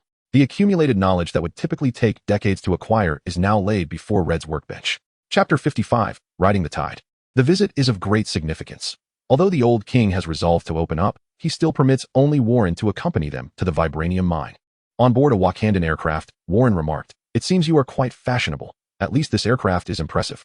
And there is something even more astonishing awaiting you," came the reply, as the plane hurtled directly towards the mountainside. The true Wakanda, piercing through layers of deceptive barriers, a city emerged below. Observing the proud and expectant expressions of the father and son, Warren feigned a slight surprise for their sake. Wow, what is this? Optical cloaking and energy barrier technology? All of this is what we refer to as vibranium technology. As the aircraft landed, Warren felt a twinge of disappointment. For the invisible boundary had not been triggered here either. Wakanda has long traversed a unique path, relying on vibranium. Our technological advancements outstrip those of the entire world. It seems vibranium truly is a remarkable asset. Yet now, I find myself regretting having urged you to open up. Why is that? Such formidable technology will inevitably attract unending covetousness. If Wakanda chooses to open its doors, it must confront such risks. The king and his son exchanged a confident glance and replied with assurance, Wakanda does not fear risks. So, will you boldly announce and showcase Wakanda's might? Or will you proceed gradually? Certainly, we shall take our time. That is why I have chosen you as the first outsider to visit Wakanda. The old king had evidently pondered this for quite some time. Is it due to my technology? Indeed, it is because of your technology. The Worthington Group, under Warren's stewardship, has recently experienced an explosion of groundbreaking technology. Analysts, based on the current information, have concluded that a team of mutant researchers is at Warren's service. After all, the ability of mutants to develop advanced technology is not without precedent. The X-Men could take off from a basketball court many years ago, despite it merely being a school. A forceful display of one's capabilities will only invite unnecessary troubles. Wakanda harbors no ambitions of world domination. Hence your assistance is required to provide a reasonable justification for our technological prowess. The old king added, though Wakanda is not afraid of such troubles. I would prefer that the world accepts us with kindness. Listen closely, such are the words of a person of strength. It appears I am a mediator. Indeed, I am honored. In the time that followed, the king escorted Warren to explore Wakanda's most confidential vibranium mines, where the automated mining technology was exceedingly advanced. leaving Warren eager to implement it in his newly acquired gold mine. Subsequently, he was introduced to several Wakandan officials and tribal leaders, some of whom appeared less than amicable. They are not unfriendly. We have recently experienced certain events, the old king clarified. What events? Warren inquired. A despicable thief stole a significant amount of vibranium from Wakanda. The prince interjected. A thief? Surely he has witnessed Wakanda's technology. Indeed. I thought I would be the first, but it matters not. Leave this thief to me. I still possess some influence in the outside world. Warren was confident. A mere arms-dealing thief could easily be tracked down and brought to Wakanda. I hope to join in this matter, the prince said earnestly. Taking a prince on a reckless escapade requires consulting his father. Noticing Warren's questioning gaze, the old king nodded. T'Challa is the Black Panther of this generation. I have full confidence in him. If you are assured, I have no objections. But what is the Black Panther? A title? The Black Panther is the title of Wakanda's strongest warrior, passed down through generations. That is reassuring, after all. Taking a royal prince to capture evildoers makes me somewhat anxious. Haha, fret not. Ordinary villains are no match for T'Challa. The objectives of this visit to Wakanda have largely been achieved. The opening of Wakanda is inevitable. The old king has long been sending citizens abroad for covert operations and education. However, Warren has advanced this timeline from the original narrative of civil war to the present. This is the advantage of narrative foresight. Knowing the old king's intentions allows one to smoothly become an official partner of Wakanda. In the subsequent 2 days, Warren first transmitted information regarding an individual named Ulysses Claw back to Overwatch, urging Garrett to expedite the apprehension of this thieving scoundrel. He then engaged in thorough discussions with Wakanda concerning the terms of their collaboration. Worthington would gain the identity of a partner from Wakanda, along with technological support. Externally, Worthington aimed to cultivate the illusion that their research facility was established in Wakanda, ensuring that whatever advanced technology might emerge in the future could be shielded by Worthington's mutant laboratory. Should inquiries arise, the response would simply be that it was the work of mutants. Warren also specifically conferred with the king about the integration of Overwatch into Wakanda. As an organization historically confined within domestic borders, Overwatch aspired to evolve into a behemoth akin to S.H.I.E.L.D, necessitating international expansion. However, with the existence of S.H.I.E.L.D, other nations would be reluctant to allow another organization to roam freely across the globe. Thus, navigating the challenge of enabling Overwatch to flourish without becoming a subordinate branch of S.H.I.E.L.D proved to be a formidable task. Nonetheless, this dilemma could be deconstructed into manageable components. Compared to the formidable challenges posed by the Eurasian continent, Africa presented a more accessible target. Establishing Overwatch's headquarters in Africa within Wakanda was met with minimal opposition from the aging king, who was also willing to extend construction support. To further radiate influence across other African nations, Worthington's reach was still insufficient, making the influential Stern, who was thriving within military circles, particularly valuable at this juncture. For the past 2 days, he had been vigorously advocating that the global expansion of Overwatch represented a pivotal strategy, enhancing national influence worldwide. With the assistance of numerous Hydra infiltrators, it was merely a matter of time before this strategy became official policy. Hydra proved to be exceedingly effective. Concerns regarding North and South America and Africa were minimal. However, Australia and the Eurasian continent posed significant challenges for Overwatch's deployment. Essentially, without detaching from the United States, other nations would be disinclined to welcome another organization endowed with global enforcement capabilities. 2 monumental events were requisite for progress. One would not suffice. There needed to be substantial threats that others could not resolve, which only Overwatch could address, alongside an overwhelming influence. This necessitated the further expansion of the Council of Nine, ideally increasing its membership to at least 10 individuals. After all, having 9 members in the Council of 8 and a dozen in the Council of 9 is hardly an unusual arrangement. Once matters in Africa were settled, Warren intended to journey to Japan. Shishida, akin to Japan's LexCorp, was a supermogul entwined in numerous industries, and securing Shishida's allegiance was a commendable choice. He would be the next member of the Council of Nine. Although the elder Yashida is a villain, he has not engaged in the quintessential malevolence of seeking to annihilate humanity. Rather, he has merely sought to exploit his son and covet Wolverine's immortality. His attachment to the family legacy he has built is a source of power that he cannot relinquish. Chapter 56, The Young Yashida. During his days in Wakanda, Warren has come to understand that their advanced technology is indeed reliant on vibranium, a material with extraordinary properties. Under Warren's deliberate guidance, their conversation shifted to the Hulk, particularly in light of events that transpired following the Prince Chalias meeting with Warren. The discussion then transitioned to human enhancement technologies, and subsequently to the experiments being conducted at the Warshing laboratory to perfect the super soldier serum. Would such a serum radically alter one's temperament? This flaw certainly warrants rectification. Otherwise, widespread implementation could lead to significant complications. Even in the absence of this flaw, large-scale application remains impractical. Are you aware of the immense energy required for a single enhancement? Initially, when Captain America utilized the Super Soldier Serum, an entire city's worth of power was needed. Though technology has indeed progressed, each enhancement still incurs costs upwards of several $1 million in electricity. Even the affluent king of Wakanda could not help but frown at such exorbitance. If only there existed a potion that could enhance one's abilities simply by ingestion, otherwise, even rectifying the serum's shortcomings would not render it sufficiently practical. The king nodded in agreement, choosing not to elaborate further. Wakanda is home to a unique plant known as the heart-shaped herb, which has historically remained under royal control. In Chaka's view, the Super Soldier Serum pales in comparison to the heart-shaped herb, which allows individuals to gain extraordinary physical prowess and strength merely by consuming its essence and undergoing a ritual. The Super Soldier Serum, in contrast, necessitates substantial electrical energy for its activation, placing the two in entirely different realms of convenience. Warren, of course, was aware of the heart-shaped herb, which would undoubtedly enhance the Super Soldier Serum significantly. However, when he attempted to steer the conversation towards this topic, King Chaka refrained from boasting about his precious herb. What could he do but feign ignorance? One could either pursue the matter gradually or await breakthroughs in technology from Asano and Banner, at which point the heart-shaped herb might be disregarded. Ultimately, Warren's quest for the heart-shaped herb during his visit to Wakanda proved unfruitful, leading him to temporarily abandon that pursuit before traversing half the globe to Japan. You have arrived, Yashida said, reclining on a high-tech hospital bed, turning with some effort to face Warren. Your condition does not appear to be favorable, Warren remarked candidly. Ophelia. Yashida addressed the female doctor beside him. Please provide us with some privacy for our conversation.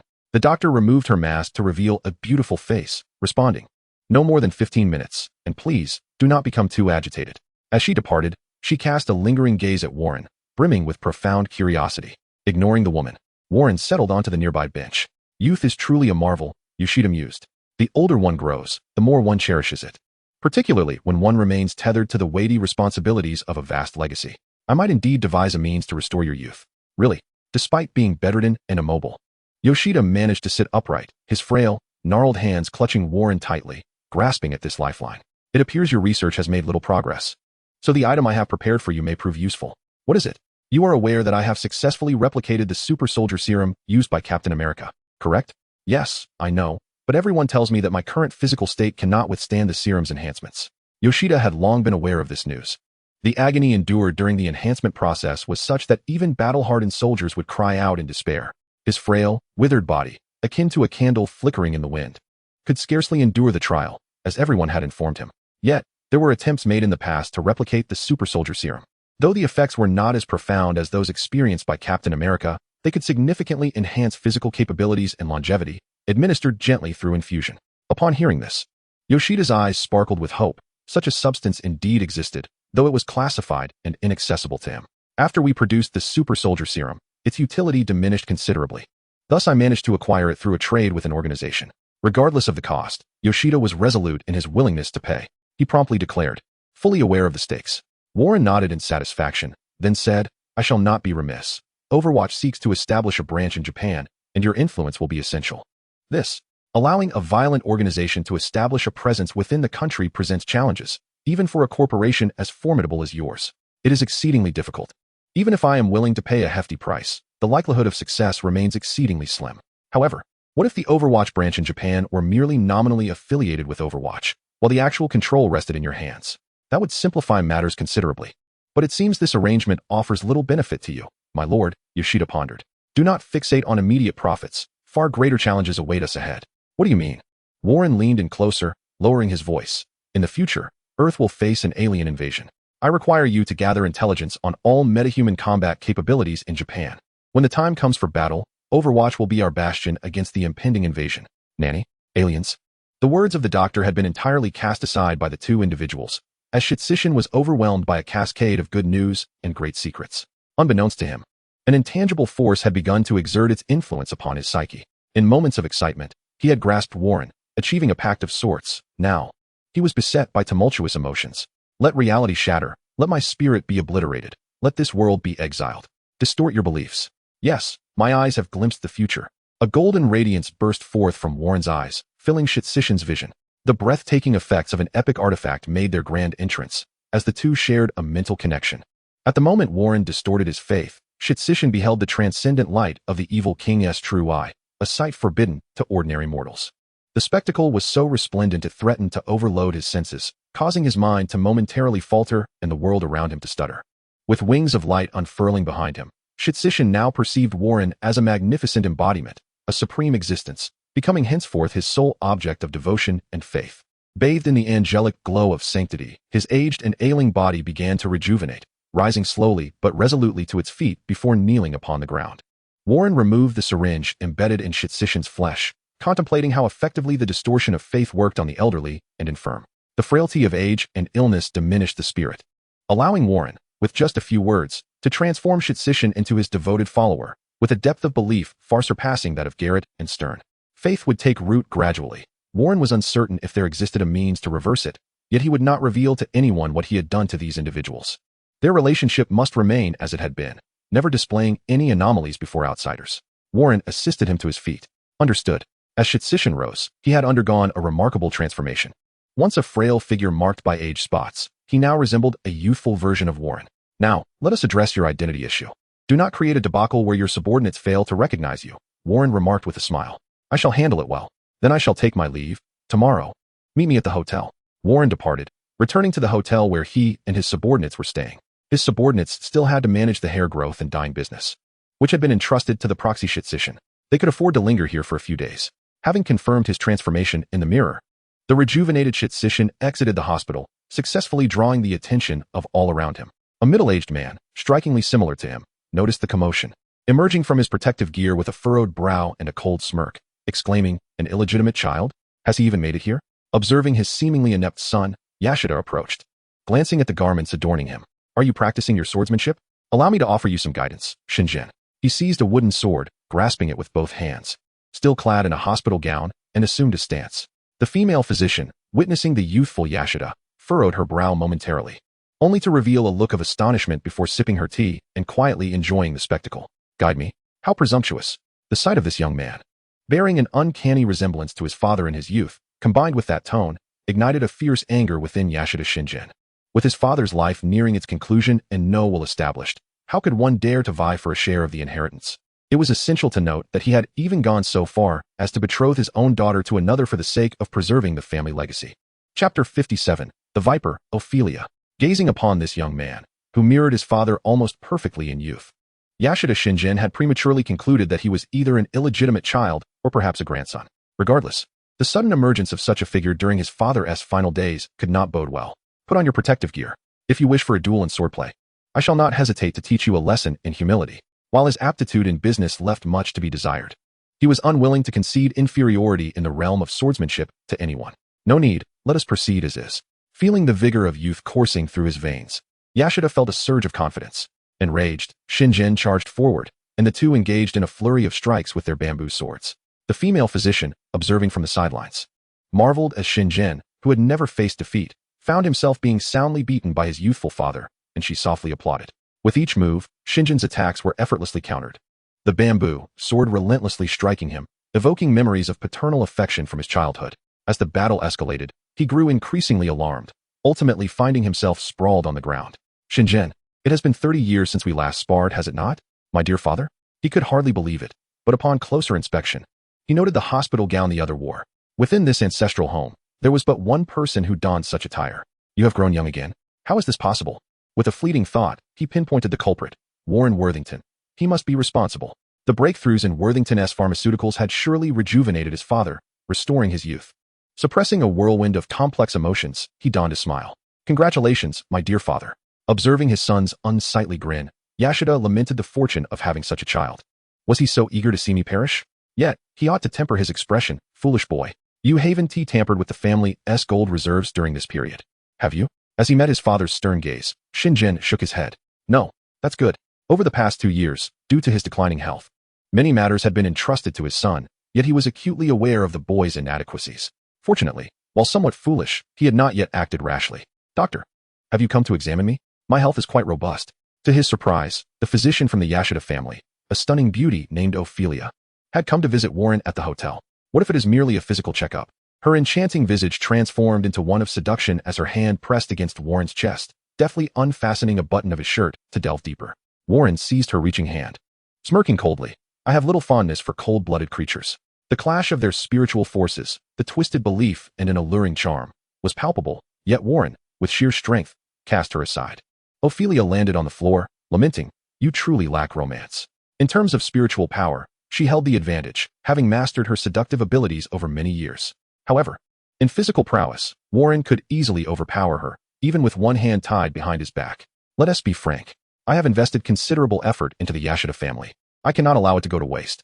This woman, emboldened by her perceived superiority, dared to negotiate terms with Warren, despite her evident physical inferiority. Oh, I see. Warren retrieved a $100 bill from his wallet and tossed it to the ground. There, no change needed. Ophelia's expression shifted, her voice icy. It appears you do not intend to compensate for my losses. With that, a noxious mist erupted from her mouth. His instincts had long warned him. Time slowed as he activated bullet time, and the toxic fog surged towards his face. He merely raised his hand. Divine light, ashen shield. In an instant, starlight and flames coalesced into a square magic circle, a burning cross illuminating the space within.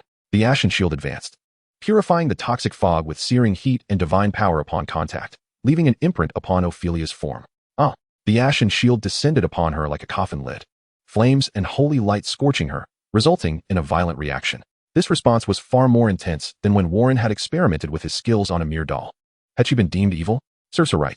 Warren seldom employed this skill, as it had been unnecessary in his previous battles. Hulk could shatter such magic with a single punch, and it was superfluous against terrorists. Yet now, it was perfectly suited to punish this venomous serpent. Utilizing poison?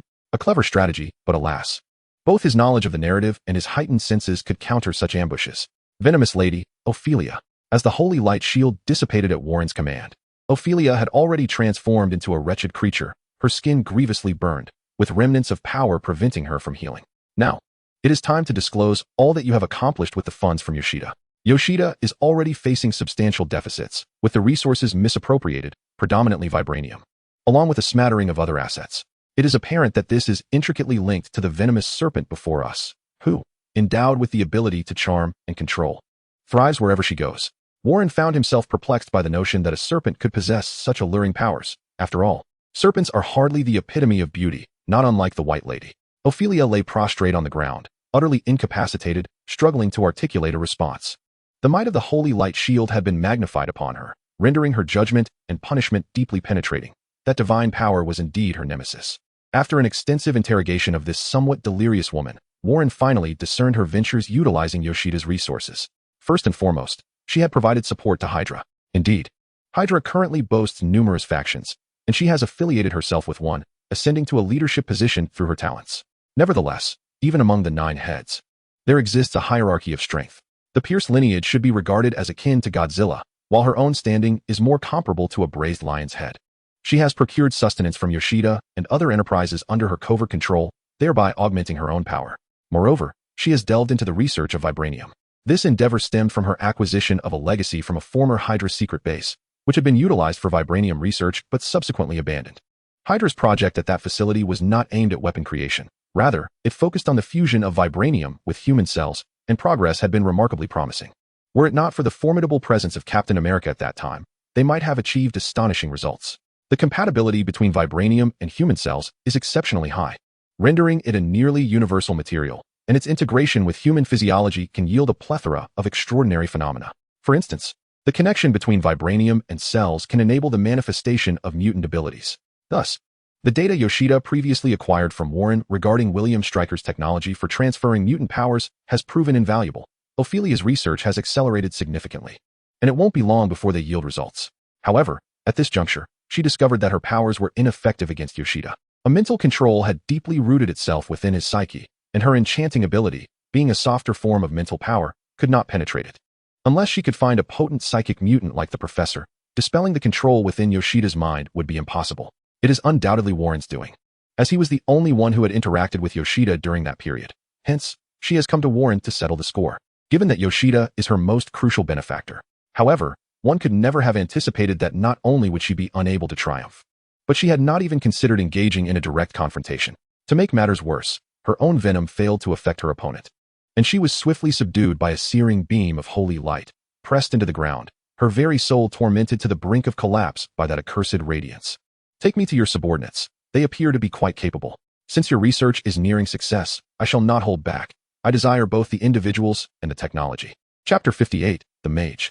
Warren harbored a peculiar sentiment towards the woman named Ophelia. It was not affection, but rather an overwhelming desire to nail her to a cross, douse her in gasoline, and ignite the flames. This inexplicable aversion towards another filled him with disdain, for even with his own capabilities, he did not wish to be governed by such feelings. After notifying Yoshida and Garrett, who was far across the ocean in America, Warren escorted Ophelia to her clandestine base. Yoshida dispatched dozens of elite ninjas and over 100 gang members to heed his command. The defenses of Ophelia's Hydra base were rather lackluster. Warren led the charge, brazenly entering through the front door, followed closely by the ninja squad, while the gang members secured all exits outside. With minimal effort, they seized control of Ophelia's secret base in Japan. Meanwhile, Garrett promptly sent reinforcements to dismantle her influence in other regions.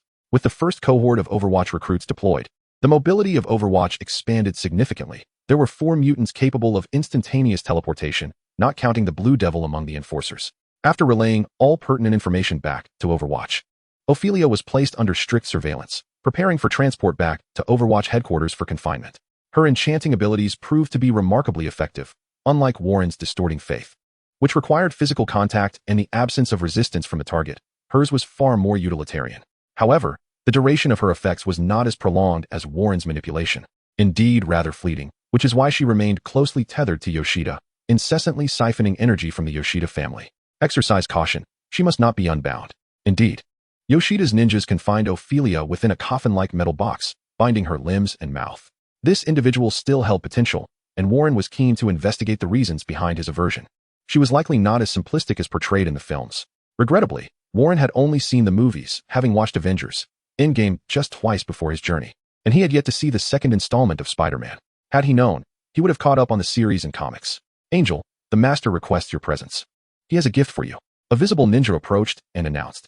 He is the leader of this group of ninjas, known as Kenichiro Harada. Warren recalls him as a tragic character from the original narrative, one who met an untimely demise after being redeemed, particularly as his childhood friend was swiftly won over by Wolverine. Truly a lamentable fate. Gifts. Oh dear, just look at him, then glance at Garrett and Stern. Warren has labeled those two as miserly, although he had an inkling of what the gift might be, given his only publicly known hobby. The sight of gold laid before him was simply breathtaking. Though tempted to accept it outright, Warren inquired, is the company not concerned about presenting such a substantial amount of gold? This gold is a reserve from the family, intended as a safety net for a resurgence in the event of failure, but from this moment forth, Yashida need not contemplate failure any longer. The young Yashida brimmed with confidence. Having once built such an estate, and now possessing it in all its grandeur, he felt rejuvenated. If he were to fail again, he would have no place in this world. A staggering 30 tons of gold. Well, I shall not be modest. Enjoy it. The smooth unfolding of business in Japan shall serve as a fitting reward for myself. Placing his palm upon the gold, it disintegrated into fine ash as if Thanos himself had snapped his fingers, leaving nothing behind. The balance of coins surged, prompting Warren to opt for 3 draws of the epic card. White epic, blue epic, blue epic. Fortune smiled upon him as he drew 2 blue cards. White epic, dragon, the power to summon the divine dragon. Blue epic, word spirit, royalty, acquire the ability to control gravity and, upon usage, obtain the royal bloodline of the white dragon. The dragoness bloodline is notoriously invasive. Exercise caution in its application. Blue epic, magical crystal arrow. Infuse immense magical energy into an arrow, coalescing into a magical crystal arrow to strike a target. Differing magical attributes yield varied effects. It certainly feels as though I am being nudged onto the path of an archer. I previously obtained archery skills from a regular card. With a rare card, I drew an ice vein magic bow. Now, I have received a magical crystal arrow and a formidable weapon, though, compared to Hans, Warren admits he favored his brother's flamboyant style in gaming.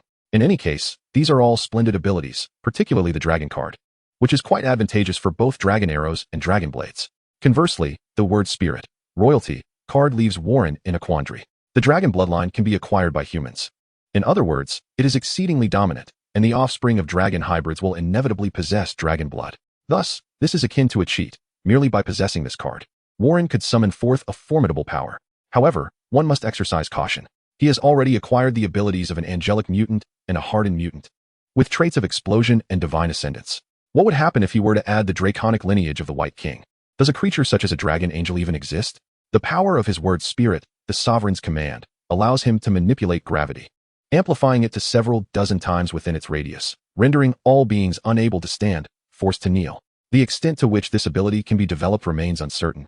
Yet it is implausible for a human form to wield such power to a greater magnitude, unless the proportion of draconic blood is increased.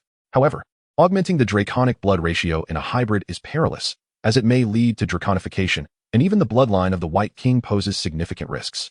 Thus, it may be best to forego this notion. Warren still has many opportunities to draw cards, and given the current peace in the world, there is no need to gamble on his ability to control the dragon lineage. Epic cards truly live up to their name. Their effects are exceedingly gratifying. Tomorrow, Warren is to formally introduce Yashida into the Council of Nine, meeting with the others. While returning to the hotel from the Yashida residence, Warren, engaged in a conversation with the Red Queen regarding work, suddenly sensed something amiss. A golden light emanated from his left eye as he lowered the car window. Observing the distant skyscrapers shimmering with distortion, some even appearing to collapse. Yet the pedestrians on the street remained oblivious, continuing with their daily routines as if the calamity unfolded in an alternate realm, an invisible boundary of sorts. Boom! Warren soared forth, launching himself from the car's roof. His wings unfurled behind him, his form becoming metallic. The boundary of that world had instantaneously expanded beneath his feet, pulling him into another realm. A man clad in a black and red robe, with deep dark markings around his eyes, held the limp form of the venomous snake, Ophelia. A mage? It seems you possess considerable knowledge, mutant. What business does a mage have with a serpent? A sense of danger ignited within him. Warren narrowly evaded an ambush from behind. Shadows emerged from the darkness, wielding invisible blades that distorted the air, the very weapons they had just hurled. Over a dozen adversaries confronted him. But the primary concern lay with his unfortunate driver. This was the second time he had been embroiled in such an unexpected incident. The last encounter with the Hulk had frightened him considerably, prompting Warren to grant him 2 days off to recuperate, and now this. Does the Supreme Mage know of your actions? Although it was evident they were no benevolent sorcerers, invoking the name of the Supreme Mage could still serve a purpose. Primarily, Warren was at a loss as to how to counteract this spell known as the Mirror Space. He needed time to devise a strategy. After all, he had attended tactical courses and could not simply charge in recklessly. They were not mages of Kamartaj. As his thoughts concluded, the group of mages launched their assault against Warren. As the bullet time activated, accompanied by the alerts of danger perception, Warren deftly evaded the invisible blades launched by these despicable henchmen. His wrist-mounted webshooter swiftly discharged 2 strands of webbing, ensnaring the 2 lackeys. He pulled them in and delivered a powerful punch, his stainless steel fist, as large as a cooking pot, instantly rendering them unconscious. The hope of escape now rested solely upon them. After all, Warren found himself devoid of sufficient gold coins for a lottery draw, and he could not rely on the whims of chance. He tossed the 2 incapacitated men into the vehicle, causing the already timid driver to flinch. Warren deliberately displayed a scornful expression as he ascended to a higher altitude. Is this the extent of a mage's prowess? Chapter 59, The Battle in the Mirror Dimension. Upon hearing Warren's taunt, the mages surprisingly leaped to a nearby building, sprinting vertically along its facade. The familiar sensation of deep-seated disdain resurfaced within him. It was evident that they were allies of the serpent, a conclusion easily drawn by mere observation. The mages, dashing along the walls, wielded their intangible blades, hurling them at Warren as they ran. Without the need for danger perception to indicate their positions, the golden eye of the Wicked King had already detected these incoming assaults. Simultaneously, from the perspective of the Wicked King's true eye, Warren observed black vortexes swirling around the mages. With each spell they cast, these dark whirlpools expelled bursts of energy.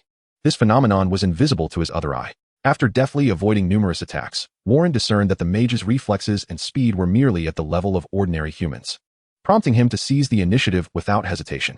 With a powerful flap of his wings, flames erupted from his palms as he accelerated towards them, deftly evading several strikes thanks to bullet time. With a resounding crash, he forcefully embedded one mage into the wall, then swiftly sidestepped another attack and seized the mage's hand. He executed a forceful backward leap, akin to flicking a fishing rod, hurling the arm and its owner against the wall with considerable force while evading additional strikes. The remaining mages, witnessing Warren surrender his aerial advantage by entering their encirclement, charged at him en masse. Truly, they were melee mages. Did they think that his prowess in close combat was to be underestimated?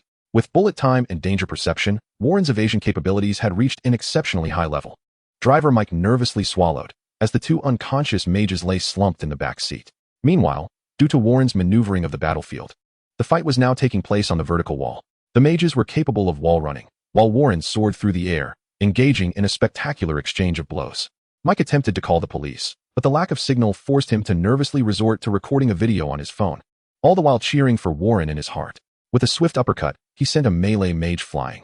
Warren immediately sidestepped to evade an incoming attack, then delivered a powerful kick. The ankle shattered. These mages, after all, possessed merely the frail bodies of ordinary humans. When struck by the metallic Warren, their bones shattered instantly. At that moment, multiple attacks surged toward him, and Warren raised a single hand to conjure a magical barrier. The sacred light ember shield. The intangible blades of magic wielded by the melee mages clashed with the sacred light ember shield, resulting in a fierce tug-of-war. Gradually, Warren found himself retreating, for his strength alone could not match the combined might of these mages. Suddenly, he recalled an intriguing tactic as others approached him from behind for a sneak attack. Lowering his gaze, he noticed that while they were engaged in a magical duel, their feet remained firmly planted against the wall. Allow me to assist you in maintaining your balance. With a series of stomps, the mages, momentarily blinded by the dazzling brilliance of the sacred light ember shield, were caught off guard as pain surged through their feet, contorting their faces in agony. Were they playing a game of stepping on toes? The kind that left their feet deformed. Utilizing his innate strength and his weight, which exceeded 1,000 pounds after being reinforced, Warren crushed their feet into the wall, merging flesh and shoes into a grotesque mass. As they winced in pain, their grip on their magic weakened, allowing the sacred light ember shield to slam into their faces. Their screams echoed, as the scorching effect of the shield seared their skin. Meanwhile, the ambush from behind arrived. Warren immediately flapped his wings and soared into the sky, simultaneously detonating the sacred light ember shield. Boom! The mages encircling him were sent flying, and the remnants of their forces were met with Warren, who charged into their ranks like a tiger among sheep, delivering punches and kicks interspersed with explosive blows that felled them one by one. Below, Mike was beside himself with excitement. How magnificent!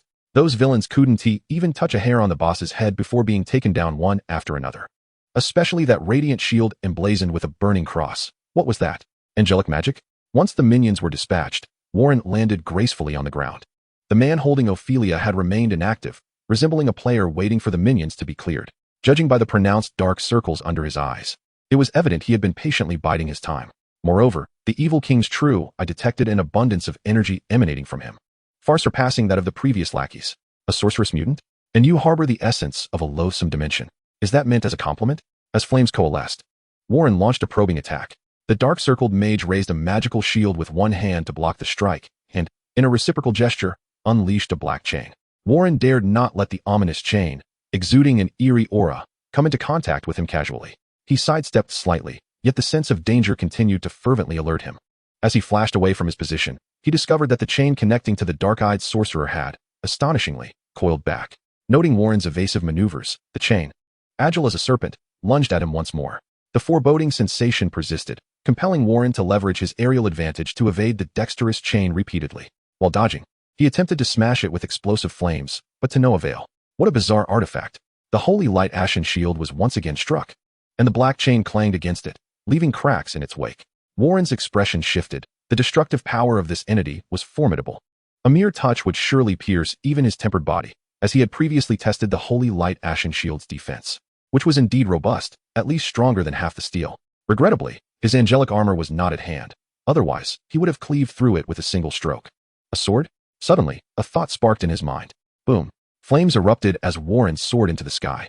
The holy light ashen shield held for only a few seconds before shattering, but by then, Warren had gained significant altitude.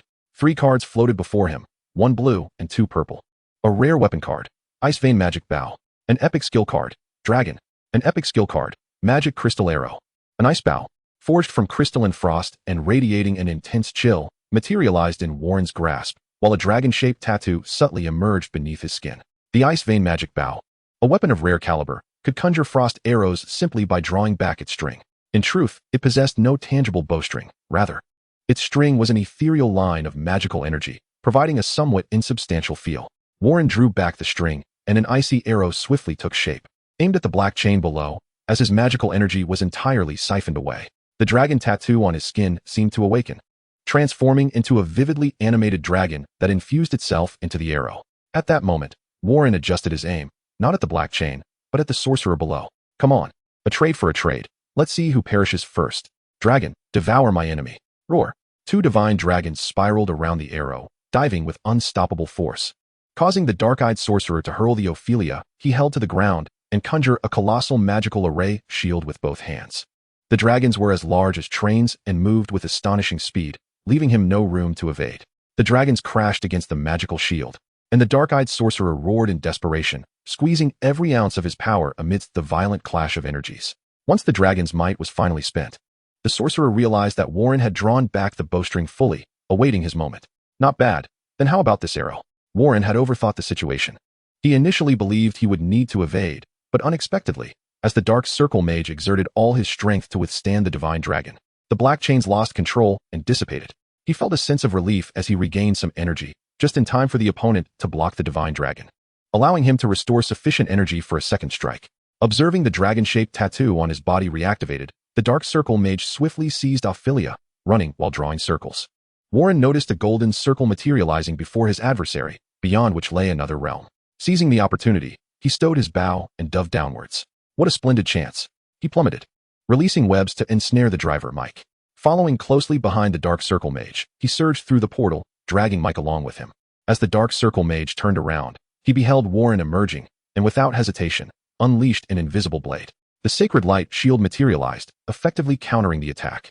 Subsequently, beams of light descended, and figures fully armed surrounded them. During a discussion about work in the vehicle, the sudden interruption of communication prompted Red Queen to activate the emergency protocol upon detecting anomalies in the nearby network. Warren chuckled triumphantly. So, it's a case of many bullying the few? Now the tables have turned. Chapter 60, Exposure. As Warren uttered this phrase, the figures around him drew their weapons, with some wielding blades, others drawing bows, and still others cocking their guns, adding a compelling weight to his words. In the territory governed by S.H.I.E.L.D. Upon receiving news of Warren's incident, he promptly roused the police chief from his slumber in the middle of the night, mobilizing a significant police force to rush to the scene. The ninja squad arrived even before the police. The gangs under S.H.I.E.L.D's control also sprang into action, securing various intersections. Local police and gangs in Japan became a unified force, driven by a shared purpose. The strategy devised by Red Queen was entirely based on the Marvel tales Warren had recounted to her. Those who could vanish instantaneously and appeared rather peculiar were likely the sorcerers from those stories. Consequently, Red Queen assigned personnel to surveil the vicinity, instructing them to subdue anyone who suddenly appeared. Meanwhile, in the daylight of New York City, at the sacred site, a sorcerer stepped outside, intending to purchase some sustenance. For even sorcerers were human and craved earthly delights. Yet, upon exiting, he spotted a drone hovering outside, equipped with several petite missiles that appeared rather charming. Whose remote-controlled aircraft is this? Quite exquisite, the sorcerer remarked, for they often interacted with the outside world and possessed a modicum of understanding regarding technological products. However, the drone transmitted back to Red Queen the message, unable to identify. The symbol was clearly etched upon the edifice, yet upon the drone's arrival at the entrance, an inexplicable phenomenon rendered the entry unrecognizable. This disturbance, whose origins remained shrouded in mystery, prompted the Red Queen to prepare the drone for a physical breach. Just then, a sorcerer emerged. As the Red Queen poised to infiltrate nearby public telecommunication devices to connect with the sorcerer, Warren found himself safe from peril in Japan. The drone veered in midair and departed. The sorcerer, with dark circles under his eyes, glanced around and reluctantly raised his hands. "I surrender," he uttered. But suddenly his hands moved. Oh no, the surroundings were crowded. If this sorcerer acted recklessly, the casualties would be immense. Thus, Warren instinctively loosed an arrow, the icy projectile transforming into a bolt of white lightning that pierced the sorcerer's skull. "Darkness!" he gasped, his words interrupted, yet his spell succeeded. A portal opened beneath him, and Ophelia plummeted alongside him. "We must flee." In this moment, with time seemingly suspended, Warren reacted with remarkable swiftness. He discarded his ice vein longbow onto the ground and unleashed 2 strands of webbing from his wrist-mounted launchers. Yet he was a fraction too late, upon the sorcerer's demise. The portal constricted violently, leaving Warren's webs grasping only half of his body. Most of the onlookers recoiled in disgust at the scene. Ophelia escaped, whisked away by a sorcerer who sacrificed himself. "Darkness," he proclaimed. Indeed, it must be him. Warren began to assess who should bear the brunt of this predicament. Darkness, sorcerer. Villain, was it not evident? Dormammu. Today had unfolded with an abundance of events, particularly concerning the gangsters, who were gathered during dinner hours, imbibing spirits, only to be summoned to encircle their surroundings. In the dead of night, they were abruptly called to the street to witness a performance of magic, albeit one of a grotesque nature that left the nearby young officers retching. The sorcerer even kindly offered a bottle of beer for rinsing their mouths. Fortunately, the casualties were not particularly severe. Primarily, those tasked with guarding Ophelia fell victim, for that cadre of sorcerers could kill without a second thought. Driver Mike had once again danced with death. He had narrowly escaped being pummeled into oblivion by Hulk, and had it not been for the sorcerer's focus on Warren, he surely would have met his end. Warren surmised he might soon resign, for no driver could be more perilous than he. After all, he was not even a security guard, as Warren had no need for one. Yet, unexpectedly, This fellow prattled incessantly on the return journey, as if awakening a dormant racial talent after decades of silence. Warren regarded it merely as background noise while he addressed the issues left unresolved by the Red Queen. In merely 10 minutes of disappearance, S.H.I.E.L.D. and Overwatch were on the brink of igniting a global conflict. Had Japan not been so distant, several teleporting mutants from Overwatch would have already descended upon them with a formidable force. Both factions had already commenced their operations, but fortunately, Warren returned swiftly. A mage? What manner of mage? Nick Fury inquired. A cultist mage devoted to the dark arts. In any case, place her under a bounty. You may review her dossier. Be vigilant when encountering her. Mere mortals cannot contend with such beings. Understood. I shall inform you as soon as I acquire any intelligence. Good. Warren had merely apprised Fury of Ophelia and the cultist mage, omitting any mention of Hydra, as Hydra had become a projected asset for him. He labeled Ophelia as a duplicitous cultist and classified her Hydra base as an illicit human experimentation site. However, while he might deceive Nick Fury, another individual would be far more challenging to mislead. Before he could find an opportune moment to warp Alexander Pierce's convictions, the cultists disrupted the impending conflict. Warren had initially intended to seize control over Pierce at a suitable juncture, yet such an opportunity had eluded him. To his astonishment, the cultist mages caught him off guard, prompting the Red Queen to activate an emergency protocol. What was once a silent takeover of Ophelia's influence was now exposed. On the surface, Warren had not aligned himself with Hydra, but what would Alexander Pierce's reaction be upon discovering that Warren had usurped a Hydra stronghold? The mere contemplation sent a thrill through him. Just moments ago, he had been discussing the hunt for the cultists with Nick Fury, and now he was instructing Garrett. Send someone to Japan immediately to retrieve me. If Pierce wishes to meet, agree to it. I shall accompany you. Garrett lamented, that is no longer feasible. Our previous operations targeting Ophelia at the American base were not communicated to him, and he has grown suspicious. He will not meet with me again and has likely gone into hiding, especially given our mutant forces. Alexander Pierce was inherently astute and paranoid. Being a former head of agents, when he discerned the commotion caused by the Red Queen, revealing a Hydra base being raided, his expression was nothing short of extraordinary. How could we, having infiltrated for so many years, be discovered so suddenly? A treacherous ally. Yet, he soon realized the situation was unusual and hastily dispatched someone to investigate Ophelia's base in America. All had fallen, and it was the handiwork of Overwatch. The crux of the matter was that Alexander Pierce was the head of this faction of Hydra. He had sent his subordinate, Garrett, to transform Overwatch into a potent weapon for Hydra's future. But how had Garrett become a traitor? Such a significant operation. And yet you failed to report the exposure of Hydra to me. Do you still dare to claim you are not a traitor? Meeting with me? Do not even entertain the thought. It is common knowledge that mutants possess an array of bizarre abilities. If I were to show my face, it would not be long before a horde of mutants would come seeking me. Therefore, Alexander Pierce has concealed himself completely, and all of Hydra within S.H.I.E.L.D. have transitioned into a deeply covert status. Those in higher echelons with considerable knowledge have all been withdrawn, leaving behind only those in the middle and lower tiers, where neither party knows the other. Their response has been quite swift. In light of this, I shall return in a few days, adequately prepared. During this time, the agents on missions must exercise extra caution. Very well. Subsequently, Warren instructed Red to bolster the defenses of Icaz Island. Boss, I captured an incredible video in that peculiar space earlier. May I feature it on my homepage? Warren pondered for a moment before replying, yes. But it would be prudent to have Red assist you in censoring any graphic content. It would be unfortunate if children were to stumble upon it. Alexander Pierce. Are you prepared? Chapter 61, The Calm Before the Storm. Alexander Pierce paced restlessly within his chamber, his mind in turmoil. As the leader of Hydra, the entire organization now faced the peril of exposure. How could he remain still? Yet, he could not fathom why John Garrett would betray him. After much contemplation, only one possibility emerged: mind control. Indeed, it was not the physical brainwashing of Hydra, but rather that of a mutant. This suggested that Warren had long been aware of Hydra's existence, quite possibly due to Stern. As one of the earliest members to engage with Warren, Stern initially appeared as a villain seeking the antidote for Worthington. However, what followed? Warren proactively approached Stern for collaboration. At that time, everyone merely regarded Warren as a competent businessman. But now, Pierce reflected, so this mutant had a premeditated scheme. It must have been during that encounter. He initially aimed to control Stern to clear a path in business, yet unexpectedly uncovered the existence of Hydra through him. This mutant likely employed some form of mind control over Stern for his own interests, only to learn from Stern of our existence, and subsequently devised a plan to encroach upon our power. Garrett must have also been subjected to this brainwashing. Furious, Pierce slammed the table. Though his deductions were not entirely accurate, the outcome still aligned. This is dire.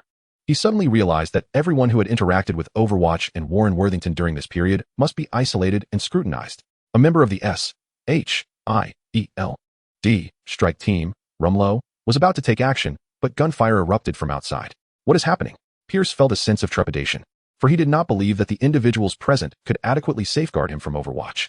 Initially, he had placed his faith in Overwatch, which prompted him to dispatch Garrett in an attempt to exert covert control. Thus, he comprehended the formidable strength of Overwatch, realizing that such a scant number of personnel would be utterly insufficient. Shortly thereafter, one of his subordinates reported that several individuals had defected, all of whom had previously engaged with Overwatch and Warren. We must evacuate immediately. We cannot remain here. Pierce hurriedly led his men away, uncertain of how many mutants would soon besiege their location. Commander, the thawing process is complete, announced a scientist from Hydra. Then take him and evacuate swiftly. Pierce was eager to depart, wishing not to linger for even a second longer. Warren, however, did not return but instead convened with Yashida and other members of the Council of Nine in Japan. All present were individuals of considerable economic might, capable of wielding an astonishing degree of influence. In the United States, Warren, Stern, and William Loxon were sufficient to manage Overwatch's various divisions. Yet the critical factor remained the formidable power of Overwatch's overseas divisions. How could such strength go unexploited? During this meeting in Japan, aside from introducing Yashida into the fold, the paramount objective was to solicit the assistance of these allies in resolving the issues concerning Overwatch's European divisions. The price Warren was willing to pay was the rejuvenating serum, which he had procured from Nick Fury, who, in return, had requested 2 super soldier slots from Warren. This serum could maintain individuals in their prime, with the sole drawback being the necessity for long-term consumption.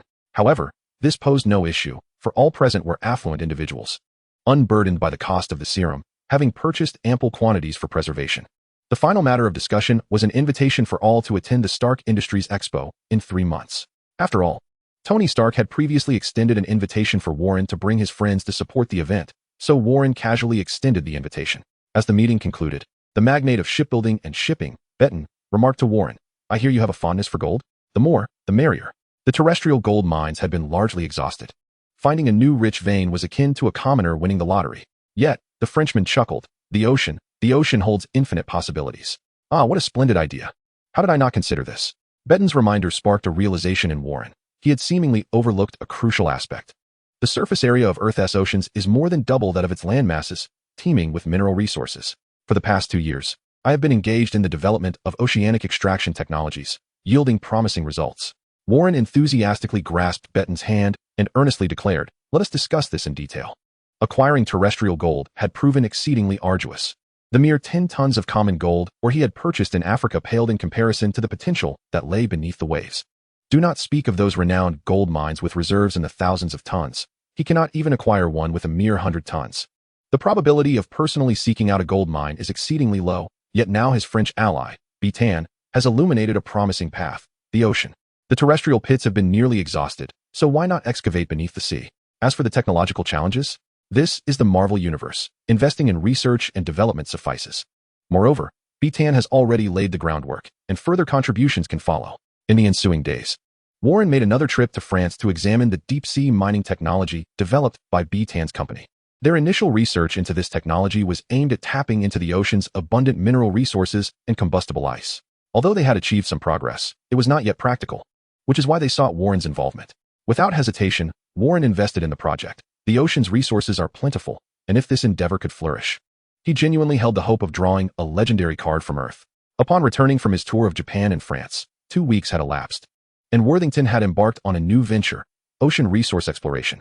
Beyond extraction, exploration technology must also advance. Meanwhile, Alexander Pierce, who had been unwell at home for several days, vigilantly monitored Warren's every move.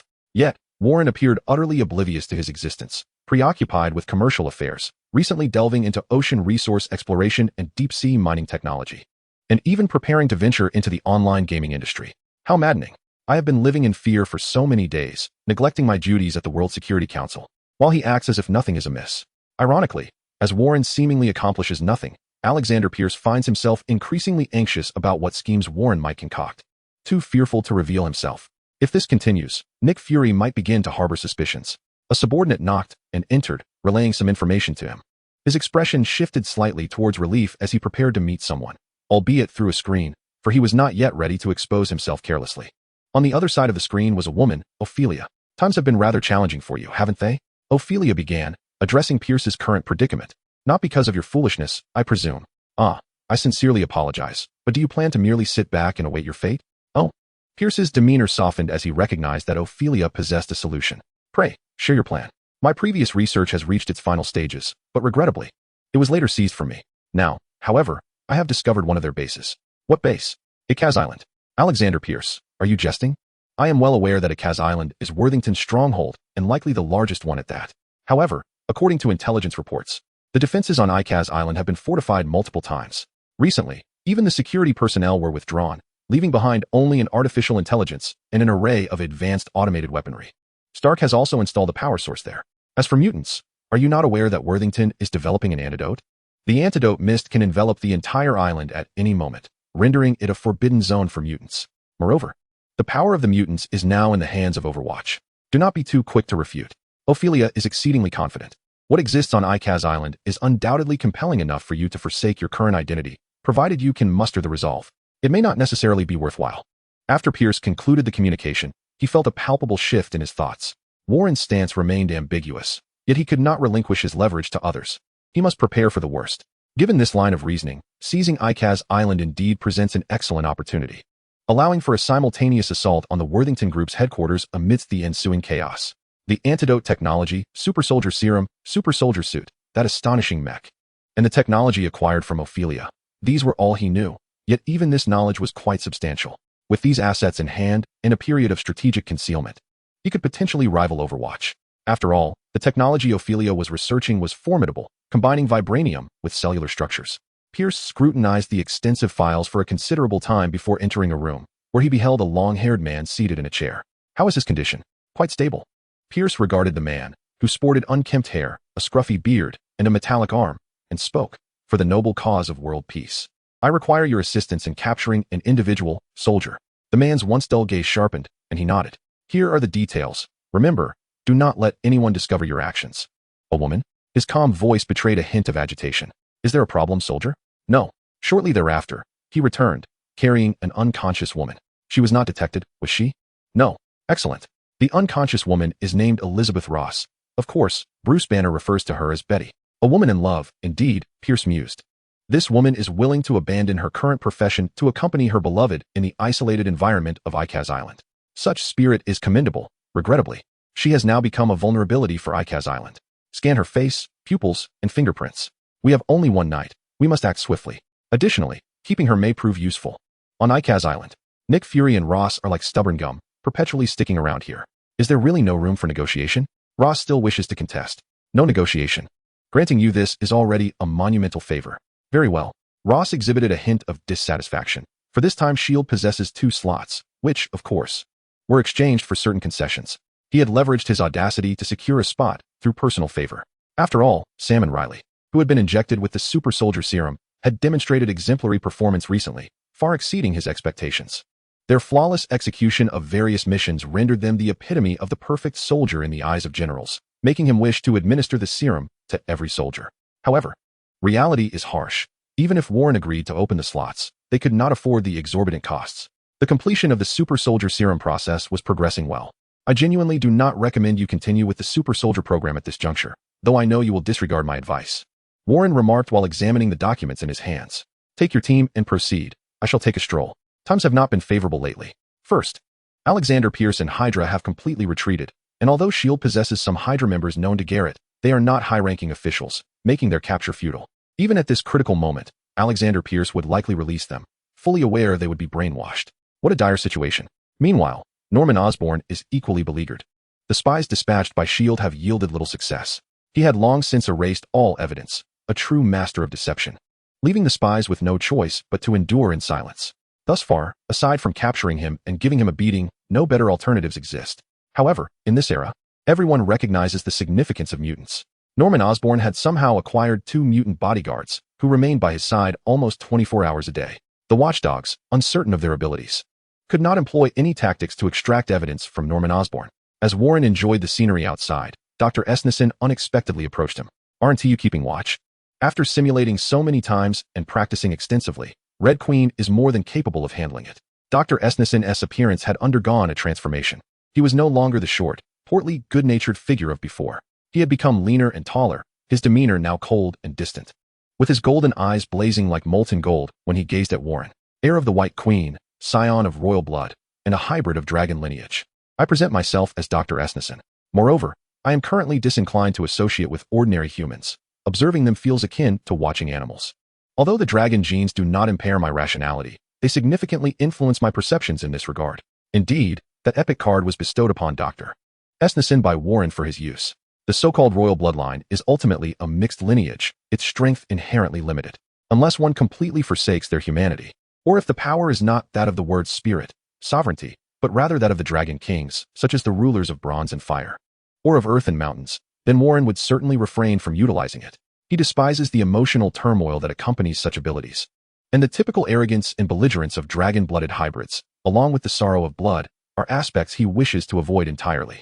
However, S.H.I.E.L.D. is indifferent. When Warren spoke of the possibility of acquiring dragon lineage, the esteemed geneticist S.H.I.E.L.D. readily acquiesced. Then you must remain with the Red Queen. No. There is also you and Banner. Only the two of you are worthy of these eyes. Others, be they mutants or super soldiers, simply do not measure up. He shook his head, leaving the unspoken words lingering in the air. If you regret this decision now, there is no returning. No, I do not regret it. I am quite pleased. You know, Warren, when I first discovered that your bodily structure differed from that of ordinary humans, making you more suited for flight, I was incredibly excited. Now, I too have undergone a transformation. I possess over 1,000 bones, and they can connect in ways I never imagined. I am thrilled. The cold demeanor of Dr. S.H.I.E.L.D. dissipated entirely as he spoke of his own experiences. I have attempted the word spirit several times, yet each endeavor leaves me utterly drained. The dragon genes are overwhelmingly dominant, nearly surpassing the genes of any other species. You cannot fathom how perfectly they meld with viruses. They are a match made in heaven. Do you know what is the most intriguing aspect? It is the clash between the Hulk genes and the dragon genes. Each encounter leaves the subject utterly shattered, never willing to coexist peacefully. S.H.I.E.L.D. chuckled as he spoke, his expression reminiscent of a father observing two children engaging in playful competition. Dragons and the Hulk? Warren pondered the notion of these two entities coalescing within a single being. He found it difficult to conceive. Perhaps a green dragon? And if a virus were introduced, would it then transform into a corrupted green dragon? It seems that Icaz Island is becoming increasingly perilous. What about Banner? What has he been up to lately? Warren inquired. He is calibrating the gamma projector. The Stark Arc reactor recently installed on the island is quite impressive and meets the requirements. Banner intends to test using the rays against the Hulk. After all, that is how the Hulk came to be. Keep an eye on him. Do not let him engage in any reckless actions. I will. By the way, Banner's girlfriend is arriving in a couple of days. Really? I recall that I set the conditions rather stringently. Warren expressed a hint of surprise, considering Icaz Island's significance. Once someone entered, exiting was not a trivial matter. Oh, the youth, unsatisfied with mere video chats, has finally decided to move up here to live together. A teasing smile graced Warren's face. But what difference does it make to live together? Banner cannot afford to have his heart rate elevated. The implication of maintaining a stable heart rate is that one should refrain from engaging in indecent activities. S.H.I.E.L.D. chuckled, acknowledging that even the mere sight of a beloved person brings joy. The lineage of dragons is relatively safe, certainly more so than that of the Hulk. It does not compromise rationality unless one actively enhances the bloodline's concentration. This is a crucial factor, allowing Warren to confidently entrust this research to S.H.I.E.L.D., permitting him to delve into the study of dragon genetics. This island represents the foundation for Warren's future, and when Thanos' army arrives, the extraterrestrials will witness what true claws are capable of. Chapter 62, Magic and Espionage. To be frank, Warren has been rather occupied lately, which diminishes his enthusiasm for confronting Hydra. After all, he was caught off guard by that group of sorcerers, leading to a leak of information that raised Alexander Pierce's suspicions. Humans have their limits, and Warren had not anticipated such a scenario, thus neglecting to devise a contingency plan. For now, it is best to leave Alexander Pierce in the lurch. After all, the one under immense pressure is he, not Warren. When faced with internal dilemmas, one consults Baidu. For external issues, Google suffices. But what if black technology proves inscrutable? Avengers. Endgame provided us with a splendid solution. Consult Tony Stark. That fellow can even manage a time machine. This contraption is extraordinary, and I shall reserve a time slot for its promotion at the expo. Gazing at the completed product on the workbench, Tony felt a sense of satisfaction. His time spent assisting in the development of new armor was not in vain. The neural connection device had finally been created. In order to analyze the chip and quantum communication technology within the neural connection device, the two artificial intelligences had been operating at full capacity. Buddy, I believe we can venture into the realm of selling chips and operating systems, based solely on this. Tony remarked, pointing to the neural connection device. We can undoubtedly surpass Intel and Microsoft. Warren rubbed his temples, noting how Tony's ideas flowed even more freely than his own. We possess new technology, a novel system, and an innovative command structure. We can entirely circumvent the patents. Why not pursue this path? Tempted by Tony's enthusiasm, Warren feigned agreement and inquired, "Are we partners in this endeavor?" "Absolutely," Tony affirmed. "Then let us proceed. I've recently been quite vexed by those shareholders. As you know, they are solely motivated by profit. The arc reactor business is progressing well, but it cannot immediately rival the original arms trade. To recklessly enter a new industry is hardly a wise course of action, especially when it involves encroaching upon someone else's territory, particularly a colossal cake. Without Tony's partnership, Warren would not hastily embark on this new venture. However, with a collaborator, the situation changes. Stark Industries is in need of a critical industry to supplement its operations. Recently, Warren has focused his thoughts on the realm of the ocean. Worthington, lacking both talent and technological reserves in this field, must proceed cautiously. The sudden influx of such a vast undertaking as chip manufacturing and operating systems could leave him overwhelmed. Thus he advises moderation, as the current conditions are not yet ripe. At times, it seems rather appealing to embody an angel like Gabriel. "Who?" Tony inquired. "Gabriel. A reclusive angel who spends her days playing as a priest in the gaming world, healing the wounded." Upon hearing this, Tony chuckled. What is the significance of healing in a game? Are there other angels as well? With narrowed eyes and a skeptical expression, he mused. Could it be that angels are merely a hidden race among us? If evil sorcerers exist, why not angels? Warren casually replied, "That seems plausible." The video from that day, after Warren's approval, was posted by Driver Mike on his homepage, quickly spreading across various platforms and igniting a frenzy online, thus becoming a trending topic. At this point, it is not just S.H.I.E.L.D. that is searching for her. Virtually anyone who follows the internet recognizes Ophelia. By the way, do you angels recruit new members? I mean, isn't there a tradition among angels to welcome worthy individuals into their fold? What do you think of me? Tony asked. Surprisingly shy. I'm afraid we lack such a custom and do not recruit, Warren jested. However, demons and dark deities are always on the lookout for new souls. Surrendering your spirit to them guarantees you eternal life. Eternal life? That sounds rather appealing, Tony mused. Indeed, to be eternally shackled as their pawn. They would exploit every ounce of value from you like the most merciless capitalists, with eternity merely a side benefit. In that case, I'll pass. That kind of nonsensical eternity can go to hell. As for the neural connection device, it is best to take a step back. There are still too many technologies that cannot be utilized flexibly. Without this place, how many others could produce it? Tony pondered for a few seconds before responding. Nowhere else but here.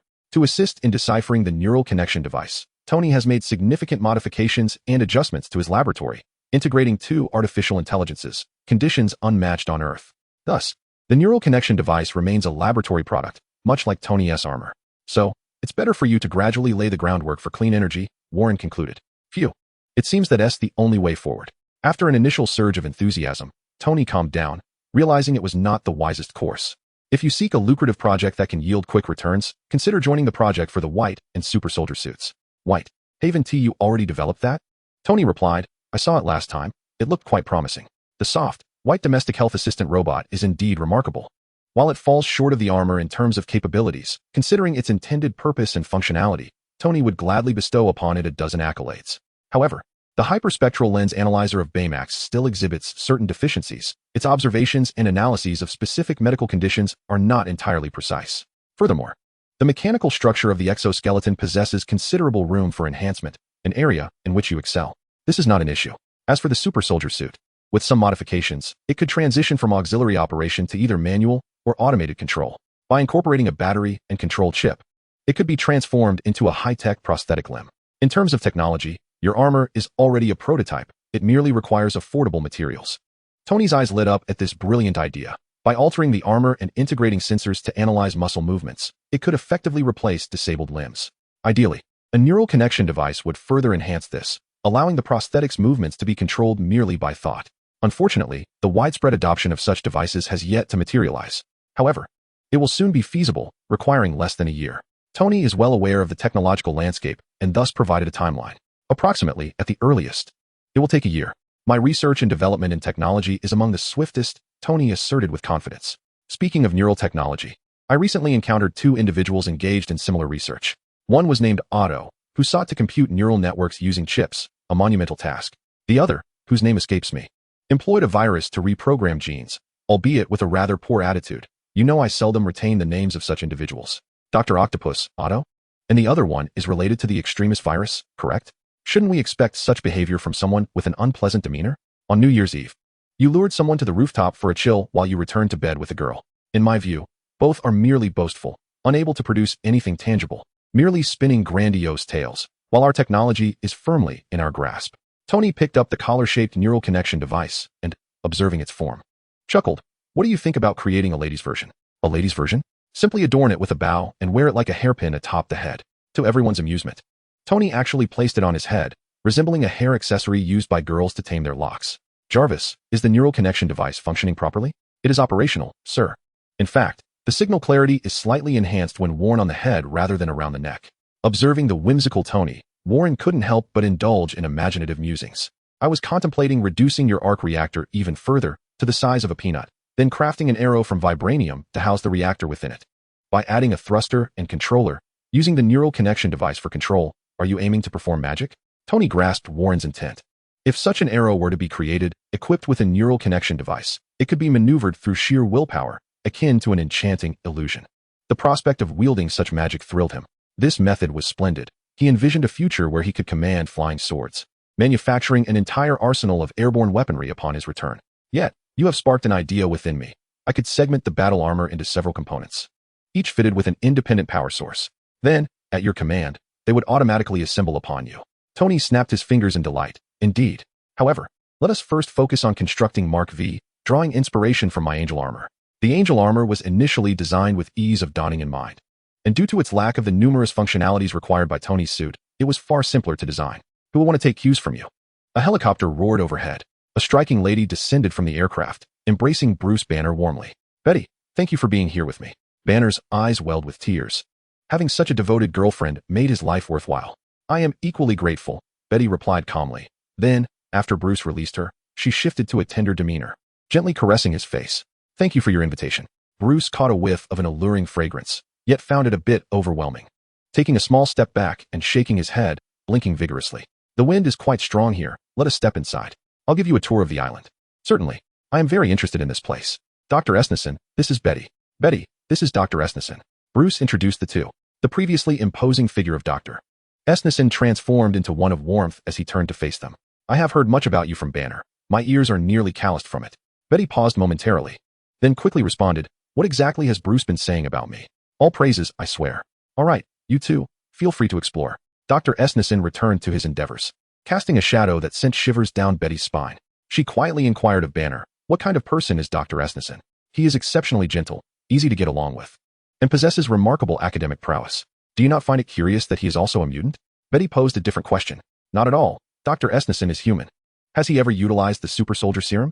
Banner pondered this, though he had no concrete evidence and Dr. Esneson had never disclosed such information. There had indeed been noticeable changes in his height and physique over time. It must have been used, given the favorable conditions here, though I have not inquired. As it is of no use to me. He already harbors a Hulk within him. Who knows what would transpire upon the injection of the Super Soldier Serum? I have shown you several areas. Do not venture near the forbidden zones. Red has dominion over this place, and the automated artillery is entirely under her command. Betty nodded, acknowledging, yet she inquired about another area on the island. Was it also a classified zone? That area is a newly completed reactor, providing the island with a self-sufficient power supply. There is little of interest there. Come, allow me to show you the gamma experiments I designed. Betty cast a long glance in that direction, a smile gracing her lips, before following Banner's lead. Chapter 63, The Hydra List. Today, I visited Tony primarily to learn of his successful replication of the neural connection device.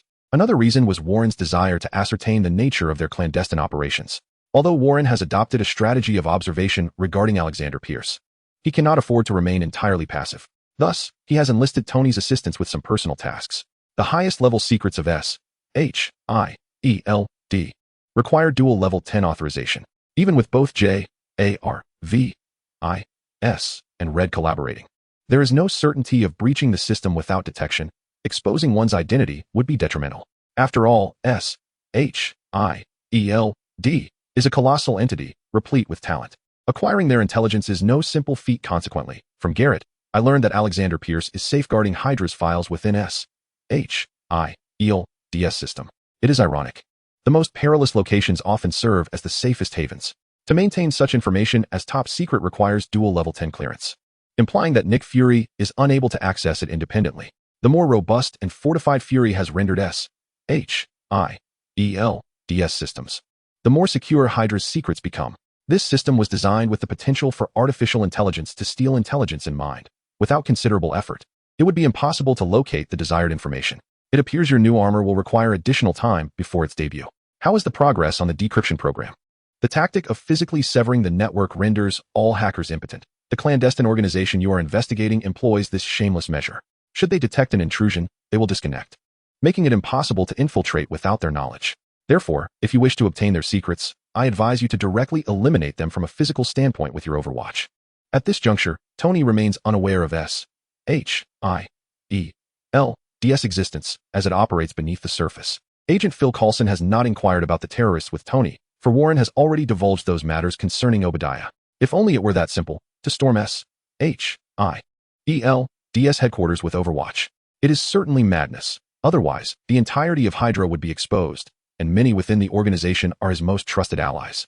Alternatively, one might consider employing that shape-shifting mutant to infiltrate and procure the necessary information discreetly. However, the mutant detection devices present a significant challenge. Surely, such devices could be easily circumvented? The principles behind these detection mechanisms are remarkably similar. A simple interference device crafted by your engineers should suffice. Not an optimal plan, I suppose. Warren mused, meticulously devising a detailed strategy in his mind. If stealth is unattainable, then infiltration into S.H.I.E.L.D.